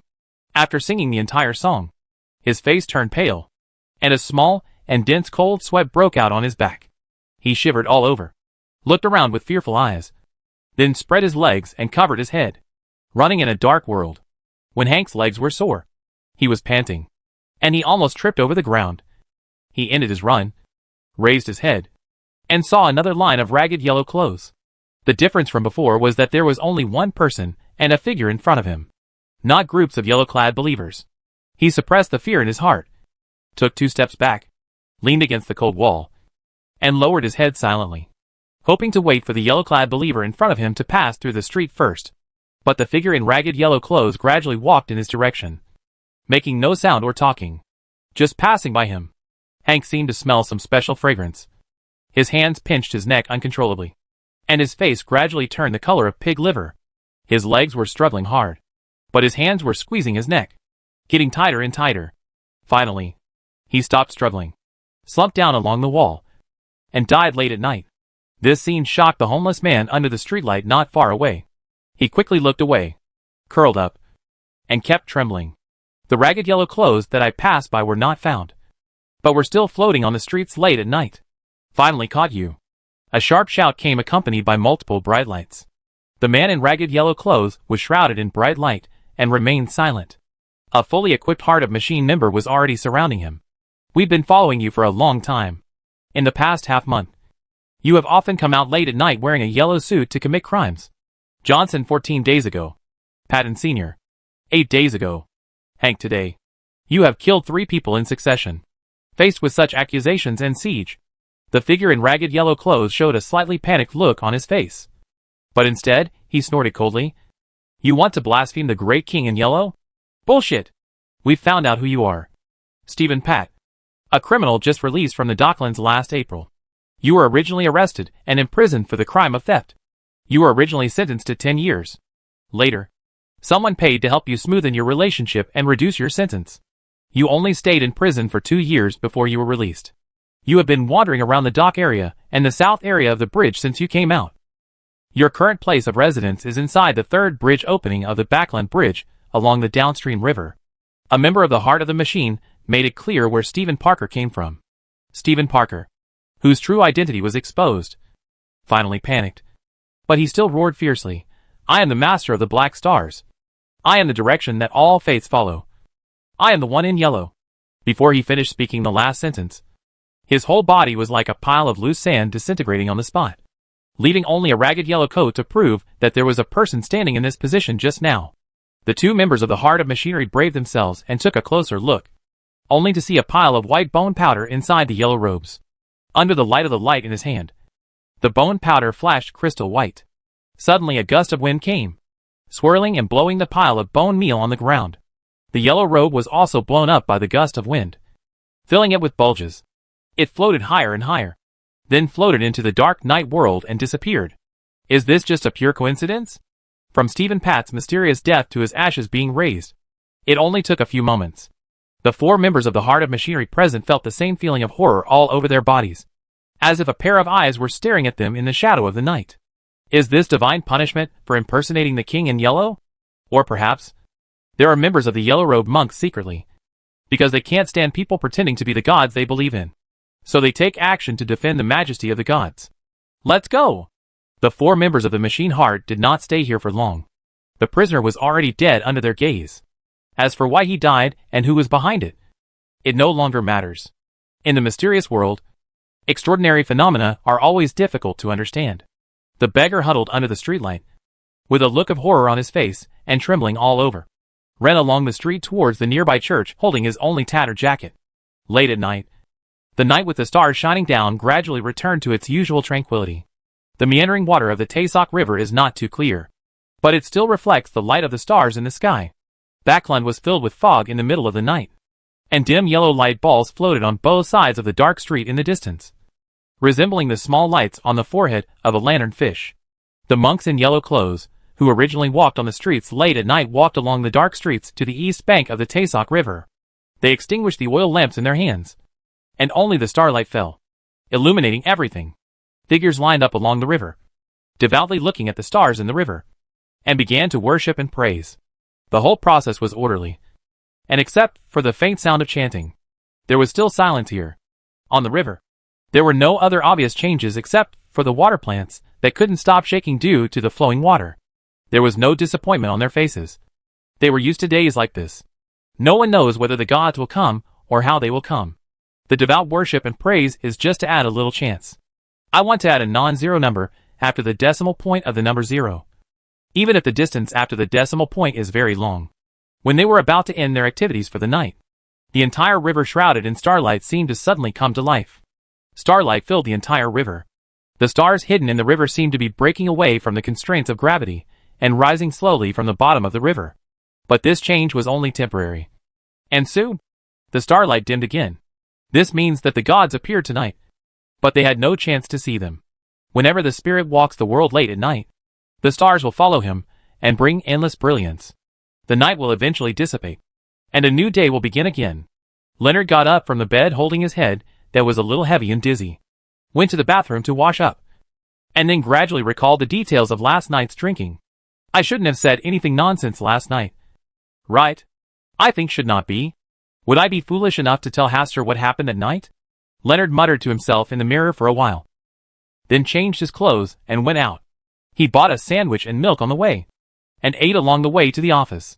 Not long after he sat in his seat, his team members sent him a piece of information from the Heart of Machine team. Someone is stupid enough to pretend to be the king in yellow. Don't they know they have to be in awe of the unknown and mysterious existence? Leonard mocked and read the information patiently. Weigh the pros and cons and handle it yourself. He seemed to understand the true meaning of this sentence. The above does not ask him to be passive and slack in his work, but allows him to decide how to deal with it based on the specific things that happen. It is good to avoid conflicts, but when encountering such incidents that harm people's lives, they must take over and deal with them to prevent the impact from spreading. Looking at it this way, the mysterious existence of the king in yellow is not as vicious as imagined, and is fundamentally different from the fallen creator believed in by the madmen of the Aurora Society. Leonard had a general idea in his mind on how to deal with the phenomenon of yellow clothes. After finishing what he was doing, he got up and left the office room, hailed a carriage, and headed to St. Samuel's Church. You won't go wrong if you consult Archbishop Anthony beforehand. When he stepped off the carriage and was about to enter the church door, the old man who had been silent suddenly spoke. There is an ancient atmosphere. Leonard's body trembled slightly, but he quickly returned to his natural state. His eyes were as sharp and focused as an eagle's, changing from his previous casualness and laziness. He pretended to tidy up his clothes and inadvertently glanced at the people around him from the corner of his eye. In addition to the priest of the church, he was also familiar with some of the believers who came to pray. After all, he had spent a lot of time in St. Samuel's Church. On the other side, Klein, who came to St. Samuel's Church to pray on time today, also saw Leonard in front of him, who was sorting his clothes. A white shirt without a belt, paired with straight pants and a black vest. Looks casual and a little bit unrestrained.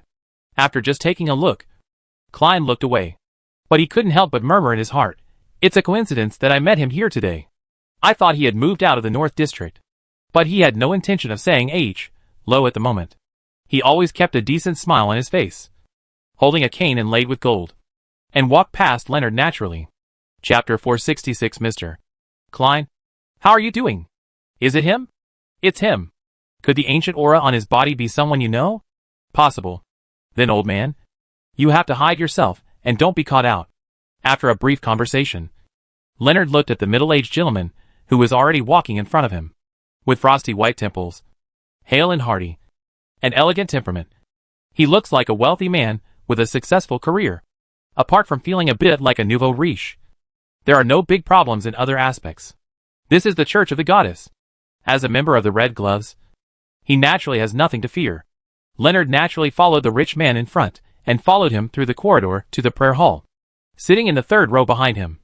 I followed his prayers while secretly watching his movements. When Leonard was secretly watching Klein, Klein was also keenly aware of the furtive gaze coming from behind. At first, he just thought it was a coincidence. But when Leonard followed him into the prayer hall, there must be a ghost. Based on his understanding of Leonard, this guy doesn't have such devout faith in the goddess. The reason why he followed up was to better observe himself.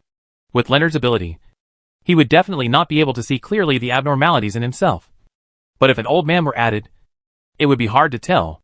According to his understanding, the old man in Leonard's body should be an angel from the Zoroastrian family.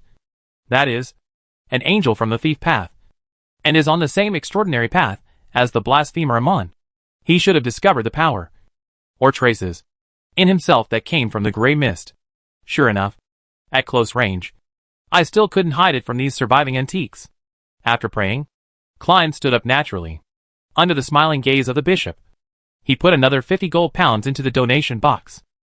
Sure enough, the black-haired bishop looked at him with more and more satisfaction. After donating, Klein followed the crowd and left the prayer hall. Leonard did not follow any further to avoid being discovered. He stepped forward to chat with the black-haired bishop for a while, and then went to meet Archbishop Anthony to seek some advice from him. Facing his visit, Archbishop Anthony smiled and said with clear and gentle eyes, "In the eyes of the gods, no matter whether it is special or not, you can still do whatever you want to do. There is no need to be afraid or timid. The goddess always protects you. For every one of his followers. Do you know the true origin of the King in Yellow? The Lord of the Sea of Stars in the distant starry sky. The shapeless and nameless one. Lord of the Star Sea. Then between him and the stars." Before Leonard had finished asking, he already understood the answer to this question when he caught a glimpse of the smile in Archbishop Anthony's eyes. The King in Yellow is another identity of Chuanqing. The monk in yellow is a believer in the King in Yellow, and also a believer in the stars. For example, Believers in the stars are the favored ones in the church, who are favored by the gods. And the monks in yellow are believers in the gods in a broad sense. No wonder the church would leave this matter to itself. Because he had once pretended to be a believer in the stars, and had not suffered any divine punishment from the stars. This means that Chuanqing still has a certain favorable impression of him in a certain sense. At least, he won't have his ashes raised like Stephen Pat last night. By the time he left St. Samuel's church, the middle-aged gentleman had disappeared. Leonard searched the square with his eyes to no avail, and then left here temporarily. In the next 2 days, Leonard will specially come here during the prayer time of St. Samuel's church. Once again, he waited for the suspicious middle-aged gentleman in the square in front of the church gate, which made him wonder if this middle-aged gentleman pretending to be an ancient being had any thoughts about St. Samuel's church. Just like when he was in Tianjin City, Samuel deliberately planned accidents and conspiracies in order to advance to a higher order. There was no way he would let this happen again. After all, Archbishop Anthony was still very good to him. At this moment, a white dove flew over with fluttering wings, seemingly holding a piece of paper in its mouth. Leonard frowned and stretched out his hand, watching as the white dove placed the note in its mouth accurately into the palm of his hand, then flapped its wings and flew away. He first glanced around with caution and confusion before opening the note, only to see 2 words written on it. Zoroaster. Parasite. Leonard's pupils suddenly shrank, and the hairs all over his body stood up, as if a scorching summer suddenly came to 1,000 miles of frozen winter. That gentleman sees through the secrets inside me? As expected of an existence with an ancient aura, he may really be one of the remaining undead monsters from the 4th age.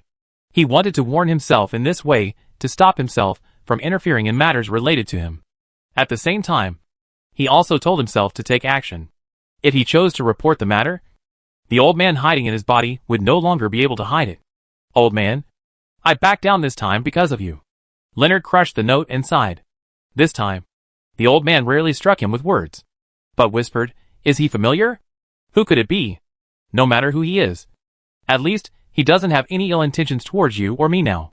Leonard looked much more relaxed, glanced at the white doves flying in the sky, and then left the square. At this time, 100 meters away, there was the intersection of Piusfield Street and other streets.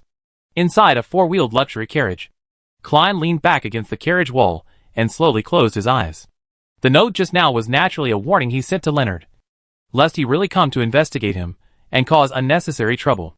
At the same time, it also reminds Leonard about the grandfather inside him. Seeing that Leonard had left the square, and when Klein was about to lower the curtains of the carriage, a white dove flew back with fluttering wings. It was the white dove that he had sent to deliver a message to Leonard. It also held a note in its mouth.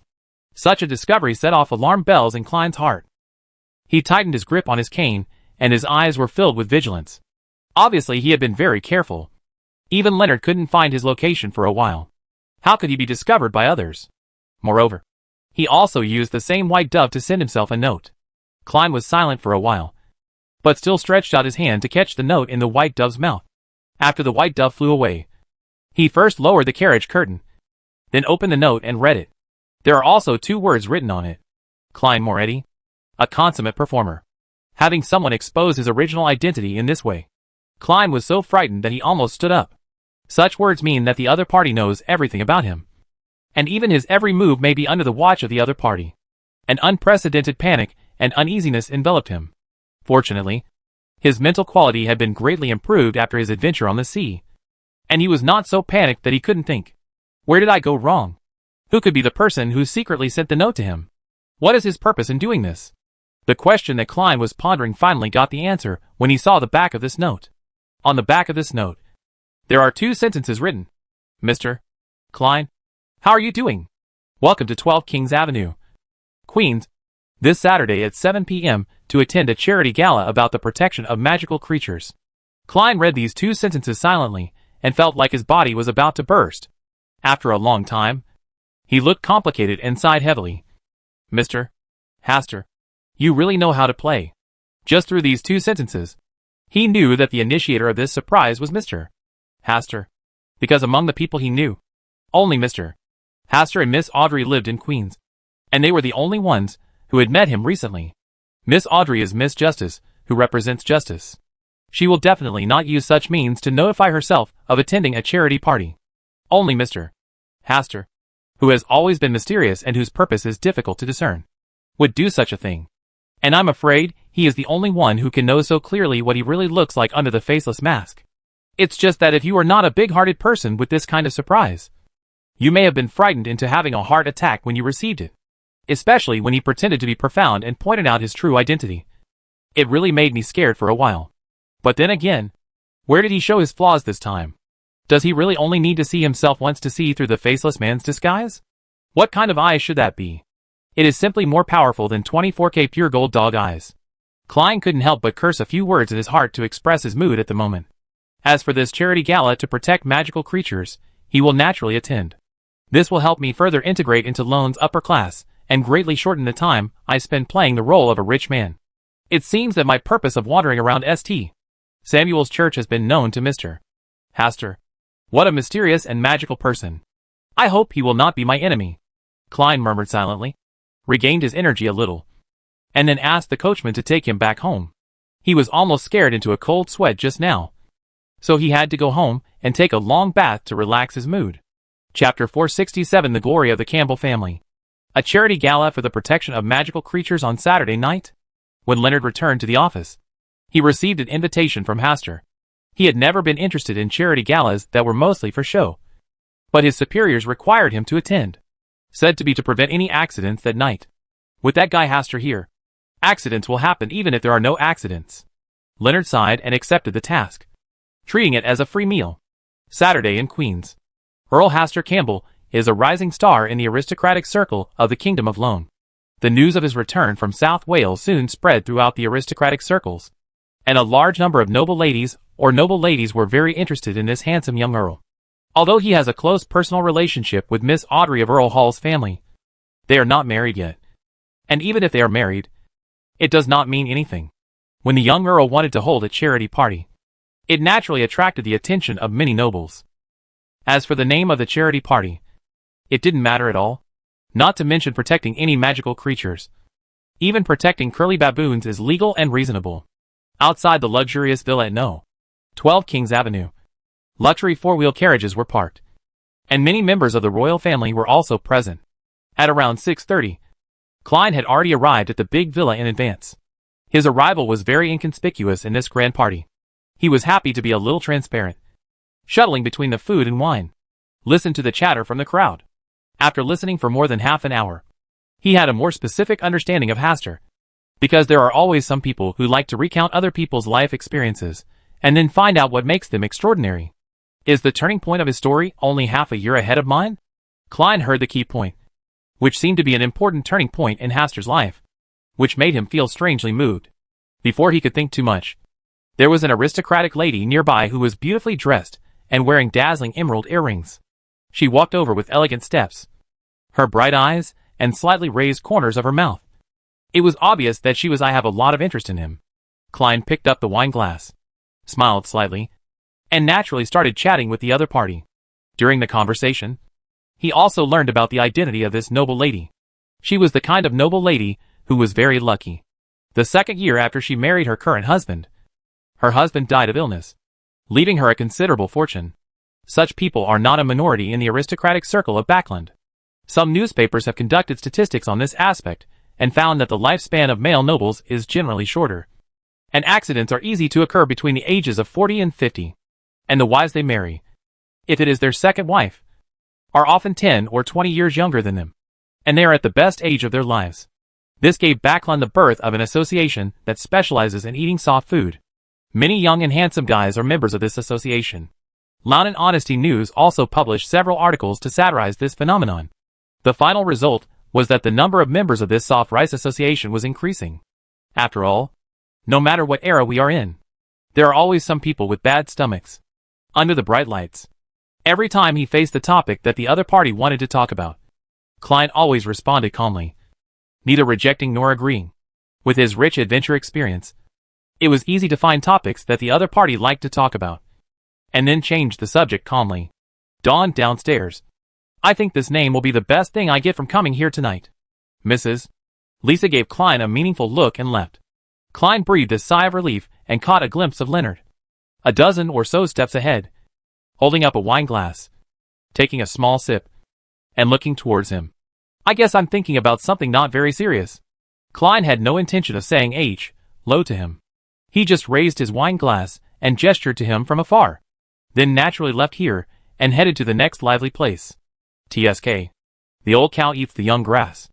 Leonard took a sip of the spicy rum and glanced teasingly. He was obviously an old guy who had lived for countless years, but he was still pretending to be young and innocent. It was really interesting. He couldn't help but ask the old man in his mind whether he had ever used a sword before it grew old. Hey, look to the left. A snort of disdain made Leonard turn sideways and look to the left. Just one glance. So shocked that the wine glass in his hand almost fell off. He actually saw Miss Serafina again. The ageless witch. The black dress that was about to become her signature made him subconsciously avoid women who were wearing the same clothes when he met her on the street. Why did Asta send her an invitation? Could it be intentional? Fortunately, Serafina's eyes did not fall on his side. Instead, she was chatting with her daughter, Mrs.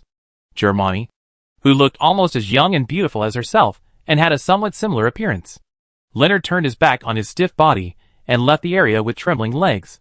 As he left, he felt a faint glance at him, which made him walk faster. At around 8 o'clock, tonight's protagonist Hastur was already walking and surrounded by several nobles. There are two people closest to him. One is Greg Negan, the son of the late Duke Negan of the Negan family, and the other is Hibbert Hall, the eldest son of Earl Hall, the core of the future rights of the Lone Kingdom. This is the true thought in the hearts of many people, including Klein. Thank you, gentlemen and ladies, for taking some time out of your busy schedule to attend tonight's charity gala. Asta looked around with a smile, then continued, there are many ordinary creatures living in this world. Different magical creatures, including elves, dragons, vampires, werewolves and more. Today, with the rapid development of industry, countless trees and virgin forests have been cut down indiscriminately, and their homes, that originally belonged to them, have been gradually invaded by humans. Many magical creatures are on the verge of extinction, and their survival conditions are worrying. I want to contribute to this, and ensure that our future generations can still see species diversity with their own eyes. Hastur said a lot of things eloquently, and he naturally received a round of applause at the end. Klein in the crowd was lamenting that just in Backland, there were so many homeless people whose living conditions were even more worrying. Aren't they worth protecting? But when I think about the era more than 100 years later, human life is still not so precious. In a sense, this is also a historical inheritance. After the introduction, Hastur asked the butler to put out some special works of art and jewelry brought back from South Wales for a small auction. As for the money from the auction, all the money will be invested in the newly established Foundation for the Protection of Magical Creatures. This method is more appropriate and effective than asking nobles to donate money directly. Hastur disappeared from the stage again, drank a glass of wine, looked at the hot small auction, shook his head and chuckled. For him, in an era when human life was valued so little, talking about protecting magical creatures was too extravagant.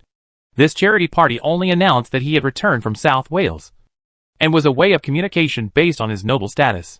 If similar events are held more often, his reputation will naturally spread among the noble circles of Lone Kingdom. This is also to fulfill his promise to the original owner and the old butler, to rebuild the glory of the Campbell family, and let the family's light shine throughout the Lone Kingdom.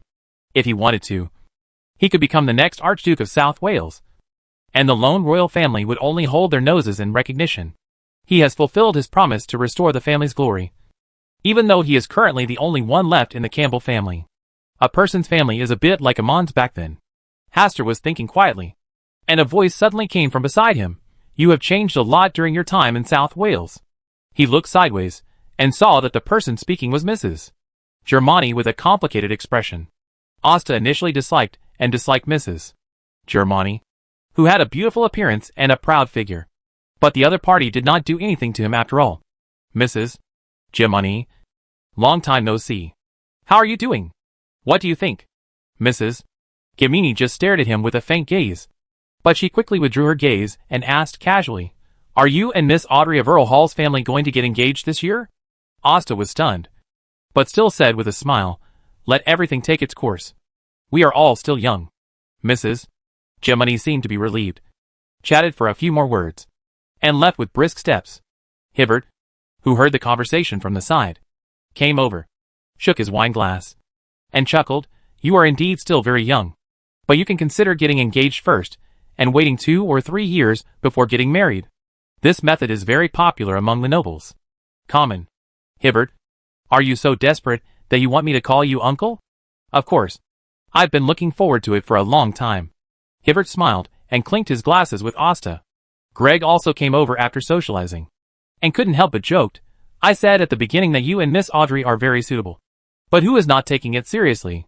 Acting secretly? While the three of them were chatting and joking, there were 2 sneaky figures in the dense woods in the villa garden, pouring kerosene into the bushes in circles. When they were about to light a fire, a broom came over and swept them away like garbage. Where did the garbage come from? A maid in classic black and white clothes walked out of the darkness, holding a broom still stained with yellow leaves, frowning slightly as she looked at the trees that had been doused with kerosene. The smell was a bit strong, but fortunately it didn't blow with the wind to the area where the party was held in front. Chapter 468 The Scissors That Cut Fate. When the maid was about to take these 2 people who sneaked in and did bad things for questioning, they suddenly pinched their necks with both hands. Their eyes widened for an instant, and in less than 3 seconds, they died silently. This is definitely not because he strangled his neck and suffocated to death, because 3 seconds is too short. Not enough for 2 adults to die silently. The maid stepped forward, squatted down, and checked their physical condition. There was no sign of poisoning. When she wanted to try to swim upstream from the fate line between the 2 people, she felt that the fate line suddenly broke off in the middle. It was as if there was some sharp blade that cut off the fate of the 2 of them with precision. In the known fate, they did strangle their own necks, and finally died of suffocation due to lack of oxygen.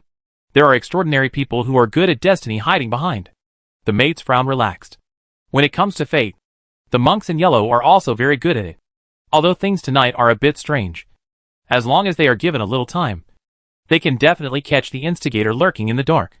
As for the bodies of these 2 people, why did the wind suddenly pick up? The slightly curly black hair on the maid's forehead changes with the direction of the wind, naturally flying in the direction of the party. She glanced at the party area in the distance, then looked up at the sky. Perhaps because of the rising wind, the thick clouds, fueled by the wind, were gradually covering up the light that originally belonged to the crimson moon and the stars. Is it just a normal natural phenomenon? She thought for a while and felt that this question was too profound. So she called the gardener and asked him to solve the problem here. This was originally the area he was responsible for. The wind is coming. Not too strong. For the guests who are getting better, the wind blows just right and is very cool. Hastur, who was chatting and drinking with Greco and Hibbert, also felt the blow of the wind. He frowned slightly and thought, but he didn't notice anything unusual, but felt vaguely uneasy in his heart. Leonard, who had been avoiding Serafina, tensed his muscles and looked around carefully, fearing that the ageless witch would suddenly appear behind him. The wind is so strong tonight. Old man, you almost scared me when you suddenly made a sound. Leonard muttered dissatisfied. Soon, he found a quiet place with no one around and asked, what's wrong with the wind tonight? Not sure, Leonard said angrily. Old man, are you deliberately making fun of me? Right. You clearly know that I am very nervous now. Maybe I sensed it wrong. What's wrong with the induction? Do you think this is the wind? Leonard purposely stretched out his hand to feel the gentle breeze. It was cool and comfortable, but he felt nothing else. The old man didn't speak anymore and fell silent again. The old man is a little confused tonight, Leonard muttered, and when he caught a glimpse of Serafina coming from the other side, he hurriedly moved to stay away from her. At the small auction, Klein bid on 3 items in succession as Don Downs Tad. This caused many nobles present to glance at him and have a slight impression of him. Faced with the scrutiny, Klein always smiled appropriately, but his heart was secretly bleeding. The items he chose to bid for were small items such as earrings and pendants, each worth about 100 gold pounds. But in the end, he spent nearly 400 gold pounds to successfully buy these 3 items. The reason why he chose to take 3 consecutive photos was to deepen the impression of him by the nobles present. If it was just once or twice, it would definitely not attract much attention. But 3 times in a row, and with a relatively unfamiliar name, it would easily attract the attention of others. The name Don Downs Tad is destined to become famous tonight, even if it comes at a cost of 400 gold pounds. The goal of coming to the party tonight can be considered accomplished. Fortunately, I didn't have to bid for those valuable items. Klein was secretly grateful in his heart. There were many wealthy aristocratic ladies present, and when they faced jewelry with completely different styles from South Wales and Backland. Each offer was more cruel than the last. Among them is a necklace called Blue Ocean, which is carefully crafted from sapphires and pearls. Under the light, it can emit light blue light.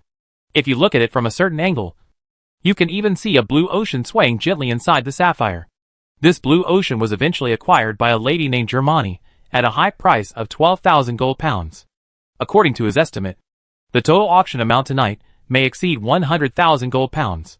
The aristocrats are really a wealthy group. Klein sighed and moved a little away, feeling the cool breeze. Time passed by, and once the auction was over, it was time to dance. The aristocratic lady, who had chatted with Klein before, came over.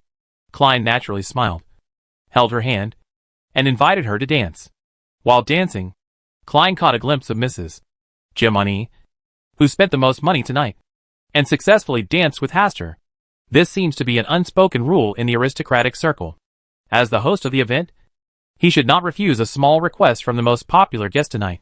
Although sometimes, I feel that money is a smelly thing. But tonight, it helped me realize a small wish. Mrs. Germani whispered softly. This shows that money is an important thing for everyone that cannot be replaced. With the ball over, tonight's Care of Magical Creatures charity gala has come to an end. At around 12 o'clock, Hastur was in the study, listening to the reports from the maid and the gardener. As for the two corpses, he was not interested in seeing them. It is natural that some people will target you secretly. Hastur has never worried about this. As long as they dare to take action, it is easy to find the person lurking behind it by peeking into the relevant fate. But tonight, the situation is a bit special. The fate of these two people has been cut off, and they cannot go up the river of fate. This shows that the people hidden behind have high attainments in the path of destiny. Seeing that neither the maid nor the gardener could solve the matter, and Mrs. Lisa was still sitting in South Wales, Hastur could only take over the matter on her own. Late at night, Hastur lay in bed and entered the Palace of Stars. The maid and the gardener are both Sequence 4 priests of the King in Yellow Path. Although they have not yet been promoted to Sequence 3 life stealing, they still have certain abilities in destiny. Even they can't find the problem. Asta is really looking forward to it. When he began to peek into the related fate of the two people tonight, he also encountered the situation mentioned by the maid and the gardener. The related fate line was cut off, and he could no longer explore further. Unlike the two of them, Hastur clearly saw the scissors cutting the thread of fate. Different from the large pair of scissors in the gardener's hand that can be used to trim branches and leaves, this pair of scissors looks much slender and smaller. Just like the small scissors used by a girl to cut cloth or paper. The whole body of the scissors is like pouring silver, with streaks of golden lines engraved on the shiny white cutting surface. The tip of the scissors is slightly sinuous, like two silver white snakes intertwined. The pin is slightly raised, and the shape of a human face is vaguely visible. It is a delicate female face, but there is only one eye, which is located a little above the bridge of the nose. It was such a pair of scissors that easily cut the fate of two people tonight into pieces, making their fates drift away like kites with broken strings, unable to fly back again. Hastur ended his destiny peeping, gently rubbed the corners of his eyes, then materialized pen and paper, and completely imprinted the appearance of the pair of scissors he just spied on the paper. He originally thought that things like cutting fate into pieces might be related to the Ring of Fate. After all, he had officially stood on his opposite side. But judging from the style this time, it probably wasn't his handiwork. You can ask Will. After leaving the Hall of Stars, Hastur entered the dreamland and saw Will yawning. Will, who originally wanted to complain, caught a glimpse of the scissors pattern printed by Hastur. His sleepy eyes suddenly opened, and he suddenly grabbed the pattern, and his whole body became energetic instantly. Where did you get this pattern? Is it important? Hastur asked calmly. This pattern is very important. Will looked at it carefully for a while and said solemnly, I also saw this pair of scissors, just in a dream 2 days ago. In a dream? Asta's expression became serious. The dreams of Mercury snakes like Will are extraordinary. They are basically a revelation of fate to their future. Yes. In a gray dream, I transformed into a Mercury snake, and then my body was cut in half with a pair of small scissors, making it bloody. After Will finished telling the story, his body shivered slightly, which showed that this dream was about to leave a psychological shadow on him. Is this specifically to restrain you? Judging from my dreams and your experience tonight, it can indeed cut fate into pieces. Will's face was full of worry. It can cut fate into pieces. And naturally it can cut me, and that stupid dog into pieces. Snake. I think he must have had the same dream as me. Hastur also fell silent. If it was true as Will said, then the owner behind the scissors must represent an old outer god.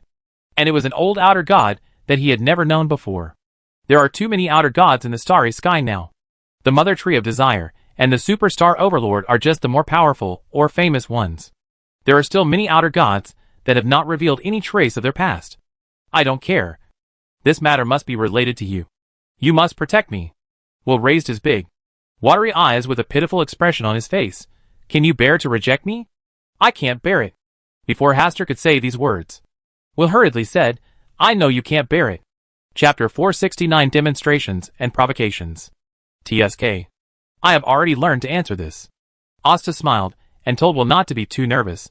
Even if there is an outer god from the past behind the scissors, he is still isolated from the original barrier, and has very limited influence on the real world. Will and Aurelius are both Mercury snakes that symbolize destiny. They have been able to reach this point, and they are loved by fate. Destiny will not easily abandon its favored ones. No matter what. You should be responsible for all this anyway. I am just a child who has not fully grown up. Will look like I've become dependent on you. Last time Aurelius asked me where you were hiding. Don't scare me with that stupid snake. He must be staying with the true creator now. You guys really understand each other. Huh? You don't have to say that. After chatting with Hastur for a while, Will's mood improved a lot. Regarding the scissors, although he couldn't help much, he gave Hastur a reminder, saying that in the next few days, the fate of Backland will fluctuate, and the fate of many people will be affected by what happened tonight. And be affected. By the way, remember to ask for a new flavor of ice cream. I've been eating that one lately, and I'm almost tired of it. After sending Will away, Hastur also exited the dream and began to think about what Will's reminder meant. The next day, when Asta finished washing and went downstairs to have breakfast, Butler Neil came in a panic. He hesitated to speak, but he waited until Asta finished breakfast before he came over. What happened? My Lord Earl. This is what happened. Butler Neil waved away the other maids before continuing. Many nobles who came to the charity party last night suffered from diarrhea around early this morning and were rushed to the hospital. There are currently more than 20 known people, and the number of sick people is still increasing. There are already many rumors that this incident was caused by food poisoning caused by attending a charity gala last night. Hastur listened silently. Is this what Will wants to remind himself? Food poisoning? What a fresh reason. I tasted a few delicacies last night and found nothing unusual. And when they left, none of the nobles were in ill health. If there was anything out of the ordinary, the wind was a bit unusual. Did you call the police for such a big thing? Not yet. Butler Neil said worriedly. This matter is related to the reputation of the Earl. Wouldn't it be bad to call the police? Since there is a major problem, it is natural to call the police. Only by investigating clearly can we prevent rumors from spreading everywhere. I understand. I'll do it right away. After Butler Neil left, Hastur was silent for a while, then got up and took the car to Earl Hall's house. He wanted to see if Hibbert was also abnormal. After all, this was his future uncle. When he arrived at Earl Hall's house, Hibbert had already gone out for work, and there were only Audrey and Countess Hall at home. Facing his arrival, Countess Hall smiled and welcomed him warmly. Susie, who smelled the smell, also ran downstairs. As for Audrey, she was getting dressed up with the help of several maids. After knowing that Hibbert was okay, Hastur began to think about this incident again and the changes it would cause. Woof? Susie saw his troubles and seemed to want to help.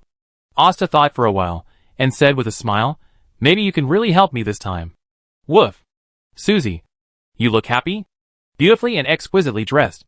Audrey came down the stairs from the second floor with a bright smile on her face. In an office on the second floor of Mrs.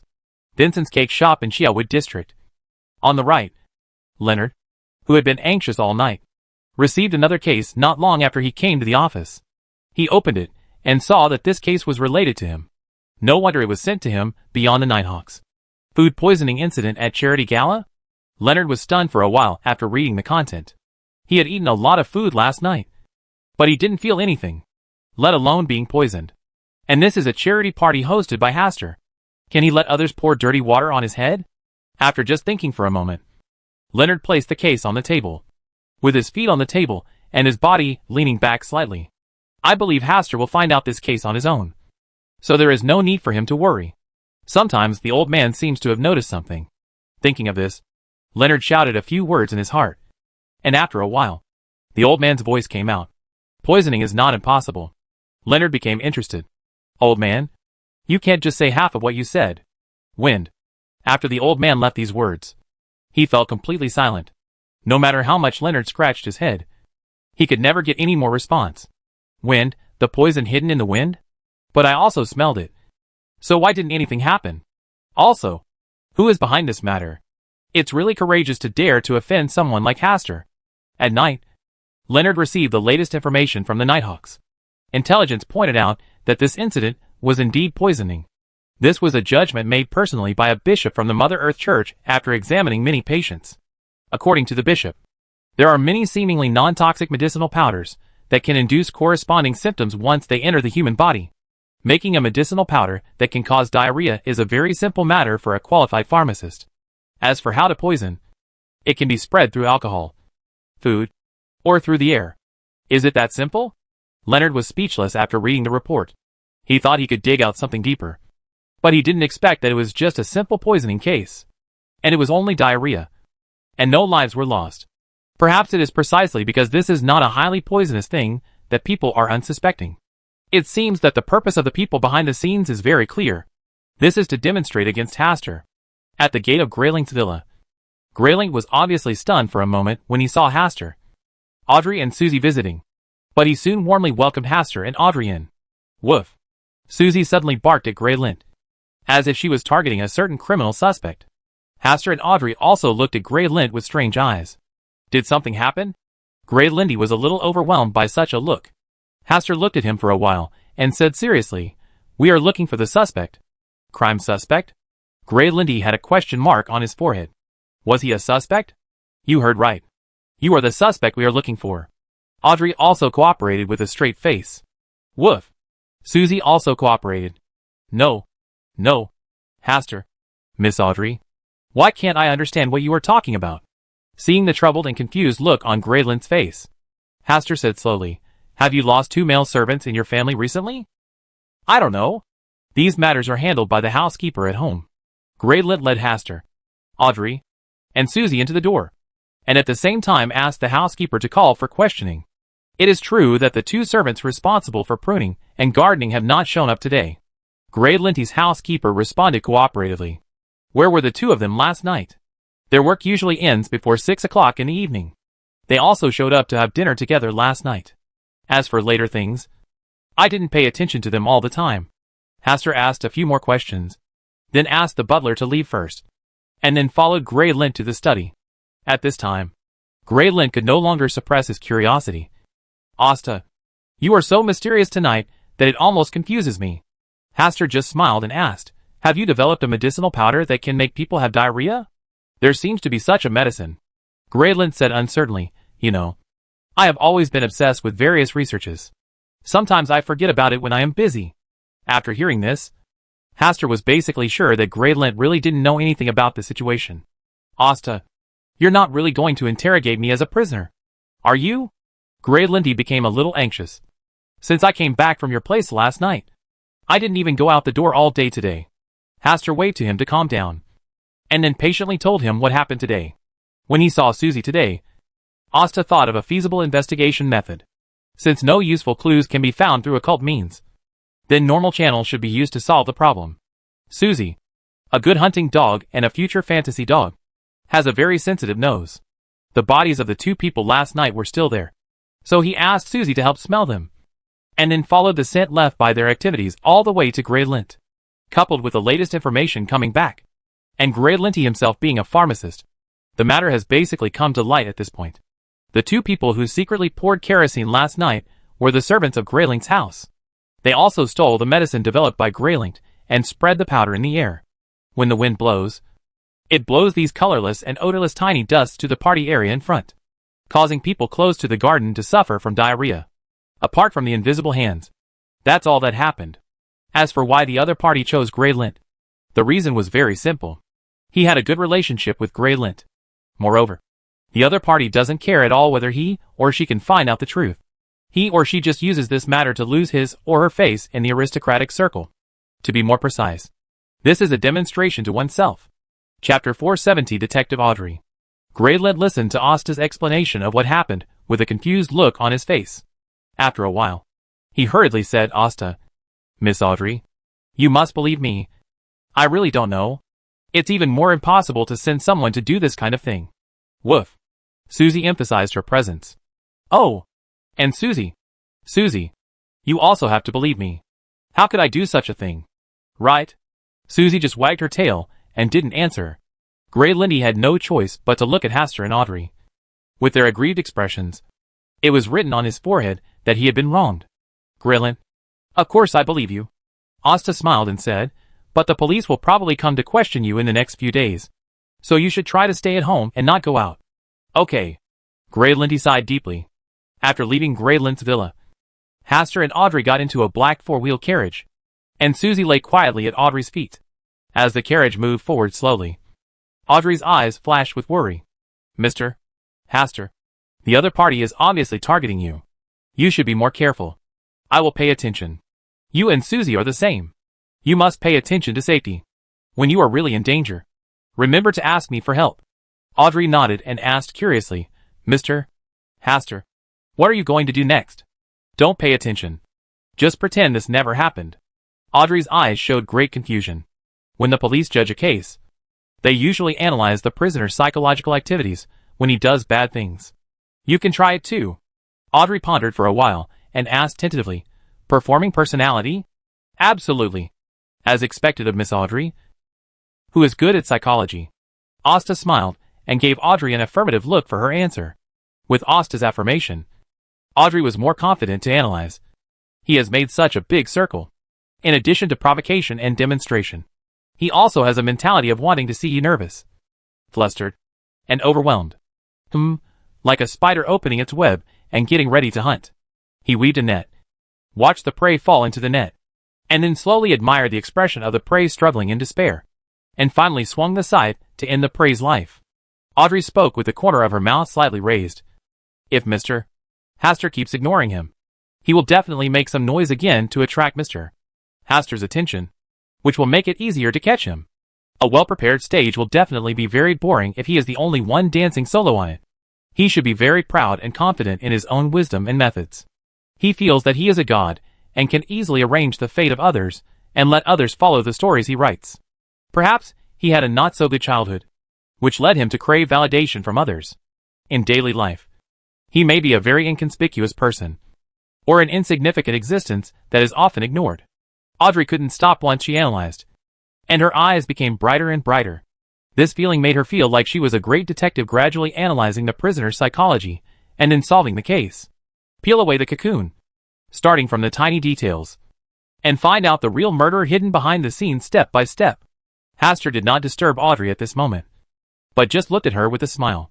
At this moment, Audrey was like a beautiful butterfly that broke away from its constraints and emerged from its cocoon, living its own wonderful life. After analyzing for a while, Audrey stopped. When she caught a glimpse of Hastur's eyes, her face was slightly flushed. She lowered her head in embarrassment and gently reached out to touch Susie's head. If she had not been exposed to the occult, she would have wanted to be a detective, and Susie would have been her best assistant. Excellent analysis. I think I will soon be able to find the prisoner hiding behind the scenes based on the precise analysis provided by Miss Audrey. Then Mr. Hastur will remember my contribution. Woof. Of course. Susie must also be counted. You are my detective's most capable assistant. The case of diarrhea came to an end quickly, except that Grayland was disturbed and in a bad mood. As usual, Asta occasionally went shopping with Audrey during the day, occasionally went to Backland University to chat and discuss some knowledge with Professor Wayne and Lecturer Foreign, and sometimes went to the Hillston area for a stroll. As for the issue of reputational damage, Hastur sent a precious apology gift to each of the nobles who suffered from diarrhea. And then the police came forward to announce that the prisoner had been found and the case was closed, quickly calming down the matter. Compared to Hastur's leisurely life, Klein, a rich man named Don Downstad, has been so busy recently that he wishes he could split it into two people, as he appeared at the party held in Hastur and gained a little fame, proving his strength and status. The neighbors around him invited him to dinners and banquets at their homes. In the past 2 weeks alone, he had attended 11 large or small banquets. Even some nobles who lived far away, or who had only heard of the name, sent invitations when they held banquets. This kind of high-intensity communication even made him take a break for 2 days to give himself some free space. Klein was very kind and took his advice, choosing to take a break from socializing and give himself a couple of days off. He went to St. Samuel's Church again, made a donation as usual, and then chatted with the bishop in charge of prayers in the prayer hall to enhance their friendship. Thanks to the bishop, Klein basically visited the entire St. Samuel's Church and could already draw a rough topographic map in his mind. Near evening, Klein came alone to the street where Benson and Melissa lived.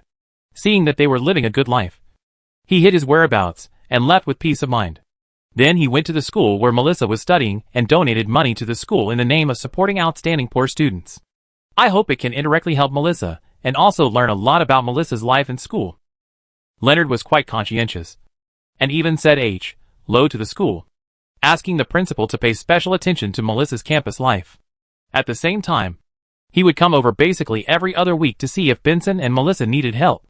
Klein was quite touched by this, and gave Leonard a dream that night to thank him for taking care of Benson and Melissa. Hack me.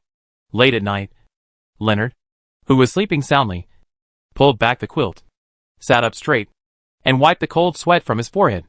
Damn it again. That guy Klein actually gave him another dream. He said he was thanking me for helping him take care of Melissa and Benson? But if you really want to thank yourself, can you not suddenly appear in your dreams like this? If it happens like this next time, I will.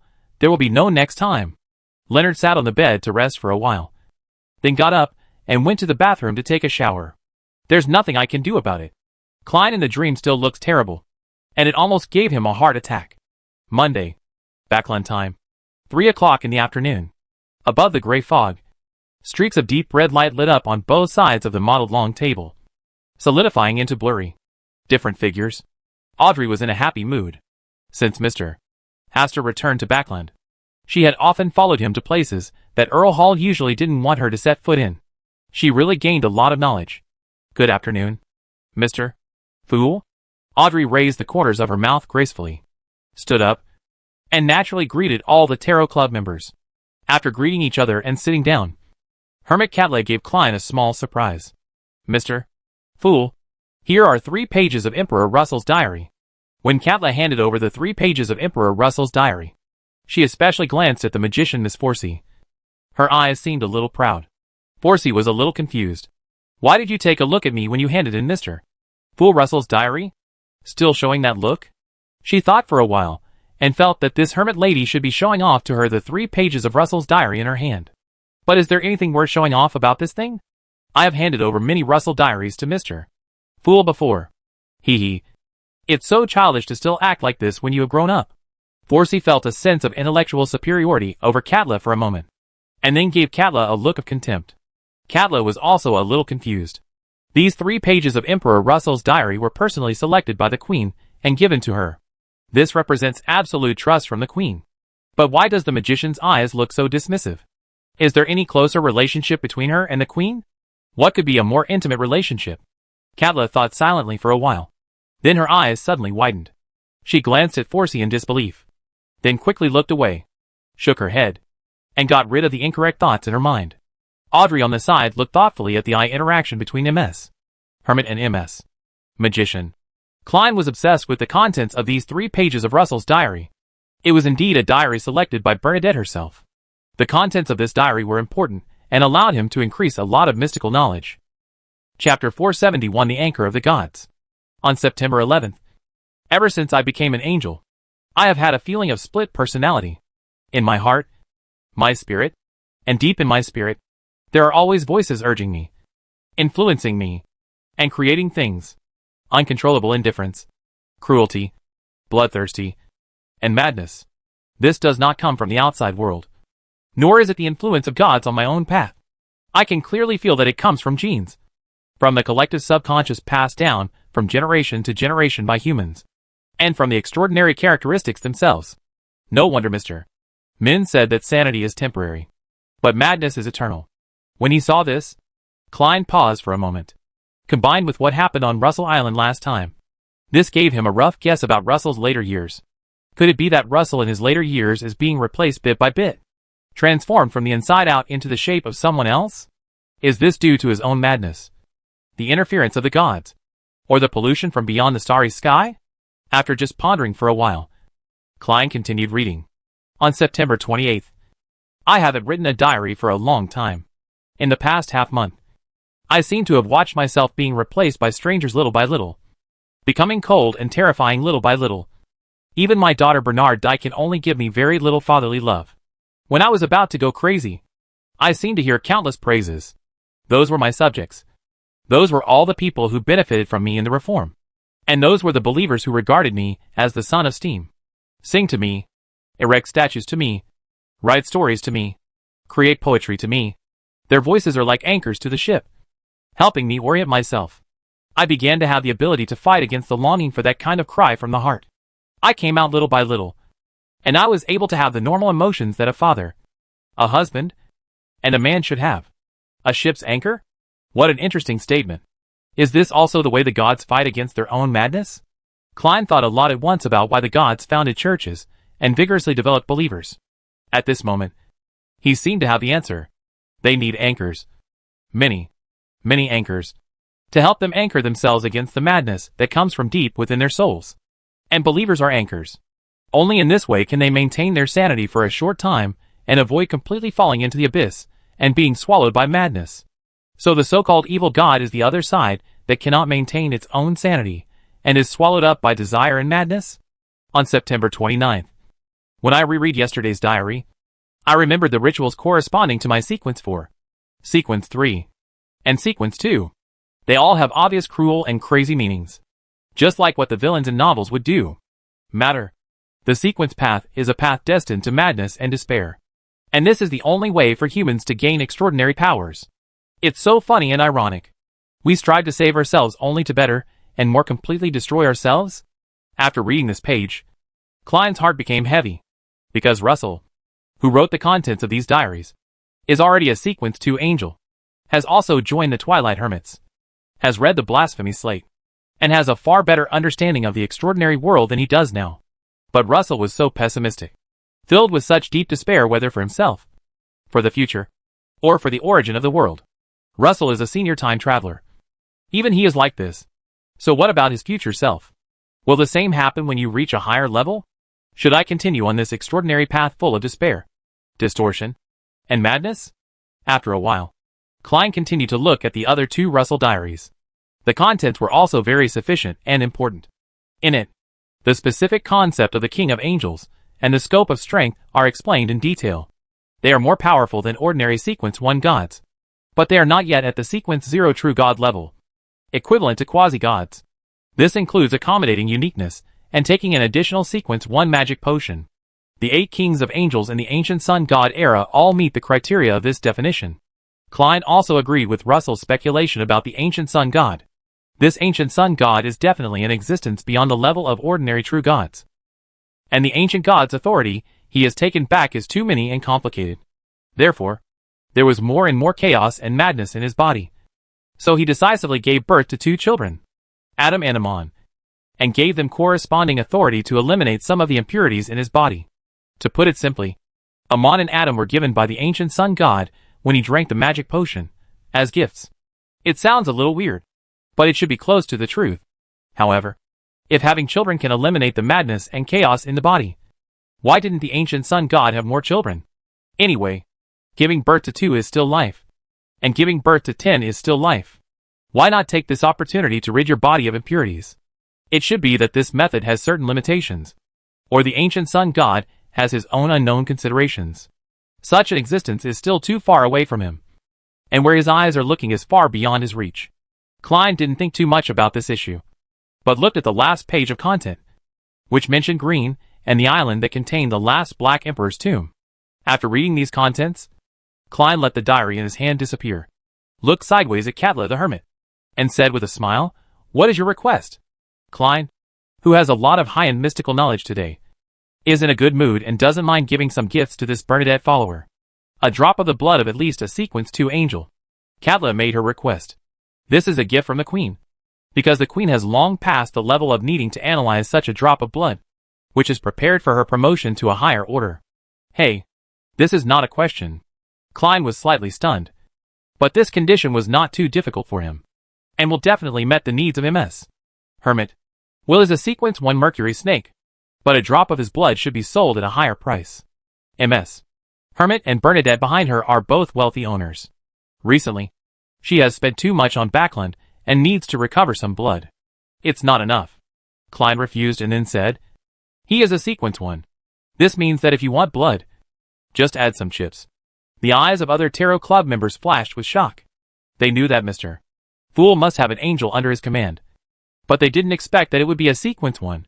This is a terrifying existence that is only one step away from the sequence 0 true God. Alger, who was most familiar with the inside story of the church, was even more trembling in his heart. As far as he knew, the most powerful beings in the major righteous churches were only sequence 2 angels, and there was no sequence 1 angel. Does this mean that Mr. Fool is far more powerful than ordinary true gods? I can also provide 3 pages of Emperor Russell's diary next time. Cadla quickly added a new bargaining chip. Although Klein would rather have a generous sum of gold pounds. Mr. Fool doesn't need such mundane things as money, and a drop of Will's blood cannot be measured by money. After the short transaction was over, Cadla gave Forsey another cryptic look. Inexplicably, Forsey complained a little in his heart, and then didn't bother to talk to MS. Hermit, who was in a bit of a situation. When entering the chat session, Klein controlled the world and spoke. Recently, a group of people wearing yellow clothes often appear on the streets of Backland late at night. It is said that those who meet them will become unlucky. Audrey and Forsey, who lived in Backland, were immediately attracted to the news and felt the same curiosity.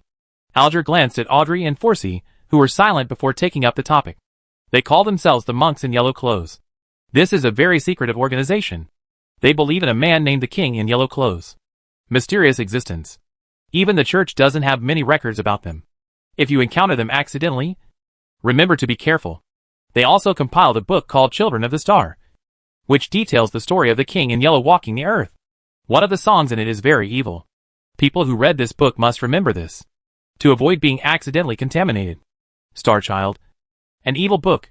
Audrey had the urge to buy it and look through it for a moment, but she quickly suppressed this dangerous idea. What's that ballad? Forsey asked curiously. Alger did not answer immediately. Instead, he glanced at Mr. Fool, who was sitting at the head of the table, and asked for his approval. It doesn't matter. Mr. Fool just nodded calmly. He had heard this ballad in the real world, and it was indeed unusual. But here, above the gray fog, it was enough to easily suppress a mere ballad. Along the shore, cutting through the clouds, the twin suns sink into the lake. The long shadow falls. Right there, the wonderful night when the black star rises. The wonderful moon that moves in the night. Yellow rags swaying in the wind. The song disappeared silently there. When the soul no longer sings. When the tears no longer flow. Lord of the starry sea in the distant starry sky. Chaos. Formless. Nameless beings. He will arrive in the expectation of thousands of believers. Alger's voice was dull, and the whole ballad also made people feel depressed. What's a pity is that Alger only chanted the chant, but did not sing it. And he paused many times before continuing to chant. Hearing this ballad again, Klein had a different feeling in his heart. He smelled something different from it. The master of the sea of stars in the distant starry sky. This directional description was so interesting. Moreover, this book is also called Children of the Star. Looking at recent events, a guess or conclusion naturally emerges. The King in Yellow is the incarnation of the stars walking the earth. Chapter 472 Spider. Cocoon. Above the gray fog. It should not be affected by the temperature. But after Alger finished reading this complete song, his body could not help but feel a chill. He glanced around with some fear, and then looked straight at Mr. Fool.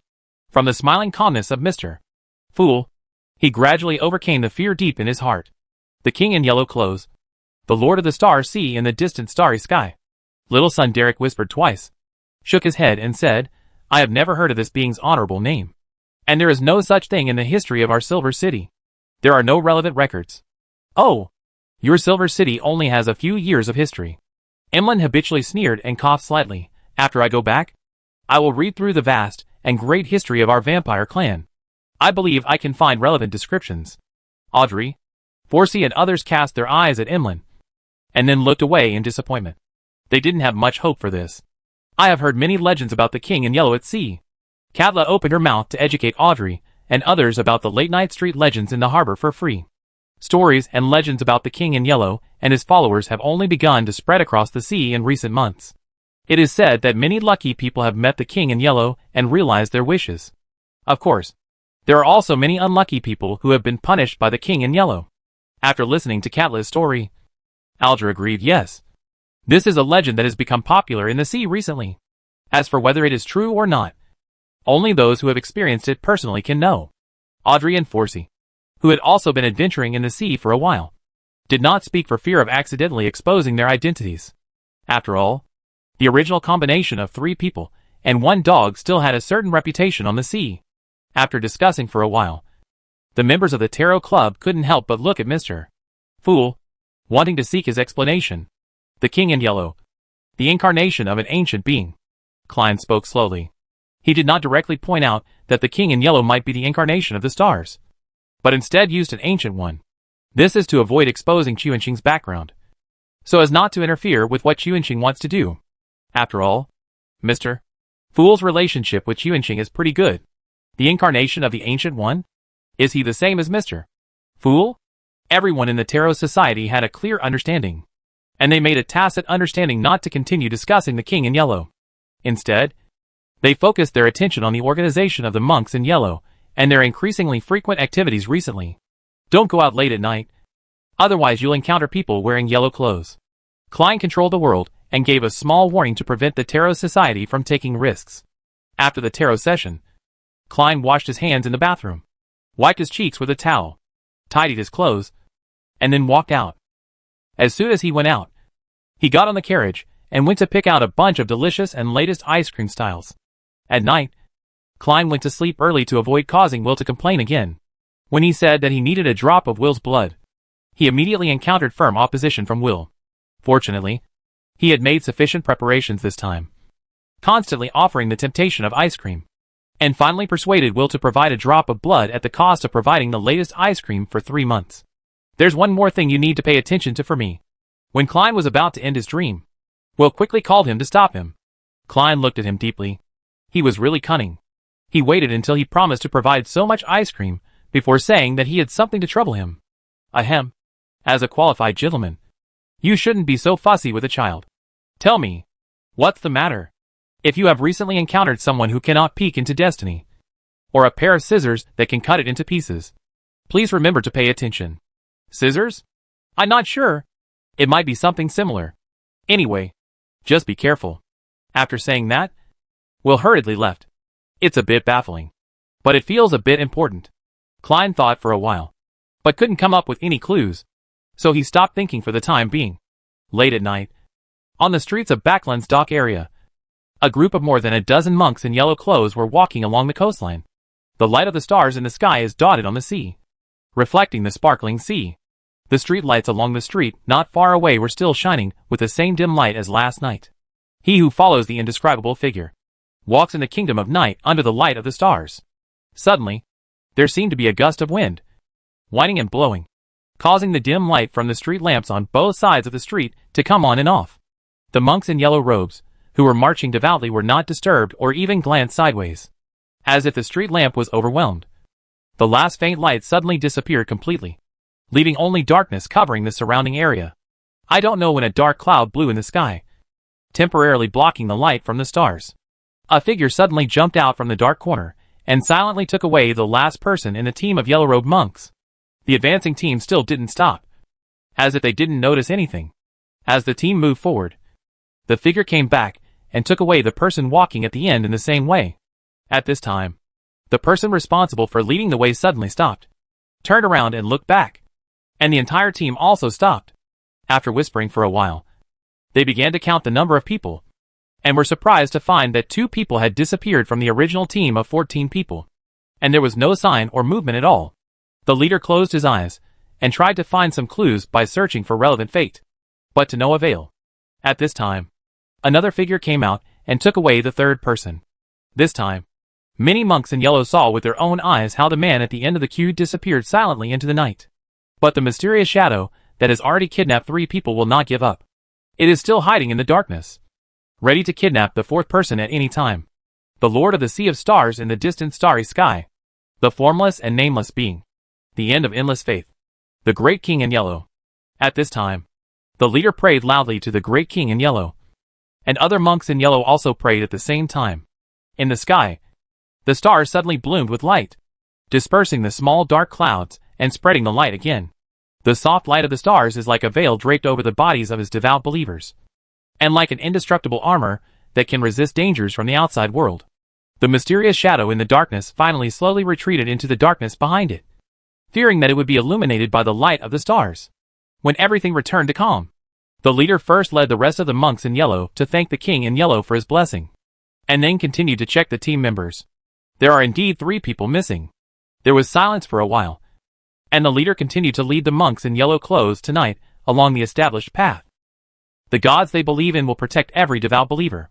As for the blasphemers hiding in the darkness, they will eventually be punished by fate. The next day, when it was just dawn, the dock workers who got up early to work discovered 3 corpses wrapped in white silk hanging on the Bellland Bridge and above the winding river. The 3 corpses were arranged in a triangle, and their entire bodies, except for their eyes, were wrapped in white silk threads and hung. From a distance, it looks like 3 suspended white cocoons. Soon, the police who received the call rushed to the scene and removed the 3 bodies from the Bellland Bridge. Through inspection and analysis, they discovered that the so-called white silk thread was actually spider silk. Although they are very tough to tear, the threads can be easily burned with fire. But where did Backlund get such a big spider? Or the kind of giant spider that can wrap up a person in its silk? The news quickly spread like wildfire, and headlines today included reports such as murder on the Bellland Bridge. The murderer turned out to be a super giant spider. In Queens, in a luxurious villa, Hastur sat at a small table in the garden, reading today's newspaper with his legs crossed and drinking marquee black tea. The Bellland Bridge, the hanging white cocoons, the big spiders that appear late at night. Hastur's eyes looked through this sensational behavior and saw a twisted and dark heart hidden behind it. The maid responsible for cleaning the garden came with a slightly heavier step than usual. "What's up, Lord Earl?"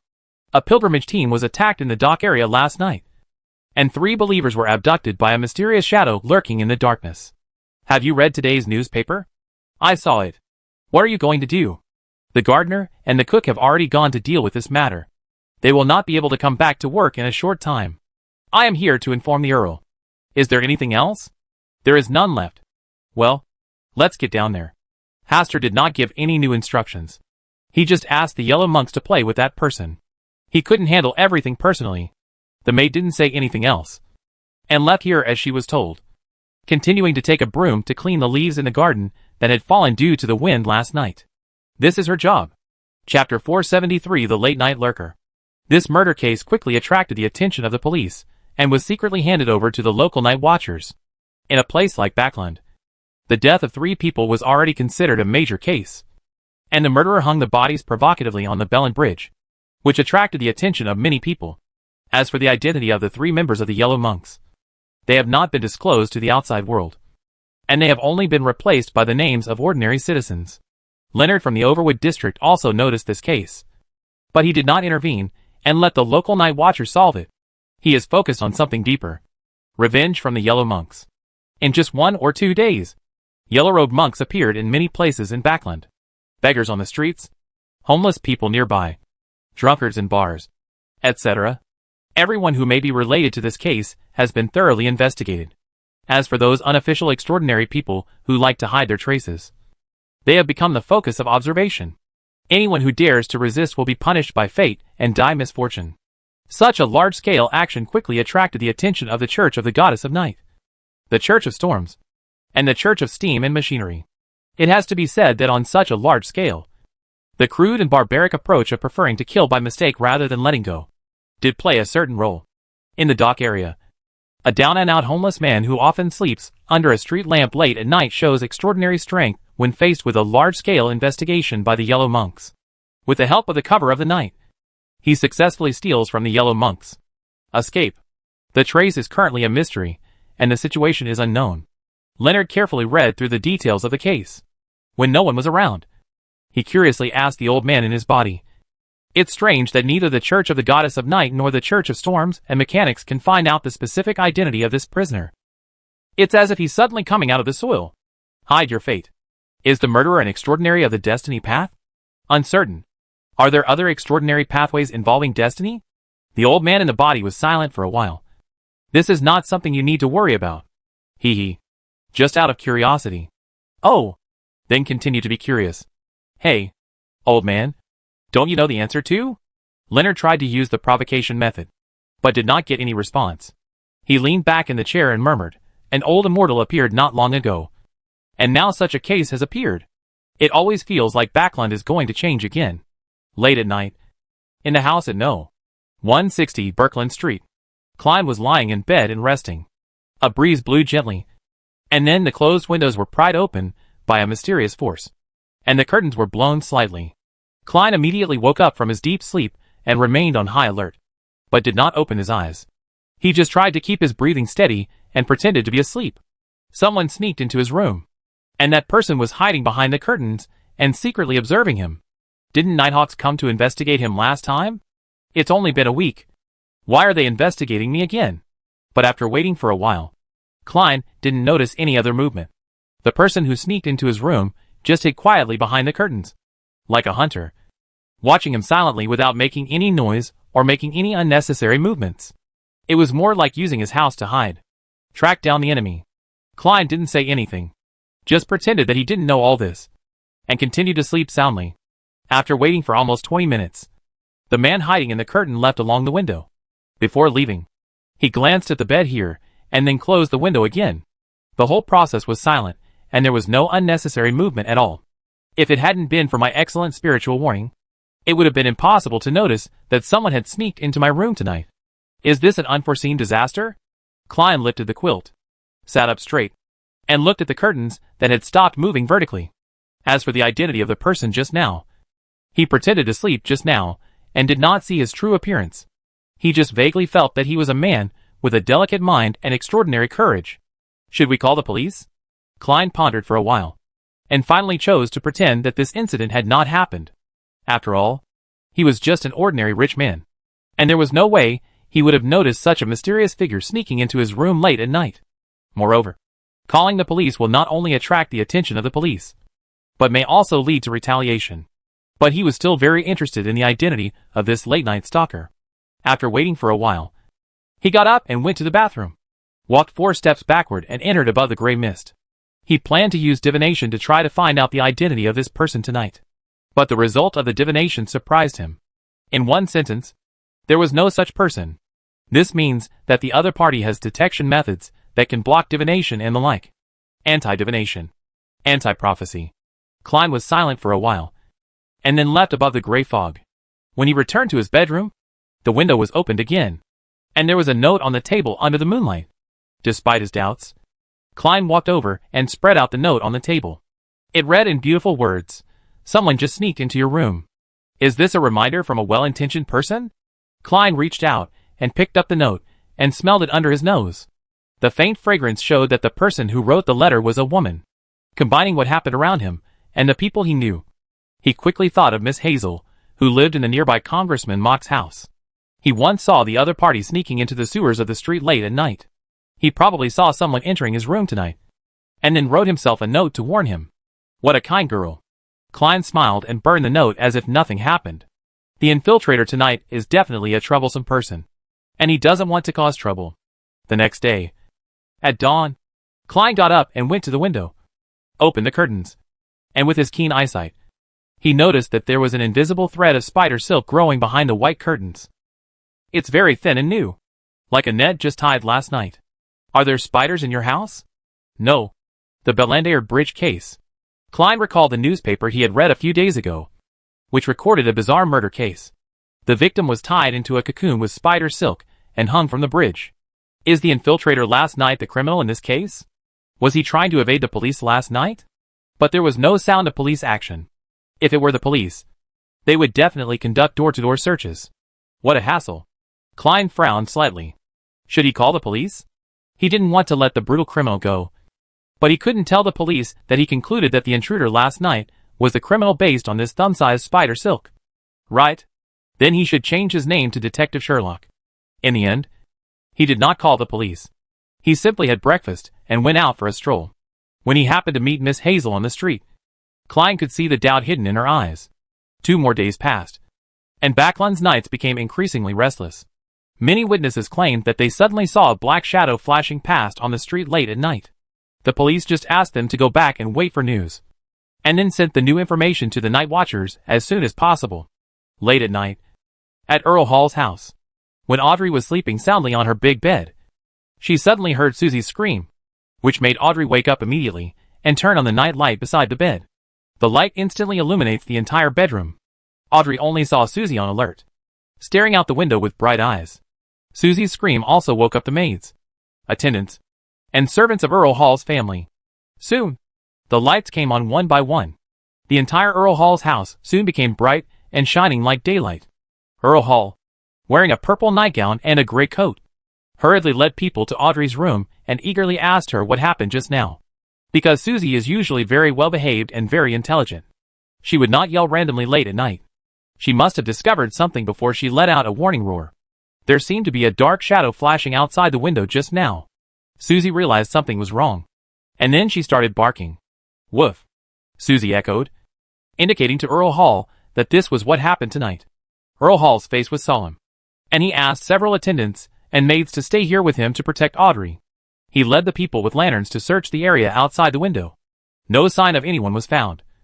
Only traces of spider webs on the bushes. Looking at the place where the net had just been built, Earl Hall's expression darkened, and he ordered people to guard every corner to prevent anything from happening again. After struggling for more than an hour, Audrey lay down on the bed again to sleep. However, there were 2 more maids on the floor inside the room, and there were also a few more attendants guarding the windows and doors. This prevented her from discussing what had just happened with Susie alone. It wasn't until the next day that Audrey had a brief chance to be alone with Susie. Susie, what did you find last night? There was a dark shadow hiding outside the window, seeming to be observing something. Susie recalled what happened last night, and her tone became solemn. That was definitely not an ordinary person. I felt an extreme emotion from him. Han. He seems to be an evil ghost who has returned from H.L. and is a top predator. Audrey, I'm sorry that my vocabulary is still a little lacking. It's difficult to describe that person accurately in words. It's okay, Susie. You protected me last night. Audrey smiled and stroked Susie's head. She probably didn't expect Susie to discover him so soon. But who could that black shadow be? Could it be the mysterious murderer who challenged Mr. Hastur last time? Chapter 474. Praise the Goddess. Praise the Stars. Docklands. Sunrise Workhouse. Since the workhouse scandal occurred, this ghastly workhouse with its gloomy dungeon has been banned by lone officials. As for the orphans and homeless people here, they were scattered and arranged in other almshouses, hoping that the new environment could heal their wounded hearts. In just over a year, this place has become very deserted, because there are a large number of children's bones buried underground. Almost no one comes to this nearby area on weekdays. The clock tower, which was strangely built and oriented in the opposite direction from the normal, had no maintenance and repairs on it, and the big clock had stopped running. Ivy-like vines and moss covered the entire building. In the dungeon beneath the ground, a figure was hiding in the shadows. To his right was a dilapidated and pitted wooden table, with an oil lamp emitting a dim yellow light placed on the table. The light of the oil lamp could only illuminate the right side of the figure's face, and the wall with a map hanging in front of it. It was a topographic map of the major streets in Backland, which was sold in street vendor stalls. Because of the moisture in the ground, the corners of the map have turned yellow and curled. But a personal name written in red and black handwriting on the map appears particularly clear. Hastur Campbell, Greg Negan, Audrey Hall, Hibbert Hall, Sharon, Merrick Fourth Wall, Hugh Dilcha, Leonard Klein, Dawn Downstad, Hazel, Emlyn. There are a total of 40 or 50 names, and each name is pinned to the corresponding position on the map. There are only 5 names that are circled with a red pin and circled inside. Hastur Campbell, Audrey Hall, Leonard, Crane, John Jones. The black figure was holding a red pin at the moment, making a small X at the bottom of the name Audrey Hall. If you identify the people carefully, there are already red X's at the bottom of some names. Then he put a question mark above the name John Jones, as if he was puzzled and hesitant. His eyes carefully searched for the names on the map. then landed on the name Leonard and looked at it deeply for a while, and finally circled the name Dwayne Downs Tad with a red pen. After doing all this, the black shadow put down the pen in his hand and blew out the oil lamp on the table.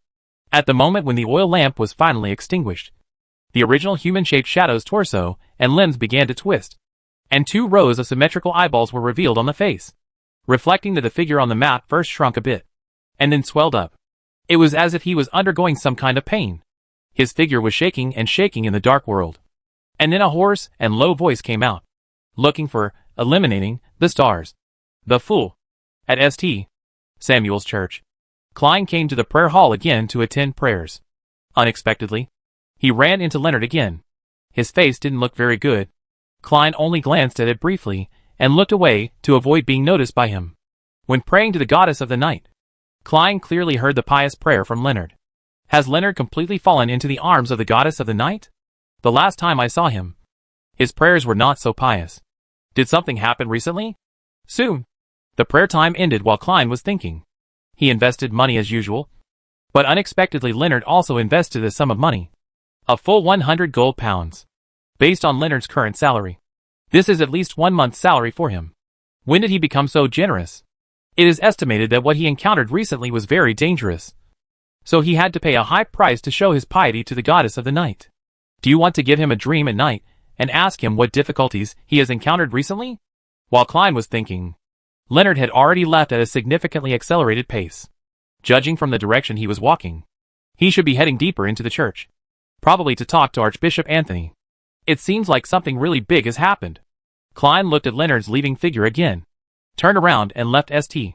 Samuel's Church. At night, he tried to use Will's power to enter Leonard's dream again. If it didn't work, he would tell him that he was still alive. The news allows him to seek help when he is in danger. Deep in St. Samuel's Church, Leonard met Archbishop Anthony, who was reading the classics. A mysterious person has been targeting me recently. Leonard's first words told Archbishop Anthony to put away the classics in his hands, and his expression became serious. Details. It started late at night 3 days ago. That night I fell asleep as usual. At about 3 o'clock in the night, a mysterious black figure appeared outside my window. He seemed to be observing my every move through the window. Move. I woke up with a spiritual reminder, and with just one glance, I met his eyes. Those eyes were enough to make people shudder and make their scalp numb. I felt like my blood was about to freeze at that time.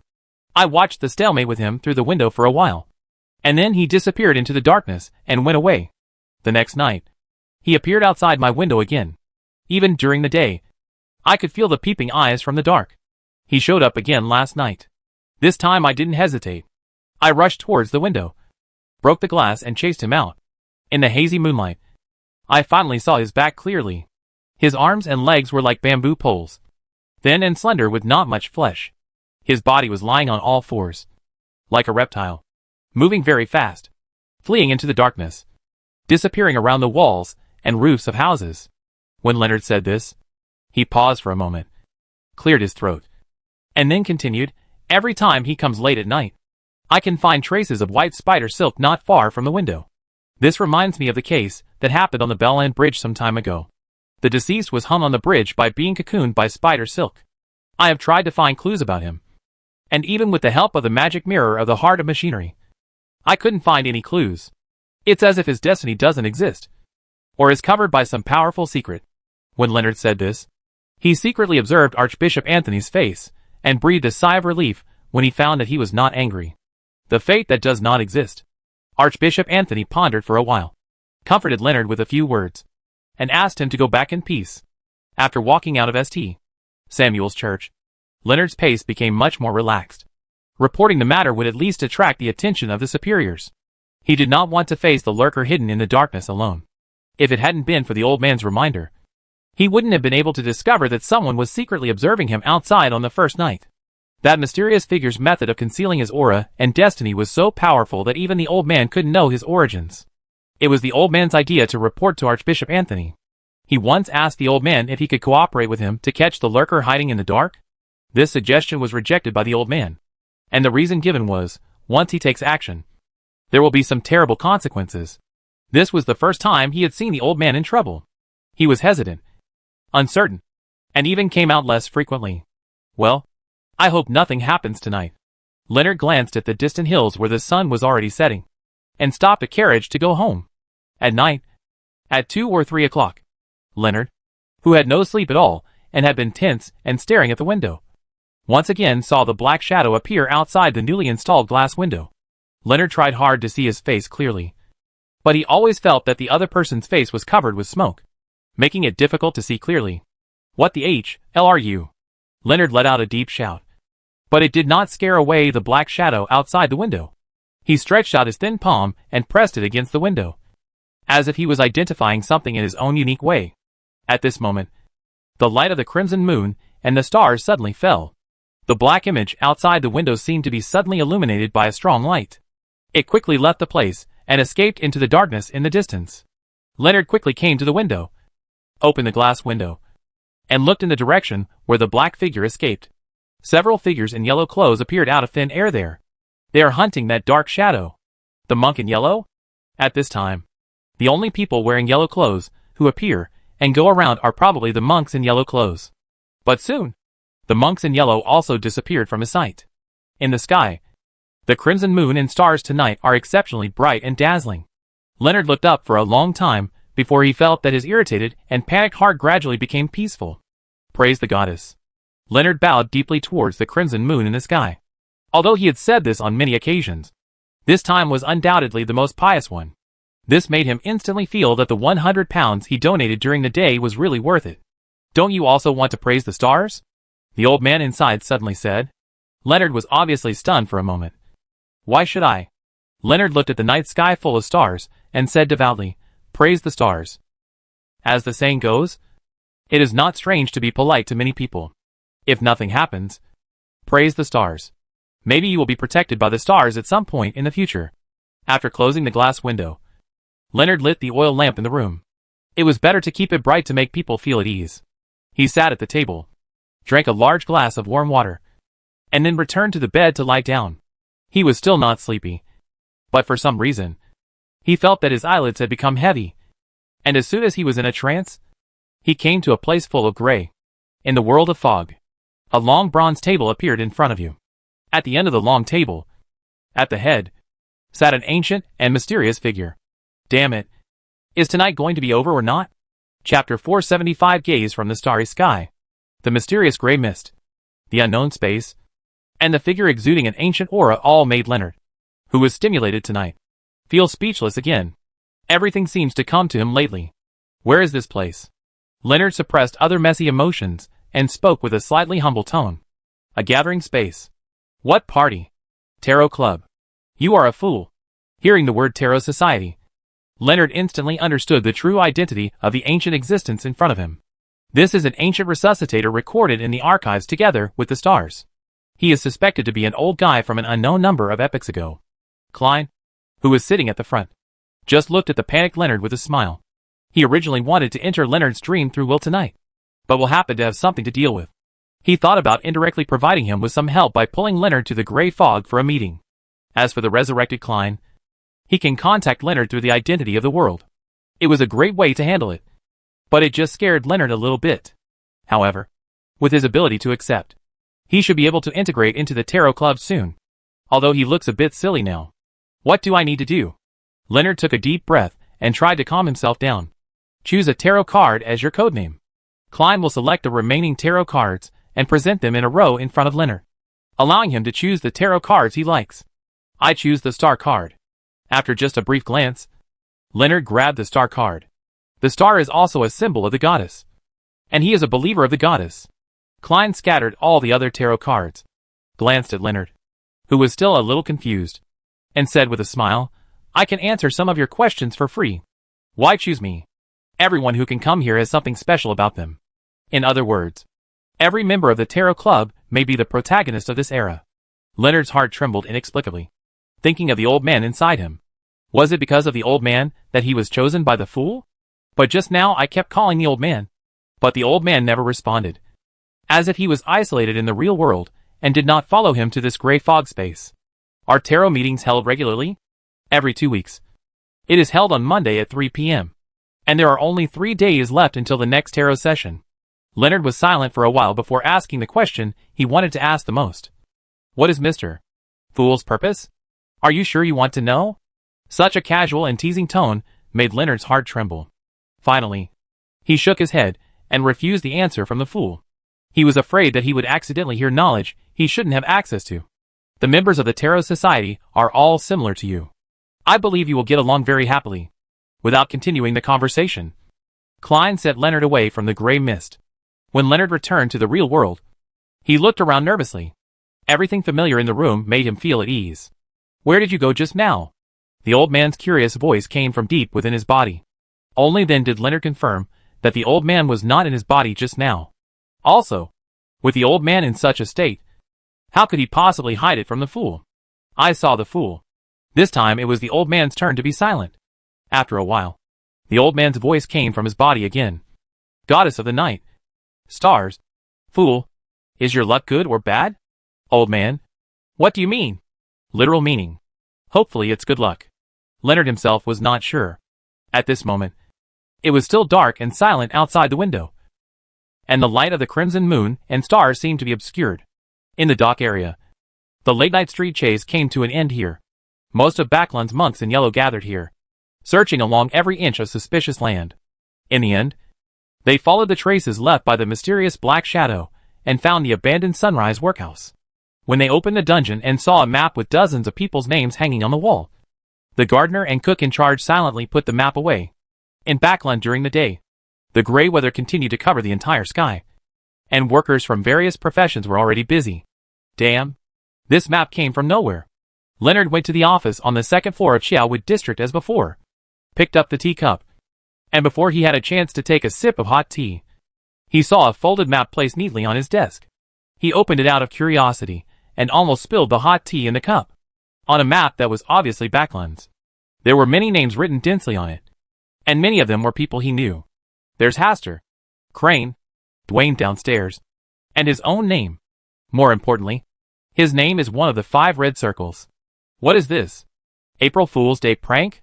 Moreover, the more he looked at this map, the more panicked he became, as if what he was holding in his hand was not a map, but a bomb that could explode at any time.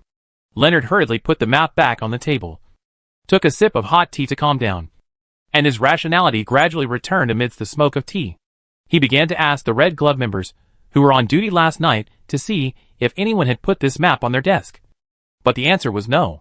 No one entered or left his office, and no suspicious person was seen. But there is no way this map would appear on his desktop for no reason. Moreover, this act of writing names on the map seems to be the work of a psychopathic criminal. After the investigation failed, Leonard closed the office door tightly and quickly asked the old man inside him for his opinion. Normally, he might not care too much about this kind of thing, but what happened recently made him feel too mysterious. You get too many looks, and that's not necessarily a good thing. Old man, why are you becoming the Riddler again? Can't you just tell me the answer? Oh, this is something you need to think about. Okay, I admit I'm stupid. Leonard gave in decisively and wanted to find out more useful information from the old man's mouth. Shouldn't I? Should? Is there anything in this world that is 100% correct? Old man, are you trying to scare me on purpose? Whatever you think. After leaving these words, the old man in his body made no sound anymore. Leonard leaned quietly on his seat and looked at the map on the table with complicated eyes. He didn't know what to do with it for a moment. Late at night, when dark clouds enveloped the light of the stars, the familiar black shadow appeared outside the window again. Leonard, who had been sleepless and forced to stay awake, looked at the black shadow that appeared outside the window again, gritted his teeth and said, "Damn thing. Don't run away if you can." Bang, bang, bang. Leonard lifted the quilt, held the pistol that he had already grasped, and accurately aimed at the window and fired several shots. The brittle glass window cracked, and sharp glass shards flew everywhere. The black shadow just crawled down, as if some kind of change had occurred, and it easily avoided the incoming bullets. But before Leonard could take action again, a huge black net fell from midair, trying to cover the black shadow. Sensing the danger, the shadow wanted to escape, but was struck back by a weapon similar to a pan. His figure fell back, twitched, and was enveloped by a giant black net. The black shadow in the net was crawling on all fours, making a sound similar to that of a snake. Leonard turned on the light in the room and saw the true appearance of the black shadow in the web. A spider with a human face. It has a finger-long black body hair and white spider down on its abdomen. It has 4 pairs of eyes, blue pupils, and 8 slender spider legs that are as tall as a human. At this moment, it was half crushed by the giant black net. Its 8 eyes were staring at itself, and its mouth was hissing and spitting out foul-smelling mucus that could corrode the giant net in the night. Leonard felt disgusted at first sight, and felt chilled all over at the second sight. But he did not raise the gun in his hand and shoot the big spider in the head several times, because he discovered that a group of monks in yellow clothes stood around the giant black net. They stood silently in the yard outside their window, as if waiting for something. Are they waiting for my ruling? Leonard realized later, as if he understood something, but also as if he didn't understand anything. But before he could figure out what was going on, the big spider, which was covered in a giant black web with nowhere to go, let out a hoarse, low, and resentful voice. Got you. Leonard. Leonard Mitch, L. For some reason, when he heard the big spider calling his name, Leonard felt inexplicably panicked. His whole body was cold and bone-chilling, as if he was being targeted by some extremely terrifying existence. And the sight that stares at him comes from the starry sky above his head. Leonard's breathing was rapid and his hands and feet were cold. He wanted to say, "It's not me. You got the wrong person." But in front of him, the big spider in the giant black web suddenly spontaneously ignited for no reason. Black flame shot out from its body, and black smoke was burned that made people want to vomit. The black smoke floated upwards, looking like a big spider, or like the pattern of some mysterious curse. In the sky, the shrouded black clouds dispersed, and the light of the crimson moon and stars dissolved the layers of black smoke into nothing. The monks in yellow clothes were bathed in the light of the stars, with solemn and pious expressions. Leonard's throat was dry, and he was thinking about what to say. In front of him, the monks in yellow clothes silently left his courtyard. Soon, he was the only one left around, and the still brilliant starry sky above his head. Chapter 476 Newcomer in Tarot Club. Mr. Star. Who I am? Where am I? What am I doing? Leonard looked out the broken glass window and fell into deep thought at the place that had burned into a pile of black powder. Now he really wanted to smoke a cigar to calm himself down, preferably one with thicker leaves and a strong flavor. What happened tonight was really beyond his expectation. He was like a spectator standing under the stage, and suddenly he was pushed onto the stage and staged a drama that even he himself could not understand. Although from the current point of view, he has not suffered any losses, he always feels that his heart is filled with panic.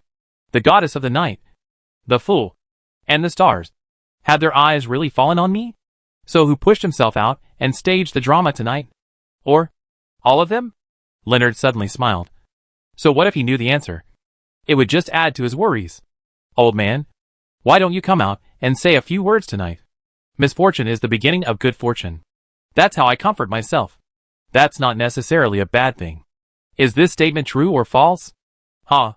Next time you want to pretend to be serious, first stop your legs from shaking so much. Oh, I can't control it. Leonard looked down at his trembling legs, with a wry smile on his face. He knew that he would definitely be in big trouble tonight, but he hoped that there wouldn't be any big problems in the future. In the Hall of Stars, Hastur is overlooking Backland. It can be said that half of what happened tonight came from his instruction. When the yellow monks found the map full of names in the dungeon of the workhouse, they fully understood the true purpose of the mysterious black figure. It is an old spy from an outer god outside the starry sky. Its purpose is to find people who may be among the stars. The fool may also be within its investigation scope. This means that there are already outer gods who are doubting the true state of the stars. We want to take care of the star-boarding bodies that are hidden within the initial barrier and have not yet grown up before the stars have completely ascended the starry sky. The host body is like the relationship between the Lord of Mystery and the travelers above the origin castle such as Klein.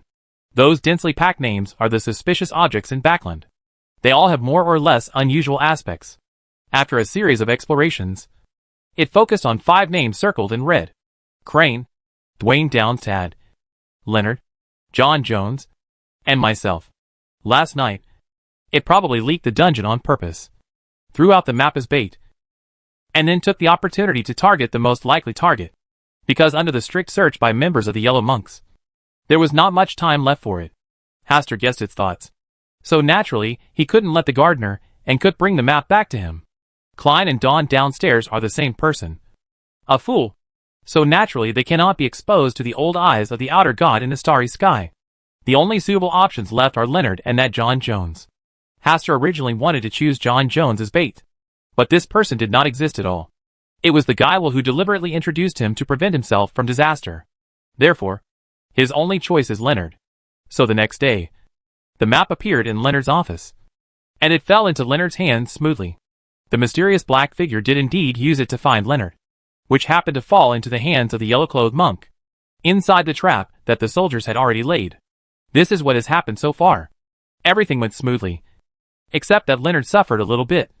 But who made him pretend to be a believer in the stars in the first place? This time, he should take it as his apology. As for the ancient outer god outside the starry sky, Hastur has roughly understood the power he holds. His authority involves mystery, destiny, distortion, and corruption. In addition, the mysterious black shadow appeared in the form of a giant spider with a human face. So Hastur gave it a codename, Spider Goddess Rose. Mr. Hastur, has everything been resolved? On Sunday afternoon, in the garden of a villa in Queens, Hastur was drinking tea and chatting with Audrey, while Susie lay leisurely at Audrey's feet, gently wagging her big golden tail. Yes, it's solved.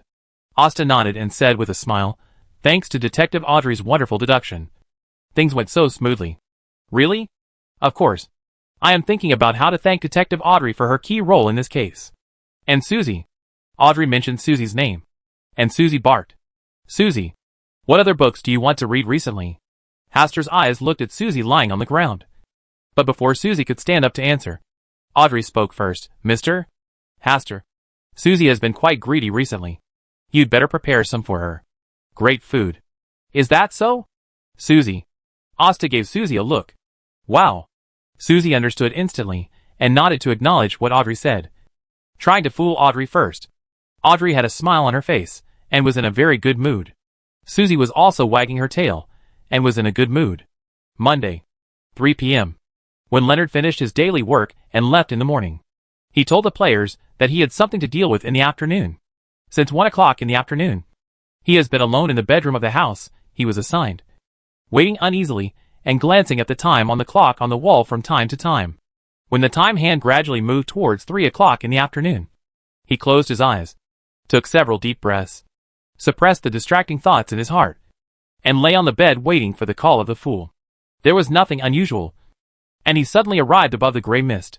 It was still the long bronze table, and the figure sitting at the head was still the mysterious and ancient fool.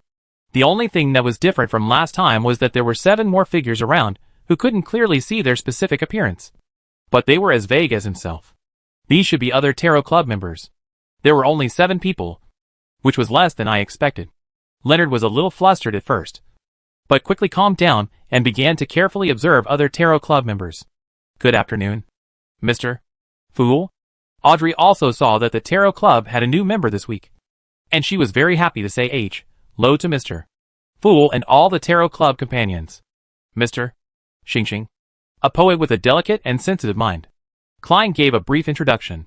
Good afternoon, Mr. Star. Good afternoon, beautiful lady. Leonard didn't know how to call the girl greeting him, so he could only use MS. Instead, my tarot card is Justice. Good afternoon, Miss Justice. Leonard immediately changed his title, seeing Mr. Xing standing straight and tense because he didn't know anyone else. You could vaguely see the embarrassment in his eyes. Audrey was very enthusiastic about introducing other Tarot Club members to him. This Miss Justice is such a nice person. Leonard sighed inwardly, and with Audrey's introduction, he also remembered the code names of other Tarot Club members. The Hanged Man, the Sun, the Moon, the World, the Magician, the Hermit, Mr. Fool. These are the 3 diaries of Emperor Russell that I owed last time. Cadla took the initiative to offer 3 copies of Russell's diaries, and Audrey and Alger each also presented one. Very good. Klein began to carefully read through the contents of these 5 Russell diaries. Leonard, who had just arrived, saw that everyone suddenly became silent. He also sat upright, without squinting, and his back was straightened out of habit. This scene fell into the eyes of Audrey, Alger, and Cadla, and they roughly guessed that he should be an official. Leonard, who was under the spotlight, tried his best to adjust his breathing and relax his body. Forsey, Derek, and Emlyn originally did not set their sights on the new Mr. Star. Just seeing other people sizing up the newcomer, they started sizing him up too, occasionally showing thoughtful eyes. It wasn't until Mr. Fool, who was sitting at the top, spoke to break the silence that Leonard breathed a sigh of relief.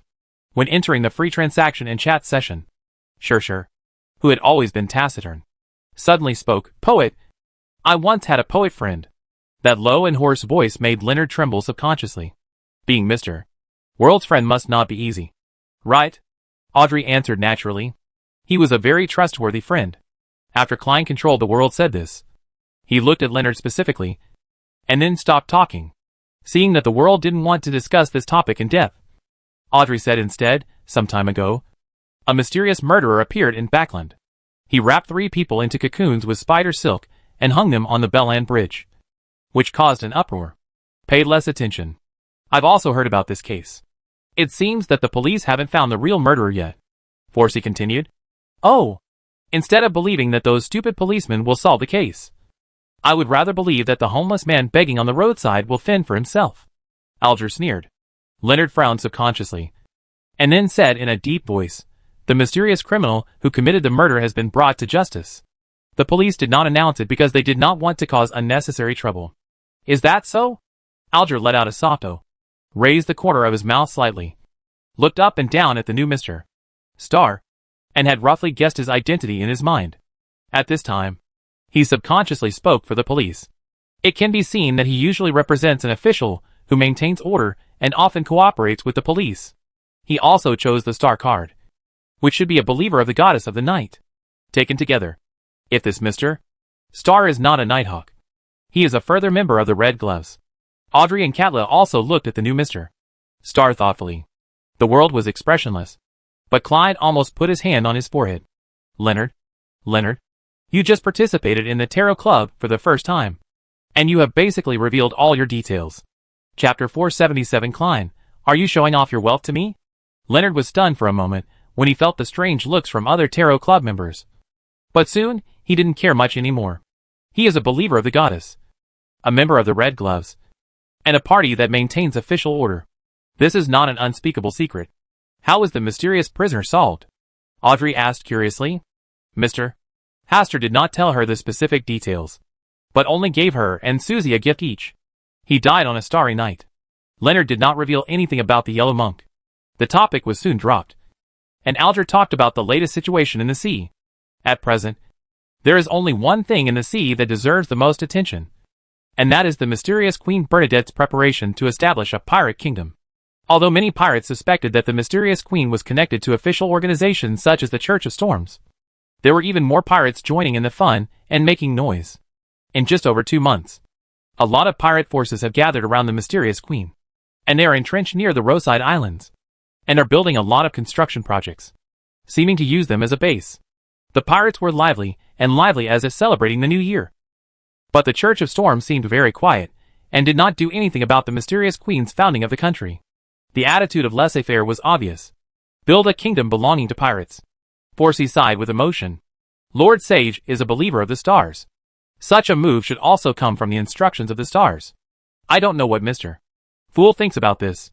Very interesting. Mr. Fool chuckled and gave his evaluation in a nonchalant tone. Katla did not express any opinion on this matter, and just sat silently in her seat.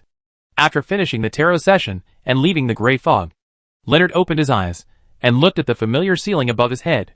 He couldn't help feeling that the Fool's method of attracting people to participate in the tarot session was too mysterious and difficult to spy on. Old man, I have joined the Tarot Club. Today is my first time to attend the Tarot Club. Very nice. Old man, it's rare for you to give me a good evaluation. I just think it's an interesting trend. What's the meaning? You are a believer in the Dark Night, and you have attracted the attention of the stars. Now you have joined the Tarot Club of Fools. Leonard felt an inexplicable chill in his heart. Old man, don't scare me like this. I'm just laying out the facts.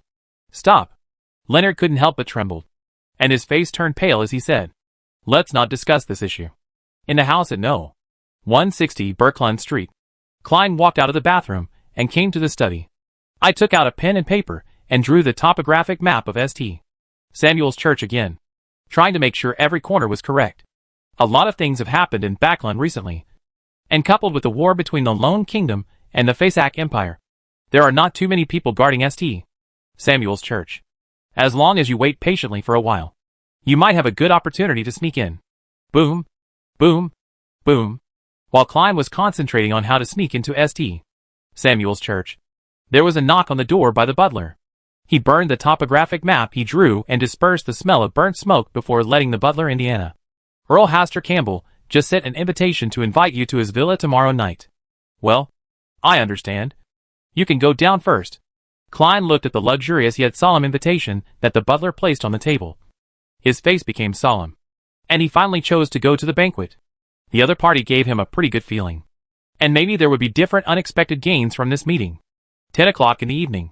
Brave Bar. Leonard stood in front of the door, looked up at the Brave Bar sign, and chose to go in.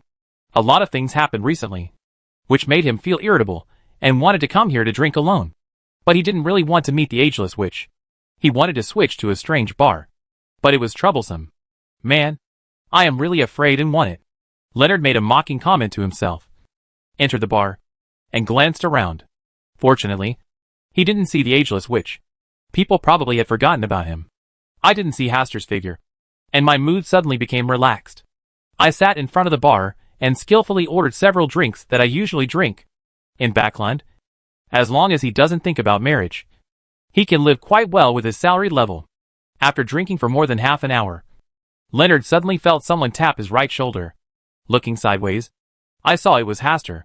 When did you come? A little earlier than you. Are you in the private room inside? Well, I just happened to meet a friend. Strange. Why do I meet you every time I come here? Because I come here basically every night. Haster did not lie. In Backland, Sharon was still dealing with the Temperance faction. Azhara had been following Sharon recently, and never came back. Every time at night, he stayed alone in the huge villa. It was really boring inside. Moreover, he knew that he could meet Leonard here recently. Since Leonard took the blame last time, he was going to give Leonard a gift. You're awesome. Leonard gave a thumbs up, then raised his glass and touched it with Haster. When the two of them were drinking, they saw that Leonard was already a bit drunk. Haster said in a half-joking tone, "You seem to be very busy recently. Are you busy catching those major criminals? Usually the police department manages these matters. Those rats that like to hide in the dark are the most troublesome. With the followers of the Stars and the Fool's Tarot Society, as well as the activities of the Yellow Monk organization in Backland. Many members of the mysterious organization lurking in the shadows also frequently held secret gatherings and rituals, especially after the phenomenon of yellow clothes appeared. Other members of the mysterious organization felt that if they didn't do something, they would be sorry for their own beliefs. Here we focus on naming the madmen of the Aurora Society. They seem to want to prove that their belief in the fallen creator is more pious than the Yellow-Robed Monk's belief in the Yellow-Robed King. The Nighthawk's manpower alone is simply not enough to fully handle these matters. I might be able to help you in this matter. Real?" Upon hearing these words, Leonard instantly became energetic, and most of his alcoholism had dissipated. "I am fairly well informed in this area, and can provide you with some messy and dirty places." After Asta finished speaking, he added, "There is no way. I have too many friends. It is difficult not to know these things." Leonard was very moved, but he was a little wary and said, "Asta, you don't want to use me to help you deal with some people who don't like you, do you? If there is such a person, I can easily solve it myself. What do you think?" A rhetorical question made Leonard fall into silence. The old man in his body had told him long ago that Haster was not simple. What happened in South Wales further proved this. All Haster's enemies seemed to die tragically without knowing it. He thought again of the map he had received earlier, with Haster's name written first on it. "Are you specifically trying to give me some credit? Earn more money, so you can treat me to a drink?" Ha ha ha. Leonard smiled and accepted the kindness from Haster. And his intuition told him that Haster would not harm him in this matter. Is it really like what the old man said? That my bad luck has come to an end and everything will be good next? Tuesday, 6 p.m. Klein took a carriage and arrived at the gate of a newly purchased villa by Asta. Looking at this large villa located in Queens, close to the royal family area, he felt a little envious in his heart. He has checked the housing prices in various areas of Backland. The most expensive place is Queens. The location of Asta's villa is equivalent to within the second ring road of BJ. The price is ridiculously expensive, and you must be a big noble to qualify. Bye. It seems that Mr. Hastur has made a lot of money in South Wales. The contrast is too strong to think that I still have to work hard on the sea to hunt down pirates in exchange for bounties. Mr. Don downstairs. Please follow me. Butler Neil smiled and led Klein from the front. Enter the villa gate and follow the neatly paved white marble road that extends all the way to the gate of the central house. Opening the door, a luxurious atmosphere hits your face. Well, this is the strong smell of gold pounds. Klein murmured in his mind and looked up at the decoration inside the house. Tall chandeliers illuminate the entire room in a golden light. Famous calligraphy and paintings worth tens of thousands of pounds are casually hung in frames on the walls. The floor is paved with luxurious handmade custom-made furniture from the Republic of Intis. Carpet. The owner of this villa, Mr. Hastur, was sitting in an armchair by the fireplace, reading a book called A New Interpretation of Legal Order. Seeing Klein arrive, Hastur put the book on the chair, stood up with a smile, and invited Klein to the dining table to enjoy tonight's dinner. I heard that Mr. Don Downstad is from Dicey Bay. Tonight's dinner will mainly focus on local dishes. I hope it will suit your taste. That's very kind of you, Mr. Hastur. Klein sat down humbly and looked at the bottles of wine that had been placed on the table. Judging from the packaging alone, the price of each bottle of wine tonight would not be less than 100 gold pounds. The cutlery, forks and tableware are all of high quality, probably even more luxurious and elaborate than when the lone royal family entertains guests. Mr. Austin invited himself tonight. Could it be that he wanted to show off his wealth in front of him? No way. Could this Mr. Hastur be such a superficial person? Can you? Klein was not sure what was thinking in the mind of the young earl sitting opposite him. But there is always a feeling that the other person is showing off their wealth in front of him. Chapter 478 Opportunities for Mutual Cooperation. Yes, he is showing off his wealth. Hastur would never have such thoughts in front of other people. But in front of the poor fool, he always wanted to show off his wealth and give Mr. Fool a little spiritual shock. Mr. Don Downstad, you seem to be confused about tonight's banquet? While waiting for the maids to serve the food, Hastur was the first to bring up the topic. Such a grand banquet is an honor and affirmation for everyone, Klein added, but as an unknown businessman from Dicey Bay, I really cannot accept such an invitation. And I am really scared. When I first saw you, for some reason, I was very interested and wanted to make friends with you. It's my pleasure. While the two were chatting with each other, carefully prepared dishes were brought to the table by the beautiful maids. Please taste it. Thank you again for your hospitality. Klein was no longer polite. Anyway, Hastur, who was sitting opposite him, already knew his true identity. The wine tonight is not bad. Try it. Hastur motioned the maid to pour Klein a glass of fragrant, amber-colored wine. Could this be the long-standing bottle of wine that was auctioned by the acrylic auction house some time ago and is suspected to be brewed by elves? Klein still learned from the newspaper that this bottle of wine was auctioned, and it was said that it sold for a high price of 8,000 gold pounds. Unexpectedly, it was auctioned off by Asta and was used to entertain me tonight. Judging from the size of this wine bottle, it can only fill about 10 glasses of this kind of wine tonight.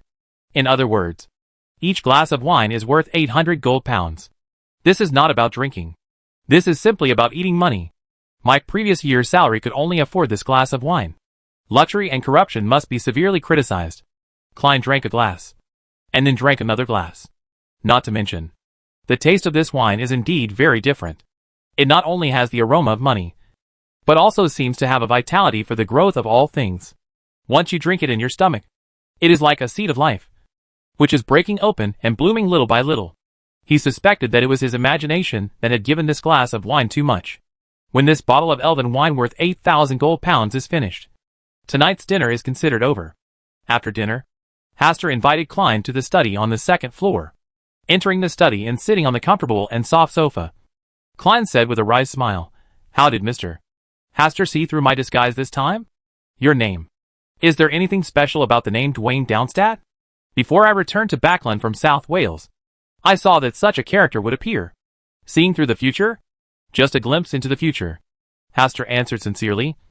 And he did not lie on this question. He had known for a long time that one day in the future, Klein would appear under the name Dwayne Downstad. When this name appeared, the persona was that of a wealthy man from Dicey Bay. He naturally recognized this as Klein's disguised new identity. Mr. Hastur, people like you are really scary, Klein said with emotion. He really couldn't figure out the young and handsome Asta in front of him. His origins were mysterious. His purpose was also mysterious. And he seemed to understand himself very well. You and I have never been enemies. I hope so. That's right. No one can predict what will happen in the future. Asta dismissed the topic with a smile and began to chat with Klein about what happened in Backland recently. After chatting for about half an hour, Klein finally asked, Mr. Hastur invited me to the banquet tonight. Isn't it just for small talk? Of course not. I just want to show off my wealth in front of you. Asta smiled in his heart, but said, in the next Backland, there will be an unpleasant character. There may be a possibility of joining forces. Who? Amon the blasphemer, Hastur added. Don't worry. He won't hear his name even if I call him here. Klein's pupil shrank, and he took a deep breath. He was no stranger to Amon. If Amon really came to Backland, he would probably not be able to hide his true identity at such a close distance. Is this also a corner of the future? Well, I believe that day is not far away. Klein was silent for a while, and then asked curiously, Mr. Hastur has a grudge against Amon? Asta thought for a while and said, You just don't like him. Do you think this is a sufficient reason? It's really a completely willful reason. Mr. Hastur doesn't seem to care that much about Amon, the king of angels. There is only one explanation for this. Behind him, there is a god. Judging from the performance from the beginning of Contact to the present, his belief is definitely not the only 6 gods left today, but other mysterious and ancient existences. The only ones who have been relatively active recently are the stars and the king in yellow. And these two should be the same being. In other words, behind Hastur are the stars, and he is a believer in the stars. Klein roughly guessed the identity of Mr. Hastur in front of him, but he didn't know how much he knew about him. If Amon really comes to Backland, I will be happy to cooperate with Mr. Hastur. Klein gave his answer with a smile. I think we'll have a great time working together. I think so. Since the Bellend Bridge case was announced to have been solved by the police, Backland has been much quieter recently. As the captain of a Red Glove team, Leonard has had a smooth career recently and has made many contributions. With Hastur's secret information, he led his team members to destroy more than a dozen strongholds of the secret organization. This includes the Moss Ascetic Order, the Aurora Order, the Witch Sect, the Twilight Hermit Order, the Secret Order. The main ones were the Moss Ascetic Order and the Esoteric Order. And the one that shocked Leonard the most was the Twilight Hermits. He could not have imagined that there would be so many important figures joining the Twilight Hermits organization behind their backs. He was a little frightened at first. After all, this secret organization was very unusual. But when he asked the old man inside him, the old man let him go into it, saying that he had already been paid attention to by so many beings. So what was an atom? When he thought about this, he treated everyone equally and investigated everyone on the list one by one. The Church of the Goddess of the Night gave him great rights in this matter, and silently cooperated with his actions.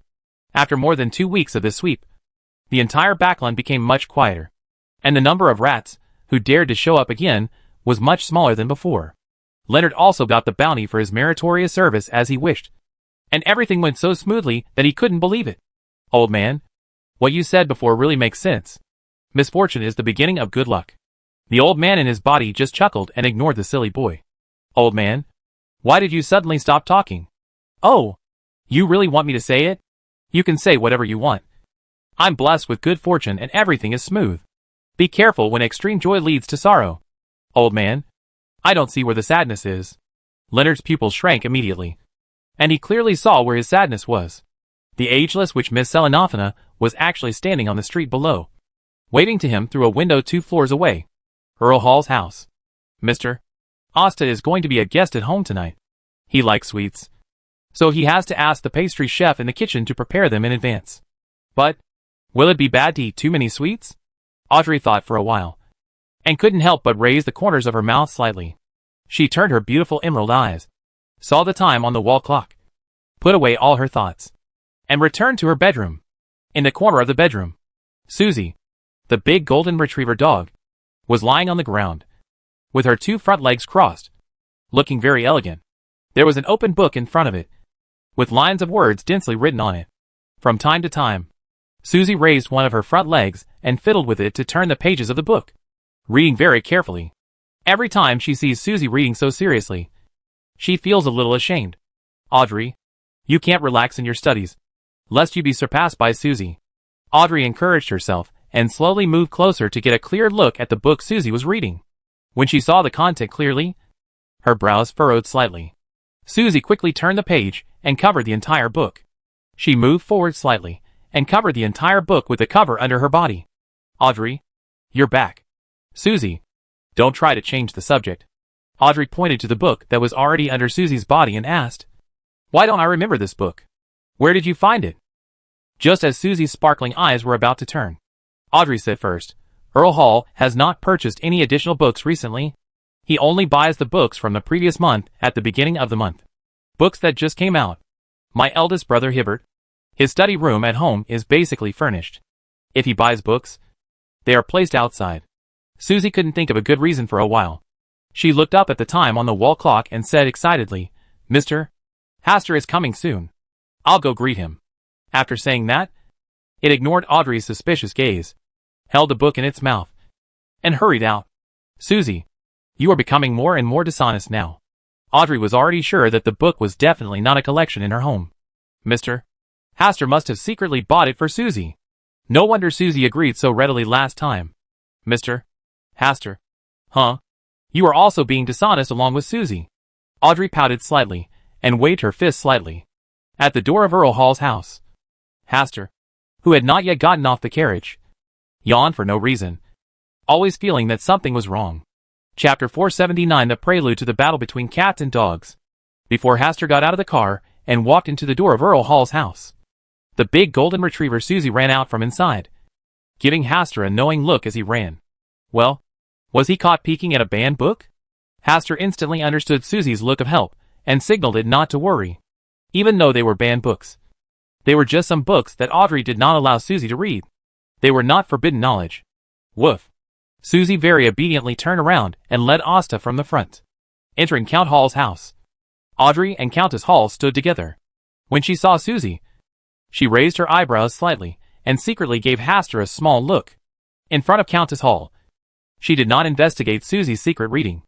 After dinner, Countess Hall naturally asked Audrey to take Asta to visit the back garden. As for Count Hall, he did not come back for dinner tonight. When the two were alone, Audrey pouted her lips slightly and pretended to be angry. Is there something Mr. Hastur is hiding from me? Susie likes it, so naturally I can only meet its small requirements. Hastur betrayed Susie without any hesitation. This made Susie, who was walking in front, stiffen. She looked back at Hastur, who betrayed her, and then fell to the ground in a funny way, curling up and looking prepared. The look of being struck. Look! Susie's miserable appearance is so irresistible. Susie only felt another cold flying knife stabbed into her heart, and she couldn't help but let out a sad whimper. Okay, I don't blame you. Audrey lowered her body and reached out to touch Susie, telling her not to be so nervous and worried. Woof, Susie whimpered, and secretly gave Hastur a look of understanding. And Hastur also made a scissor hand gesture towards it. Do you really think that I don't know that you are deliberately trying to mistreat me? Audrey patted Susie on the head angrily. You still want to join forces with Mr. Hastur to deceive me again. You should be beaten. Woo. In response, Hastur could only give Susie a helpless look. After the interlude, Asta and Audrey were sitting in a small pavilion in the garden chatting. The surrounding light yellow ambient lights were on, making the entire garden look particularly quiet. The two talked about the recent major events in Backland, some daily life, and occasionally some occult knowledge.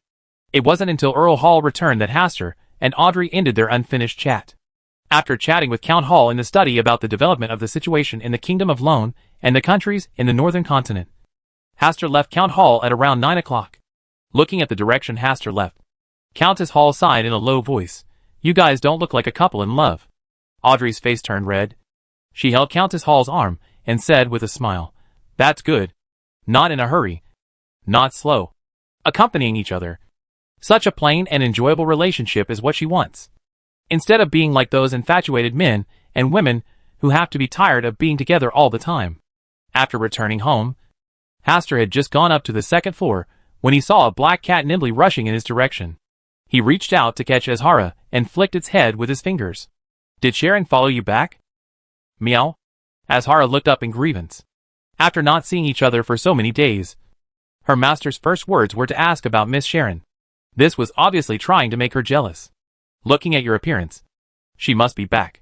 Hastur rubbed Azhara's head and let it go aside to play on its own. Meow? Azhara opened her eyes wide, and she suddenly felt that she was the most unnecessary one in this family. Ishara, I'm used to living without you. Meow? Azhara moved her head closer and smelled the scent of that big golden retriever dog, almost making her hair explode. This means that just now, my master and the golden retriever dog were closely together, and for a long time. This is intolerable. Azhara suddenly left Hastur's arms and left quietly along the shadow of the wall. Hastur went to Sharon's exclusive room. As soon as he opened the door, he saw Sharon, whom he hadn't seen for a long time. She was wearing a black palace dress and a small soft hat. Her pale blonde hair was hanging down. She was standing quietly by the window with her back to him. Forward, there were no lights in the room, and the only light came from the dim moonlight outside the window. Sharon, wearing a black palace dress, seemed to blend in with the night. Mysterious, lonely and cold. At around 11 o'clock, in Audrey's room at Earl Hall's house, Susie, who was lying on the ground, smelled a familiar smell. She got up and came to the windowsill, with her two front legs forward on the windowsill. Her head leaned forward and looked out the window at the world. Under the crimson moonlight, on a beech tree, a black cat was standing on the crown of the tree, looking down at him through the window. In the dim night, its existence is like an elf in the night. Small and elegant, the pair of faint blue pupils were particularly recognizable. After just a few glances, Susie recognized the origin of the black cat. Azhara, the little black cat who has been following Mr. Hastur, is obviously larger than the last time we met. It has grown from a little black cat to an adult black cat. But why does it come here in the middle of the night? Did you come here specifically to say hello to yourself? But why come quietly? It can obviously come with Mr. Hastur during the day. Susie thought for a moment, and waved her right front leg to signal that she would welcome it tonight. Meow. Azhara made a small sound, and signaled Susie to come out of the room. Susie glanced at Audrey, who was still sleeping, and shook her head. It must be responsible for Audrey's safety, and cannot leave the room without permission, because it is Audrey's most trusted sentinel. Meow.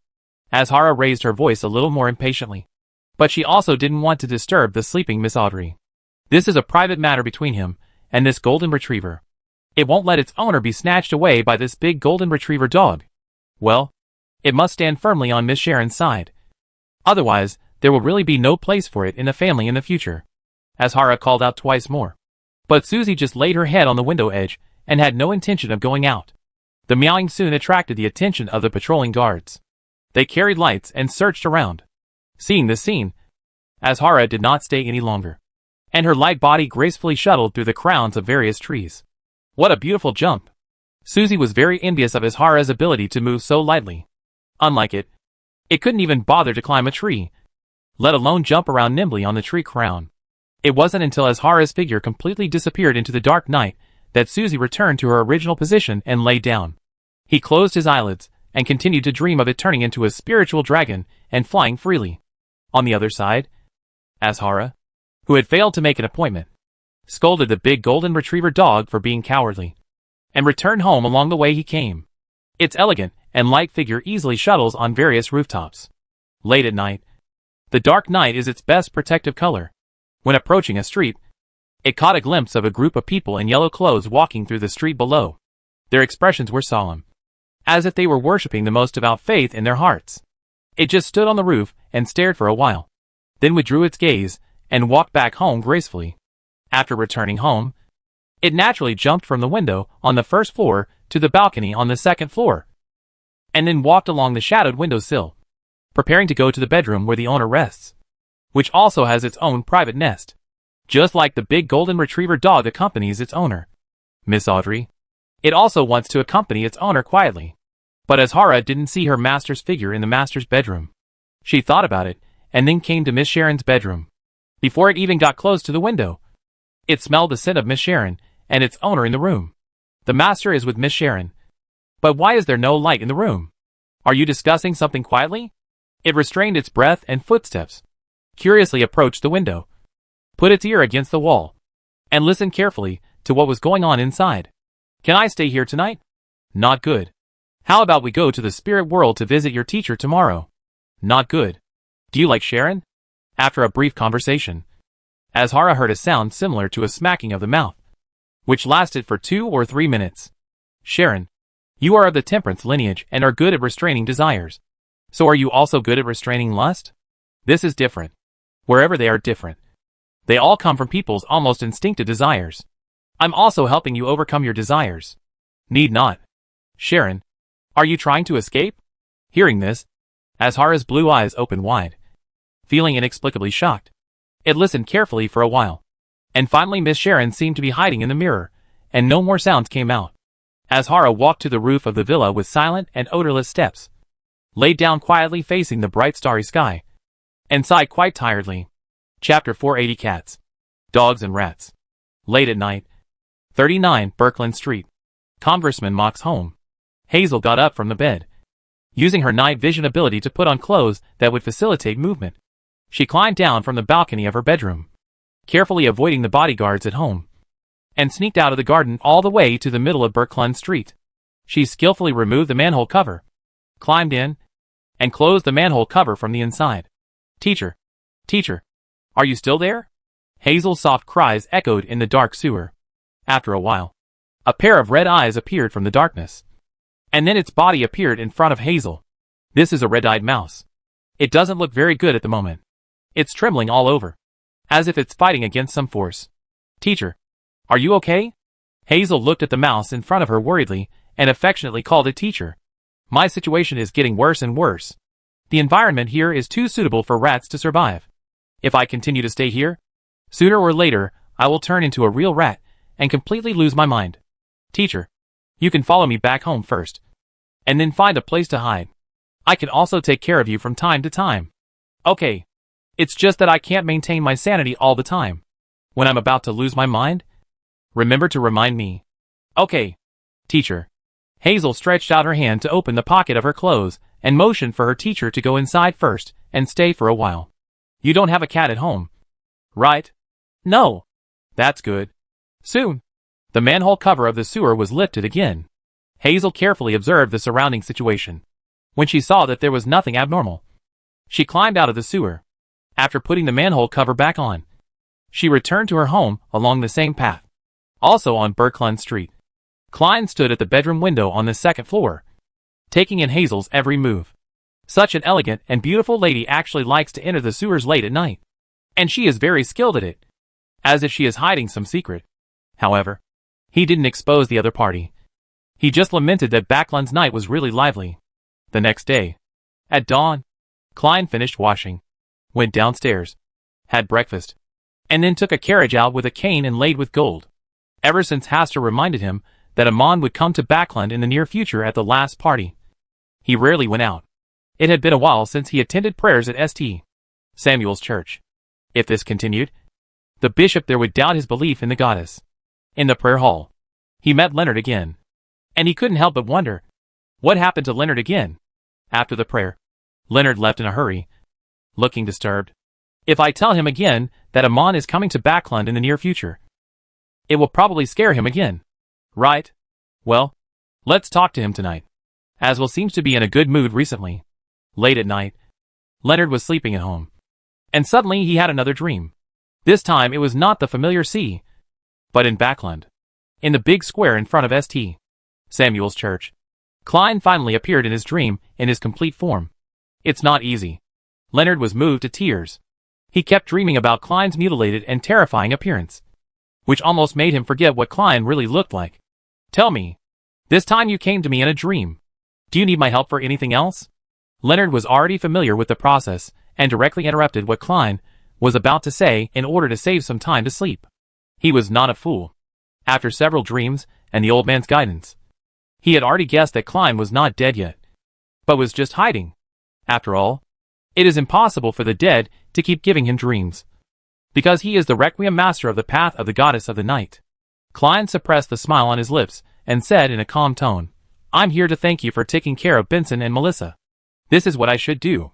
If you really want to thank me, just stop worrying about your dreams. A warning. What warning? The blasphemer Amon is coming to Birkeland soon. After Klein finished speaking, he added, when leaving the dream, "Try not to mention Amon's name in reality. I think I've heard of this name. I wish you could avoid him." Klein didn't stay too long. He just wanted to use the dream to remind Leonard. To be precise, he wanted to tell the news to the old man in his body. As an angel in the path of thieves, he is definitely no stranger to the blasphemer Amon. The two of them are mortal enemies. Klein didn't want Leonard to be involved in danger because of this. After the dream ended, Leonard informed the old man of the news in his heart. "Amon is actually coming to Backlund. Old man, I have never seen you so panicked." "Haha. How many people can stay calm in front of Amon?" The old man seemed to be laughing at himself. "He is the enemy I have always told you. And it is he who forces me to stay in your home in this way. In vivo. I wonder why this name seems familiar." Leonard was also shocked and quickly asked the old man what to do next. "You try to stay inside St. Samuel's church during this time. Is this useful? He will not come near the church of night."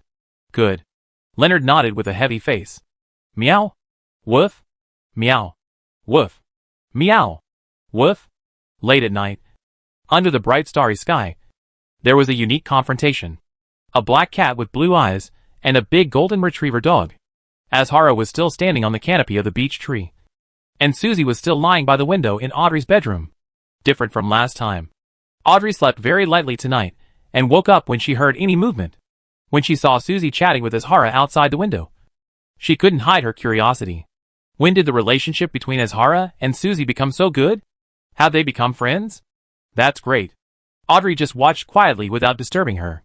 Although she couldn't understand the cordial conversation between Azhara and Susie, she thought they were saying low to each other and chatting. No, this is not good at all. If Azhara heard Audrey's inner thoughts, she would definitely jump up an object. It has been here 3 nights in a row. But the big golden retriever dog refuses to come out of the room. Hey, you have the ability to steal the owner, but now you don't have the ability to open the window? Despise it. Azhara's eyes were full of disdain, and she hummed a few times. Just as she was about to go home as a winner, there was a creak. Audrey's bedroom window opened, and Susie jumped out. "Oh, are you finally willing to come out?" Azhara's eyes gradually became serious, and she leaned down slightly, condescendingly, as if she was ready to attack at any time. But Susie under the beech tree just waggled her tail and raised her head to look at it curiously. Azhara, who decided to teach Susie a lesson, waved her little paw twice, and several ice picks fell from the sky and pierced Susie's feet. This comes from the witch's extraordinary ability to control ice. Woof! Susie just moved her body slightly to dodge, and easily avoided the ice picks from the tree canopy, and even happily played it as a dodge game. Seeing this scene, Azhara was just about to give Susie a little more color, when the patrolling guard heard the movement and came over again, holding a lantern. Meow! Azhara gave Susie a challenge tomorrow night, crossed the tree crown, and disappeared into the night. Susie also returned to Audrey's bedroom through the window, and thoughtfully closed the window again. "Susie, what did you and Azhara just say?" Audrey put her hands on the quilt and asked curiously. Susie wagged her tail and said, "It said it would come again tomorrow night. Berklund Street. On the rooftops of the street. Azhara is returning gracefully under the night. When it arrived at Representative Mock's house on No. 39. It saw a girl with dark green hair and gray-brown eyes chatting with a mouse on the balcony of the second floor from a long distance away. Azhara curiously stood on the roof, looking down at the mouse. The palm-sized black-furred rat is quite fat, with shiny black fur, pointed and short claws, and a thin and long tail. At first glance, it looks like a rat from the sewer. When it went out late at night, every time it encountered one, it would smash their skulls with one paw. After all, cats and mice have always been natural enemies. A cat that cannot catch mice is as clumsy as a human being who cannot swim. Azhara wanted to go up and slap it to pieces. Her eyes gradually sharpened, revealing a ferocious gaze that wanted to hunt. But seeing that it had an owner, Azhara still didn't take action and left silently from the roof. "Teacher, what's wrong with you?" On the balcony, Hazel looked anxiously at the shivering teacher in front of her, making pitiful chirping sounds. Her eyes filled with the fear of encountering a natural enemy. In the early morning, the sun has not fully risen yet, and only a corner of the mountain is visible. This is when the gray fog in Backlund is the most intense. Ding-ling, jingle-a-ling. On the street, the crisp sound of bicycles seems to wake up people who are still sleeping. A bicycle came from nowhere, carrying a young man wearing a monocle with a smile on his face. There was a small gray bag slung on his right shoulder, hanging down to his waist. It was filled with a newspaper that had just left the office today. Fresh newspapers are walking through the streets, shouting to sell newspapers.